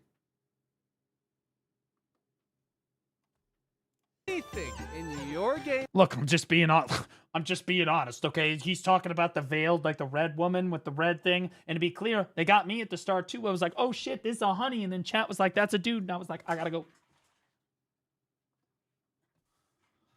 Gameplay experience feels off, frustrating, or just not fun. Be sure to send us your feedback through The one our from official Keen Shot? Okay, all right. email, in-game surveys, or customer support. You can bet I'll be breathing down the dev team's necks to make sure these improvements get done right. I think that the community needs to keep talking to the dev team. They definitely give a fuck. I'm not gonna lie. They definitely want the game to be super successful in the West. And in the coming months, we've got even more new experiences and content lined up for you. As part of our May half anniversary event, the Sandstorm Tavern is now live. It's a hidden hub of information buried deep within the Sandstorm. With the Hexy chapter behind us. That bitch said Hexy! Back that up! Buried deep within the Sandstorm. With the Hexy chapter behind. He said Hexy! I told you! Everybody else said Hershey, like the fucking candy bar, Hershey, fuck all that shit, it's Hexy. I knew it. I fucking knew it. It's Hexy. I'm right. You're wrong. That's literally the Dev Note video. I don't want to fucking hear it. It's Hexy. I'm calling it Hexy Perma. I'm calling it Hexy Perma. I don't care. This is literally the official channel. Literally the official channel. That's what you get for using a fucking AI voice.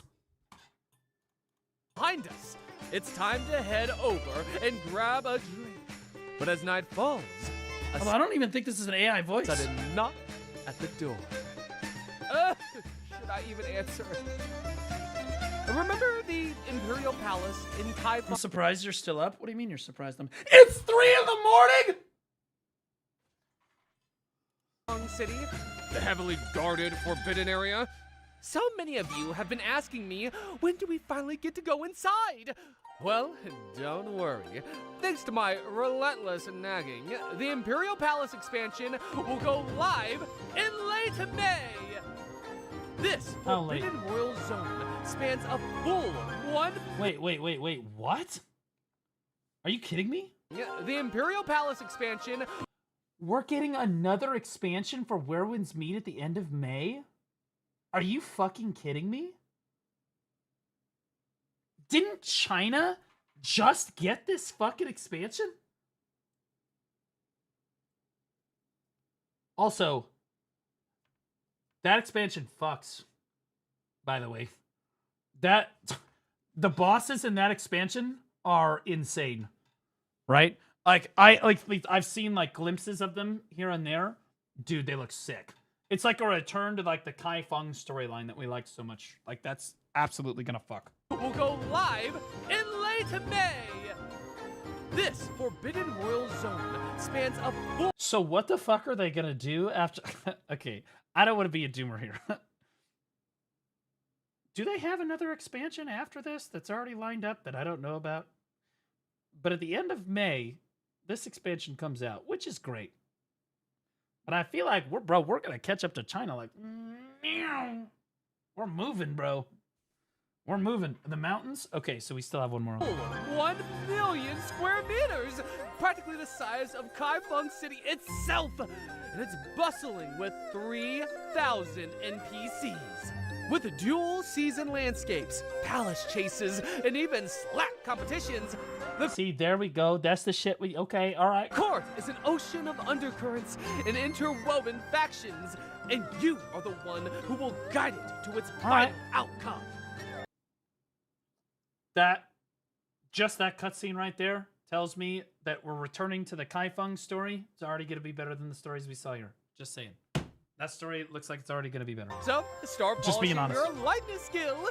We'll see you in the Imperial Palace in late May.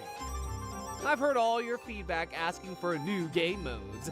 In future updates, we'll be rolling out fresh gameplay for every type of wanderer. Whether you live for combat, exploration, PvP, or just a more laid-back experience. Now, hang on. You'll find a new obsession waiting for you. In late June, hang on. homesteads are coming.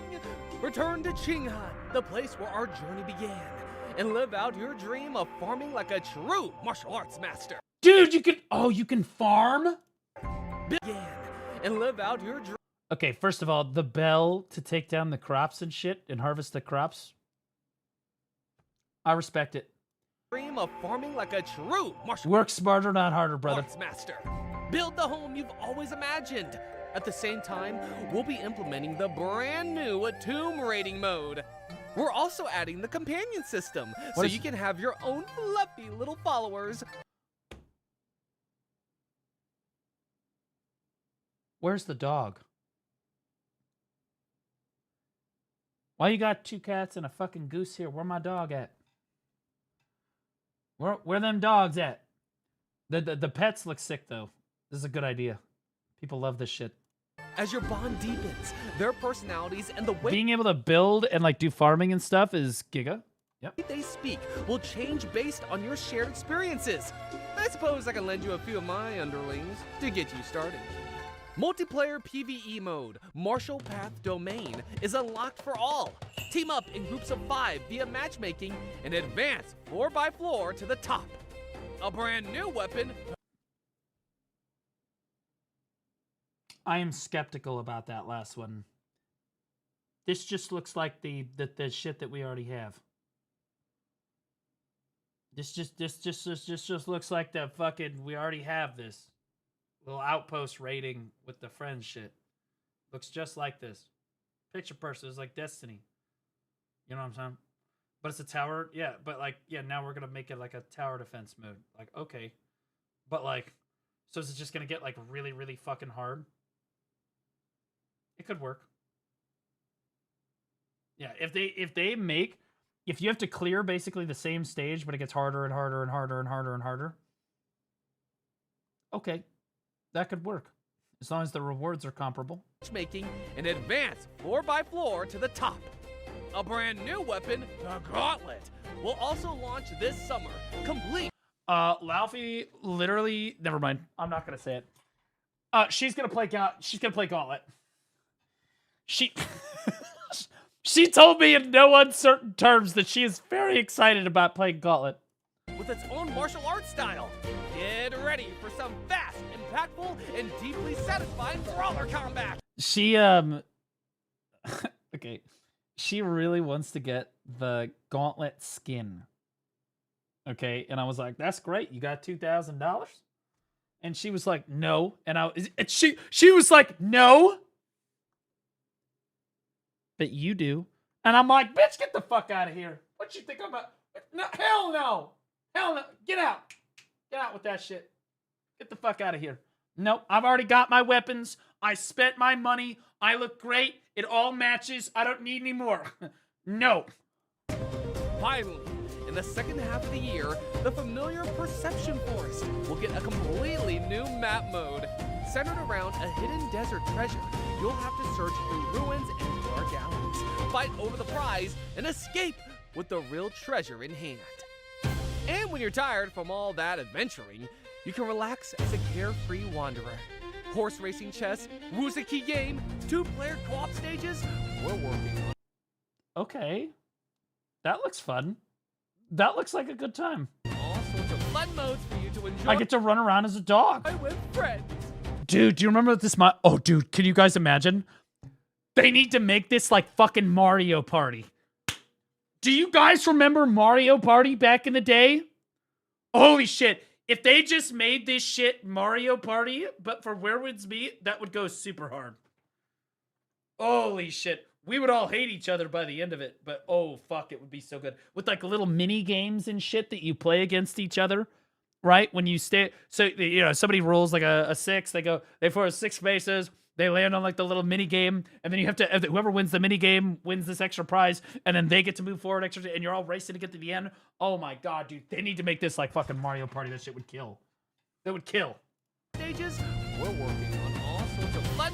Don't let this cost energy, please. Honestly, that guy's got his head in the game. Fucking real, brother. Very true. Please do not gate it behind fucking energy like everything else. Modes for you to enjoy with friends. There's so much to look forward to. All right, that's enough for now. We have plenty of other major announcements, but we'll save those for another day. On top of all the optimizations and new content, we've got even more rewards to thank you for being with us these past 6 months. Is it my $6,000 that I gave you guys? Because that would be kind of nice. Gorgeous outfits are up for grabs. Just join the events or draw with Echo Chain to claim them. Make sure you wear them with style. That's how a true wanderer does it. And don't you dare say I never do anything for you. As another half anniversary thank you, I've made a donation. I love pandas. In the name of all wanderers globally to help protect Qinchuan, a giant panda from the Qinling Mountains. The funds will support panda care, breeding, and wildlife rescue. Who knows? We love pandas. I've only ever seen them at zoos, but pandas are great. I have a panda hat somewhere. It squeaks. It's cute. In an alternate universe, maybe I'm even its master.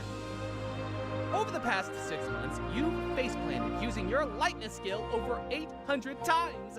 Your first boss clear, the first friend you made, I've been watching it all. Let's take a look back at the I'm sure you have. It's really daunting, though. Journey we've shared. All right, that wraps up my inspection. Over these past 6 months, I've watched you all. Pandas are fucking retarded. Well, I'm fucking retarded. It's an animal I vibe with. From clumsy rookies to shaking up the Jianghu and making it this lively. I guess all my worrying wasn't for nothing. I even prepared a little gift for you. Go ahead and redeem it. Oh, that looks like an inner way box, bro. I get out of bed for that shit. Fast and our road is long. Whatever comes next, wind or rain, I'll be in China, waiting for you to challenge me. Honk! Happy half anniversary! That was a really good dev update, I'm not gonna lie. The future looks much better for this game. I do. I think this is good. My plan is to continue playing Where Winds Meet into the more longer term, but like, I'm only going to be able to play it as a streamer, and I explained this to them. I'm like, brother, I only have, like... I'm like, dude, if I play through your entire expansion, I can get through the whole fucking thing in a day. So I have to be careful about how I cover Where Winds Meet and how much I play of it, because if I do too much, I just blow through all the fucking content too quickly. Right? So, like, I gotta be careful about it. Finally, the roadmap available. What is this? Looks like our panda Qinchuan decided to join the adventures. Oh wait, you can... New appearance? Are you kidding me? It's a skin?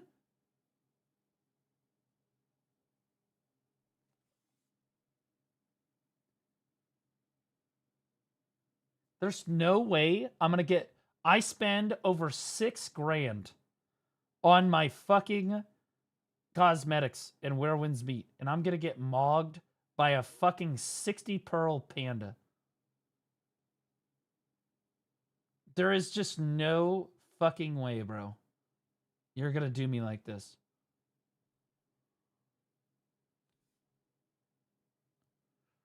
That's so cooked. Okay, so now we've been talking a lot about... This is all very good, by the way. I'm going to be honest with you. This is very, very good. And you can see this is well received. Very, very well received. Although...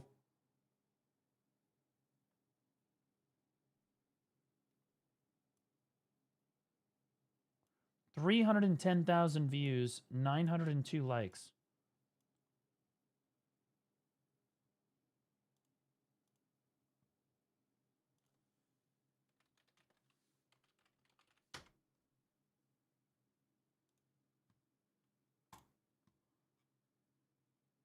Yeah, no, that's fucking... There's just no shot.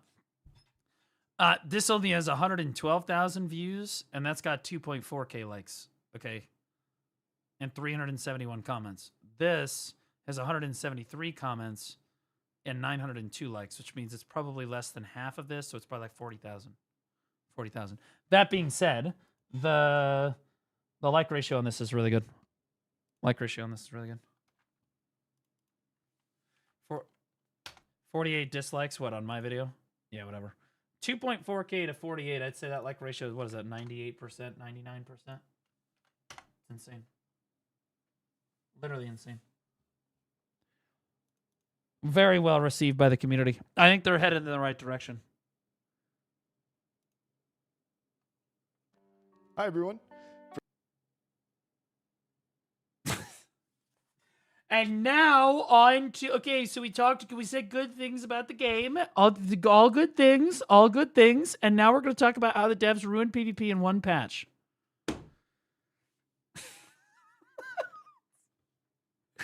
Also, a verse. Brother.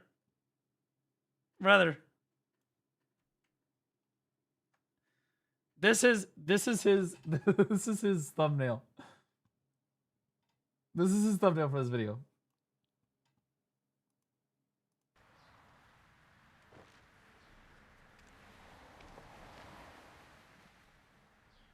Look familiar? I'd say blue. That's a lot of similarities. That's weird. How did you both come up with the same? Wait. Oh yeah. Oh yeah. That motherfucker's using ChatGPT to make his thumbnails. I told Lucy, I told the rest of the guild that it took me, I was like, dude, this took me all night to make. What do you guys think about this? They were like, holy shit, man, this is really good. Oh my god, this is incredible. It took me like 4 minutes, ChatGPT.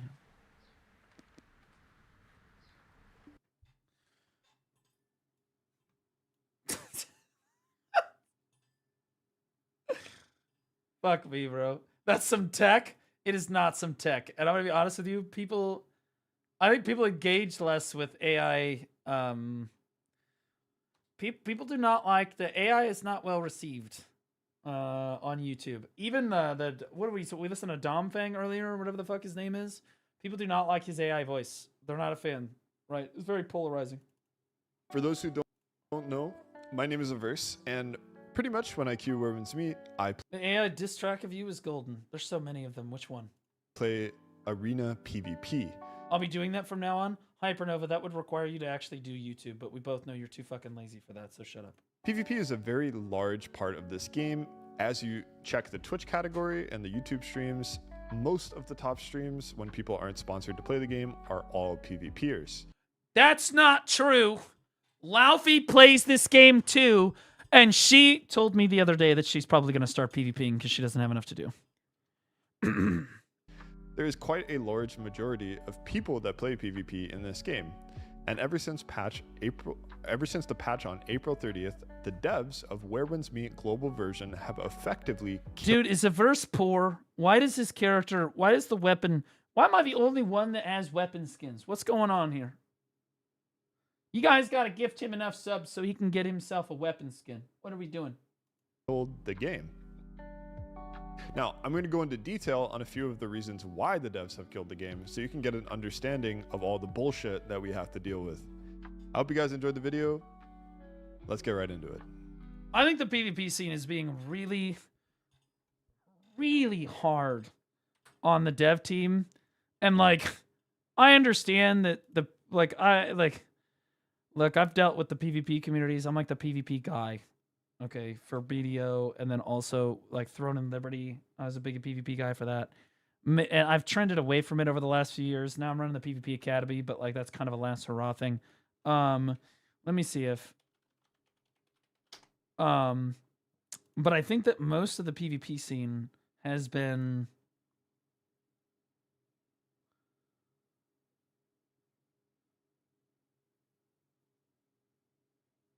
okay, so he's at least trying to, so he's just going to Honor of King's World. He'd be trying to jump. But like, he listed out, like, honestly, when Mem originally made this video, he came to me and he was like, here are my top 42 things I think are wrong with the game. And I'm like, motherfucker, 42? You're going to lose people at 3. And he was like, do you think I need to trim it down? I was like, a bit. Like... And almost all of the things were all PvP things. And like the PvP scene, although it's I would say that it's probably the PvP scene for Werewolves Meet right now is the dominant overall player base. Right? It's the majority of the player base right now for sure are PvPers. But like guys, as somebody that's dealt with PvP devs for years, I'm going to be honest with you. At least they're trying. They're working on your lag. They're working on your bug fixes. They're trying to work on balance. They're trying to ban cheaters and stuff. They are making strides in the right direction. Maybe, honestly, it's possibly that it's me. I understand. I'm lighter on them, mainly because I've been fucking emotionally and mentally abused by the Pearl Abyss Black Desert developers for the last, like, fucking 8 years. Okay? Because I've been trained like a dog to just, like I'm Kaya, sitting behind, like, the fucking Korean dev team, and every time I move off the chair or try to speak about how bad PvP is, I get fucking shocked and lay back down. Okay. But, like, I do think that they've made significant changes to PvP, and I think that they're trying to trend it in the right direction, but we'll see what he has to say here. You know, I'm obviously not doing PvP, so let's hear it from a verse. Now, reason number one that started with the recent patch on April 30th is the addition of the West Coast server. Okay. Now, the addition of the West Coast server was perceived to be a good addition to this game because West Coast players had on average 80 plus ping to the end. Well, I feel like the answer for NA, I didn't know they were going to do this for NA.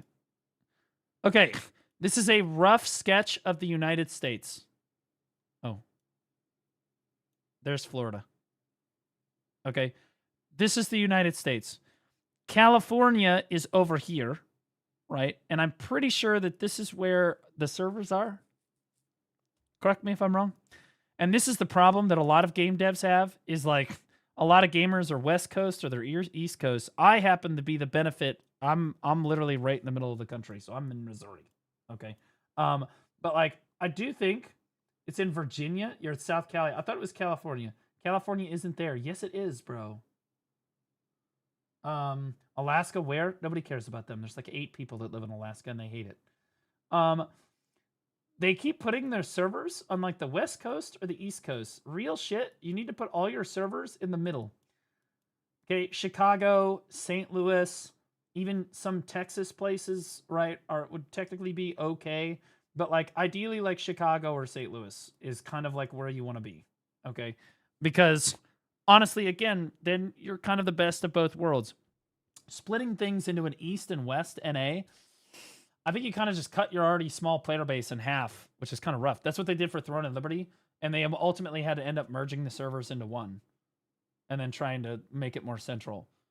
Like, that's the point. An East server. Like, and to be clear, this is the transition every dev team has. Bro, League of Legends, the servers used to be in California. Where are they now? Chicago.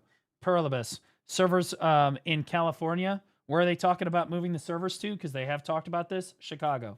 Okay? Like, it just happens. Blue just wants better ping for himself. So what? I have 9 ping when I play League, okay?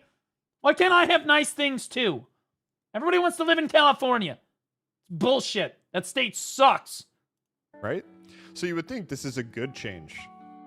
But when we go to the battle groups, Yogu encompasses NA East. 9 ping and still bad at League? What rank are you, pussy?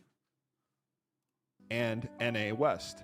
You might be wondering, what does that mean? Well, that means NA West players can play against NA East players. And the most stupidest thing about this is when an NA West player gets matched against an NA East player, it coin flips the server that they're playing on.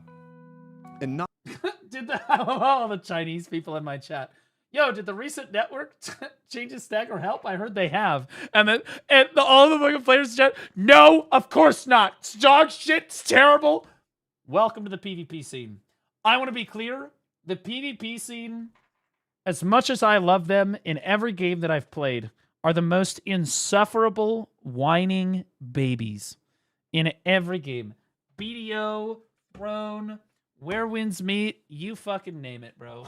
It's just the way that it is, bro. There's such a bunch of fucking kitty baby whiners, all right?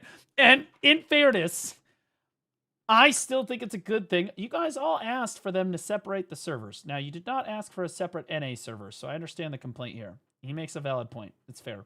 But like a South America server, a Europe server, an NA server, all of that stuff, those are all good things, in my opinion. Yeah, it splits the player base, but like... Not only that, the ping that I get to West Coast when I play against a West Coast player is nowhere near the ping that I should be getting when I play against West Coast. I'm going to show you. Yo, what was that notepad? Go back to that. Hold up.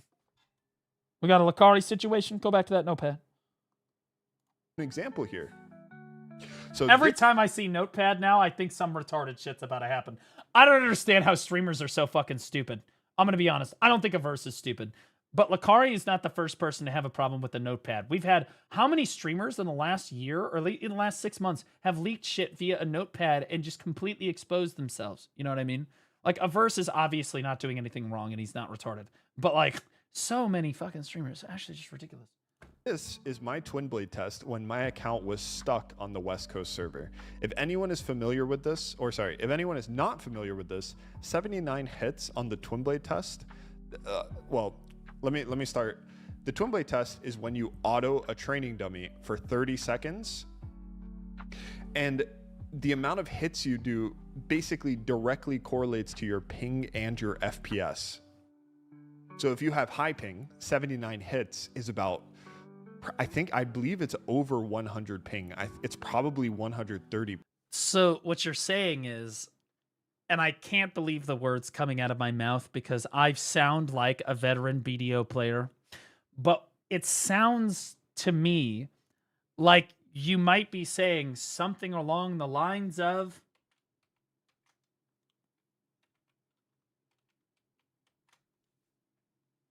oh wait, I'm retarded.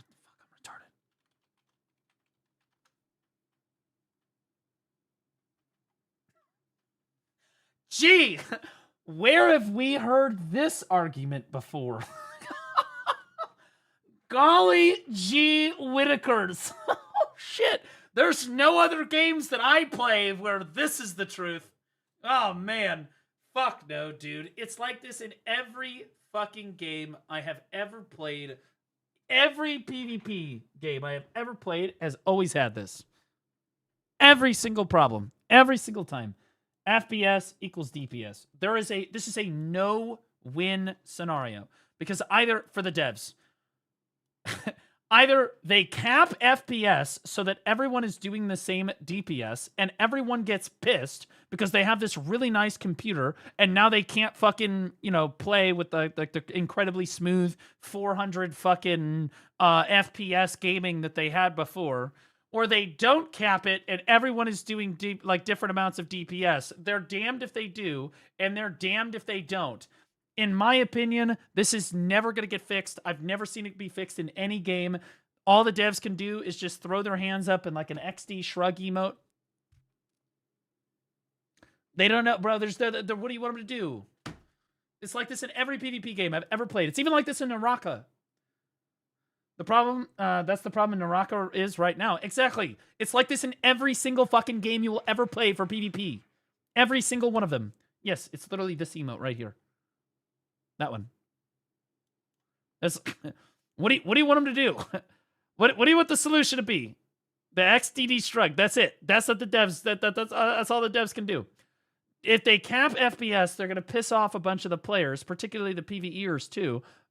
Because now you have these nice 4090s and you can't run the game as smoothly, right? Because they're going to cap it at 50 or at 60 FPS. And I don't know about you guys, but have you ever played a game that's capped at 60 FPS? It sucks. I hate it. Especially a PC game. It's fucking annoying. 60 FPS is not high enough. Okay? Normally, you need to have, it's not FPS, it's not DPS. Yes, it is. Yes, he literally just, listen to what he just said. Listen. I'm only commenting on what he's saying. Listen. Plus PS of hits you do for 30 seconds, and the amount of hits you do basically directly correlates to your ping and your FPS. That's strange. So if I'm listening to this correctly, that means number of hits. In WWM, it's more like ping plus FPS equals DPS. Number of hits equals FPS. Okay, he said they're directly correlated. Directly correlated. Okay? As FPS increases, number of hits increases. Yes, guys, ping also is a factor, but it's a separate factor, right? Yes, it's also directly correlated with your ping as well. 100%. Yes, that's also a factor, right? But the one that you can control is your FPS.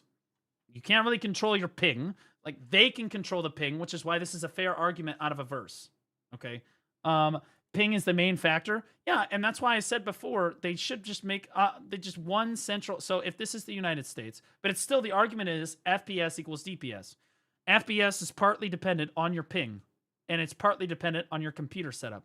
But if they cap FPS for everybody at 60, what happens is you end up with a peak FPS of 60, and then your computer drops. You guys ever had this in a video game where your FPS is capped and you end up getting like 50 FPS on average, even though you have a really good system because it's capped at 60, and then it comes down, does this, and then you end up getting stutters and stuff. It's fucking annoying. Capping FPS is not the fucking solution. It just makes the game feel less smooth for lots of people. It's cancer. It's cancer. Now let me draw a relatively accurate map of the United States again.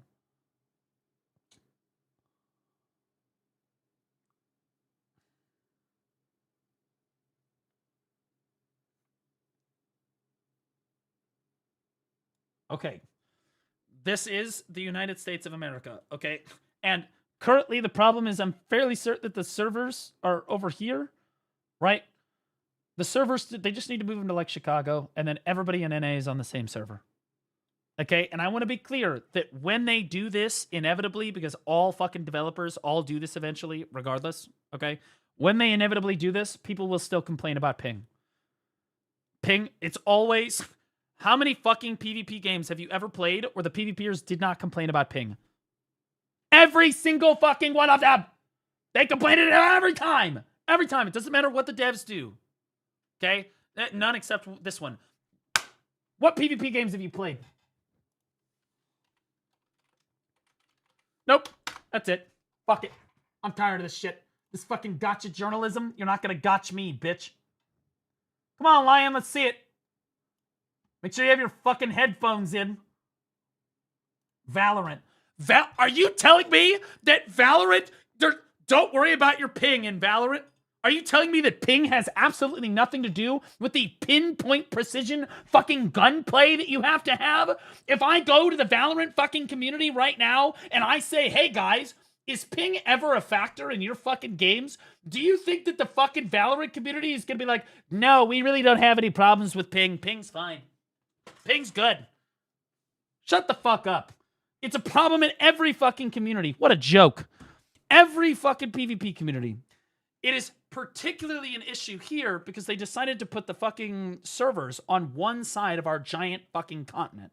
Okay? And I don't know why they do this. Actually, I do know why they do this. It's because California lobbies them to put their fucking servers in California because that's where a bunch of people fucking live. Right? The problem is that fucks over everybody else in the country, and the fucking people in Florida or Maine or Massachusetts or whatever get completely fucked. They're like playing on like 100 ping, right?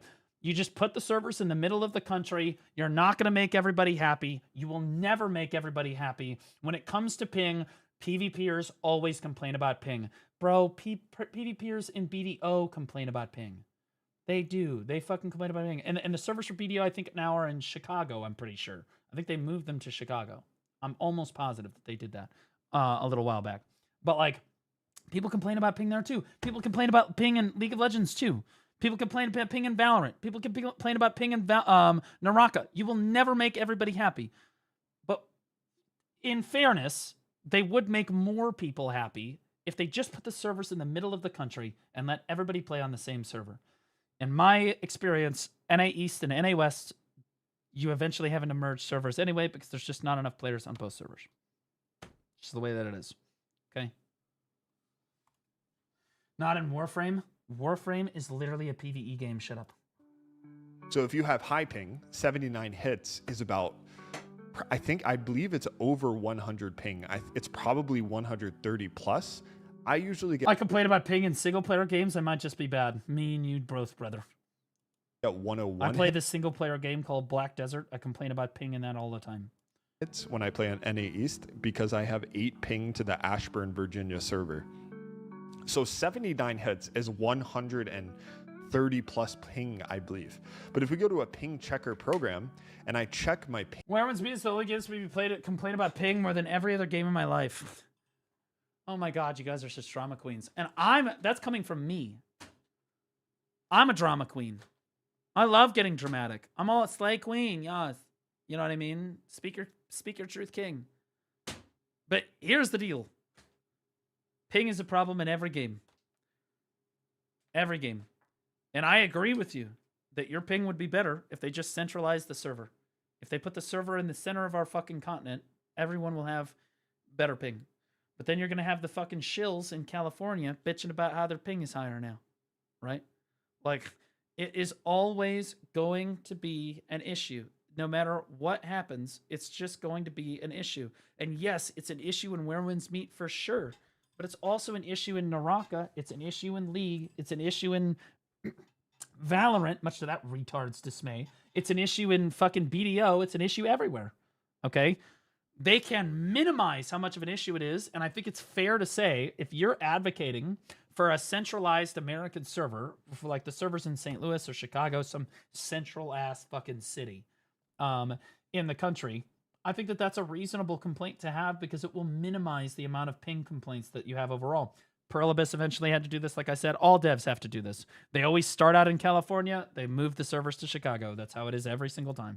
To the NA West server, you're going to see... Bro is roasting me. You deserved it. You said something fucking retarded. If you don't say anything retarded, I won't make fun of you. But if you say something retarded, I am an equal opportunity retard make fun of her.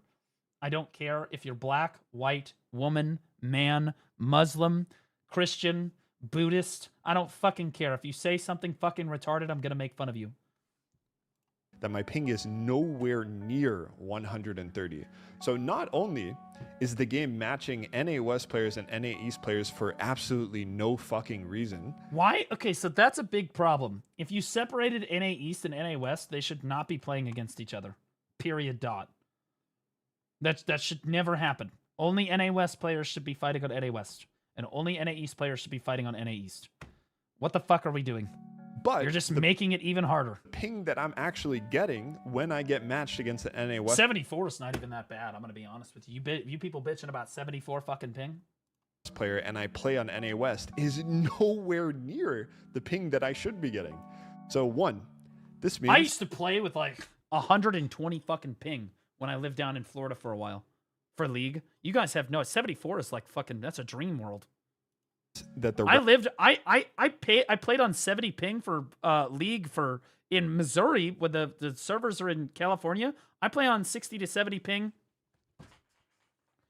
literally all the time. For all of you motherfuckers, this is the welcome to my fucking world. You're bitching about 70 ping? What are we talking about? Like, what? This is what you're complaining about? This is 74 ping. Oh, it's so bad. This is every game I've ever played. God, Californians are fucking shitheads. Christ, I hate these people. Routing I don't know if he lives in California, but between the servers is absolutely thrashed. It doesn't even work. And two, I can't believe that I would have over 50 ping. Oh, fuck you. Every game I've ever played, I've played over 60 to like 90 ping. That's where I put, because I live in the center of the country, which means that everybody east of me is typically playing with even more ping. God forbid, there's an East Coaster in my chat that's like so true, brother. Because I lived on the East Coast for a while. So it's miserable. It's miserable. At least when it's a central server, we all have 70 ping. Why? Except for everybody living in St. Louis, but that's just me. Are we even putting a West Coast server? It's different for Where Winds Meet. You'll only know when you actually play in PvP. I did play fucking PvP. Okay? Now, to be clear, I understand that what you're saying is the ping diff in Where Winds Meet is particularly impactful to the overall gameplay. And a ping discrepancy in Where Winds Meet is more impactful than a ping discrepancy in... We'll use League of Legends, right? We'll use League of Legends, right? And you absolutely could absolutely make that case. You know what? Let's use Naraka because it's another Chinese game. You can absolutely make that case. But I would argue if you go to the Naraka community and you ask the Naraka community the difference between somebody that has 5 fucking ping living on top of the server and the guy that's got 70 fucking ping and which one has the advantage, I would say that they're going to say that it's a pretty substantial, like, it's just a ping diff, brother. You can't fucking do anything about that. You're fucked. Okay? Like, like, you guys are massively overreacting, in my opinion. Yes, ping has a huge impact on the Where Winds Meet PvP community. But I'm going to be honest, guys. Even if, yeah, like, even if they move the servers to the center of the country, you're still going to have players that have 70 ping on the opposite sides of the country. Okay? And then there's going to be people that only have 10 ping or 5 ping. Okay? It's always going to be a problem. And yes, that sucks. In my opinion, the only things they can do about this is centralize the server. 1. Okay? Now, if they have NA East and NA West, that's fine, but then you're splitting your player base into 2, which is rough because it's a lot less players on each server. That being said, if you can make it work, you can make it work. If you want to separate into NA East and NA West, that's fine, but you absolutely cannot have NA East players fighting NA West players, because then you're talking about like a 100 ping difference almost. If somebody in the worst case scenario, right? In the worst case scenario where somebody's living on the fucking fringe of Oregon fighting somebody that's fucking playing in fucking Florida, it's going to be 100 ping difference almost, and you can't have that. I think that most players would agree with that. But I think that if they just kind of limited NA East and NA West to just only play against each other, then it would be okay. Which I thought that, honestly, I did not know that they were going to separate. When I talked to the dev team in China, they had mentioned to me that they were going to make a Europe server, Southeast Asia, like they were going to make the Europe server, South America server. They were talking about Australia potentially. They were talking about a few other regions. But they hadn't actually landed on an end goal. The fact that they separated NA East and NA West, I would have just said fuck it, centralize it and run it. You know what I mean? Because you can't make everybody happy. But like, you can't have these people playing against each other if you're going to do it this way. In the game, if NA West can play with NA East, how does that make any sense at all? And the crazy... Did they end up making an Australian server specifically? This part is, right? They actually added a patch notes saying that there's a new battle group called Linhei for the US West server. Yeah, they listed Australia. Yeah, there you go. Jiangsu for Southeast Asia. I'm sorry if I butchered that. But if we go here to the scroll down menu, which I did in this screenshot, you can see there is literally nowhere to be seen a battle group called Linhei. So one of two things happened. The devs completely overlooked this and did not even add the battle group to PvP, which makes zero sense and makes me think they have zero playtesters that play this game. That's not true. Or this battle group edition is GVG only and was not meant for PvP. But then that just begs the same question that I was asking before. Why are we adding a West Coast server if we're going to match West Coast and East Coast at every single game regardless? What is the point? That is an excellent point. That is fucking retarded. That I agree with. The only two solutions to this problem are to have all NA East only fighting NA East, and all NA West only fighting NA West, or to put the servers right in the middle in Chicago, and then fuck it, you'll have one NA server. There's no point. And everybody fights each other. And everybody gonna complain about ping anyway, so fuck it. You might as well just delete the West Coast server at that point if you're not gonna separate the queues. That's point number one. Adding servers a band-aid? No, I think it's actually a huge step in the right direction. They just need to play, like when you PvP, you should be PvPing against people on your own server to prevent you from having like super ping diffs, right? They need to fix networking issues which cause the animations to become slower. Ping difference is an advantage for sure, but messed up makes 1,000 times worse. I mean, like you're just saying spaghetti code, right? We're just gonna say words here. We're just gonna say words. I do think that the servers have a tremendous, like playing on your own server and people around you, like regionally, has a massive, massive improvement for PvP, right? Instead of having someone from California fight somebody from fucking Germany on one server, and then one guy is super ping diffed and the other guy is completely fucked, right? Like you now have people fighting regionally, which is good, but now we still have inter-region PvP, and you can't have that.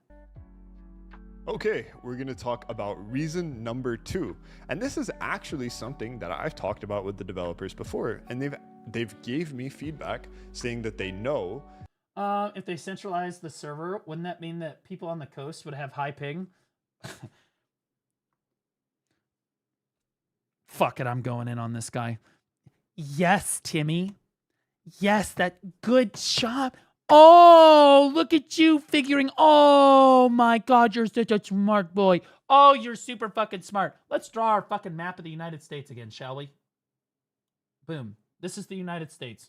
As it turns out, if you put the fucking servers on this side, what happens is everybody over here has like fucking 20 or less ping.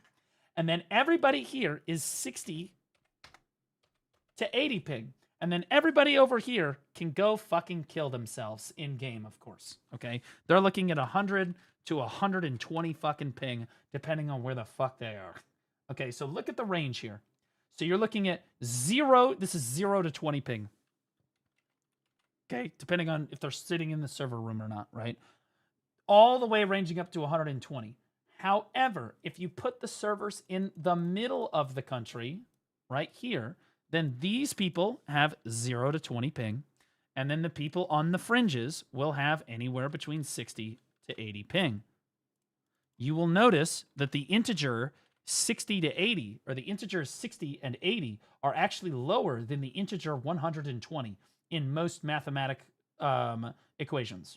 Okay, so the range here is 0 to 60 or 0 to 80, as opposed to 0 to 120, which means the maximum that you can be ping diffed is actually a lot lower if the servers are centralized. But yes, there is no clean solution to this problem, nor will there ever be, because we live in a huge fucking country, America. That's just the way that it is. So again, like I said, this is the lesser of two evils. If you put the server on the East Coast or the West Coast, then the opposite coast is just getting fucked, right? It's just completely fucked. And they're going to change it. And what I'm talking about... Centralizing the server makes the coasts have relatively smaller ping to compare to each other. How many times do we go around in circles saying the same fucking thing, bro? These people, they just want to bitch. Here is the talent point system. Again, the solution here is to centralize the server and everybody plays on the same NA server, or you don't have NA East playing against NA West ever for any reason and you completely isolate them in PvP. Every single season. That's it. When a Those new are the only options that you have. Season and to be clear, both of them are going to have people completely complaining. I can tell you right now. I've been down this road before. If they isolate NA East and NA West so that they're only fighting each other and whatnot, all that will happen is that people eventually will get upset because they're only playing against the same players every time, or they don't have enough players on the server, or whatever. If they centralize the server, the people on each of the coasts will be like, well, we just have a ping diff, and the ping diff of 60 is too much. We can't handle it. Guys, I don't know how you think that ping works. Okay, but they're like, yeah, we don't really know. Like, everybody's complaining about fucking ping, but the reality of the situation is somebody's always going to have 60 to 80 ping. There will always be, potentially, a 60 to 80 ping difference in every match, no matter where the servers are. Regardless, to be clear, NA East and NA West, if you put NA East servers right here, okay, fuck it, I'm getting a map of the United States. I'm not drawing it again.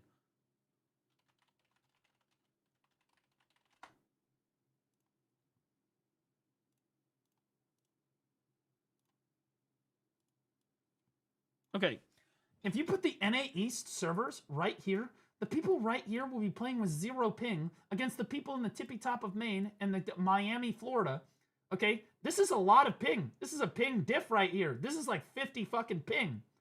Okay, this is a lot. This is a huge gap. And what you guys are saying, well, if Werewolves Meet, the ping has such a bigger influence on your PvP outcome. Yeah, man. What do you want them to do about it? What do you want them to do? Okay? There's no solution here. You're just bitching into the void in order to bitch.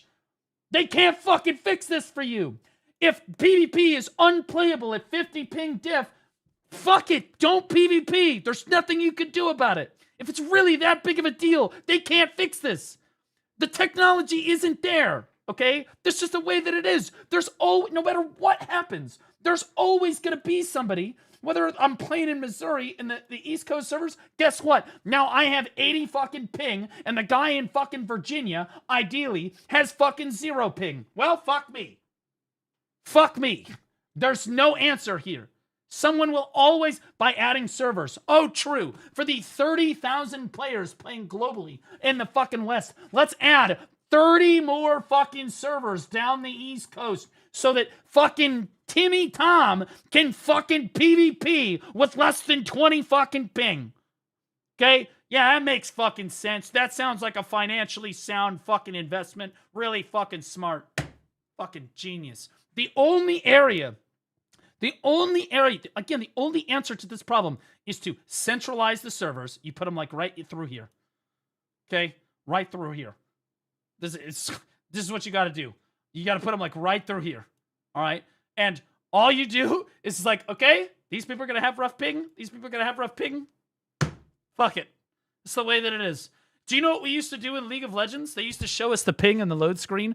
I used to, as a jungler, I would literally look at the load screen and then I would camp the guy with that fucking African connection, okay? Every fucking time. Ping is a problem in every fucking game you will ever play. You could argue that it is a bigger problem in Where Winds Meet, but guys, it's just not going to get fixed. There is no answer here. The only thing they can do is mitigate it. Okay? This is the only thing that they can do is mitigate this. All right? They can mitigate it, again, twofold. 1, put the server right here. 2, only have NA West players play against NA West. Only have NA East players play against NA East. But I'm telling you, right fucking now, that even if they do that, do you think that the person... What do we do if we play from Kansas? What do you do if you play from Kansas? What's that person supposed to do? Fuck Kansas, I guess, then. Right? Yeah. Fuck Oklahoma. Fuck everybody playing from Texas.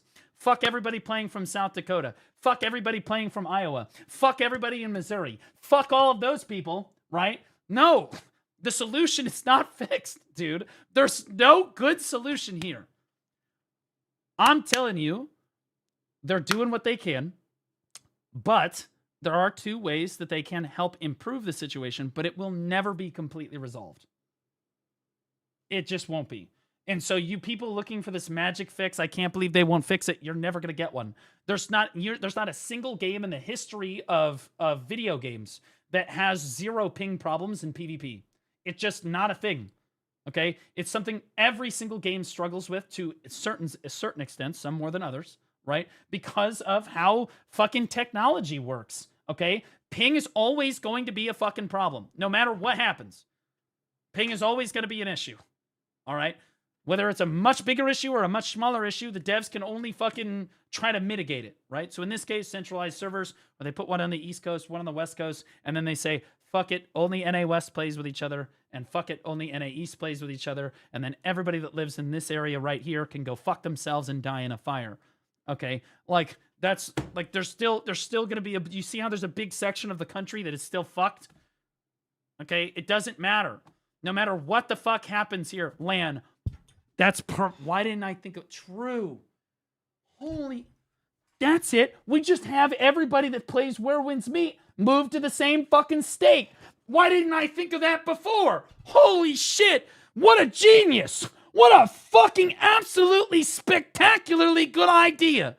Let's have everybody move to the same city in the same state so that we can all plug into a LAN.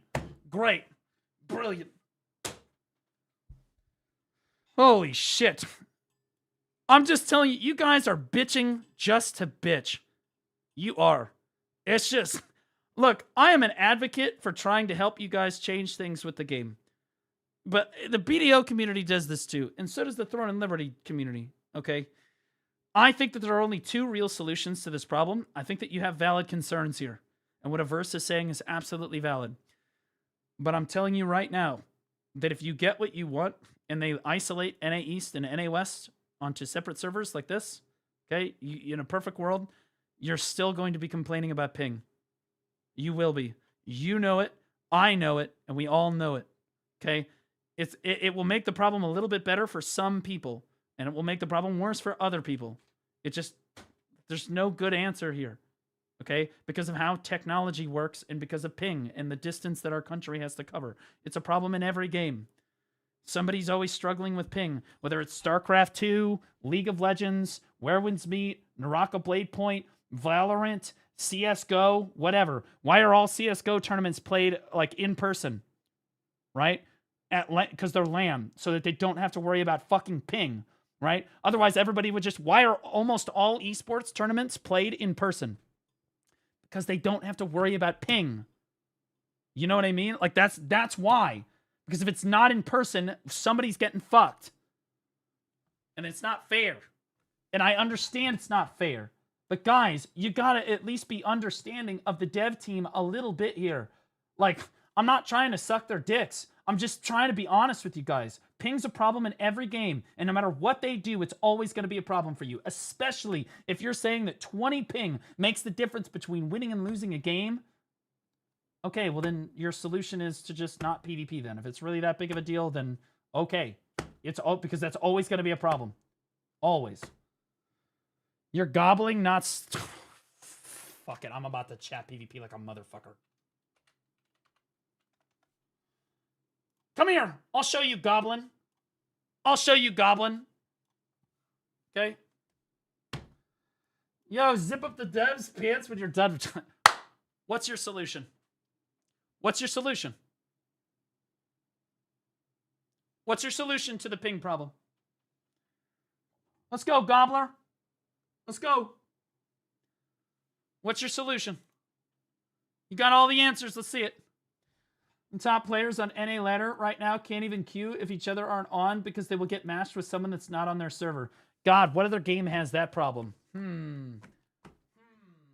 Oh, that's right. Naraka fucking Blade Point.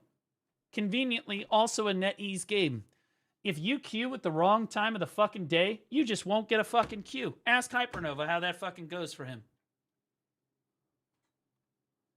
So again, do you see what I'm saying? They're always going to bitch. No matter what. If they isolate the servers, this fucking retard, if they isolate the servers, this guy will be... This top players on ladder can't queue each other if they aren't on because they'll get matched against someone who's not on their server.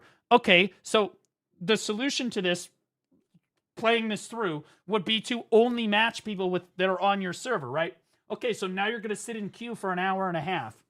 Would you rather sit in queue for an hour and a half or deal with a ping diff? There's no good solution.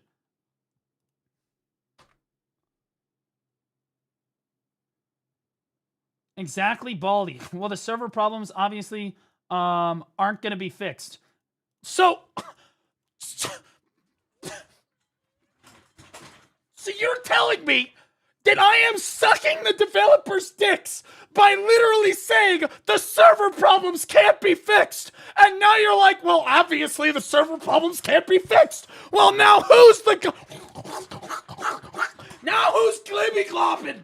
What are we talking about? Why are we here? What are we doing? So you're getting mad at me saying that I'm sucking the dev's dick, and then you openly admit, well, the server says there's no good fix, Blue. I agree. No shit. No fucking shit. It wasn't like this until they fucked the game. Complete bullshit. Holy cope. You're telling me that not a single person struggled with ping before they separated the servers? Are you telling me that somebody living in California fighting somebody that was playing in Germany were not complaining about ping? Wasn't a problem. Zero issue. That's what you're saying. I'm talking about the bugs and bullshit they brought us through these many months. Oh, so now you're trying to pivot. Holy fucking shit. What are we, Ross and Friends? Pivot! Pivot! You're trying to deflect from the fucking argument here. The argument, we're talking about ping. Okay, we're talking about ping. Over and over and over again, we're talking about the servers. We're talking about ping. Okay, and now I've got you on ping. I'm running you the fuck down on it. And now we're pivoting. I'm gonna break my fucking ankles. Now we're talking about bugs and the bullshit they brought into the game. So are we bitching about the bugs or are we bitching about the ping? Which is it, dumbass? You're saying we are being too harsh on the devs. For the ping issue, yes. If you want to bitch about bugs, that's completely different issue. We haven't even mentioned bugs. Who even talked about bugs? Did anyone talk about bugs? Averse? Hyper? Is anyone talking about bugs? What are we talking about? Am I crazy? You're the only person. You're like Delulu. Okay? We've been talking about ping this whole time. The whole goddamn time. And yes, I'm telling you, by your own admission, you're being too harsh on the developers for trying to solve the ping problem. These people went to bat for you. They spent billions of dollars, or hundreds of millions of dollars on servers in fucking 7 different continents. Or 6, maybe 7 different continents. Okay? Like, they got servers all over the place, and they did that for you. Okay? They did that for you. They put a server in Australia. They put a server in South America. They put a server in West Coast NA, East Coast NA, EU. They're trying, okay? I'm telling you. This is why I'm telling you. You're being too harsh on it. They're trying, okay? There's no good solution here. The only 2 solutions are what I said. And in fairness, even my suggestions are going to have people complaining, and that's what I'm saying. And you openly admit, yes, obviously the servers aren't going to be fixed. Okay, so shut the fuck up. Stop grifting. Jesus. I understand it can be fun to sit in chat and be like, man, this bald retard doesn't even do PvP. What the fuck would he know? God, this fucking baldy is retarded. Holy fucking shit. You're gobbling. You're not sucking. You're gobbling on these fucking nuts. Holy fuck. God damn, PvPers are retarded. My God. All of that. So only to admit that I was completely right about the ping argument. All of that. And then he pivots over to, well, there's bugs in the game. No shit. No fucking shit. So we are... If this entire argument was, hey, they introduced a bunch of bugs to the game with the latest patch that we're really upset at all, I would be like, okay, this is a fair argument. Let's see the bugs. Absolutely. Guys, I'm an advocate for the community. I really do. I try to advocate for the community. I try to help every community that I've ever been a part of, whether it be Throne of Liberty, Black Desert Online, Where Winds Meet, etc. I try to be a voice for the community. But you have to be reasonable about your fucking complaints. Complaining about bugs and stuff and cheaters and whatnot, totally fine. Understandable. Complaining about ping is understandable to a point. But when they just handed you fucking like 10 servers on multiple different continents, okay, you got to at least give the devs a little bit of credit. They are trying. I can't name a single other development team that has gone out of their way to put fucking servers in Australia. How many fucking servers are there in Australia for various games? I'm curious, okay? Other than maybe Path to Exile, which was made there, okay? There's really no option here. Okay, like Australia, you ever think about how Australians are just fucked no matter what game they play? Damn, it sucks to be Australian. Like, holy fuck, those people are amazing. But here's the deal. Do you think that Australians don't have to struggle with fucking ping? I would say that Australians are probably on the average happy that they have an Australian fucking server. Okay, and you're bitching that you have 60 or 70 fucking ping. Oh, fuck. Australians, they're like, we have half that. You guys are getting paid? Like, it's literally that meme. Like, what the fuck are we talking about? I believe in season 3. So when season 3 happened, which was on April 30th, Arena Talents reset. Now, what happens when Arena Talents reset? Well, the game is absolutely miserable in PvP because everyone gets one shot. Nope. Okay, this is a valid, reasonable concern. Okay? Again, the ping thing, they're working on it. Okay? And there's only a few different options, and none of them are good. They're making the best of a bad situation. Okay, so yeah, I'm going to defend them on that a little bit, because they fucking gave you like 1 million servers on multiple different continents at your own fucking request, by the way. You're welcome. That being said, this is something like, okay, this is a fair and valid complaint, and if this is actually true and people are getting one shot, this is something that they should address. 100%. Absolutely.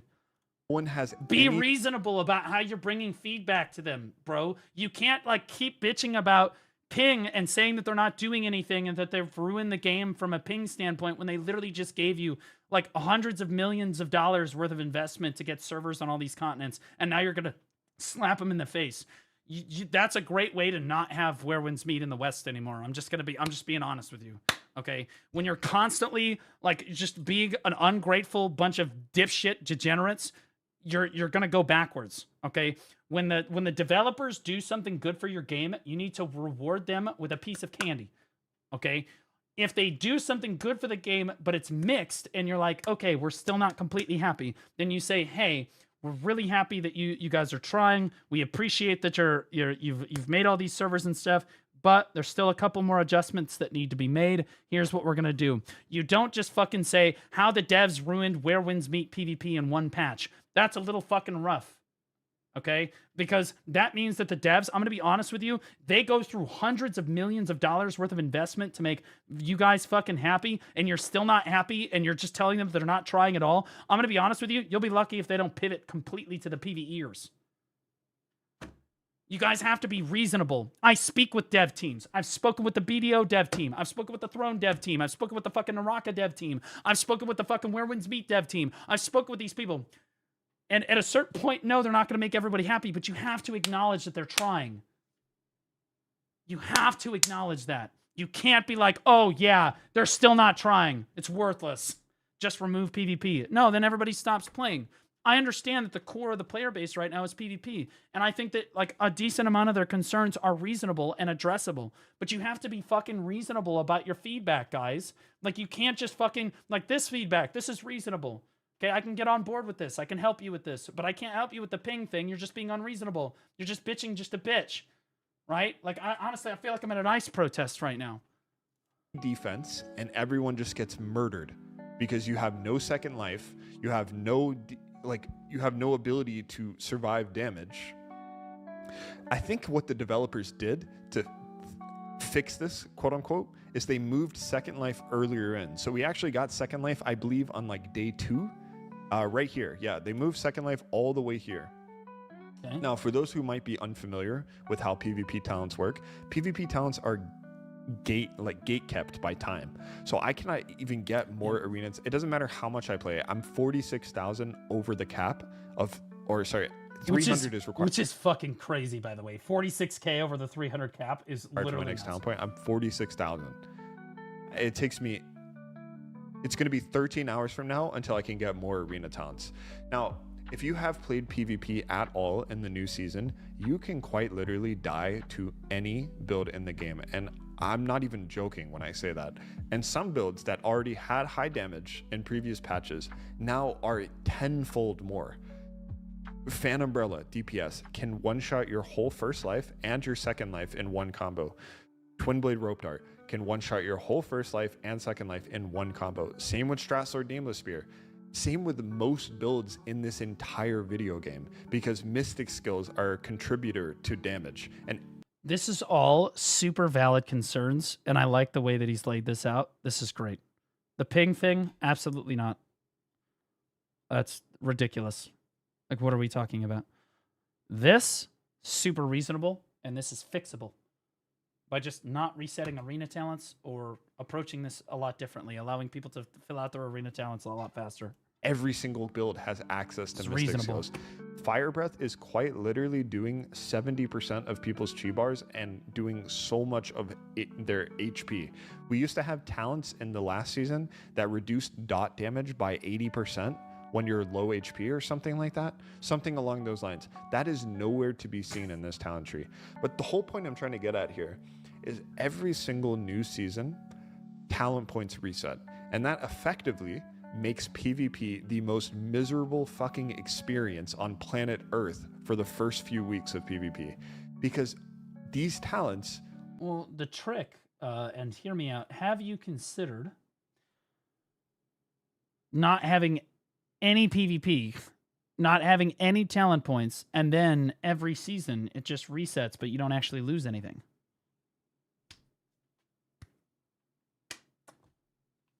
That's how I do it. Seems to work for me. He's right, though. This is a serious issue. They should definitely address this. Are so game-changing. And the whole system is just so stupid in the first place, because you're gatekeeping talents. And let's say we're 2 weeks ahead and I have every single talent in the game. and Jimmy decides to queue his first. No. The PvP community in this hill is small for this game. If they quit, it will make barely a difference.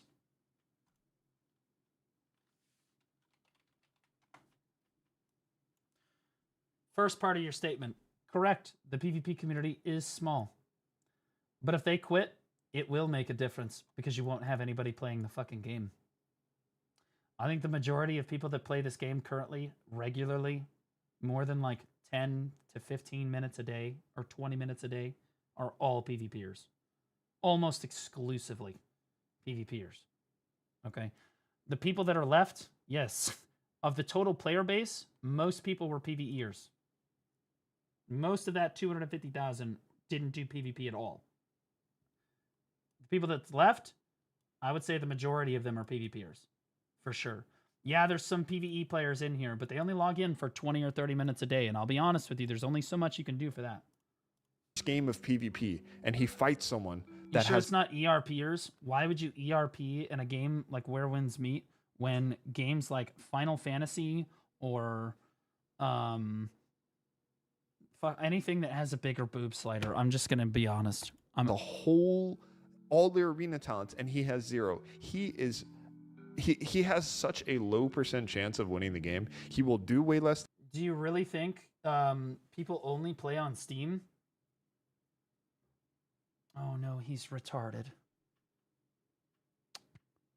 Oh no, he's retarded. Okay, let's talk about it. Okay, so the game can be played across multiple platforms, yes. But let me ask you something. If Steam... Okay, I'm going to ask it slowly because you have like monkey brain. Okay. If Steam numbers down... Do you think total players across all platforms down or up?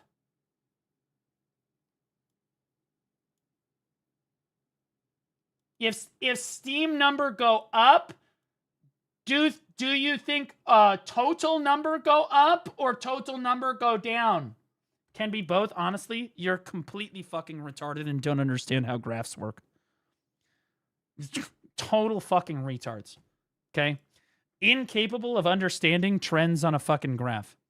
For example, you look at this fucking player-based gain-loss right here.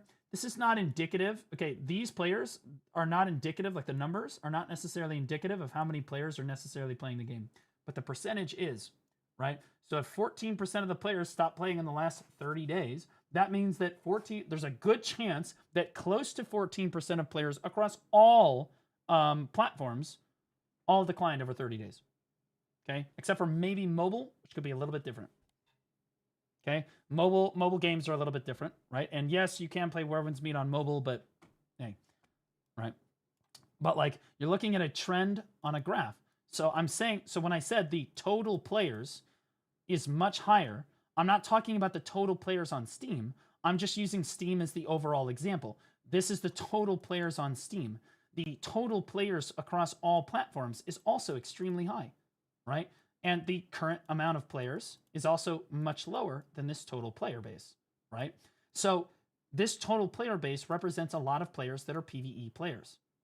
The players that currently remain, whether they're playing on Steam or some other fucking platform, is irrelevant. The total players currently playing represent an overwhelming majority of PvP players.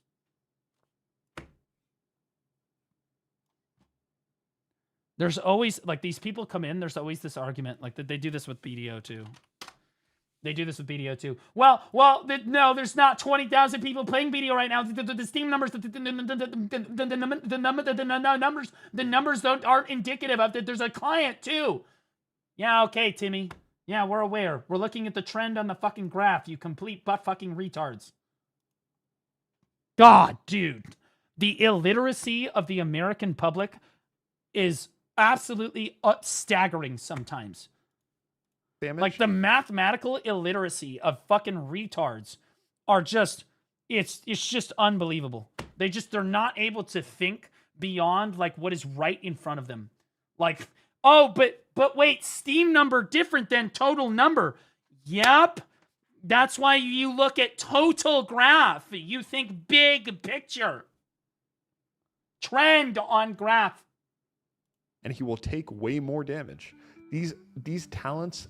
I want to be clear. Europeans are also fucking retarded. I had a German on my trip to China unironically ask me, a fucking full-grown German woman, ask me, fully educated, went to college, asked me in the car, I'm talking about life in America, and she goes, wait, I thought you were from the United States. And I was like, yeah, I am. And she's like, but you just said America. And I was like, yeah.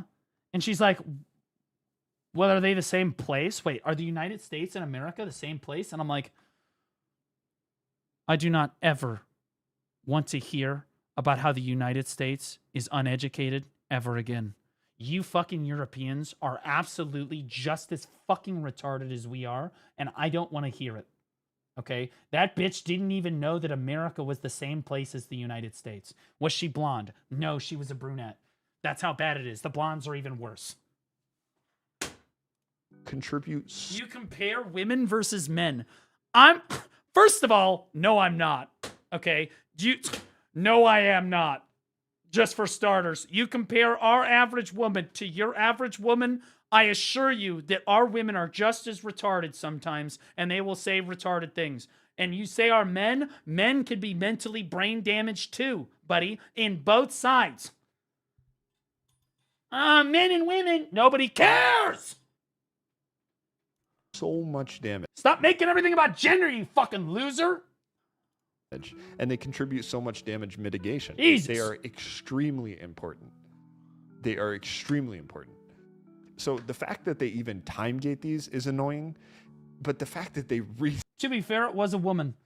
Yeah, the German was a fucking woman. Yeah, but the guy was retarded too. Memplex is a fucking retard too, okay? Look, I love Memplex, but I'm retarded and he's retarded. For different reasons, okay? But like, I'm gonna be honest. You know what? Fuck it. I'm telling the story. I wasn't going to tell this story on stream. Fuck it. Now I'm going to tell the story. At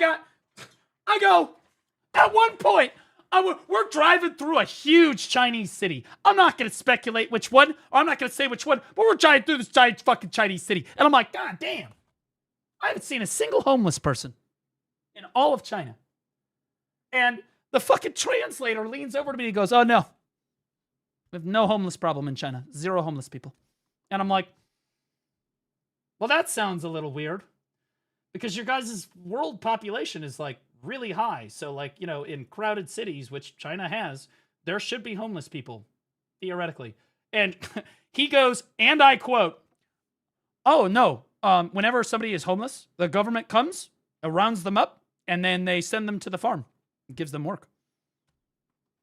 And I was like, oh, yeah.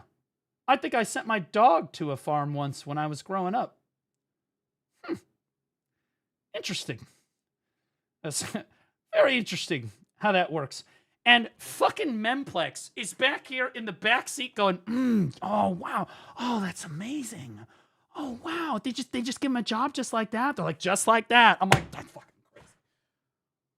crazy. Ma'am, what are we doing? Where do you think they're going? Okay? I'm going to be honest with you. Okay? I've seen it. It's fucking crazy. There are some people in China that live in these... Okay, so take your normal studio apartment complex, okay, in the United States. Let's say it's about this big, okay? Then cut that room in half. Then cut that room into thirds. Then cut the ceiling in fucking half again. Okay? Think about it in 3D space. Cut the ceiling in half. But, well, Blue, wait, are you telling me it's only a 3-foot to 4-foot ceiling? Yes, that's what I'm telling you. They climb into, they call them death boxes. They climb into these fucking boxes, okay? They can't even sit up all the way. They've got their rice cookers. They've got their fucking shit. If they're all sitting there and they just lay there. So when they're done with work, they work all fucking day. They come back. They climb into this fucking death box. And by the way, if somebody dies, there's no ventilation. There's no windows. You only can tell when somebody dies by the fucking smell, okay? And again, they can't even sit up. They just sit there. They watch on their phones or they look at stuff and they fall asleep. They wake up. They go to work the next day.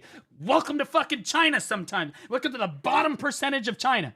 Okay? And in America, it's not that much better, to be clear. They're fucking homeless, okay? But the reason that there's no fucking homeless people in China is because let me put it this way. They would rather live in a fucking box like that than get rounded up by the government. So what the fuck does that tell you about where all the homeless people go? On the farm. Okay? So don't tell me that it's a man or woman issue. Memplex is fucking retarded too. Okay? And to be clear, capitalism has its issues. Communism has its issues. Okay? No system is perfect. But you need to be educated to recognize this shit. Bam is just he just wasn't there. Didn't understand it. God help me. Well, this is what it's like, bro. Like, and to be clear, there's a lot of Americans that also wouldn't understand. How many people in fucking America are like, holy shit, China's government's the best thing ever. Right? And I'll be honest with you, the Chinese do get some things right. They absolutely do. Right? I love China to death. But I'm going to be honest, no system is perfect. The American government is not perfect. The Chinese government is not fucking perfect. All right? But you need to be educated on both systems to see where the strengths and the weaknesses are. It's just the truth. And again, most people are not. And so that's why I'm saying that the education of the general public in NA and EU has declined at a staggering fucking rate. People can't read graphs. People can't fucking like grasp political concepts anymore. They just don't understand anything. Hassan Piker, he's retarded. Yes, thank you. Perfect example. Retarded dude. Holy shit. Completely fucking retarded. Set them every season is so... China number 1. China's number 2. To be clear, I think the Chinese government does a tremendous amount of things correct. That's why they're the number 2 superpower in the world right now. I think that most people in America would agree America's number 1, and the next strongest country in the world is China. And then there's a huge gap, and then there's the next, whatever the fucking next country is, right? You talk about Russia, it's a few other things, right? But like, they're doing things right, for sure. Ain't no one can tell them that they're not doing it. Are they doing everything right? In my opinion, no. But, hey, you can't fault them. They're looking good, right? Looking good. Stupid. I don't even... I want to see you debate Hassan. That shit would be funny. Well, that's great, because that dude never wants to talk about anything other than fucking Israel and Palestine, and I would probably... Honestly, all I got to do is every 4 seconds be like, hey, man, I'm going to pull Basil... You know what? My debate versus Hassan, I would do it in person. I would say, okay, Hassan, here's what we're going to fucking do. We can talk about politics, but honestly, what we're going to do is we're going to see whose dog is trained better, because he trained his dog professionally, right? Professionally trained his dog? Right. I also trained my dog professionally, but I did it myself. Okay? I would love to have a dog off with him and see which dog is better trained by the professional. I think that would be a great time. Winner gets to keep both dogs. I'm down. Talk about saving Kaya. I would do it. I would do it for the boys. Kaya saved. That's right, baby. I can't even begin to... Why do you want his dog? Because he fucking abuses her. ...understand what the purpose even is. Why the fuck are we talking about this? Fuck PvPers! Anyway, back on subject. He thinks, or the only logical thing I can even think of, is they're time gatekeeping these to incentivize people to play PvP. But the people that play PvP are gonna play PvP no matter what. They're not playing it to get their talent points. Not necessarily true. I would argue that they play PvP way more at the start of the season to get their arena talent points. So in that respect, it does make people PvP more. But he's right. PvPers are basically going to PvP anyway because they're degenerates. They're playing it because... You could completely remove this as a system from Where Winds Meet, and PvPers would probably still PvP. They might do less total matches in a month, but they would still be playing PvP. And they might have a better time doing it. The PvP in this game is good. So, yeah, the whole time gate thing, the whole season reset, we're going to reset all your talent points, it's just so stupid. It makes no sense, and it ruins... Yeah, I hate the current balance patch, but I still have over 2K matches. And this is my point. All of the fucking degenerates sitting in my chat that are like, Blue doesn't know anything, he went, the ping this, ping that, whatever. They're like, it's completely unplayable. They've killed PvP, blah, blah, blah. Really? How many fucking games of PvP do you have on current patch? Because if the answer is more than like 50, you're absolutely cooked, bro. You don't give a fuck. You're just bitching for the sake of bitching. And that's most of you. That's the majority of you. You're hopeless, degenerate PvPers. And in fairness, it's still good to complain about shit that can be fixed. Like this arena talents thing, I agree. They should address this. This is a problem. I agree with this. PvP for the first few weeks, which is exactly what's happening right now. Okay, point number... Holy cherry pick.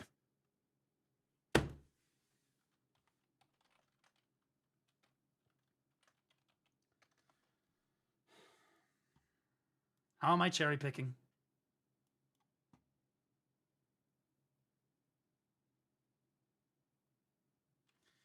I think the main gripe with Where Winds Meet is that Global has bugs that were resolved in China in 24 hours.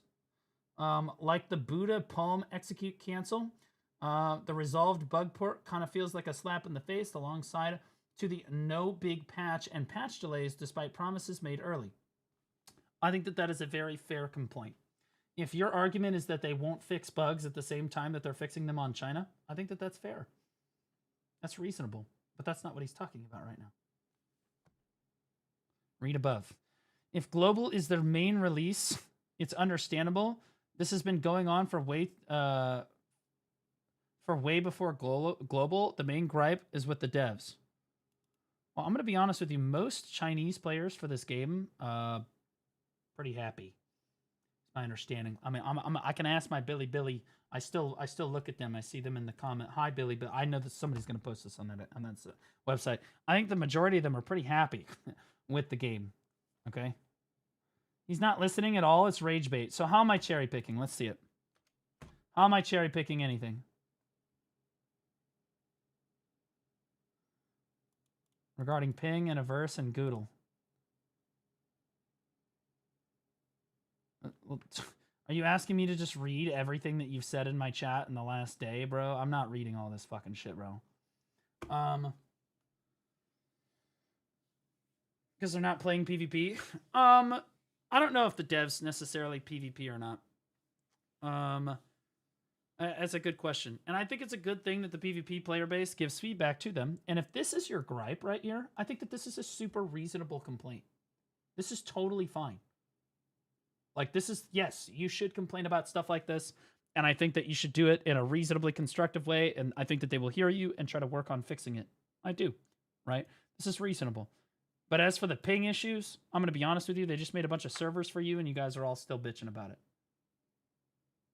Sag. What do you mean Sag, bro? What do you want me to do? We are not harsh on the devs since the game was created with shit netcode to begin with. Yes, you are being harsh on... And they already tried to fix the issue by adding a bunch of servers so the players can match the server with similar ping. The issue is not the 80 ping. All players, regardless of the game, have issues with high ping. That's what I was saying. Where Winds Meet has issue even on single-digit ping. That's exactly what I was saying. This is exactly what I said. Dude, you guys are all like, you're retarded, but also you're right. Like, what are we doing? Yeah, exactly. They added a bunch of servers. Great. Not really. It's exactly what I was fucking saying. Okay? Also, not shit netcode. Not shit netcode. The code is... The game... If the game was coded on shit netcode, I've played shittily coded games before. They would not be a sensation here in the West if they're coded like shit. Okay? I'm talking about China. They do have bad netcode. How the fuck do you know that? Are you from China? Do you even know what netcode is, or are you just using it like a bugware? Am I talking of the fucking pirate software alt account? Fuck it. Honestly, just shut the fuck up. 3 is bug exploits. God damn, now, dude. All you want to do is bitch about shit that I literally said ping is always going to be an issue. All you can do is try to minimize it to the best of your ability. They added all these fucking servers for you guys. They're trying to do their best with the fucking ping thing. Yes, they can make further adjustments, but I told you guys, it's just never gonna be completely fixed. That's exactly what he said in his fucking comment. It's literally exactly what he fucking said. Like, I'm like 99% confident this is a bug exploit, and if it's not a bug exploit, they need to remove this as soon as possible. yes, I have PvP'd in this fucking game, dude. Holy fucking shit. I absolutely have. And I watch a verse all the fucking time. I hear him bitch on stream about this shit. I hear him complain about this shit. It's not like he's not vocal about all these things. He also DMs me about this shit too. Yeah, I'm aware. And no, I don't need to be a complete expert in PvP to try to help you guys give fucking feedback about the goddamn game. I try to help you guys all the fucking time. I really do. But, like, you guys have to be reasonable about your feedback. Ping, okay? Unless you're saying, hey, we only want to play on NA East or NA West. We don't want the servers crossing over. That's a reasonable complaint. But trying to say, and this is why I wasn't saying a verse was making this ridiculous. You guys were. Particularly the rated chatters here.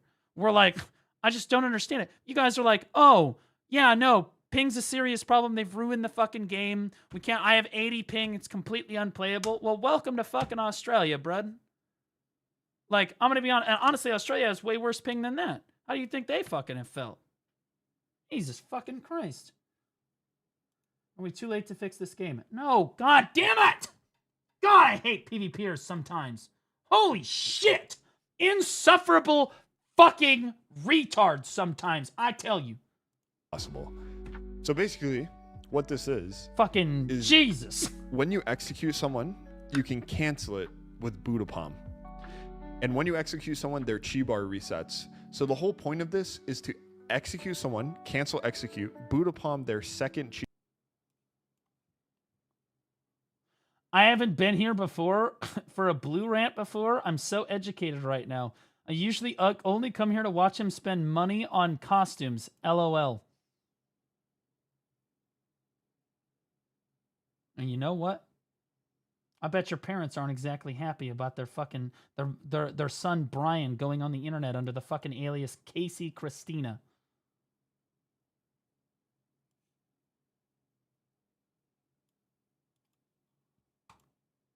Chi bar, their nice dick, bro. Next chi bar, and then fire breath on top of that Budapom, which effectively puts you in this infinite loop of being executed over and over and over. And we're gonna watch that here. So in this video, this guy's about to get executed, and then he cancels the execute with Budapom and then fire breath. So Budapom does half your chi bar, and then fire breath will effectively just do the rest. You're gonna see that this guy only needs to auto attack him one time to put him in the next execute. So he puts him in the next execute. Almost Budapom, 2 babies. fire breath. Nice. I flip for follows. Welcome back for 17 months. Almost 2 babies, he says. All right, what are we naming the next one? This time the fire breath affinity hit. So I wish I was a dude. I thought I'd be better at games. I saw one of the funniest posts.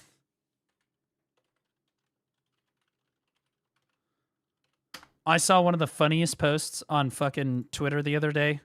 And they said, as a woman who plays video games, every time I fuck up in a game, it's got me, every time I fuck up in a team game, it's got me feeling like this.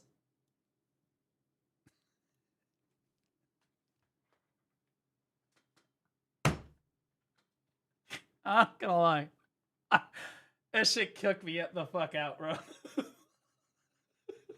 It took me the fuck out. I'm not gonna lie. I actually, like, what? Okay, so this is like a 1960s woman, and back in the day, women were like very conventionally stay at home. They were mothers. They only were in the kitchen. They were regarded as like stupid, right? They're not educated, whatever. And what she's saying is she's living up to the stereotypical women fantasy every time she fucks up in a video game, because, you know, the stereotype for women in video games is to just be terrible at video games. So she's saying that all of men's stereotypes about women are right every time she fucks up. I thought it was pretty funny. That's this the 50s? I don't fuck it. I don't know. I don't care. Where? I can never make you people happy. I'm just trying to make a joke. God. Actually. Will do his whole chi bar. God, I feel like Armin. I'm gonna start banning people. And then he gets executed again. He was racist. Fuck it. I'm going full Armin. He said a racial slur. I saw it. And then Budapom, fire breath. This cycle is infinite. I hope anyone can understand how stupid this is, even if you don't play PvP. Yeah, any infinite combos are generally completely unfun in PvP. They're as unfun in Naraka as they are in Where Winds Meet. 100%. Completely agree. Moving on. This is so ridiculous. And there are people abusing this on ladder, smiling and laughing on their Twitch stream while they do this to people, bro. Well, I mean, this is technically a part of the game. And yeah, they need to fix this. And this is really good feedback. They got to fix this fucking shit. But like... It is insane to me. And this is effectively new with April 30th patch. And it's an infinite cycle. And this shows two things. One, it's a bug exploit. Two, Fire Breath is... First of all, Casey Christina, thank you for the brand new T1 sub.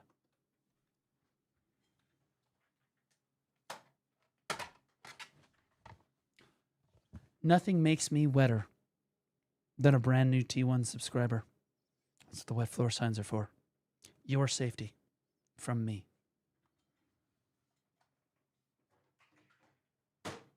Now, all right. We have... okay, this is my last retard I'm pulling up. I'm not going to lie. This is my last retard. Why do you keep ignoring my messages? Scared to talk to someone intelligent. Okay. Why do you keep talking like you know what you're saying? You make no sense. In China, they have multiple servers and connect different ping players to a middle server, so they have the same ping. That's not how it works. That's not how it works. In global, they just connect to East and West to one-person server, so there's no middle server. East players connect to West with 100 ping, while West has low ping, and vice versa. Okay, so...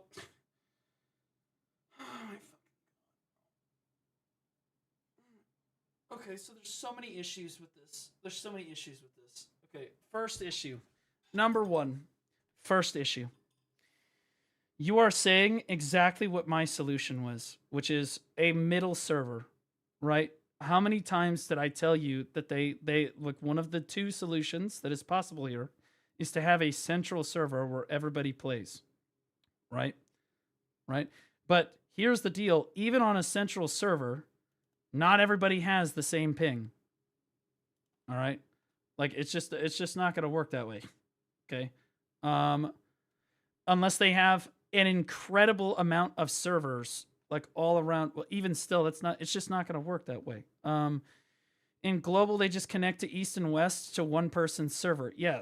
So this talks about the second thing that I said, which was, okay, so they can have East Coast players play with East Coast players and West Coast players play with West Coast players. But no matter what, even if you're playing on the West Coast server and you're sitting in Missouri or Kansas, you're still going to have 80 ping. That's just the way that it is.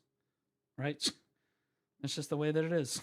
It's exactly what they do in China. They have 5 servers. Right. And people that play on the 5 servers, they are all playing on the Chinese server.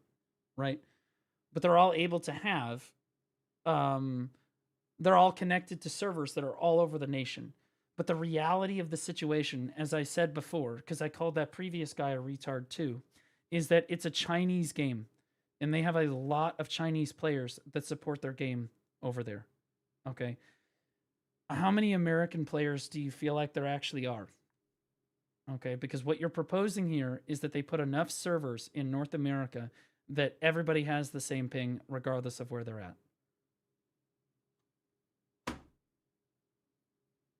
And like, I'm not even sure that it even works that way. I'm going to be honest, because you're still going to have to connect to the same server to play each other, which means that one person's still going to get gapped on ping, right? Also, you're talking about America. America's a really big... I don't understand if you know how big the continent actually is for America. They would have to put a fucking tremendous amount of servers here. Like, you're talking about another $100 million in investment when they already just spent hundreds of millions of dollars putting servers in Australia, Europe, and whatever, right? They can't do the same solution as China. Furthermore, China, although it's a really big country, most people in China are all centered on the one side of the country. You see how big China is? Can you point to me on the fucking map, retard, where all the people are? Point to me on the fucking map, retards, where all the people are. Do you think that all the people... Do you think more people are over here? or over here? Okay? The answer is A every time. The majority, because this is mainly desert and mountains, okay? The vast majority of Chinese people live right on the fucking East Coast down here, okay? So, yeah, so China is slightly bigger than the United States, right? It's bigger than the United States, but only slightly, right? I'm pretty sure. Could be wrong about that, but I'm pretty sure it's a little bit bigger. But the problem is most of their people are actually centered around a much more like centralized location. In the United States, if you look at our map, brother, like we are not centered. We just aren't like that. We have fucking people all over the fucking place, dude. Literally all over the place, all the way across the country. It's not like China, where that west half of their country is fucking all desert and they don't have anything there. And tremendous amounts of less people play there, right? We have the full continent. S1len_tears just resubscribed for 30 months. Okay. Incompetence is now 2.5 years old. Time flies, am I right? Pretty soon he'll be eligible for TK school. Silent Tears, thanks so much, guys. For those of you that don't know, on his 9-month subscription, I said, what are we going to name the baby? And I said, incompetence. And now baby incontinence is now, get ready to be 2 years old, right? 29 months in a row. Hello, Blue. What up, Bo? How you doing, buddy?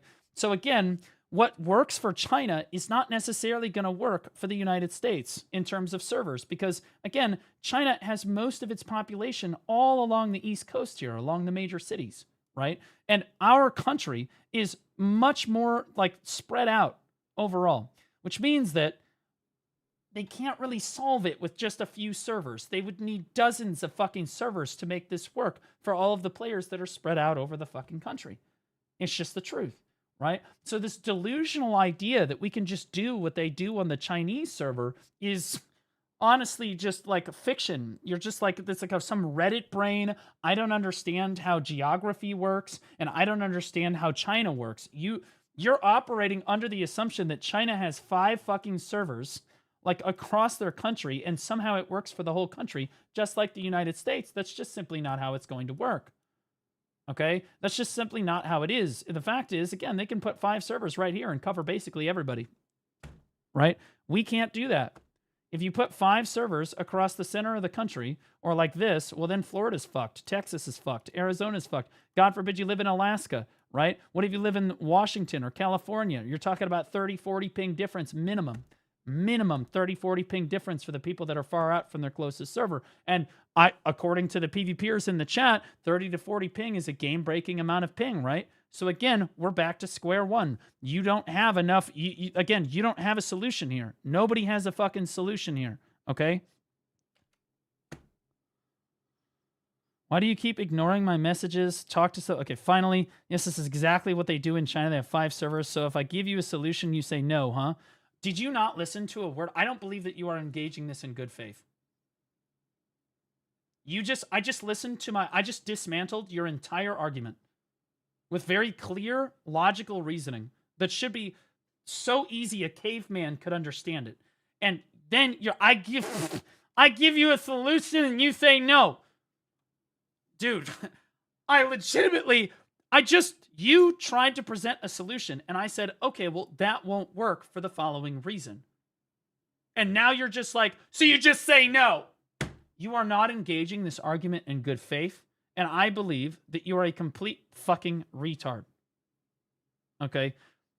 You have nothing reasonable to add to conversations, and now I'm starting to understand. You can't even type. Just get the fuck out of my chat. Like, Jesus fucking Christ. I present reasonable, logical. I'm like, okay, so here's why this won't work.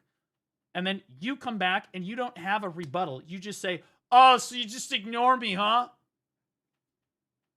You're fucking retarded. You don't know how to hold an argument. You have absolutely no points. And you didn't think about, for 1 second, you didn't think about the geography. For fucking 2 seconds, if you had just thought about the issue instead of thinking, like I said before, people just think right out in front of them. They're only 1 or 2 step thinkers. They can't think that far enough ahead. if he had thought about it logically, he would be like, okay, so China has 5 servers that cover the entire fucking server, and people don't have as many ping issues. Well, why is that? Because the vast majority of the Chinese population is sitting in the major fucking cities of the country that are all clustered on the East Coast. So, yeah, the most of their country is completely unusable or doesn't have population, so they really don't have as much distance problems as the United States does. You're talking about Casey maybe Christina 30%. just gifted 1 subs. You're talking about maybe 30% of the total geographic distance that they actually have to cover with their servers. It's much less of a problem over there. In the United States, it's much bigger because we're a much more independent country, right? People like Americans are known for being independent people. That's why we all own cars. That's why we like our trucks. That's why we own our guns, right? That's how we are, right? And we're spread out. We like to be spread out. That's how we are. Yeah, there's people clustered in major cities, but it's all over the fucking country. That's just how it is. And if you thought about it for a second, you would logically understand, and most of chat probably now understands, okay, yeah, Blue's reasoning is solid here. Like, unless you have a rebuttal for that, which you clearly didn't, there really isn't much else to say. You just have to think about things, like, practically for a moment. Okay? Casey Christina, thanks for the gifted sub. Appreciate you. Thank you, thank you, thank you. Where Node War? We already had it. It's ridiculous, bro. The amount of damage and chi damage people are doing, basically what I was saying in point number 2, you can see it here. Fire Breath is doing so much of his HP. It's doing more. I live in China, and HOK's current situation is 100 times clearer than yours. What is HOK?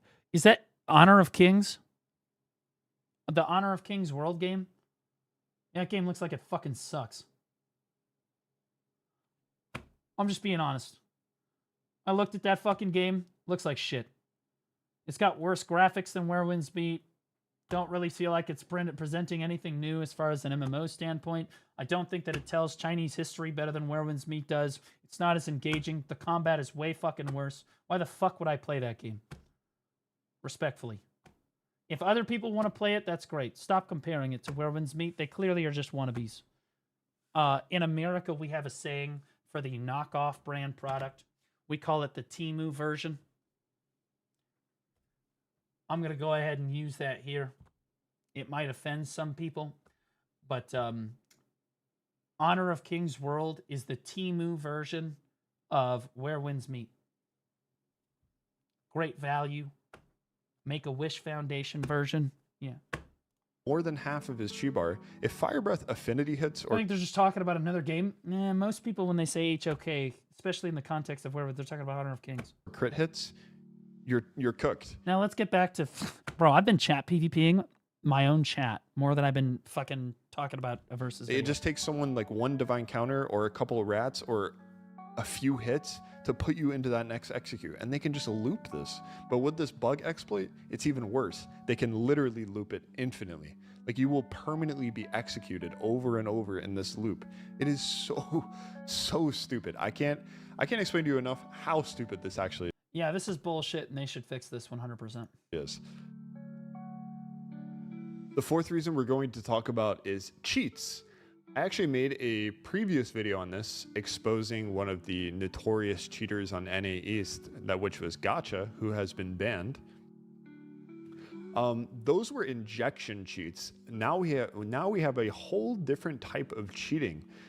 There is a software. Edric, they might add that eventually. The Dynasty Warrior Horde mode. They might add that eventually. Who knows? It's not a bad suggestion. Called Open Speedy.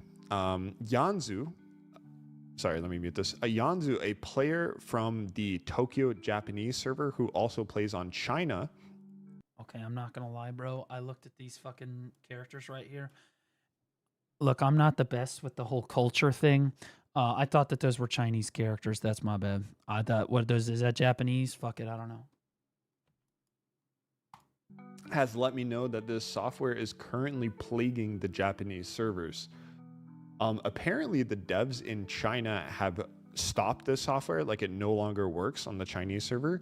Okay. But as most things in this game, that does not apply to global at all. So this does work on global.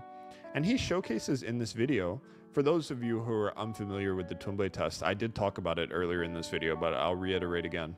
You basically attack this dummy for 30 seconds, and based on how high your ping is and how high your FPS is determines how many hits you'll get. Yeah, so ping and FPS equal DPS. So he does this regularly. So his regular hits are 96. Holy fuck, are these people essaying in my chat? What the fuck is going on here? You can't optimize for global genius. Okay, dude, just want to insult instead of talking about it. I'm gonna be honest, people fairly clearly feel conflicted about this fucking issue. People feel very conflicted about this issue. And part of the problem is that PvPers are under the wrongful assumption that only they should give feedback about a video game. No one else should be able to give feedback other than the PvP player base. It's like this basically every PvP player base I've ever been a part of. And guys, I'm just going to be honest with you. Okay? The reality of the fucking situation is that some things with PvP can be fixed. Most of this video, he's 100% right. This shit needs to be fixed. I agree. But the ping thing, it's actually just wild. You guys, what are you going to do? And then he... PvP in Blue's chat is better than in Where Winds Meet.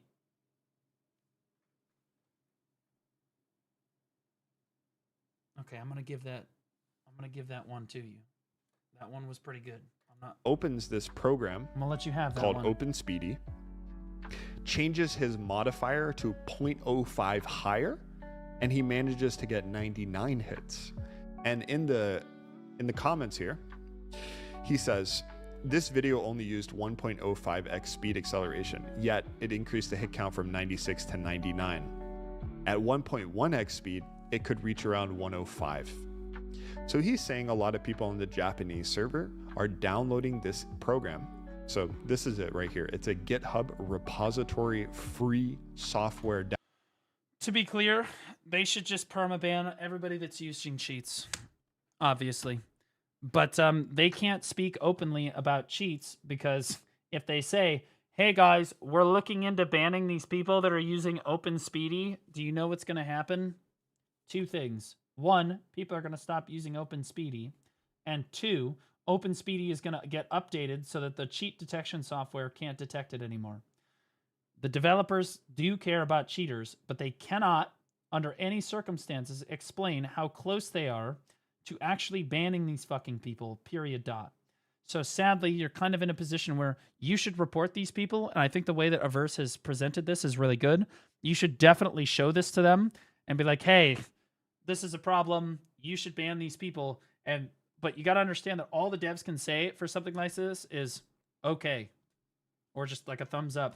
They can't tell you how close they are. They can't tell you like how many people that they can't. They can't.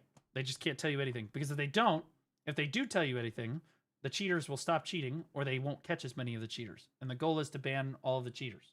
Download.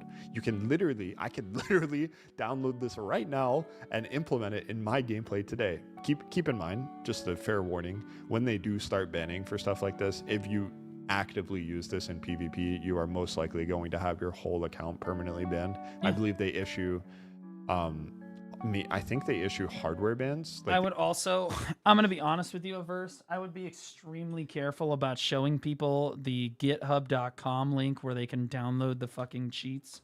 We're going to blur it for our video. Sorry, note, you got to blur this.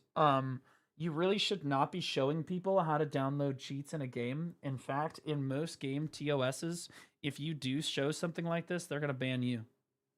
Now, I don't think they're going to ban you, right? Because you're just trying to help. But you think that you're trying to help. You're actually making the problem worse in this case. You could have shown this, like, hey, it's called, or like, hey, they're using this software, blah, blah, blah, right? And it's called, OpenSpeedy or something. You don't tell them where to get it. You don't tell them how to download it. You certainly don't give them the fucking link, right? Like the installation steps, right? Like, don't fucking do that. You can't show people how to do cheats in a video game. The developers are not very happy about that. And you're simply encouraging cheating. And it is against TOS. I don't know if it's against Where Winds Meet TOS, but it is 100% against like Black Desert and Throne and Liberty's TOS. You can't do shit like this. I know that you have your best intentions at heart, and I hope that you don't get in trouble for this, but you can't do shit like this. Ban your whole entire account indefinitely. Or sorry, account bans. So do not use. Yeah, cheat detection and cheat devs are always in a game of cat and mouse. Yeah, exactly. It's just like Twitch view botting stuff, right? Except that the cat is sleeping all the time in that particular circumstance. Software, guys. This is the whole purpose of this video, is to show you guys what people are using and how it's plaguing the game and ruining the game. So this is a free software you can get off GitHub, which that in itself is stupid. Usually cheats are paid. So this is a free cheat, and you can just download it on your computer. You can turn. Okay, all right, Jesus. Okay, all right, fucking God. He's literally. It's like, here's how you install this fucking cheat on your fucking. No, we're done. Jesus.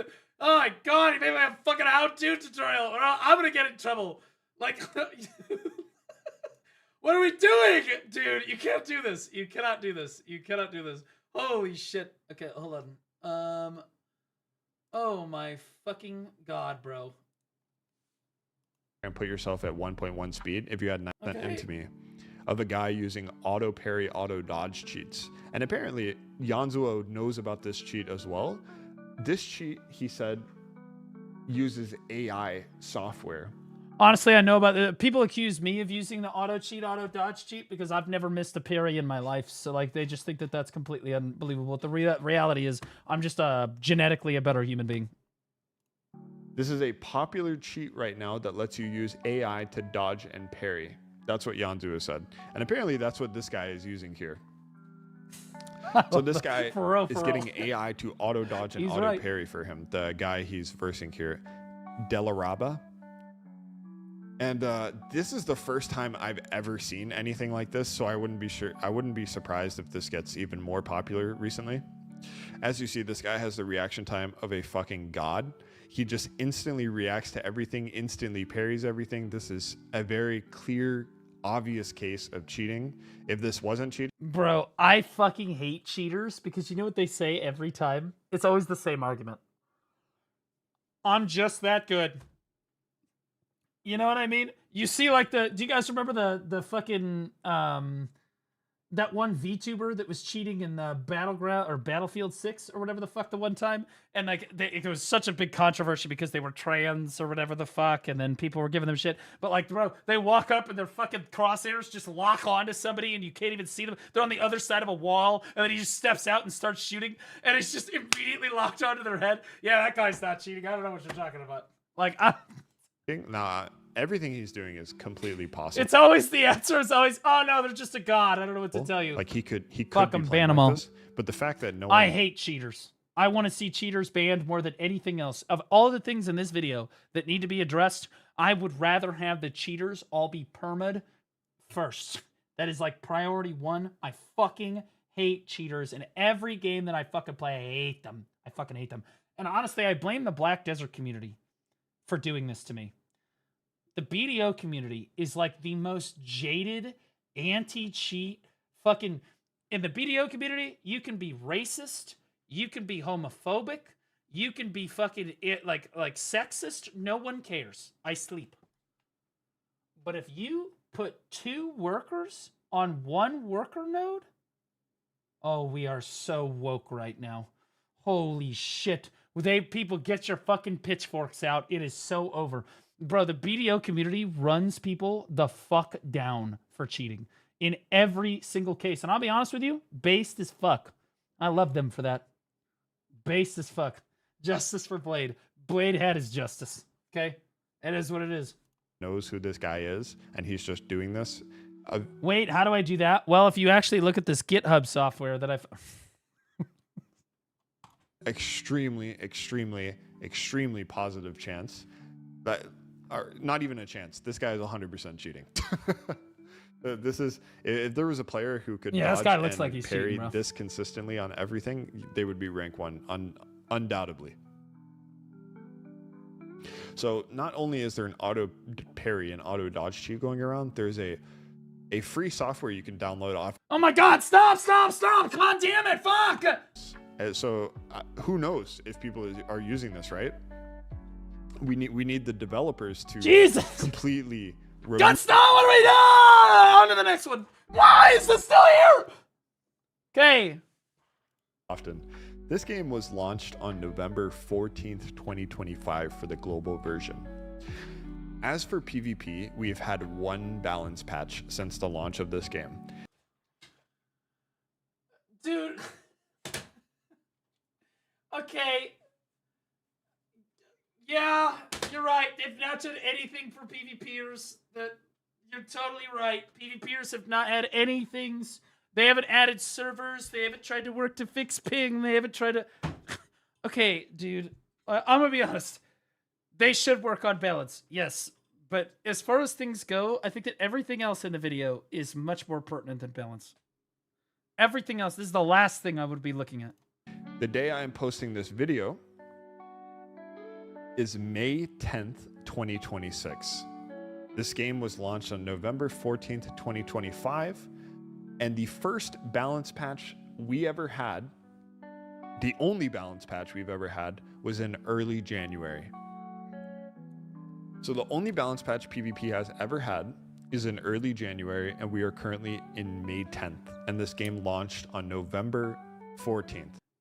Yeah, but the implication here is that they haven't been doing anything for PvP in that entire time slot, when the reality is they've added PvP game modes, they've added multiple PvP game modes, 3v3, 5v5, 30v30, and I think that's it. I think those are the 3 PvP game modes they added. But then they also added servers on each region. So, like, again, I'm just going to be honest. I think that they had the priority was balance was the last thing on their priority list. Should they be balancing over time? Absolutely they should. Yes, obviously. But I think out of all the things on this list, it's really just like low prio. So you can get an idea of how absolutely ridiculous that is, considering we're getting all these PvE patches, we're getting new weapons. Well, so early January, so you haven't had a balance patch in 4 months. That's not even, like, yeah, that's a little long, but not even really that bad. I mean... And the balance hasn't changed in this game since January.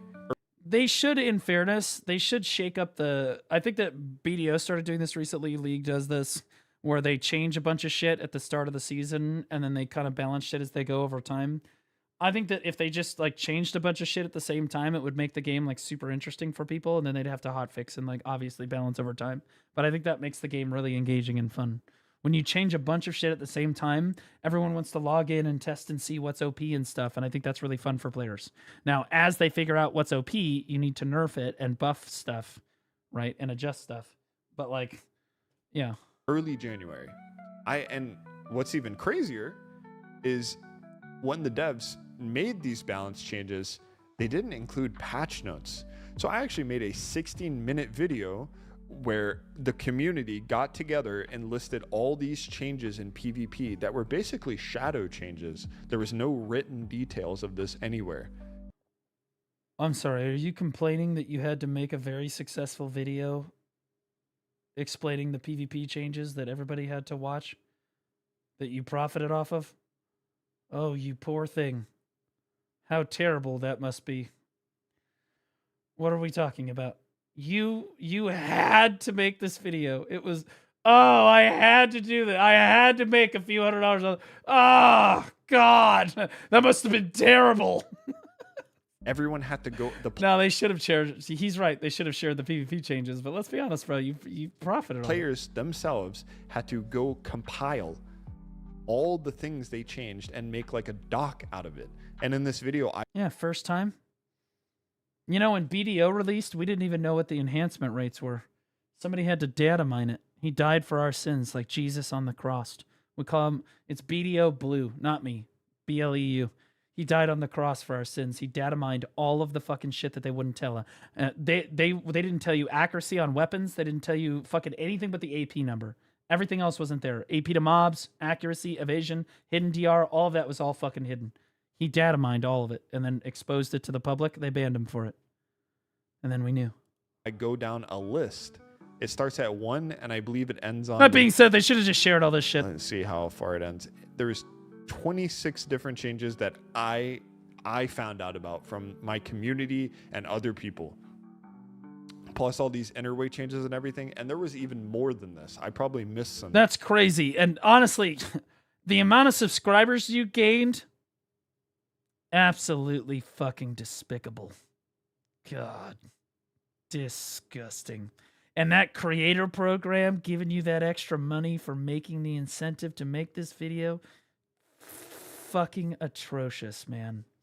The hundreds of dollars that you made off of doing this, god damn. It's disgusting. Things in this video. Honestly, man, I think that you should hand this off to me next time. You compile this list. I'll do it. Since I'll fall on the sword. I will. I'll fall on the sword for everybody. I'll be the one that releases it to everybody. I'll put it in. Yeah, I'll do it. I'm just trying to help out, guys. So not only have we only had one bounce patch since the launch of this game, the bounce patch we had no patch notes for PvP, and the community had to figure out what was changed. Now, as someone who plays PvP in this game, almost exclusively at this point, this is ridiculous. And I know what some people might say in the comments. Where Winds Meet isn't a PvP game, and I understand. It is. It absolutely is. PvP is a large part of the fucking game's current standing player base. And that PvP is something that most players that play this game will probably never do. But the PvEers aren't playing anymore.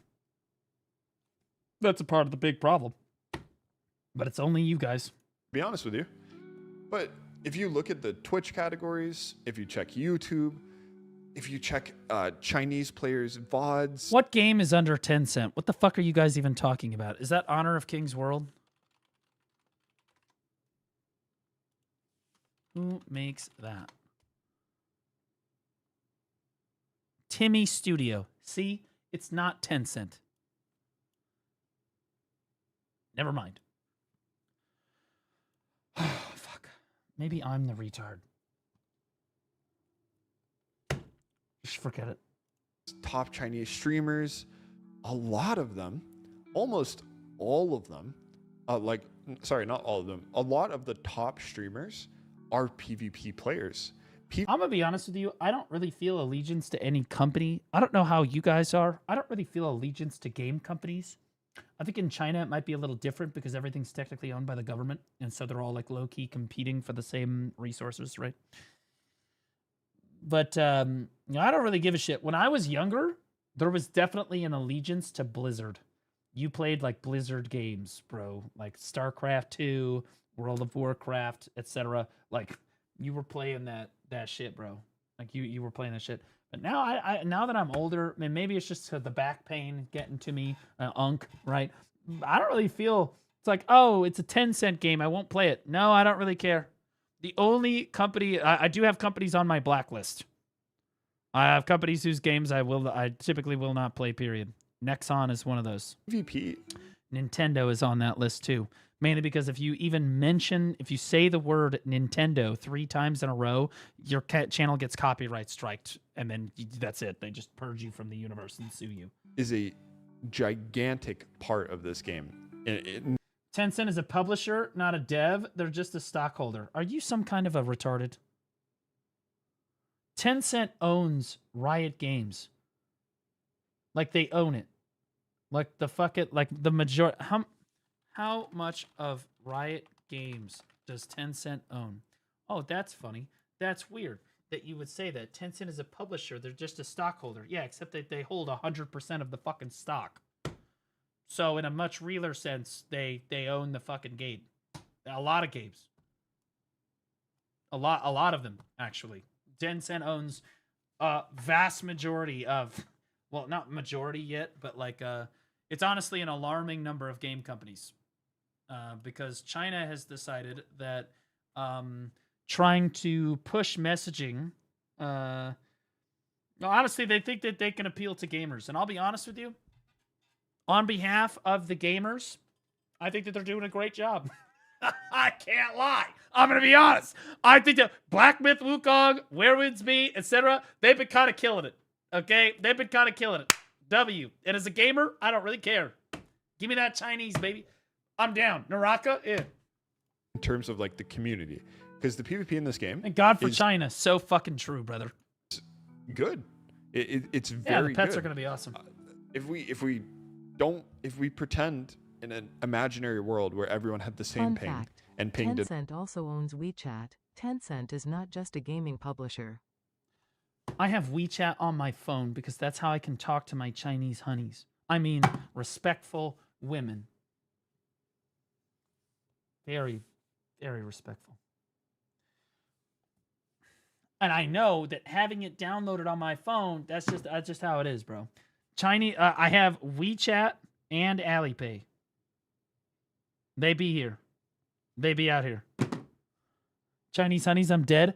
I'm gonna be honest with you. 95% of Chinese women are fucking hot as shit. Hi, buddy.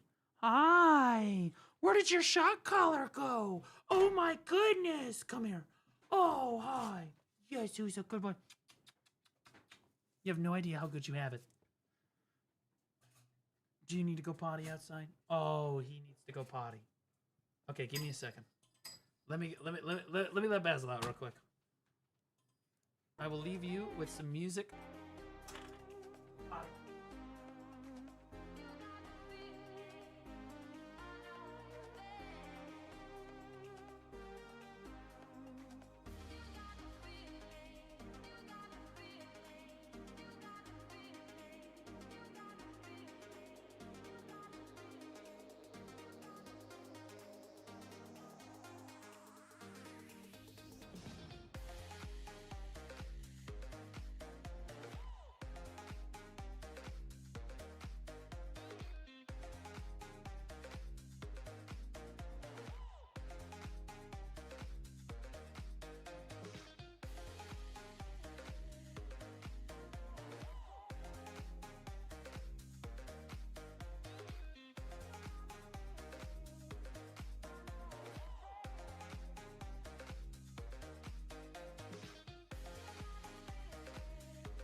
I'm almost done.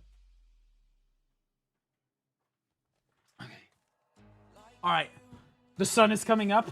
We got to get this done. PvPers in the chat, shut up. Nobody cares about your opinion. We have to get through the rest of this video. Matter.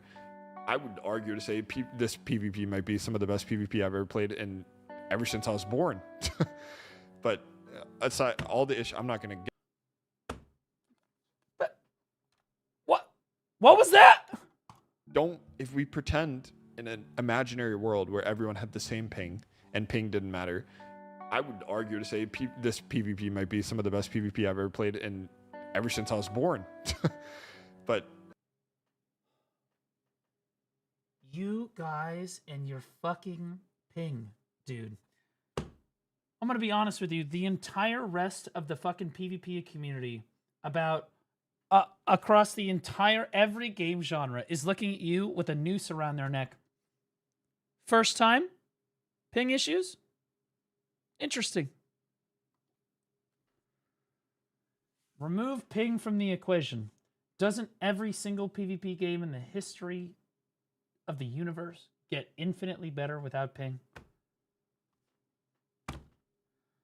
It's just the truth, guys. Yes, Werewin's Meat is particularly bad about the ping. No, you are lying street hookers. You are. You are just you're a fucking corner slut on the internet. Holy shit. I walk through Kaifeng, I see you fucking advertising on the side of the road like some fucking prostitute. Aside in game. All the issues, I'm not going to get into the ping issues and all that. There's so many issues that plague this game. But the PvP at its core. Ping isn't an issue. Ping is always an issue in PvP in every online game.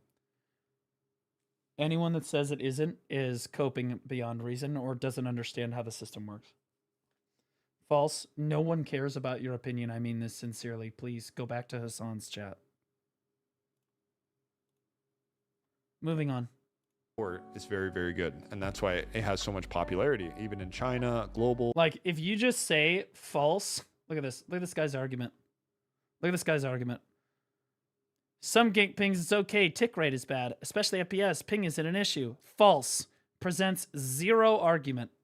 No argument. Just spewing. It's just straight rage bait. Just straight rage baiting. I'm done with it. I'm over it. I'm so over it.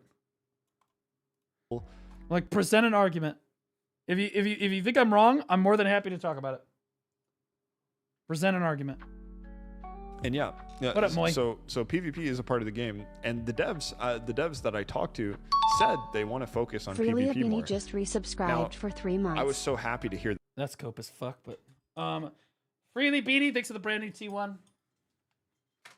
Nothing makes me wetter than a brand new T1 subscriber. Brez 881 just resubscribed for 26 If ever months. a woman Howdy. comes into my basement and I get to see one for the first time, she is going to find a beautiful Dark Knight statue with a completely... Okay, well that... We might have to put that away. But I think that the wet floor signs will be great for them. She's going to think that I do porn or something, bro. I'm going to be honest with you. I'm going to bring a woman over, and they're going to be like, so... What is it that you said that you did for a living? And I'm going to be like, bro, I've got like 6 monitors with like 4 different fucking cameras. Nice cushy fucking like thing here. A picture of like this fucking crazy lewd woman on the fucking wall. And then I'm going to be like, oh, I'm a content creator. Don't worry about it. Then she's going to walk into the fucking studio over there. It's just a huge green screen with like 3 fucking cameras pointed at the wall. She's going to be like, I got to go. Them tell me that, but we haven't even seen a balance patch since early January, and it is I'm May in 10th. danger, bro. So good. And honestly, that reason alone is Werewin's Beat PvP genuinely ruined my life. I bet it ruined your life because you did it so frequently that you actually ignored other life responsibilities that you should do. The reality is that PvPers will never be happy. However, there are certain things that should be addressed. Like, I think the biggest thing, in my opinion, is the season talents. That's a big thing that they can address here. Bug exploits, the cheaters, sure, right? Balance, sure, they're going to address that. I don't really care about that much. Yes, people always bitch about balance, right? But like, no matter what, they can approach balance in 100 different ways. People are always going to complain about that. I think that's the lowest thing on this tier list of issues. It's like the lowest thing. It's making a lot of people discouraged because they're getting sick of the same meta. They're getting sick of the same weapons. Nothing's changing. There's no variety, right? Guys, the sun is coming up. We got to get this done. So yeah, that's the 5th reason and the last reason I'm going to talk about in this video. Now, I want you guys to understand something. I just talked 20 minutes or so about all the things wrong with this game. It's only been 20 minutes. I've been watching this video for like 2.5 hours. Oh my God. This time it's not even my fault. It's chat's fault. Chat is retarded and I keep getting sideboarded. It's not even my fault. And I might have sounded angry, and if I did sound angry, how long is that echidna in your room?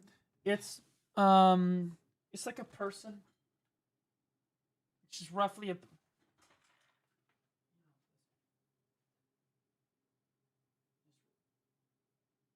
About my, you know, if you can put your hand, everything on this is to scale. Okay, you gotta understand. Like if you put your hand right around here, this is all like it's real. You know what I mean? It's right. It's literally completely to scale. It's actually just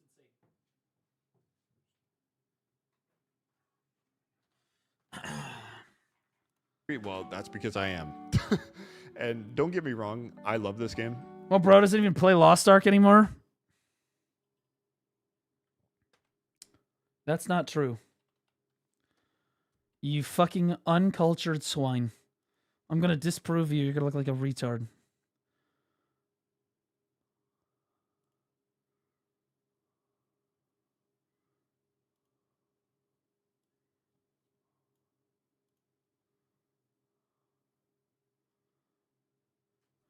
I have played Lost Ark. The last time I played it was February 13th, 2022. I've played it for 8.5 hours. Boy, I bet you feel fucking retarded now. Yeah. But you know what? Joke's on you, because it's updated. I could hit play at any point. I keep it patched. I do. It's patched. Technically, it could be launched. I'm not gonna, but... I think I've spent more time in my life jacking off to Echidna than I have actually playing Lost Ark. If we're being, like, completely honest. Like... This video and this, like, whole doomer energy that I'm giving out comes from a place of love. I want the game to be better, guys. I genuinely want the game to be better. I spend some nights talking to devs in DMs over and over, submitting clips, submitting videos. I submitted a 2-page, 20 responses with videos for every single response of all the bugs in the game. Right. Just imagine the developers. Averse is like, hey, got some more bugs for you. The devs are like, fuck this guy again. Bro, holy shit. What the fuck? Like, dude, we fixed like 3 bugs. He brings like 20 more to us. Before the April 30th patch. I can't tell you the amount. I want to be clear, it's good to have players like this. They'll ignore him like always. I don't think that they ignore him. They don't ignore me. If I make a video about feedback for the game, believe me, the developers are on my shit. On my fucking shit. Like, but here's the thing, I don't bitch about the game very often. So when I do, carries a little bit of weight. Of effort I've put just into DMing devs and trying to fix some of the things in this game. This video is kind of like a... If someone made a life-size Echidna sex doll, would you buy it? Well, let me put it this way. Have you ever seen Subservience with Megan Fox? Little known video that came out last year, a little blockbuster for you.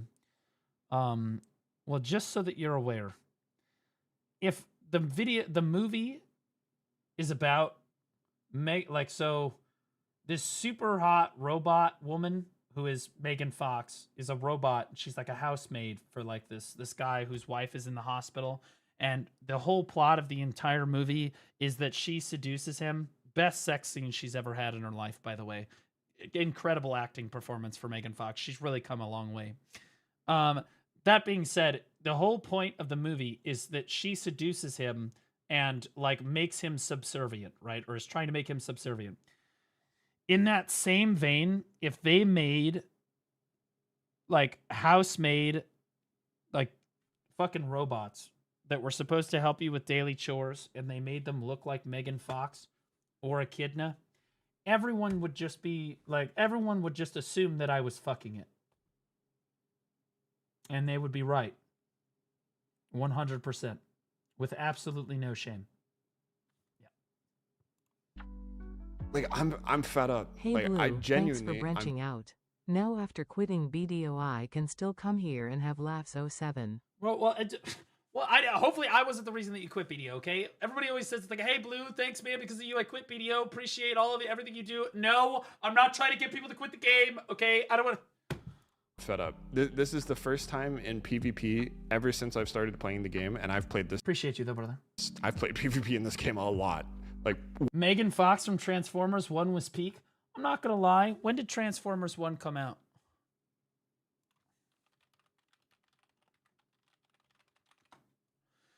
Oh yeah, July 3rd, 2007. So I was like a sophomore in high school.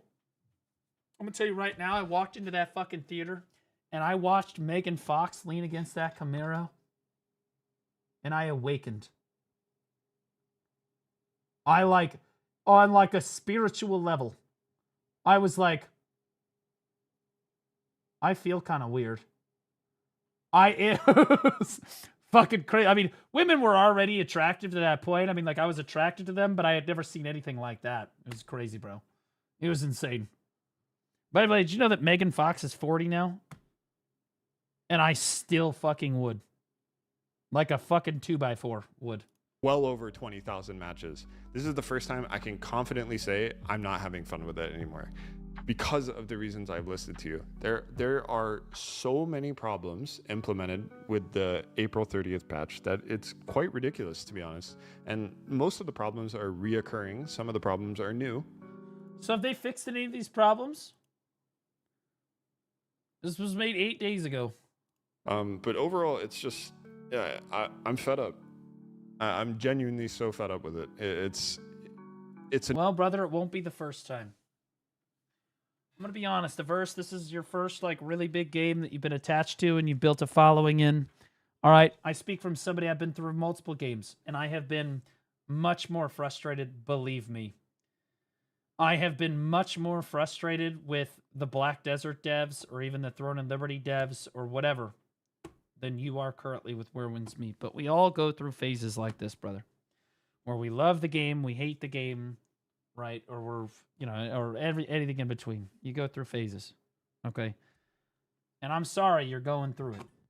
And yes, it's good that you make this video. It's bad. You need to blur this. I'm going to message you in DMs in the near future, like tonight. You need to blur this fucking shit. We're going to blur it out of my fucking video. But that being said, I think it's good that you're voicing your grievances, and I think that you're being reasonably calm about it. In fairness, when I voiced my grievances with Pearl Abyss, I was not calm. There's a dent in my drywall over there. I was not calm. Okay? Things were thrown. Things were... we were angry. We screamed. We yelled. Right? But in fairness, those devs don't fucking listen to anything.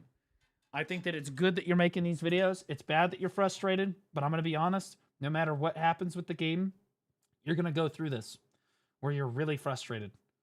Like, there's just going to be some times where you're just not feeling it. Okay, and you got to figure that out. As a content creator, you're going to go through burnout. Doesn't matter if you're a Naraka Blade Point content creator, a Where Winds Meet content creator, a Black Desert content creator, Throne of Liberty, Fortnite, whatever. You're not always going to love the game, right? You play through it because you do love the game. You're just frustrated with it. But I appreciate how you like put this, like, this is a reasonable video. I do not think it's necessarily a reasonable title, but hey, that's just good YouTube. Can't blame him for that. It's annoying, and I want to get this. Megan Fox's BDO ads. If you think that I don't have that Sork ad for fucking Megan Fox bookmarked on my fucking computer, you're fucking crazy right now. What are we talking about? This video out there. Who are we dealing with here? Okay, what are we doing? I bet you don't even know that Sorceress in Black Desert Online is modeled after Megan Fox. Did you know that? I did. I've done enough research. I want you guys to know. You're not even a true fan of Megan. Most of you might not even know about this stuff, right? Like, I'm just trying to spread this information to you guys so there's more awareness and more talk about it, and you know, maybe that might prompt the devs into doing something. Yep, this was a good way to present it. This was really good.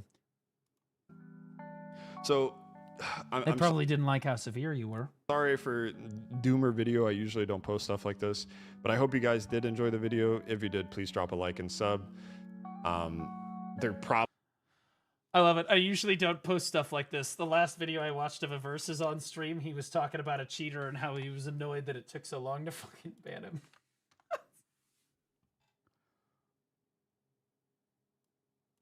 There it is. I can't believe I have to say this, but some people might need to hear it. Don't download the cheat software unless you want your account banned. Dude, you need to blur the video. Guys, nobody should download this free cheating software from this GitHub link that will make you win every PvP match that you ever play. You should not do that. Definitely don't do it. Okay, the link is in the description so that you know what to avoid. Like, dude, what are we talking about? The game feels like we have 0 global devs and just translators / patchers. Yeah, you have developers, and they develop the game for global and China at the same time. That's how it works. The devs that do China also do global. So I'm glad I'm not the only one that felt something off was with PvP. Yeah, again, I think that most of the video, I agree with. These are valid concerns. I felt like there's a reasonable way to lay this out, right? I do have some issues with the way the cheating was laid out. But like, I'm going to be honest with you. The ping thing, I agree. All NA West players should be playing against NA West players. All NA East players should be playing against NA East players. That should be obvious, right? But beyond that, there's not much they're going to be able to do, guys. Right.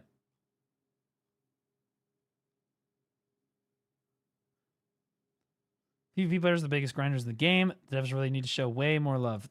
Dude, I feel like they've been showing PvPers more love than PvEers, if I'm being honest.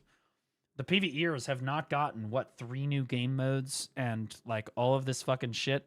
Like, and it shows because, like, the PvPers are still playing. Like, PvPers got a bunch of game modes. They did get 1 balance patch. Sure, it would be better if there were more balance patches. That'd be great. We always love more balance patches. But I'm going to be honest with you. At a certain point, they are trying to help PvPers. They spent hundreds of millions of dollars opening up servers all around the fucking world for you guys. They're trying. They are. I'm just being honest. I know I'm going to get railed in my own comments section for being a dick sucker, but it's just my honest thoughts, guys. Like, for real. I think that, like, the ping thing is just always going to be an issue. You're an Uncle Smack watcher? Look, it is what it is. I got my healer up to 45 in Odin. Yo, grants, brother. I don't know if you still play. Yeah, I do. It's right. Do you see it right here?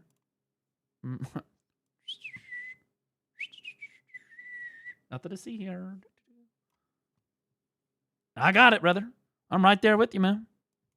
Love it. Yeah, I think gauntlets are going to be great. I want to be clear. I think that the new dev note for Where Winds Meet was S tier. I thought it was really, really good. I was really excited. As a player, the Imperial Palace coming at the end of the month, big. Because that looks really good. That expansion looks great. And it's a return to Kaifeng. I understand Kaifeng. I'm hoping that the bosses are good and that the storyline is engaging, right? Just like it was in, when the game came out. So, like, I'm really excited about that. It's got me playing the game again. I booted up yesterday. I played for, 5 or 6 hours to get a bunch of oddities. I went from, 0 oddities in Hershey to almost completely level 4, oddities all in one night. With Laufey's help, by the way. God bless her. But, yeah, I'm having a good time with the game. I'm pretty amped up about it. I think that they're making steps in the right direction. And my plan is to continue making Where Winds Meet content in the future. But, I obviously just can't make enough of it. I can't make it a full-time... I can't make Where Winds Meet a full-time gig because there's just no shot. There's just not enough stuff. There's not enough stuff to do. Unless I want to sit there and PvP all day, which I don't want to kill myself. Respectfully. In-game, I don't want to kill myself. Oh, we have drops? Whoops. Well, you guys are all welcome. Watching you PvP would be fun as fuck. Do you guys think that I should do some PvP in Where Winds Meet? I think that it would be cathartic for the PvP scene in Where Winds Meet since I just talked about it for 3 fucking hours. And you guys are so pissed. It might be cathartic to watch me get absolutely butt fucking farmed on the ladder.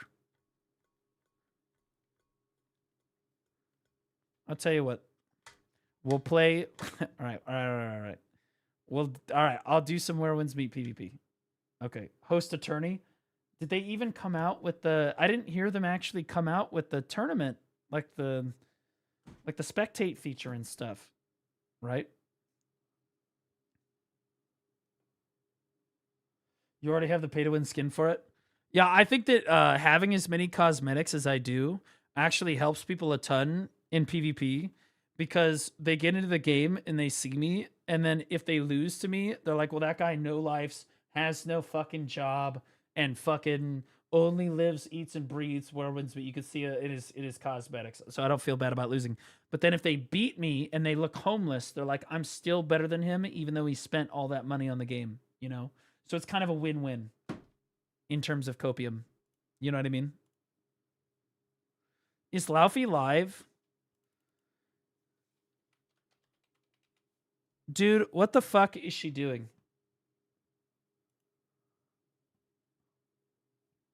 What up, Mr. Song? At least finish all bosses? I will. I've been waiting to do the rest of the main story for a while.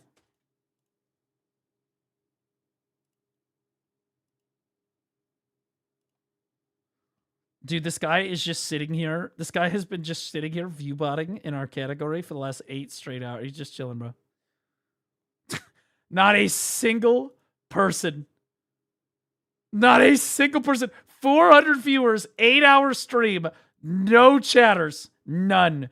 0 fucking chatters. Absolutely wild, bro. Holy shit.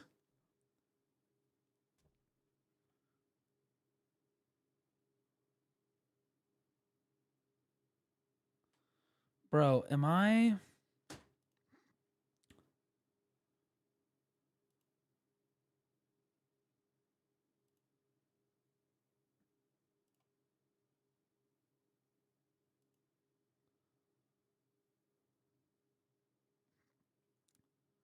Am I crazy, bro? I don't have anybody to raid. Do you guys just want to go to...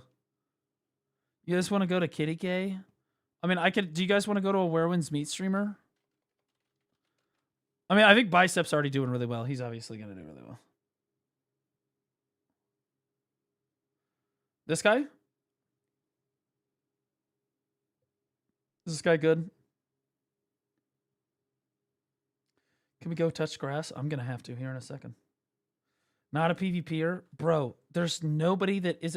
The only 2 streamers that I'm aware of that still stream Where Winds Meet that aren't PvPers are like me and Laufey. I'm not joking.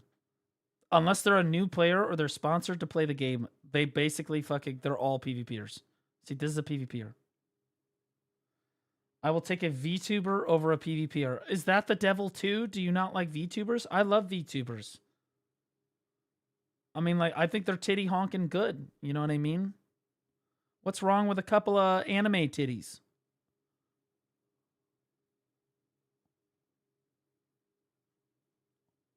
What's wrong with that? VTubers are cringe? I don't care. It sounds like she doesn't have a penis. What do you want from me? My standards are low.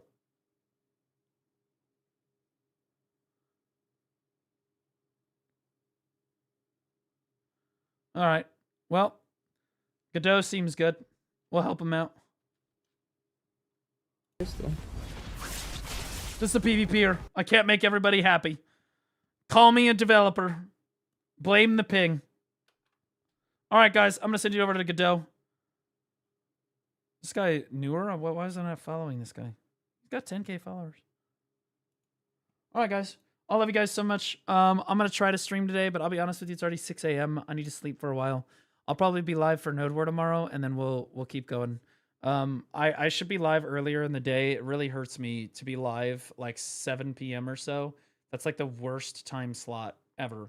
I want to try to be live around 2 or 3 p.m. in the afternoon, if possible, but I need to sleep first. Guys, I appreciate all of you. I know that not everybody agreed with my takes on Where Winds Meet there. You can voice your opinions in the comments or whatever. I'm just trying to help. I am trying to get visibility to the videos. It is what it is.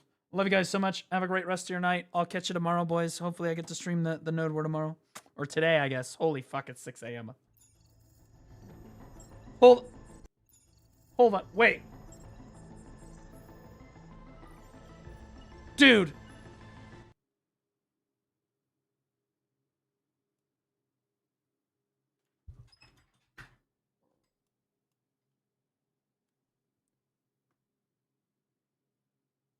Seek Jesus.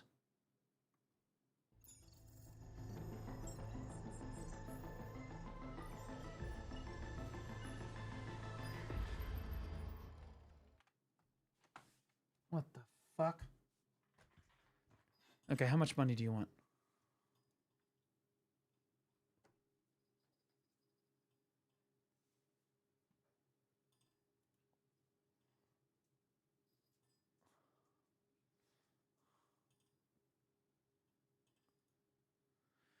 Kick, you know I love you guys. You guys are my heroes. You're my money makers. My Giga Chads, my alphas. I'm sending you to Bicep. I love you.